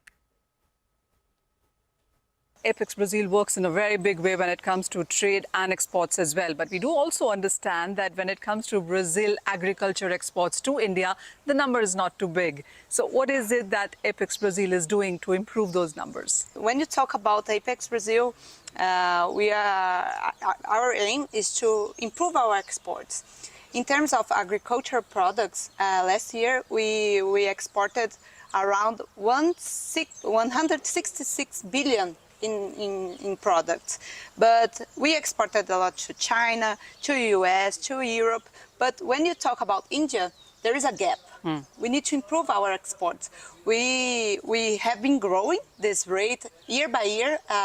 We export more products to India, but actually we have a big opportunity here to export more products and also more kinds of products that you can produce in your own country, like the genetics that we see before. Oh, absolutely. So what would you, of course, there's a great relationship between the two countries, but what would you say needs to be worked upon even stronger from where we stand now?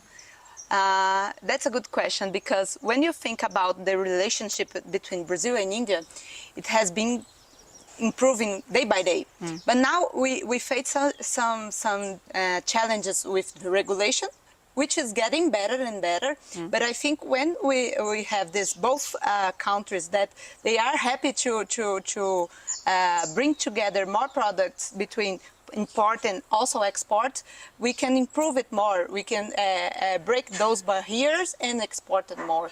And also we can help you guys to improve your own agriculture with our own methods that we have been improving day by day, using our Embrapa, using our ministry. And now we are here together in Brazil. And I think you should have this great opportunity to come back to your country and then use this technology technology in your own country.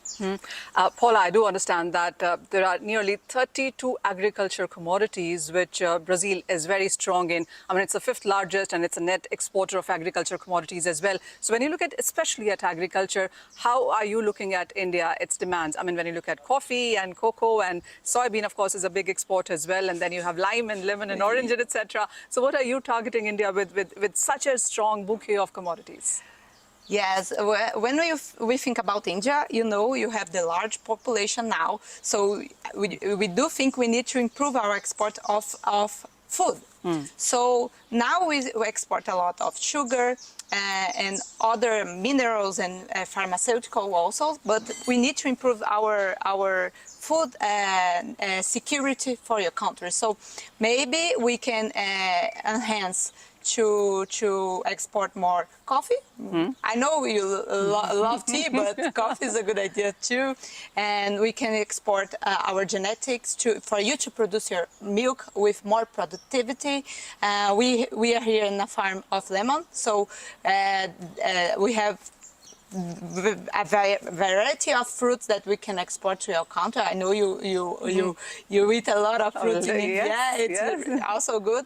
And actually, when you don't talk about food, we can talk about bioethanol, which is a kind of fuel that is more sustainable and you can produce in your own country. And also, we are happy to have the technology also to export to your country.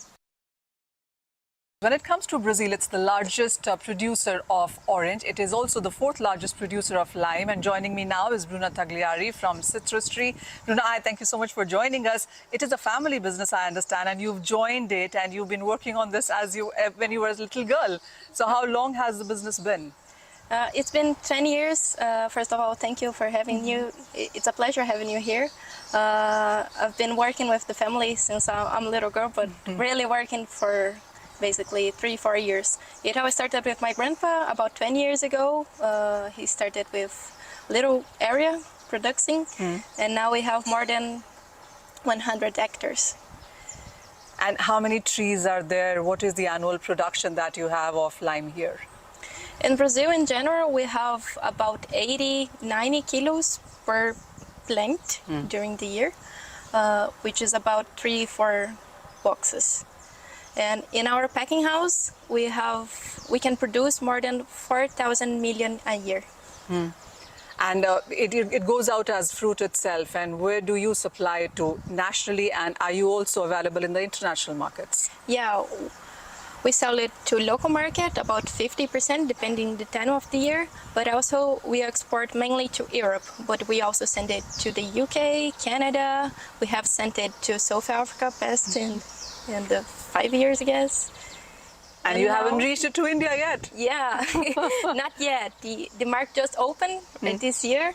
We are facing some logistics problems, but hopefully, maybe we can achieve them.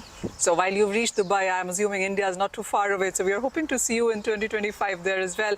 Talk to us about the business plans going forward from here. What is it that you're going to be adding to this business? Is there more value addition that is happening in? Because we did see the plant and there's a lot of techniques and machinery and innovations here.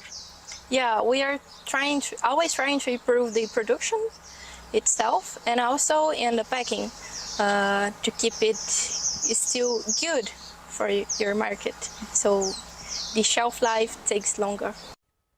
Well, I also spoke to the international supervisor of ABCZ Brazil, which works with Indian cow breeds and improves productivity and genetics of livestock to ensure cost efficiency.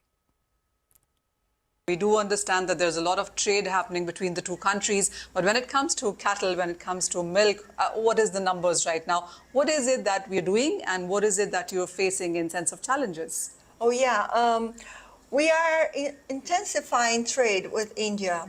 We have been major importers from last century to this one. But now we are trying to transfer the technology back to India. So we have very good ties with India country, and people of India as well. And as time goes by, they are looking to Brazil as a solution also to India. So we are trying to give back a little bit of what we have technology. done. Yes, last year we had a major export of semen doses of zebu breeds to India. Okay. Now we are working to be able to export embryos to India.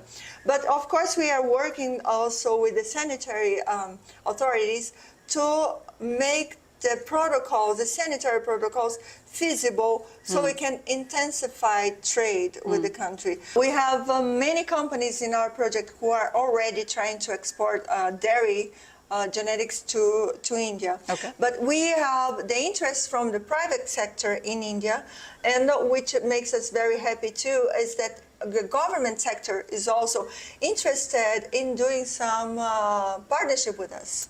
So the challenges that you're looking at right now, are they more towards policy or is it more towards technical? I would say towards policy. We need to improve our negotiations and build trust throughout the time. Of course, it's not an ordinary export. Clearly. We need to export cattle with good sanitary conditions and health conditions, so we can improve other countries. So of course we have to take a very good care of that. So right now we are having very close conversation with Indian government through the Brazilian embassy. If you had to work with India, what are the things that you would want policies to be eased really so that the relationship or the work or the numbers go higher? Well, I think it has to be with some government stimulation because if we want to spread good genetics, you have to bring the whole package. And also, I think for small farmers especially, they need some help, financial help, and also scientific help, educational help, so they can introduce this type of new technicians and new techniques to their farms. So I think if government takes this big step towards small farmers, I think it would be great. And I think India is already thinking about that. Well, clearly, the couple of votes that are coming in from everybody in Brazil are about regulations and about sanitary protocols that India really has put in. But I also spoke to CropLife, which promotes agricultural technologies such as pesticides and plant biotechnologies. Let's listen in. CropLife does a lot of work when it comes to, bio side of the agriculture. What would you say have been the plus points for you in the last couple of years? Okay, the biological sector here in Brazil is growing a lot. So the first part is the companies investing in new products, new technologies for the growers, and the other part, the investment in the field in terms of education and increase the learning of the growers how to use this new technology.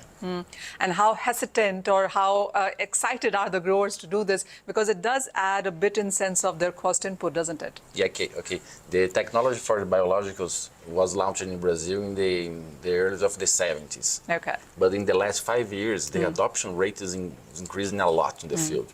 So the growers are now learning how to combine the pesticides and biological products in the field to increase the yield. What crops are doing the best as of now within Brazil?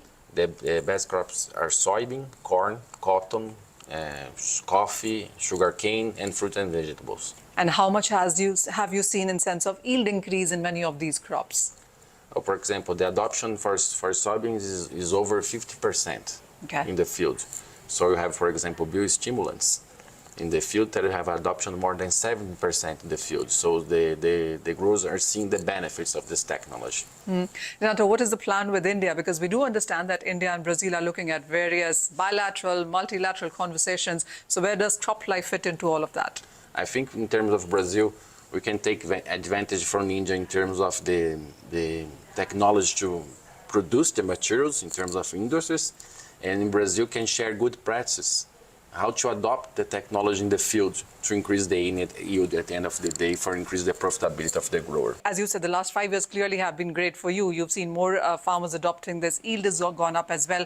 What is the plan now for the next 4 to 5 years? Okay, the plan is to continue to increase the adoption of the technology, working in intellectual property actions, because the company are investing in new technologies, a new frontier of technologies that will come into the field. So we're expecting in the next 5 years, a lot of launching of new technologies in the field. So you, as you said, the work has been going on since 70s now. So when you look at the overall crop, what percentage would you say works within GM or with bioagriculture, and what crop has not adopted this yet? Okay, for soybean, corn and cotton, the adoption of GM crops is over 95% here in Brazil. And for other crops, for example, coffee, sugarcane, or fruits and vegetables, we don't have GM for Brazil. So we are using conventional seeds here. You're working with various things. So what is priority right now? I mean, you have various categories. Okay. Our big priorities are in terms of the advancement of regulation to improve the environment of doing business here in Brazil. Also anti-counterfeit actions here in Brazil, and also communication for the society too. So as you said, economic efficiency is one part of it, and then of course it's about social responsibility and then sustainability. You also spoke about traceability to us earlier. How is that all taking form as we go ahead from here? Yeah, we have very good practices here in Brazil in terms of traceability. For example, in the cotton market, we have a specific QR code to track all the production and all the consumption of the materials in the field. So we are advancing a lot in this area too. So if I'm wearing a shirt, I do know where that cotton comes in from. Yes, the specific farmer who produces it and which product they use in the field, everything is that's wonderful. Specific code. All right, and with that, it's time for a short break, but more from Brazil when we return.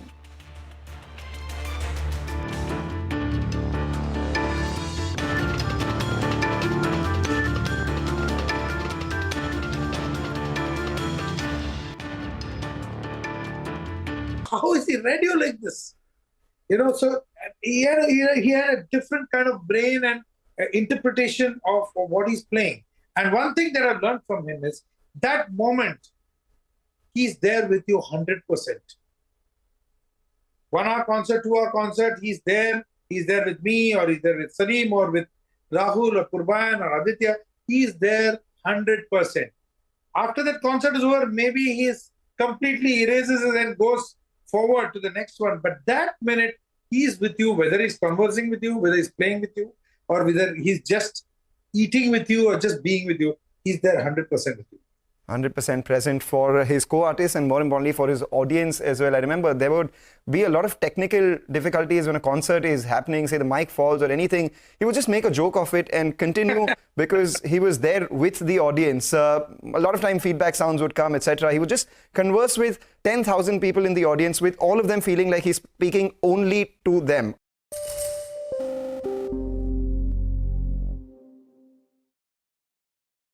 There is a circle of life. Zakirji's first, major concert was with Pandit Shiv Kumar Sharma, and as fate would have it, his last concert tour was with you in the US as well. That circle of life, what you saw Zakir Hussain as while he played with your father, to the time when you played with him, and till the last concert that you played with him. If you could give us that experience, what you learned from him, and just celebrate the life of the maestro.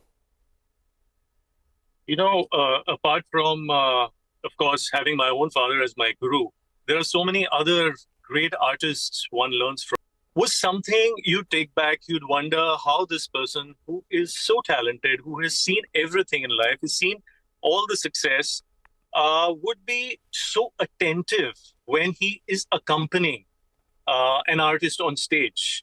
It's not about him, it's about the artist. And the little detail, he may have done it millions of times accompanying various different musicians, but he was so attentive. He was not all over the hall. His mind was not anywhere else, although he has a million things on his mind. But each, if you're playing a particular tal, what we are playing, he's listening to the alap when the tabla is not being played. These were qualities which were completely, of a different level altogether. And his observation level, anything and everything was observed so well. In fact, I remember in concerts, after concerts, there was no talk about music. It was just about everything else under the sun except music.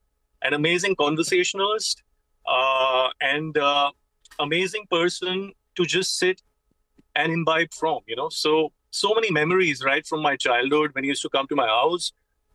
He used to host some amazing home parties on my father's birthday, which was 13 January. So I remember Nusrat Fateh Ali Khan Sahab and so many other great artists coming, and Zakir Bhai would host the entire evening. From that time, when I was about 7 or 8, to this time now, having seen my father on stage with him, and recently, just a month ago, performing with him, it's just a cycle, which is kind of, I have no words. It's pretty amazing to see this an artist of his qualities. It's very hard to come by.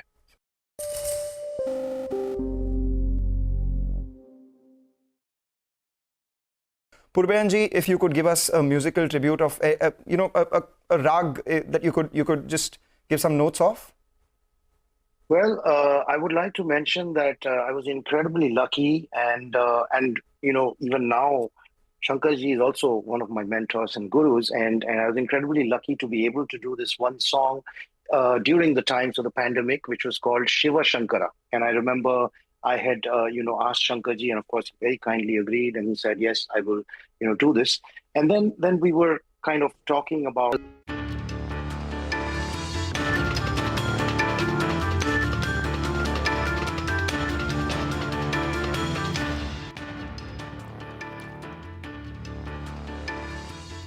Welcome back, and you're watching Commodity Champions, a special episode that we have from Brazil.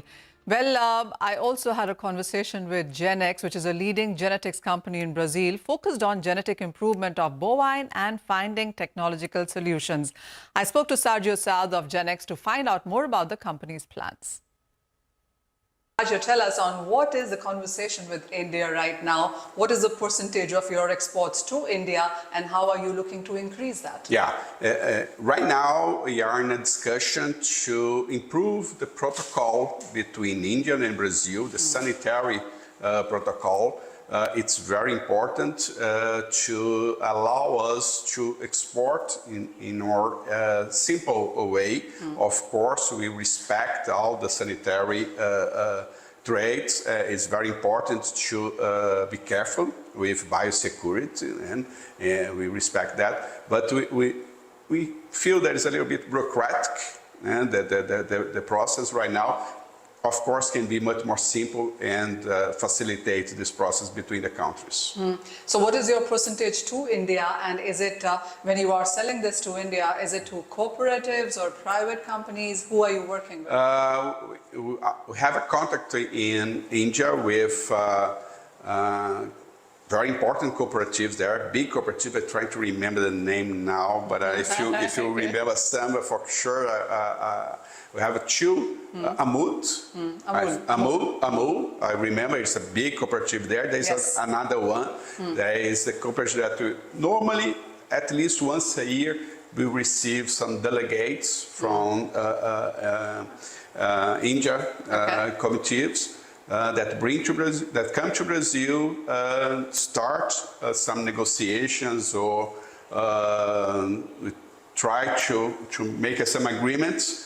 And sometimes we have successful, sometimes not, depending on the bureaucracy. Okay? So from where the work stands right now, or your numbers stand right now, the kind of work that you are doing, where do you see yourself in 3 to 5 years from now?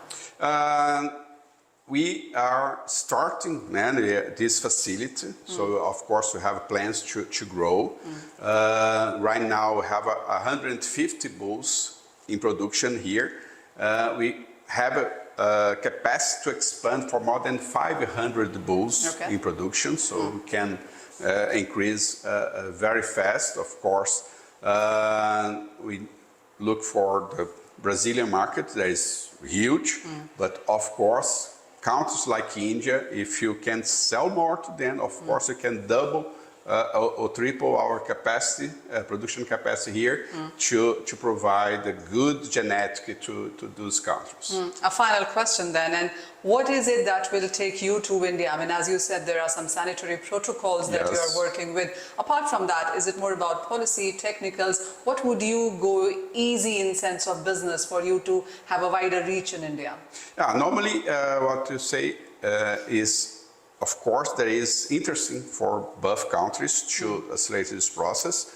The sanitary reasons to now is the most important. Number one. The number one.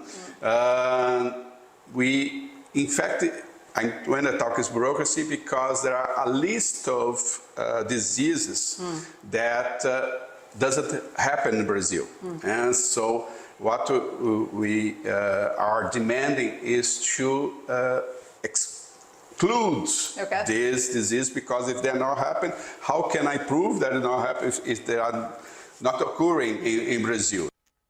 Well, one thing has been quite clear that everybody I spoke to in Brazil wanted to do business with India, and they were looking at the measures, the rules, regulations and logistics as well to open up the markets in India. Well, to wrap this show now, joining me now is Jose Antonio Beloy. He is Industrial Director at the Agronally Group. Beloy, hi, thank you so much for joining us. Well, first of all, tell us all about the businesses that you do here. I know it's a long, long list there. Agronally is a very diversified company. We have so different business like fertilizers, like agriculture, gypsum, livestock, beverage like mineral water, and especially here in this unity we have a dairy. Jose, if you were to come to India as everybody else wants to, what products would you bring from this long list of diversified businesses that you have? I think we can start by our genetics. We have a special cattle here with specialized cows in yield with high level of yield. We can offer our genetic and our knowledge, because I believe that working together, the Indian farmers, we can improve yield, quality, and a better life for Indians and Brazilians. Jose, also, what kind of partnership would you be looking at? Is it going to be just plain exports? Is it going to be a JV? Are you looking at partner with the company here? And how have the conversations been? We can analyze all the options. Establish a partnership is a good option for us. We can analyze some opportunities of investment too. Maybe some Indian farmers need a new investment of money, but investment of knowledge too, and we can offer this. Oh, well, absolutely. Not just money and financials, but knowledge sharing as well is something that we can invest in. Jose, thank you so much for joining us and talking to us. Well, with that, it's a wrap, but we leave you with the Growth Code, a collaborative initiative by Grow and CNBC TV18. Our mission is to equip you with valuable insights and strategies to navigate the markets. Today, we will help you with understanding certain market dynamics such as theta decay.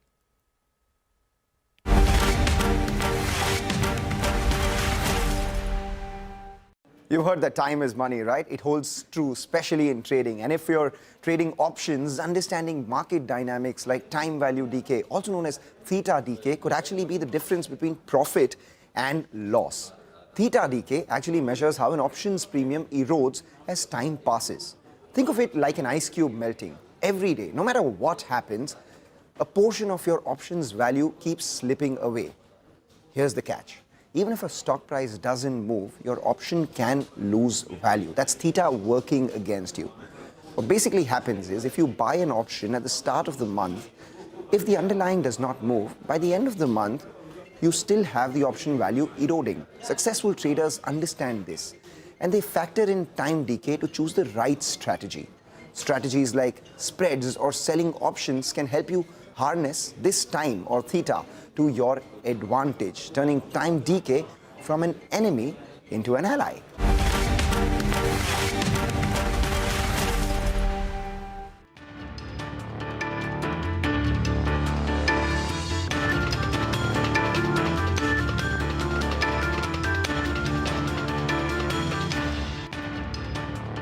We could have on it, and just on a whim I thought I would talk to Zakir Bhai and ask him if he would. So I texted him and he called me back, and I said, Zakir Bhai, here's this song that Shankarji very kindly agreed to do with me, so can we have you do something on it? And in his characteristic fashion, he asked me, what is the something that you would like me to do? And I think I kind of bumbled and I said, well, play some tabla on it. And it's a song that we did, and it's been a very, very much cherished memory. I still have some of the video rushes of when we shot his video or on Zoom, actually, when he was in his studio in California.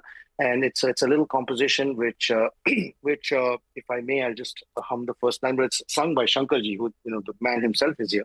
So it goes like this: Shiva Shankara Mahadeva, Shiva Shankara Mahadeva, Parameshwara Amrita Rupa Karunakara Dhyana Priya Shiva Shankara Mahadeva. It was something that we did during the pandemic. Our collective prayer will give him a lot of peace.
지금 이제 대한민국은 주사파가 정말 장악을 하고 있는 그런 때라서 대한민국이 언제 무너져도 이상하지 않은 때까지 왔습니다.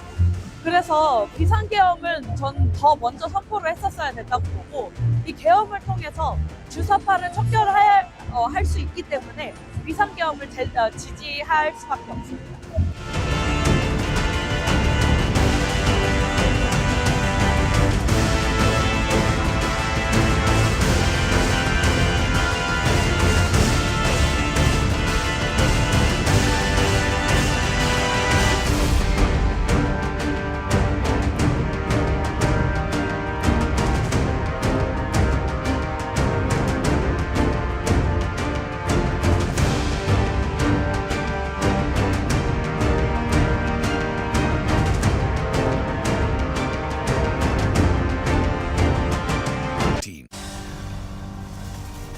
Hello and welcome to News Centre. I'm Parikshit Luthra. The government introduced the legislations to conduct simultaneous elections in the Lok Sabha today amid fierce pushback from the opposition. The One Nation, One Poll bill had the backing of 32 political parties, including the BJP and allies. Meanwhile, the Congress demanded the immediate withdrawal of the bill, calling it an assault on the Constitution.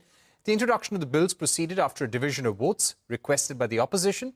while 269 members voted for it. 198 members opposed it. The bills needed a two-third majority to be passed, as it is demands a constitutional amendment. The government has now referred the bill to a joint parliamentary committee. Now, what lies further and what are the issues at stake? We're joined by former Chief Election Commissioner T.S. Krishnamurthy. Mr. Krishnamurthy, thank you very much for joining us. One concern that the opposition has almost unanimously expressed is that this will lead to centralization of powers. It will hurt the regional parties in the country. Would you agree to some of those concerns, or do you feel this is unfounded, considering that one nation, one election was a practice that we had from independence till about 1967? Well, on the point of affecting the federal feature, there can be a debatable point on this, because there are some parties who sincerely believe that it may not highlight the state's issues in an election where all elections are conducted together. But our past experience so far indicates that the voters have been able to vote differently for the parliament as well as to the state.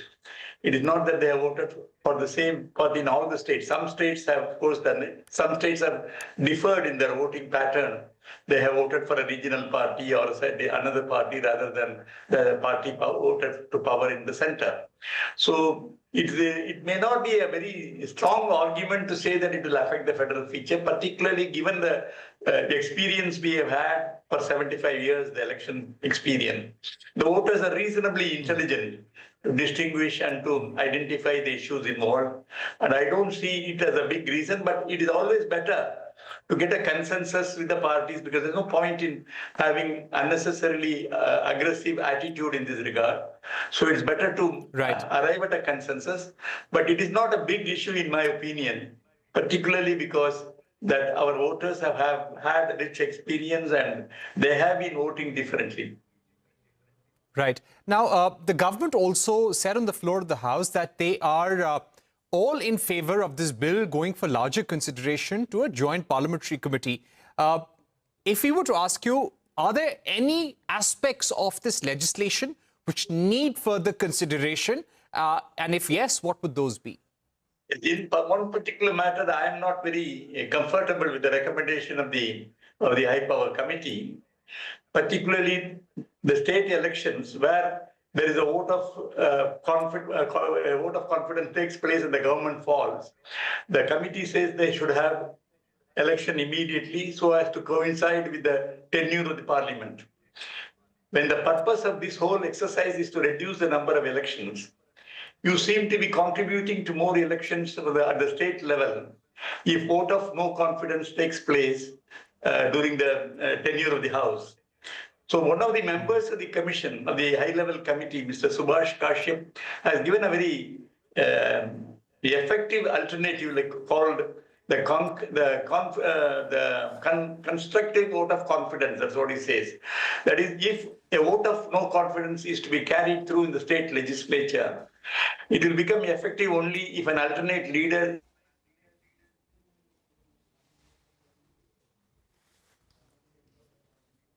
All right, we're losing that connection with Mr. Krishnamurthy. We will try and get him back online as well. But the point that he was making, that a vote of no confidence may necessitate another election at the state level, and he was not very comfortable with that recommendation. He was giving us an alternative, but all in all, Mr. Krishnamurthy pointed out that such elections have taken place in the past till about 1967, and voters in the country have very rich experience of voting in general elections and state elections, and they can clearly make up their mind as to who they want to vote for at the state level, at the central level, and at the municipal level as well. Now, this bill is going to go to a JPC. There will be a JPC report that the Parliament will deliberate on that even further, but the government seems determined to implement this from 2029 onwards. Remember, several industry bodies were also in favor of this exercise because they felt that simultaneous elections would be saving cost, would be better for the governance of the country, as continuous elections from time to time are a disruption for the economy. On that note, we take a short break here on CNBC TV18, but coming up on the other side, the representation of women in corporate boardrooms remains largely stagnant this year, according to a survey by Excellence Enablers. A special discussion when we return.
כל זה שוחחתי אמש, שוב עם ידידי נשיא ארצות הברית הנבחר, דונלד טראמפ.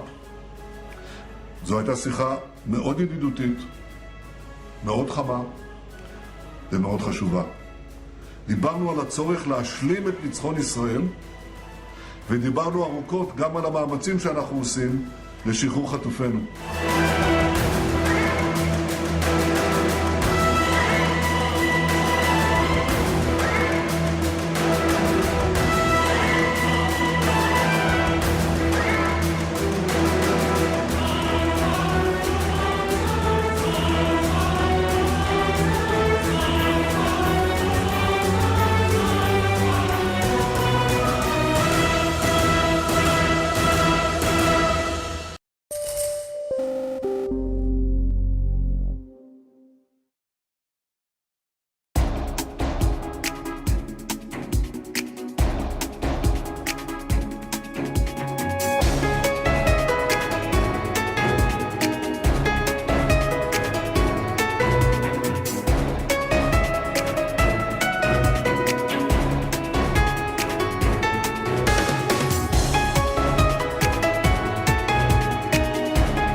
Welcome to News Center. Our focus now on corporate governance. The representation of women in corporate boardrooms has remained largely stagnant this year. However, there has been a steady increase in the number of women taking independent director positions. This according to a survey by Excellence Enablers. The report also noted that while the presence of female independent directors on boards has been mandated, there is no similar provision for women executives graduating to board positions. Furthermore, the survey noted that the average age of the boardroom is over 63 years. Out of 561 independent directors, only 19 are below the age of 50. Former SEBI chairman M. Damodaran is joining us now. He's also the founder and chairperson of corporate governance advisory firm Excellence Enablers, which has prepared this survey. Thank you for joining us, Mr. Damodaran, on the show today. Let me begin by asking you about the representation of women on boards of top listed companies in India. While there has been an improvement in terms of representation, the survey also notes that only 5 companies had women chairs and only 5 had women managing directors. Do you think it is time to consider mandating more representation of women in boards across the country? Thank you for having me on your show. I have been consistently against mandatory provisions, whether to bring in women as independent directors or to bring in women as non-independent directors. What happens with mandatory provisions is that some boxes get ticked. You don't respect the fact that there is value in bringing people of quality to the board. And mandating for having more women in a non-independent position, in an executive position, it's not going to help. It won't happen overnight. There aren't enough people in the ecosystem as we speak now It'll take a while. We have to see gradual improvements unless you introduce things like fast tracking in regard to promotion of competent women who are serving the company, bringing in people from outside the company who might fit the bill. All of those have to be done, plus certain other things which will address the issue of why there are less women in the company in executive positions. Some of them, for various reasons, have to take a break. Some of them come back, some don't come back, they stay away. So the supply is not adequate, and I think NRCs need to look around, cast the net wide, and see how this problem can be addressed. Right. Speaking to you also about the average age of the chairman of or chairperson of boards of various companies. As of March 31st, 2024, the average age, tenure that somebody has served is about 13 years, with the longest tenure being 51 years. The longest tenure of an audit committee chair is about 23 years, 13 years for an NRC chair, and 24 years for a SRC chair. What needs to be done about this? I think when we make provisions for tenure, we need to ensure that previous tenures are factored in so that someone who served for 2 or 3 decades doesn't get to start afresh with zero and get another 5-year or a 10-year term, because then you're not doing anything to change the complexion of the board. This happened in the case of independent directors, where you said past tenures will not be counted, so the count started from 2014, and it's only in 2024 that we've seen a bunch of people exiting boards after 2 terms of 5 years each. So I think the way to go about it is make some concession if need be for those that have been around for a long time, but also see that those who've been there 50 years, 40 years, don't continue for another 10-year term, because then you are getting back to that, the famous song, Jeena Yahan, Marna Yahan. Why push people to that? Right. And it impacts innovation as well. If you have a chairperson of the board who's been around for 2 decades, somewhere it impacts thinking and innovation for the future. Would you agree?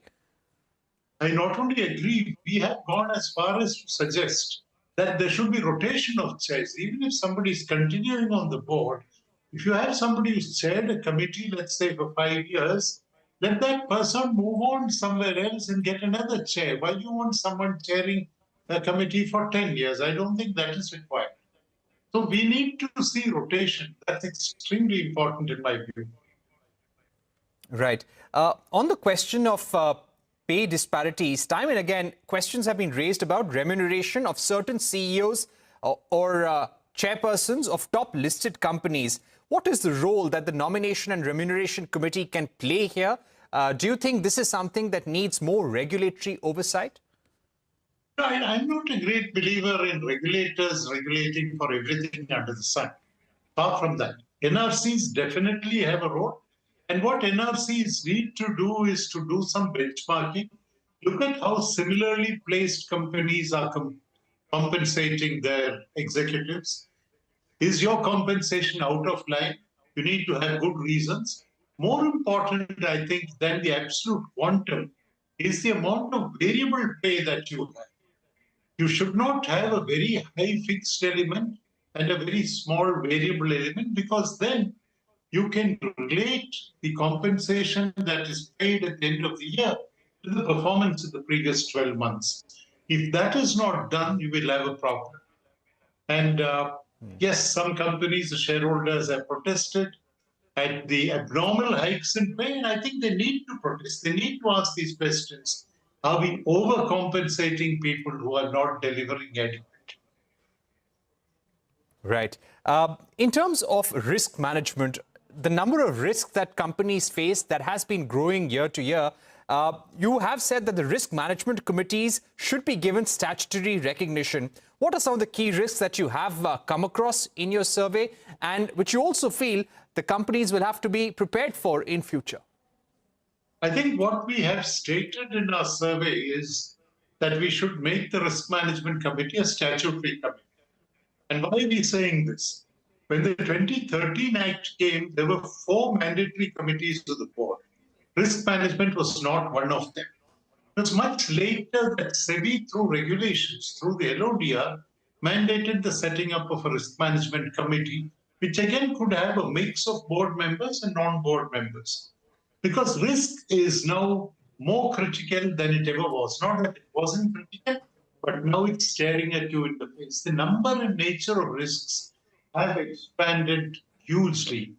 Now, for example, just rewind for a few years, whoever thought that COVID would impact corporate boardrooms, and yet without exception it did. So there are unanticipated risks that you cannot plan for, which you cope with when it actually happens. Equally, or if not more, there are a large number of risks you need to address. Succession planning, for example. Attrition in the workforce is a huge risk. What happens if people move out in large numbers and you're unable to replace them? What happens if your KMPs suddenly decide that organic farming or writing poetry is a better option than being on the boards and to facing all those liabilities? So you need to plan for those eventualities. Cybersecurity is a huge problem. And as technology advances, the negative impact of technology will be evidenced not just in boardrooms, but everywhere else. Now, don't wait for the problem to hit you. Look at what's happening in other companies and learn from them and put your defense mechanisms, your guardrails in place. That is critical. That's certainly one of them. There are several others, but 2 risks that companies need to look at. One is there a conflict of interest, existing or potential? Number 2, is there asymmetry of information that adversely impacts on the way companies function? These are huge mother risks, and several other risks derive from that. Okay, yes, important points there, sir. What we'd also like to ask you that when it comes to the evaluation of the performance of the board, the accountability of the board, do you feel that any more emphasis or certain changes are needed to make the boards more accountable? And also in terms of corporate governance of companies itself, do you feel that is there any aspect where there is a glaring lack of attention according to you? I think you're an optimist. You have said whether anything more needs to be done. I think we are near zero state. Out of the 100 companies, there are only 20 that have reached out to outside bodies in order to undertake a robust evaluation. Most of them have done it in-house. And in-house evaluation is everyone gets 6 out of 5. You have meaningless questionnaires. You have a 1 to 5 scale, and everybody is better than the best. And yet the boards don't perform as collective entities. Get people from the outside. Our recommendation has been that, and not now, but even earlier, that at least once in 3 years, get somebody which is experienced, which has first-hand boardroom experience in its members, to come and conduct a robust evaluation process. And thereafter, the next year, you can follow those same criteria and do it in-house. So there is hardly any evaluation taking place. Something is happening in the name of evaluation. More importantly, we are not even relating the compensation of directors to the results of evaluation. There is no feedback being given to the directors. What is the point of an evaluation if the directors are not told how they measure it? That's not happening in many companies. So this is an area where much, much more needs to be done. Right. My final question would be about the time period from the time when your accounts, audited accounts, are disclosed and the AGM takes place. You have said that in FY24, the maximum duration was 133 days and 80 companies held their AGMs after the recommended 45-day period. How does this impact governance according to you?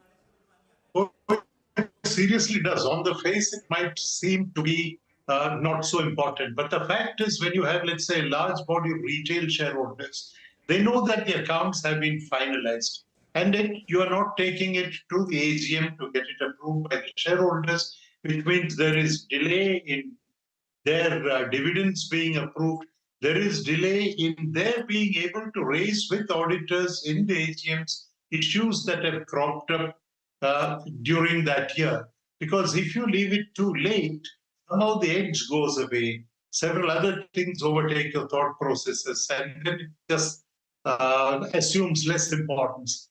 I think it's important that as soon as the accounts are finalized, you must find a way to quickly get to the shareholders, hold the AGMs. And these days, you don't even have to actually go around looking for a large hall. A lot of people are doing it virtually. So I think this is a serious matter and people need to. The reason why, and I'm looking at my screen, it says declining AGM engagement is by the time it takes place, by the time and then we have another issue here, which is that one meeting took just 19 minutes. One meeting, the AGM. What kind of sham are we going through?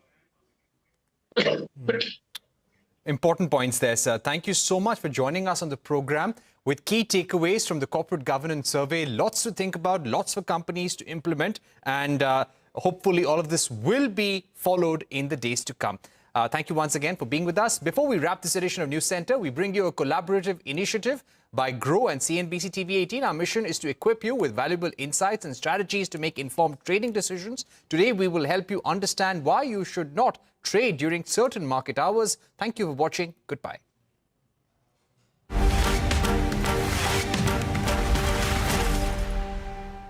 It's late, the markets are quiet, but you're tempted to trade. Beware. This is when real risks creep in. During overnight hours, liquidity is low, spreads widen, and market movements become unpredictable. Even small trades can cause big price swings. Global events can unfold while you are sleeping. Unexpected announcements, geopolitical shocks, or even policy decisions can create massive gaps at the market open, leaving you blindsided. The solution? Avoid overnight trades. Instead, focus on active hours when liquidity is higher and market reactions are more in control. Use tools to track global events and set stop losses if you must hold positions overnight. By avoiding overnight trades, you reduce unnecessary risk, protect your capital, and sleep peacefully, knowing that your portfolio isn't at the mercy of unexpected events.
Let's get an outlook going for 2025. Last couple of years have been great.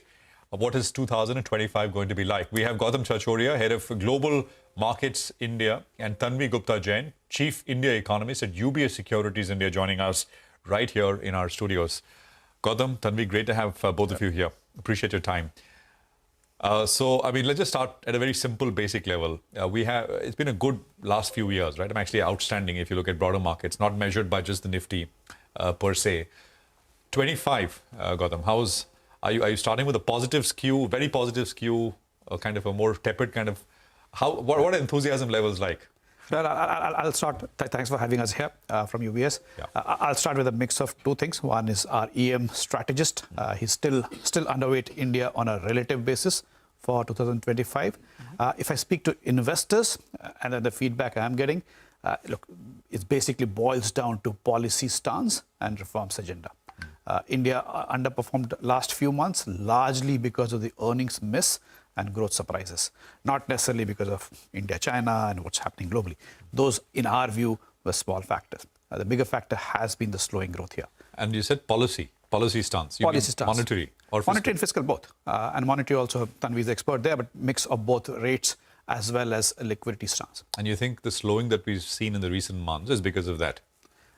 You could ascribe a large part of that. Again, both monetary, one of them doesn't work in itself. It has to be together. So when both of them were, in a way, slowing down or forcing growth slowdown, in totality, we saw the surprise or negative surprise to some extent in 2Q earnings or in the GDP prints. So that gets us to Tanvi. It's all stance, both fiscal and monetary. On fiscal, there is broad agreement that government spending there's no option, but it has to pick up in the fourth quarter. Monetary, it's kind of less clear. So just your first thoughts. Sure. So if you look at the growth momentum in India is clearly slowing. And I think early 2025 we'll get to know what is the likelihood of US imposed tariff hike on China. And that will lead to more downside risk, not only for India, but as well as the global economy. So I would say India definitely needs a monetary as well as a fiscal policy support. Fiscal policy at this point, we have seen the government capex spending has been lagging.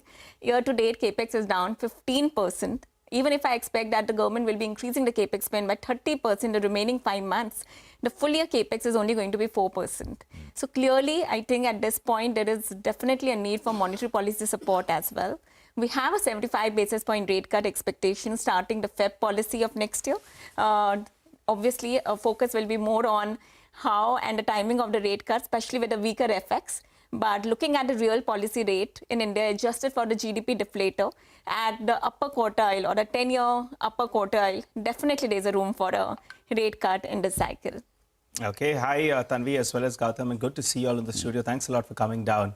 Well, a quick question on the current GST rates. I was speaking to a couple of experts last week, and some of them indicated maybe the government should look at lowering GST rates. That could be one of the measures. Do you agree or you don't think so?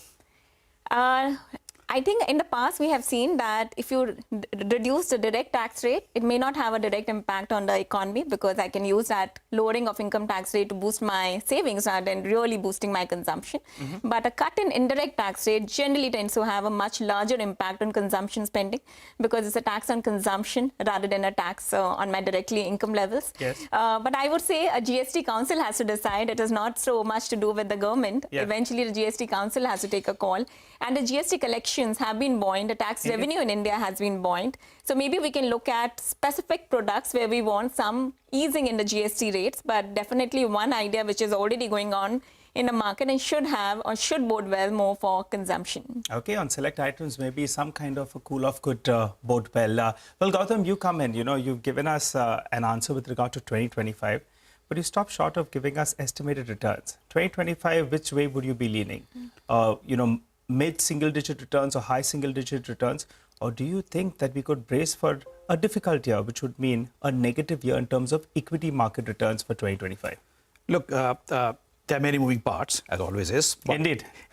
Even more so now, given the global backdrop of post-US elections, the policy stance there, as well as, look, there's a lot of hope building out around fiscal and monetary. And I'm less worried about what happens to FY25 GDP print and what happens to 3Q or 4Q earnings. I think that's gradually getting priced in by the market.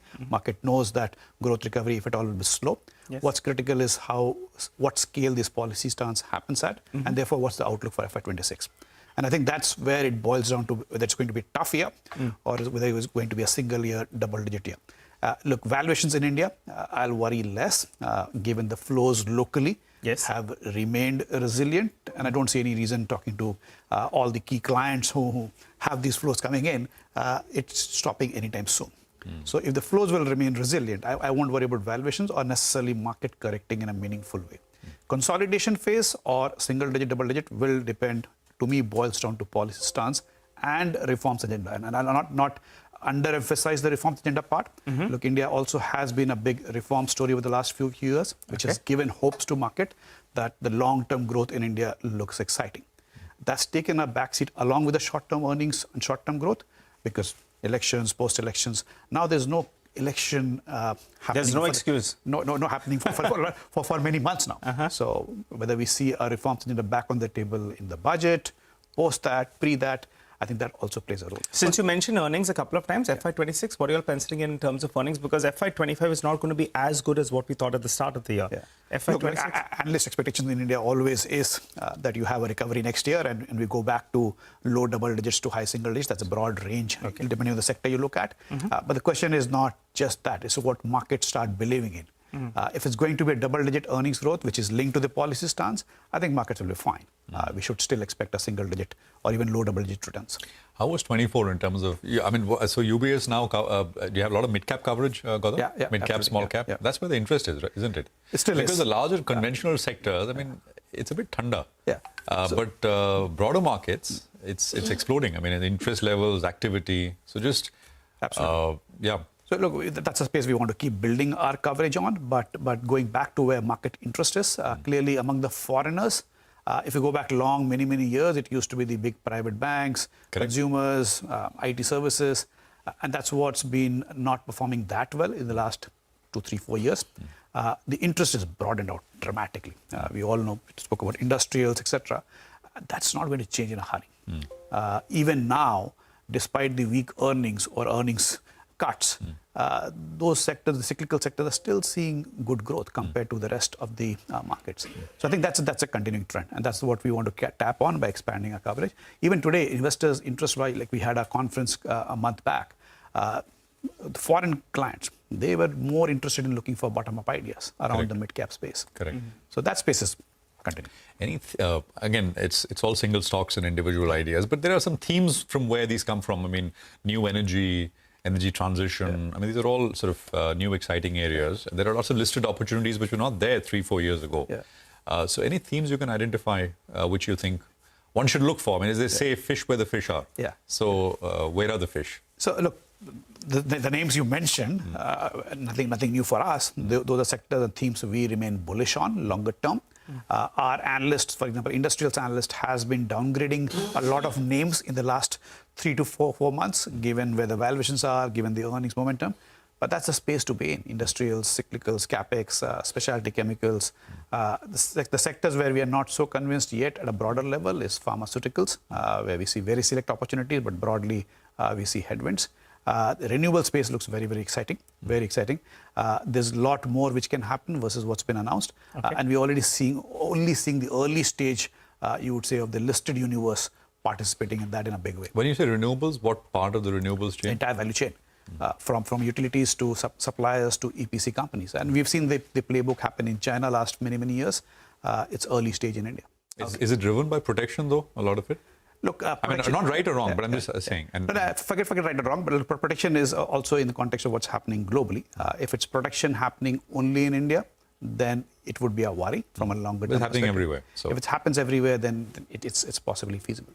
Okay, all right. Tanvi, you come in on this. We've got a new RBI governor. Mr. Malhotra takes over from Mr. Das. Some would have argued that maybe, he should have got an extension of, say, a year or so.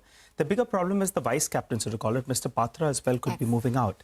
How do you see, the new governor in terms of a stance, continuity, as well as the key focal points that he'll have? Sure, this is not the first time we are having a bureaucrat turned banker. Indeed. We did see Mr. Das have exceptionally good tenure, and he was able to ensure that RBI's autonomy is managed, and at the same time was able to very strongly manage the relationship between the RBI and the government, something which we had not seen in the past, and there were always a lot of frictions which were out there. So we are more hopeful that even the new RBI governor will be on the same path. Irrespective of the RBI governor, our call is still the same, that the inflation is going to soften pretty sharply. We are already seeing the number going down from 6.2% last month to 5.5% in the month of November. Our forecast is saying that the inflation will be softening towards 4.5% by the month of March. Okay. So clearly inflation is softening. Growth is showing signs of slowdown, even though we do see some cyclical pickup in the second half, largely because of festive season demand, good monsoons now finally having impact on the rural sentiment, which were yet to be seen. And we are hopeful that the government capex spending will be picking up, even though it is going to fall short of the target. But I would say, irrespective of the RBI governor, we are maintaining our call that the policy stance as well as the rate cut cycle is going to start in India. The question is on the quantum of rate cut, how much opportunity will India have to cut rates, especially when we will see the new Trump administration resuming office in Jan, and what it means for the tariff hikes on China. I mean, that is all in the media. So our US team is expecting that 75% of China's goods get taxed as 60% from the September quarter. Okay. In case we do see any preponement of tariff hike, then I think the ability for RBI to cut rates will also get limited. So as of now, we are still having a 75 basis point rate cut, assuming Trump-related tariff hike only come into picture from the September quarter. Sorry, you said 60%? 60% of China imports into the US. Yes. On Chinese goods. 75% of China's goods get taxed at 60% in 4 tranches. 60% is what he said. Well, everyone assumes it won't be 60, it'll be, that's just a starting gambit. We still have that 60% tariff hike in our forecast. Wow. And that's why we reduced and lowered India's GDP growth to 6.3%. Because, I mean, the general consensus view is that it's all China. It doesn't have any other impact. India is insulated. But it rarely ever works like that, right? I mean, there are second order, third order sort of implications, and it feeds through eventually. Absolutely. So there are 3 ways India can get affected. One is a global growth slowdown, largely because of fading China as well as the US growth. And when US growth has been very strong so far. So India is a low beta economy, but India is not immune. So India will get affected indirectly. Second, the biggest risk, I think why we are downgraded India's GDP growth forecast for next year is that the private corporate capex recovery, which has been concentrated in a very narrow part of corporate India, might get further delayed and pushed out. If I'm a corporate, I would have, I always have that option of buying a cheaper import from China, especially when China has excess capacity to offload. And third, and I think the market is not discounting the fact what happens to RMB, because if you compare with 2018-19, RMB depreciated by 13%. INA is going to appreciate against RMB. It makes a lot more sense. If I'm an Indian corporate, why not I import from China rather than expanding domestic investment in India? So I would say... What's your rupee forecast? You think we're headed We are actually expecting rupee to gradually depreciate towards 87. This is based on a 5% RMB depreciation, what my US and China team are forecasting. It has to be, right, to stay competitive. It has to, I mean, join to the hip in that sense. Yes. Tell me just one point. Government stimulus will do the job, and we need both monetary and fiscal. But just there's an underlying worry, and this is a minority view, that maybe growth has now come back to levels where we were before COVID hit. I mean, that quarter, right? So you were actually, you had this big COVID sugar rush after COVID. I mean, spending really boomed, and the top end really prospered and made money. And if people, especially who held stock, I mean, they made a lot of money, and it went everywhere. And now all that is kind of fizzling away, and you're coming back to trend growth. I hope that is not true. No, absolutely not. I'm not of that camp, because I think the macro stability risk has improved dramatically since the COVID-19, before even the COVID-19 shock. Your balance sheet is much stronger. Corporates have used COVID as an opportunity to deleverage. Asset quality of banks, despite that massive credit boom we have seen, is still very much, or I think one of the best we have seen in 10 years. Right. Before the COVID pandemic happened, the growth slowdown was also partly because of NBFC crisis related after effect. I don't see much of an impact right now. So I think India is in a much stronger, much better position than what we were pre-pandemic. So definitely, I think the trend growth is more towards 6.5. That time we had reduced our trend growth to more towards 5.5, 6. So clearly, we are much better than what we were in 2019. Tanvi and Gautam, stay with us. What we're going to do is take a quick commercial break here, and we're going to come back, continue the conversation with the top UBS India team.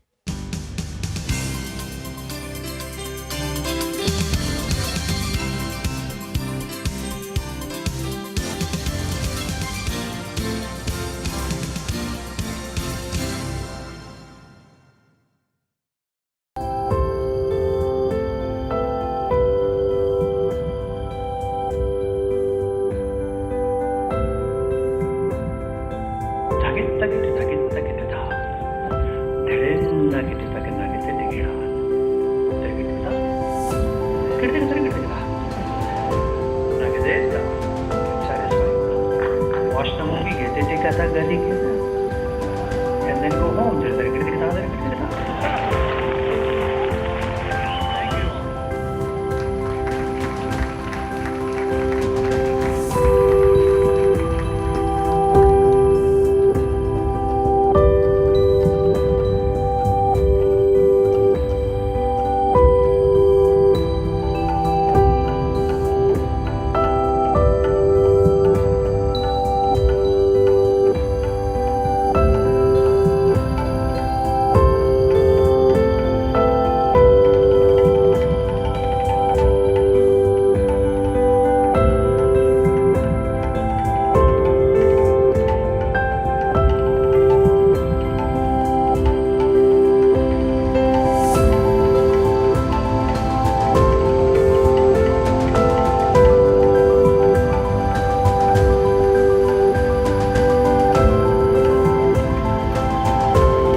Gautam, let's get you in then.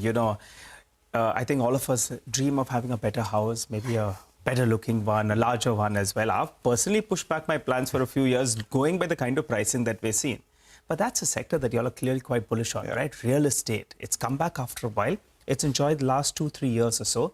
But y'all believe there's a further runway from here? What's the geography y'all are most bullish on? And if you could help us out with some key points. Yeah.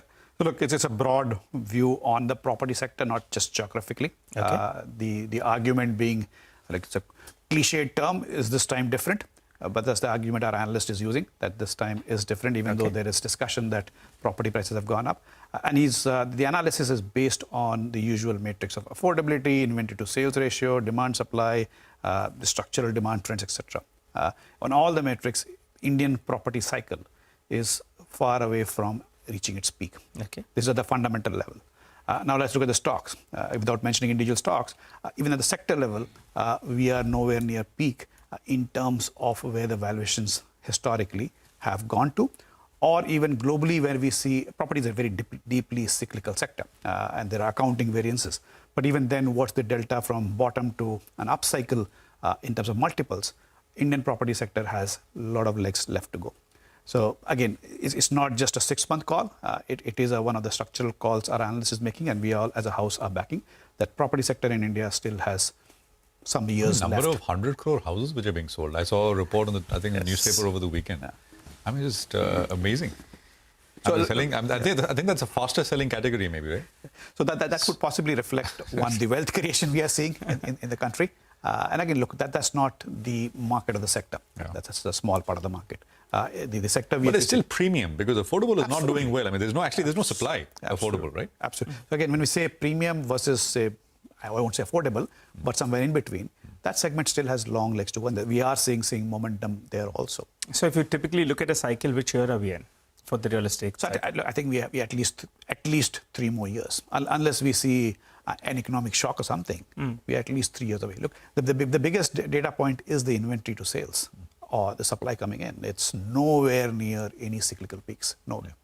Anything else from the listed, sort of large listed space, lots of plays which you think? So utilities in the renewable space, we remain positive. Then we are more cautious around autos and consumer discretionary. This is on the cautious side, which also we've been sticking to and still maintaining that view. We still haven't seen any signs of changing our view on that space. Well, indeed. Quick commerce, etc. Quick commerce, Quick commerce, you'll have a view out there. And the newly listed one, I think, is something that you'll like quite a bit out there. So if you could tell us between the one that was listed earlier, that corrected and then bounced back, and the newly listed stock. I won't differentiate between the two, but we like both. Like both of them, okay. So our analyst is bullish on that space. Again, the simple argument is the opportunity set is just too big. And we are far away from reaching anywhere near peak penetration. So it's such a long runway for growth. And still, the incumbents have an early start. You'll see more competition happening. But we have seen the playbook in multiple other subsegments also. What does it mean for listed physical retailers? So look, they are also trying to evolve and replicate. There's one which is listing now, which is going to come list on Wednesday. There's of course the large, which is already listed stocks underperformed quite a bit. I mean, they'll have to evolve, you think? They will evolve. They will have to evolve. Ultimately, everyone has to evolve in response to consumer asks. But the question is who can do it at scale as a third party and who can do it for their own business. And it'll be mix and match. So as a distribution channel or as a way to sell to customers, it will evolve. Absolutely. You know, since we briefly spoke about China, normally when you talk about China, you talk about metals, talk about chemicals as well. So what's your view on both those two spaces? Because it clearly has an impact on the global space as well, both in metals as well as on chemicals. Any view? So look, at a larger picture level, metals, we don't have coverage right now, so I won't be able to give a view. Chemicals, right now, it's stock specific. So it's an opportunity also as well as a threat. Like if there's a lot of supply coming in China, it's a threat from a dumping / oversupply, but also an opportunity for Indian companies in terms of the China Plus One theme. So it's not a universal theme across the sector. Each company's own strategy. So that's the way our analyst has approached it.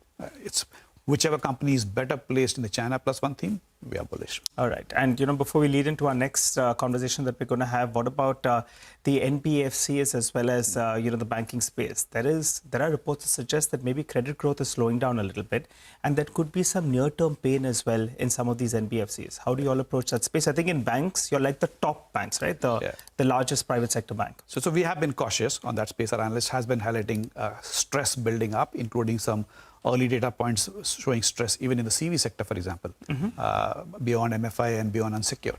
So, and we still don't see any signs yet from on the ground of it bottoming out. So you see early leading indicators of bottoming out. We haven't seen that. So we remain cautious broadly on that space. We're still cutting earnings in that space, except the large private banks or the SOE banks, we're still cutting earnings. So, but one is growth slow down because of the lending opportunities, and etc. But the other is the RBI and what is done, right, in terms of cracking the whip. And 2024, we've seen so much action.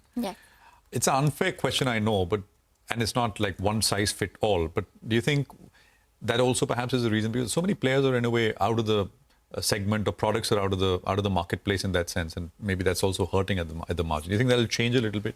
Maybe a little bit of easing on the regulatory front? That is what our base case is. So if I look at why my GDP growth slowed down so sharply to 5.4%, we need to take into account that there was a very sharp slowdown in headline credit growth, even though bulk of it was consumer credit. But even your headline credit has slowed from a peak of 18% to as low as 11%. And all that happened in a matter of 6 months. So going forward, we are actually expecting the credit growth to stabilize at around 12%. I would expect, I'm not building in more regulatory tightening in my base case when I'm looking at the growth forecast. We are assuming status quo on the regulatory front. So credit growth largely stabilizes at around 12%. That is what is feeding into my numbers. Obviously, we would prefer to have a better mix of credit rather than only focusing on consumer sector. Obviously, we would want a more broad-based recovery in credit, hopefully towards the industrial sector or the capex-oriented sector. But I think a lot of global uncertainty is in the price right now to actually expect that the credit growth could actually flow into industrials or the larger corporate in a meaningful way beyond the working capital. But the demand has to come from them, and which perhaps is not yet happening in a big way. Thank you both for coming around to our studios, Tanvi and Gautam. It's a pleasure.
Hello and welcome to Business 360. I'm Shriram Finance. The headlines that we're tracking for you this evening. The Sensex and the Nifty end at a two-week low after a broad-based decline. 49 out of the 50 Nifty stocks end in the red. The rupee hits a fresh record low against the dollar as it moves closer to the 85 mark. Finance Minister Nirmala Sitharaman terms a slowdown in Q2 GDP growth as a temporary blip, says the government's capital expenditure effectively began only in August. He expects overall growth rate to pick up going forward. The GST Council is likely to consider lowering the tax on food delivery by online portals from 18% to 5%, but they will potentially lose input tax credit benefits, bringing them on par with restaurants. Council will also consider tax exemption on small ticket card payments made via payment aggregators worth up to 2,000 rupees. US President-elect Donald Trump announces SoftBank will invest $100 billion after meeting Masayoshi Son. Trump also meets TikTok CEO and says he has a warm spot for the company but remains non-committal on protecting the firm. TikTok needs to divest Chinese ownership by the 19th of January to avert a ban in the US. Ukraine claims to have killed the top Russian general by placing a bomb inside his residence in Moscow. The general was accused of ordering chemical weapon attacks on Ukraine and was sanctioned by Western nations. Israeli forces continue to pound Gaza, killing at least 14 people overnight. The overall death toll crosses 45,000. Israel also intensifies attacks on military infrastructure across Syria. The government introduces legislations to conduct simultaneous elections in the Lok Sabha amidst fierce pushback from the opposition. The Congress calls the bill unconstitutional. The government refers the bill to a joint parliamentary committee for further deliberation. Authorities enforce stricter restrictions as air quality deteriorates in the national capital region. All construction activity banned. Schools ordered to switch to hybrid mode. Paytm shares rise for the third day, even as it remains 50% below its IPO price. The lifting of the ban to onboard new UPI customers and the stake sale in Japan's PayPay Corporation boosts sentiment. The representation of women in corporate boardroom remains largely stagnant this year, according to a survey by Excellence Enablers. The average age of the boardroom is over 63 years. Out of the 561 independent directors, only 19 are below the age of 50. Well, let's head straight to the day's trading action. A broad-based decline saw the Lal Street ending at a two-week low. So let's bring up the market snapshot for you. The Sensex saw cuts of over 1,000 points today. The Nifty down by about 330 points, losing almost 1.5%. And the Midcap index was down by about 341 points. That's 0.5% of a cut there. The Bank Nifty down by about 750 points. So that's the market action for you. Continues to look weak. Prashant, what's weighing on sentiment? Unenthusiastic kind of performance by the Bulls today, and at no point did it look like they really wanted to come into the game at all.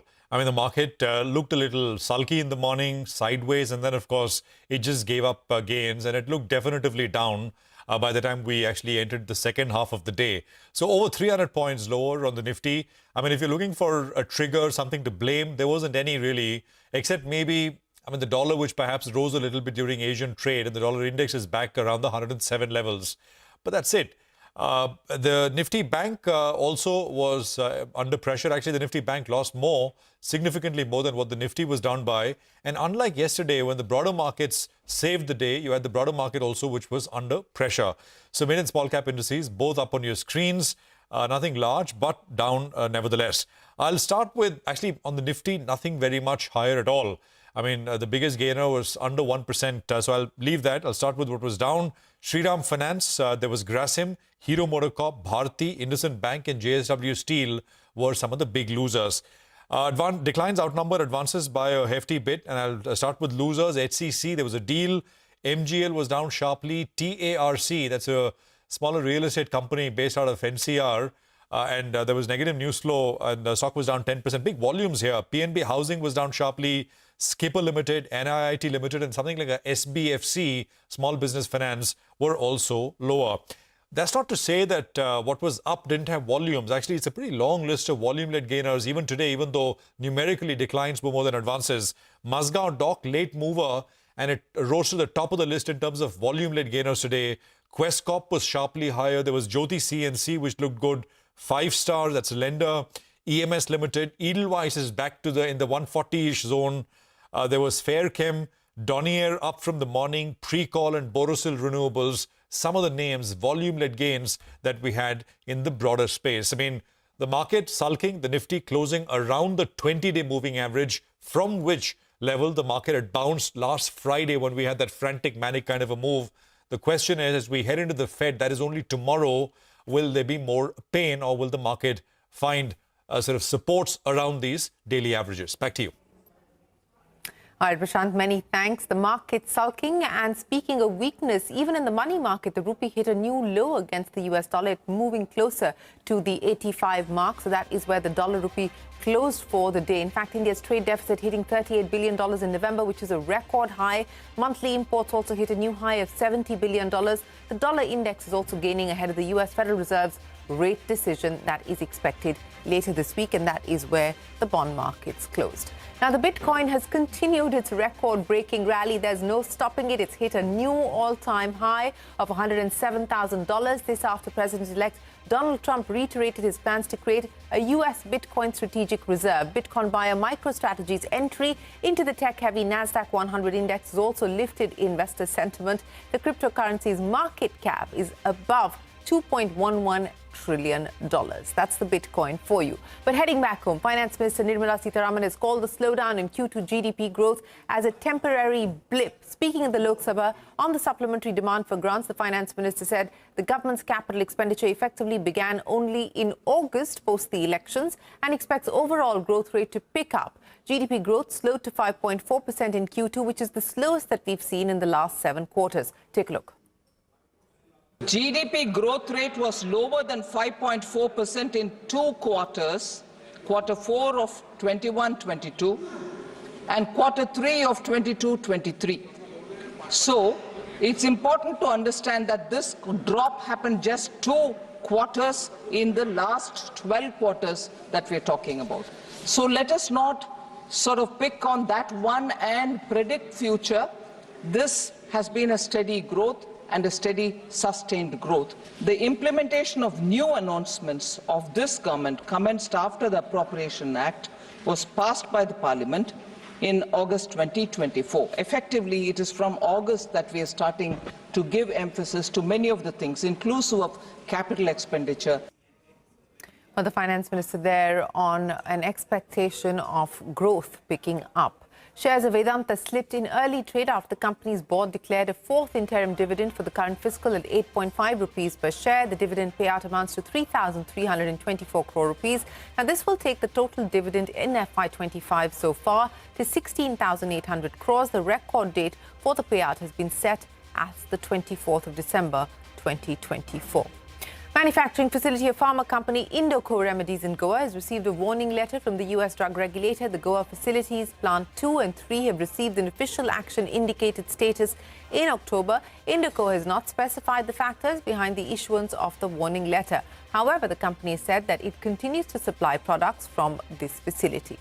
On to a CNBC TV18 exclusive. The GST Council is likely to consider lowering the tax on food delivery by online portals from 18% to 5%. However, these portals will potentially lose the input tax credit benefits, bringing them on par with restaurants. So actually, it is not likely to be a big relief at all. Sources also point out that the council may consider tax exemption on small ticket card payments made via payment aggregators worth up to 2,000 rupees. The GST Council will meet on the 21st of December in Jaisalmer. Timsy is standing by with more on the council's agenda. Timsy.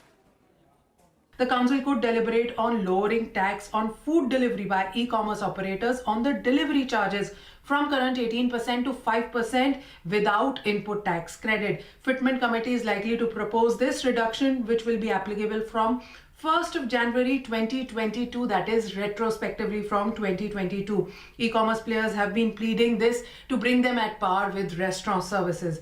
Apart from that, for hotels, especially where the room tariff is more than 7,500 rupees per day per night, over there restaurants will have an option to choose to either select tax rate from 5% without ITC to 18% with ITC. However, this will be applicable from 1st of April 2025. So all these proposals, if agreed upon, could be a major change that we could see from the GST Council. Back to you. All right, Timsy, many thanks. So watch out for the GST Council meeting on the 21st of December. The deal between Adani Green and the Andhra Pradesh government, which is facing bribery allegations in the US, has reportedly approved against the advice of state officials. This as per a Reuters report. Now, Reuters says the Andhra Pradesh cabinet under the former Chief Minister Jagan Mohan Reddy overruled the advice from officials and approved the Adani deal. Officials in the Finance and Energy departments flagged additional costs and said the deal was not good value, according to documents seen by Reuters. The US State Department has accused Adani of paying 1,750 crore rupees to bribe senior officials in the Andhra Pradesh government to secure the power supply agreement. Adani has denied those charges. Taiwanese laptop maker MSI has begun manufacturing operations in its first plant in Chennai. The company plans to locally produce versions of 2 laptop models. MSI has also partnered with retail brands including Chroma and Reliance Retail to expand its footprint. Telecom Minister Jyotiraditya Scindia has said that satellite spectrum cannot be auctioned due to technical and operational reasons. In a post on social media platform X, the minister maintained that the spectrum cannot be assigned to a single person or entity. His statement comes after the Congress leader Jairam Ramesh accused the government of favouring an administrative allocation of spectrum. Now, Paytm's shares rose for the third day, even as it remained 50% below its IPO price. The lifting of the ban to onboard new UPI customers and the stake sale in Japan's PayPay Corporation have boosted sentiment. Ritu joins us now with details on the recovery that seems to be underway at Paytm. Ritu. Well, 2024 has been the best year for Paytm's parent 197 Communications stock price since its tepid listing in 2021. And that is saying something, given that it's also been one of the worst years for the company with the regulatory action against its payment bank arm at the start of the year. Now, the recent rally follows the announcement of a stake sale in PayPay Corp for more than 2,300 crore rupees. And the stock is now up 3 times from its all-time low of 310 rupees. Now, while it may be premature to call this a full turnaround, there are some signs of recovery which are emerging. Number one, Paytm is doubling down on a few key areas. It is reactivating its 13.5 crore UPI user base and also expanding it after the NPCI in October lifted a 9-month ban on onboarding new customers. Second, it is focusing on cross-selling financial products to boost revenues, and the focus is very much on high-margin lending, insurance and equity brokerage partnerships. Its key financial services customers had dropped to 6 lakhs in the second quarter from 8.1 lakh before the RBI action, a number which it is now aiming to rebuild. There are also renewed hopes for a payment aggregator license, which could be another positive trigger after the government approved its downstream investment into Paytm payment services. On the merchant side, onboarding is gathering pace. Its merchant base is now at 42 million, device merchants at 11.2 million, and the management expects further growth this quarter, driven by the festive season, and it anticipates turning EBITDA positive by the fourth quarter of the year. So it is this improving outlook which has softened some of the bearish sentiment on the street. All right, Ritu, many thanks for joining us. In international news, US President-elect Donald Trump has announced that SoftBank will invest $100 billion in America over the next 4 years. SoftBank chairman Masayoshi Son met Trump at his residence in Florida and promised to create 1 lakh jobs in the US. Son has made similar announcements in 2016 after Trump won his first presidential election. Excited to go, and we were discussing, and President Trump said, Masa, double down is not enough. Maybe, go for more, right? That's what I'm going to ask him right now. Would you make it $200 billion instead of He can actually, believe it or not, he can actually afford to do that. Would you do that? Well, my promise is 100, but, he's now asking to do more. I think, with your leadership, my partnership with you, with your support, I will try to make it happen. That's good. All right. 200. He'll make it happen. 200 billion investment. He is a great negotiator. And that's SoftBank's Masayoshi Son there with US President-elect Donald Trump. Now, Trump also met TikTok CEO and said he has a warm spot for the company. However, he has remained non-committal on protecting the firm. Remember, TikTok needs to divest Chinese ownership by the 19th of January 2025 to avert a ban in the US after a court ruling. We'll take a look at TikTok. I have a warm spot in my heart for TikTok because I won youth by 34 points. And there are those that say that TikTok had something to do with that. Now, Joe Rogan did, and some of the other people that were recommended by my son Barron, he knew names. Well, that's Trump on TikTok. Time for us to head into a short break. But up next, the representation of women in corporate boardrooms remains largely stagnant this year, according to a survey by Excellence Enablers. That and more when we return.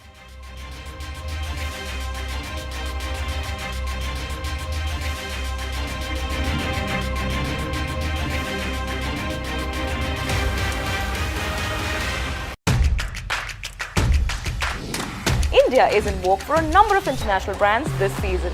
Surabhi Upadhyay, CNBC TV18, Mumbai.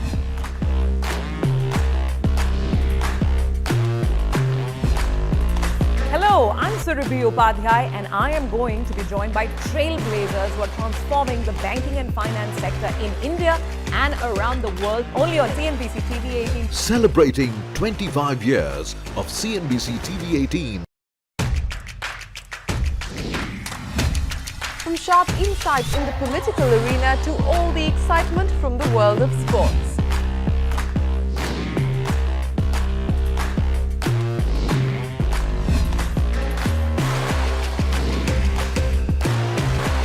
We are here at the CNBC TV18 budget headquarters as we've done for the last 25 years. Celebrating 25 years of CNBC TV18.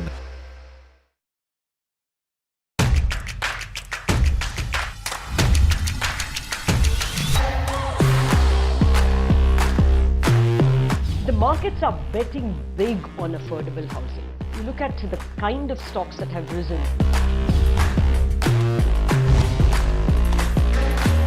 We are stepping into our Silver Jubilee year, our 25th year, and we wanted to have the best of India Inc. with us.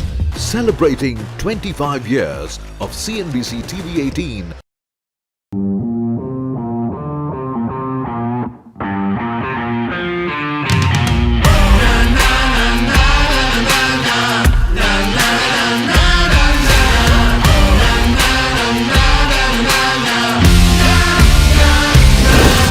Make informed decisions with comprehensive analysis on the go.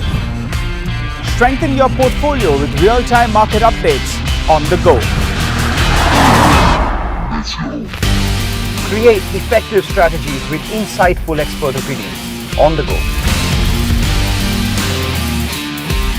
Grow on the go with CNBC TV18. Now streaming live 24/7 on YouTube. How about listening to global market maestros before crafting your investment strategy? How about getting deep insights into their businesses from top Indian honchos before putting your money on the line? How about making every trading day profitable with strategies from the market masters, macro pundits and chart wizards? Only one show gives you a head start to your trading day.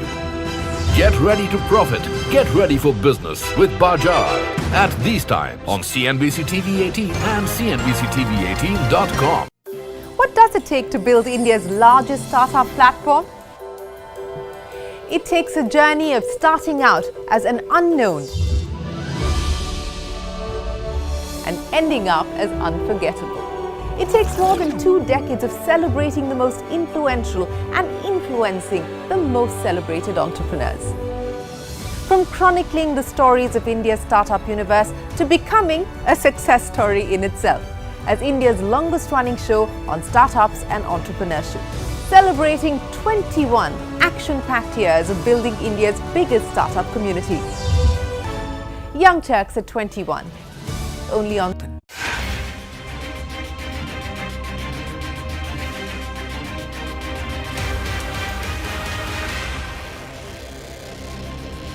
The government has introduced the legislation to conduct simultaneous elections in the Lok Sabha amidst fierce pushback from the opposition. The Congress has demanded the immediate withdrawal of the bill, calling it an assault on the Constitution. The government has referred the bill to a joint parliamentary committee for further deliberation.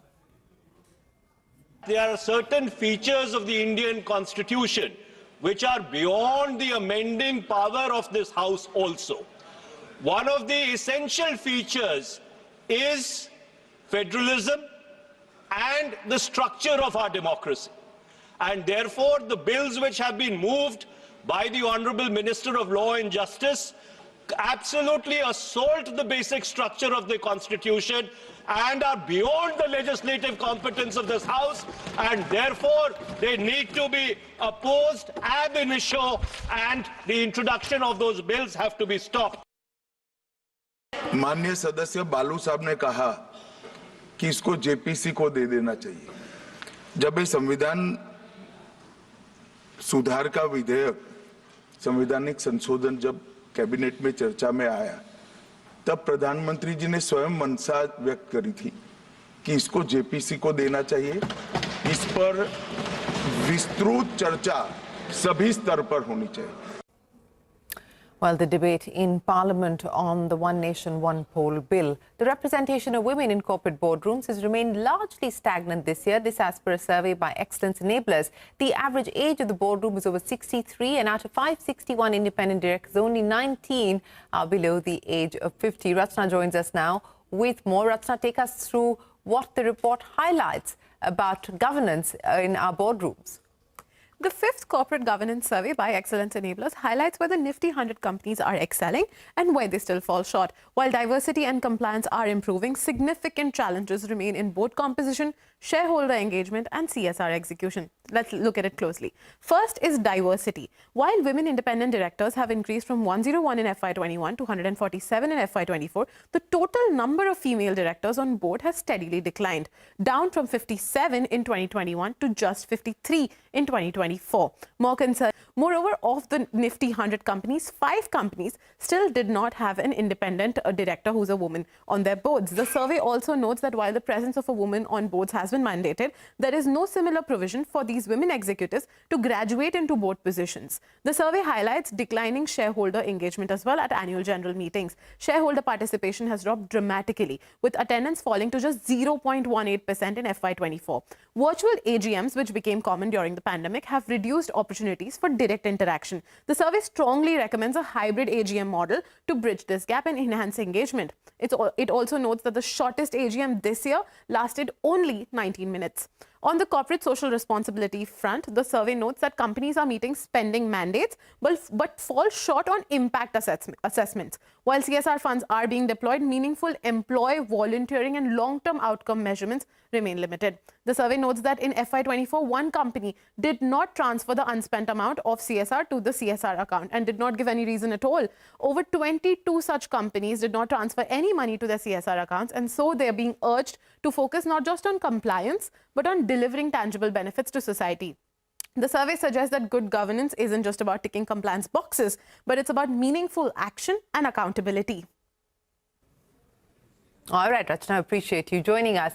Now, before we wrap this edition of Business 360, we bring you a collaborative initiative by Grow and CNBC TV18. Our mission is to equip you with valuable insights and strategies to make informed trading decisions. Today, we help you understand why you should not trade during certain market hours. Take a look.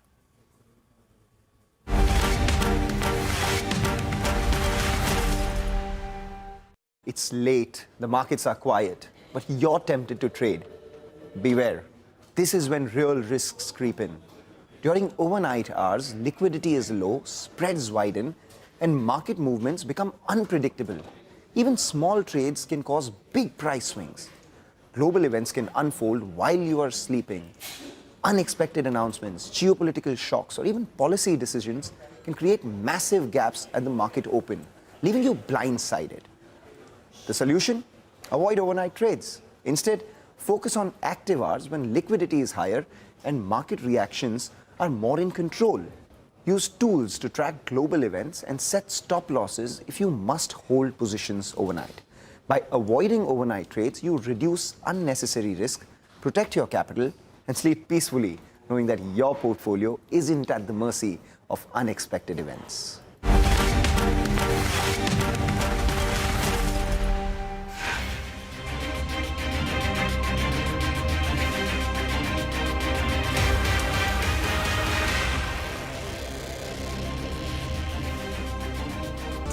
And CNBCTV18.com.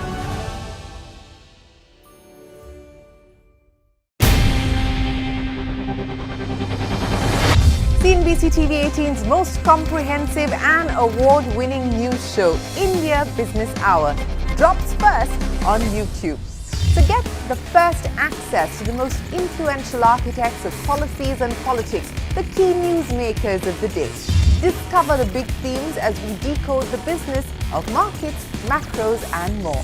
Be the first to go to the heart of all the top stories that drive the day's agenda. Catch the award-winning India Business Hour live every night on YouTube with me, Shriram Finance. India Business Hour live on YouTube at CNBC TV18 weeknights at 7 p.m. Shankarji, I know you've been watching Zakir Bhai as a child, and thereafter you idolized Shakti and all the concerts that you went for, from that period to the time when you actually met him, played with him, was a part of Shakti, all of this over a period of almost 3 decades. What was the one everlasting, overarching quality of Zakir Hussain? We know of him as a great musician, but very few know of him as the kind of person that he was. If you could throw some light on that. Well, we've been playing and touring for the last 25 years. And if you ask me, one quality that he had is every night he never failed to surprise me. Wow. And every night that the feeling of, oh, what an artist, that was there every night, even though we played like 30 concerts in 40 days. Second quality is his humble nature, his compassion towards other musicians. Sometimes he used to just take a step back and just be an accompanist, providing you the platform to showcase your art form. So that shows the maturity of a musician, and just the sound of his tabla. It's never ever going to come back again. So really, really sad. I mean, I don't have any words to speak. We can totally echo that sentiment. Just the sound of that tabla. I personally remember, there was a concert that you had done with him at Shanmukhanand, and you just asked the audience, hey, Lavani, should we play that? And the audience was enthusiastic. Zakir Bhai just strung one beat on the tabla, and everyone was suddenly transported to the Lavani. But what's also interesting is that the personal connection that you had with him, you had the joy of playing cricket with him, a lot of meals that you would share, y'all would share as well.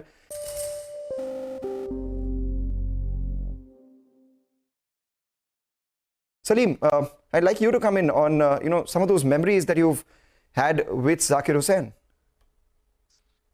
Well, yeah, there are so many of them. I mean, one thing I definitely echo this thing about Zakir Bhai, that he made everyone feel like a friend. I mean, this father figure, the guru that he is, he'd make you feel like, that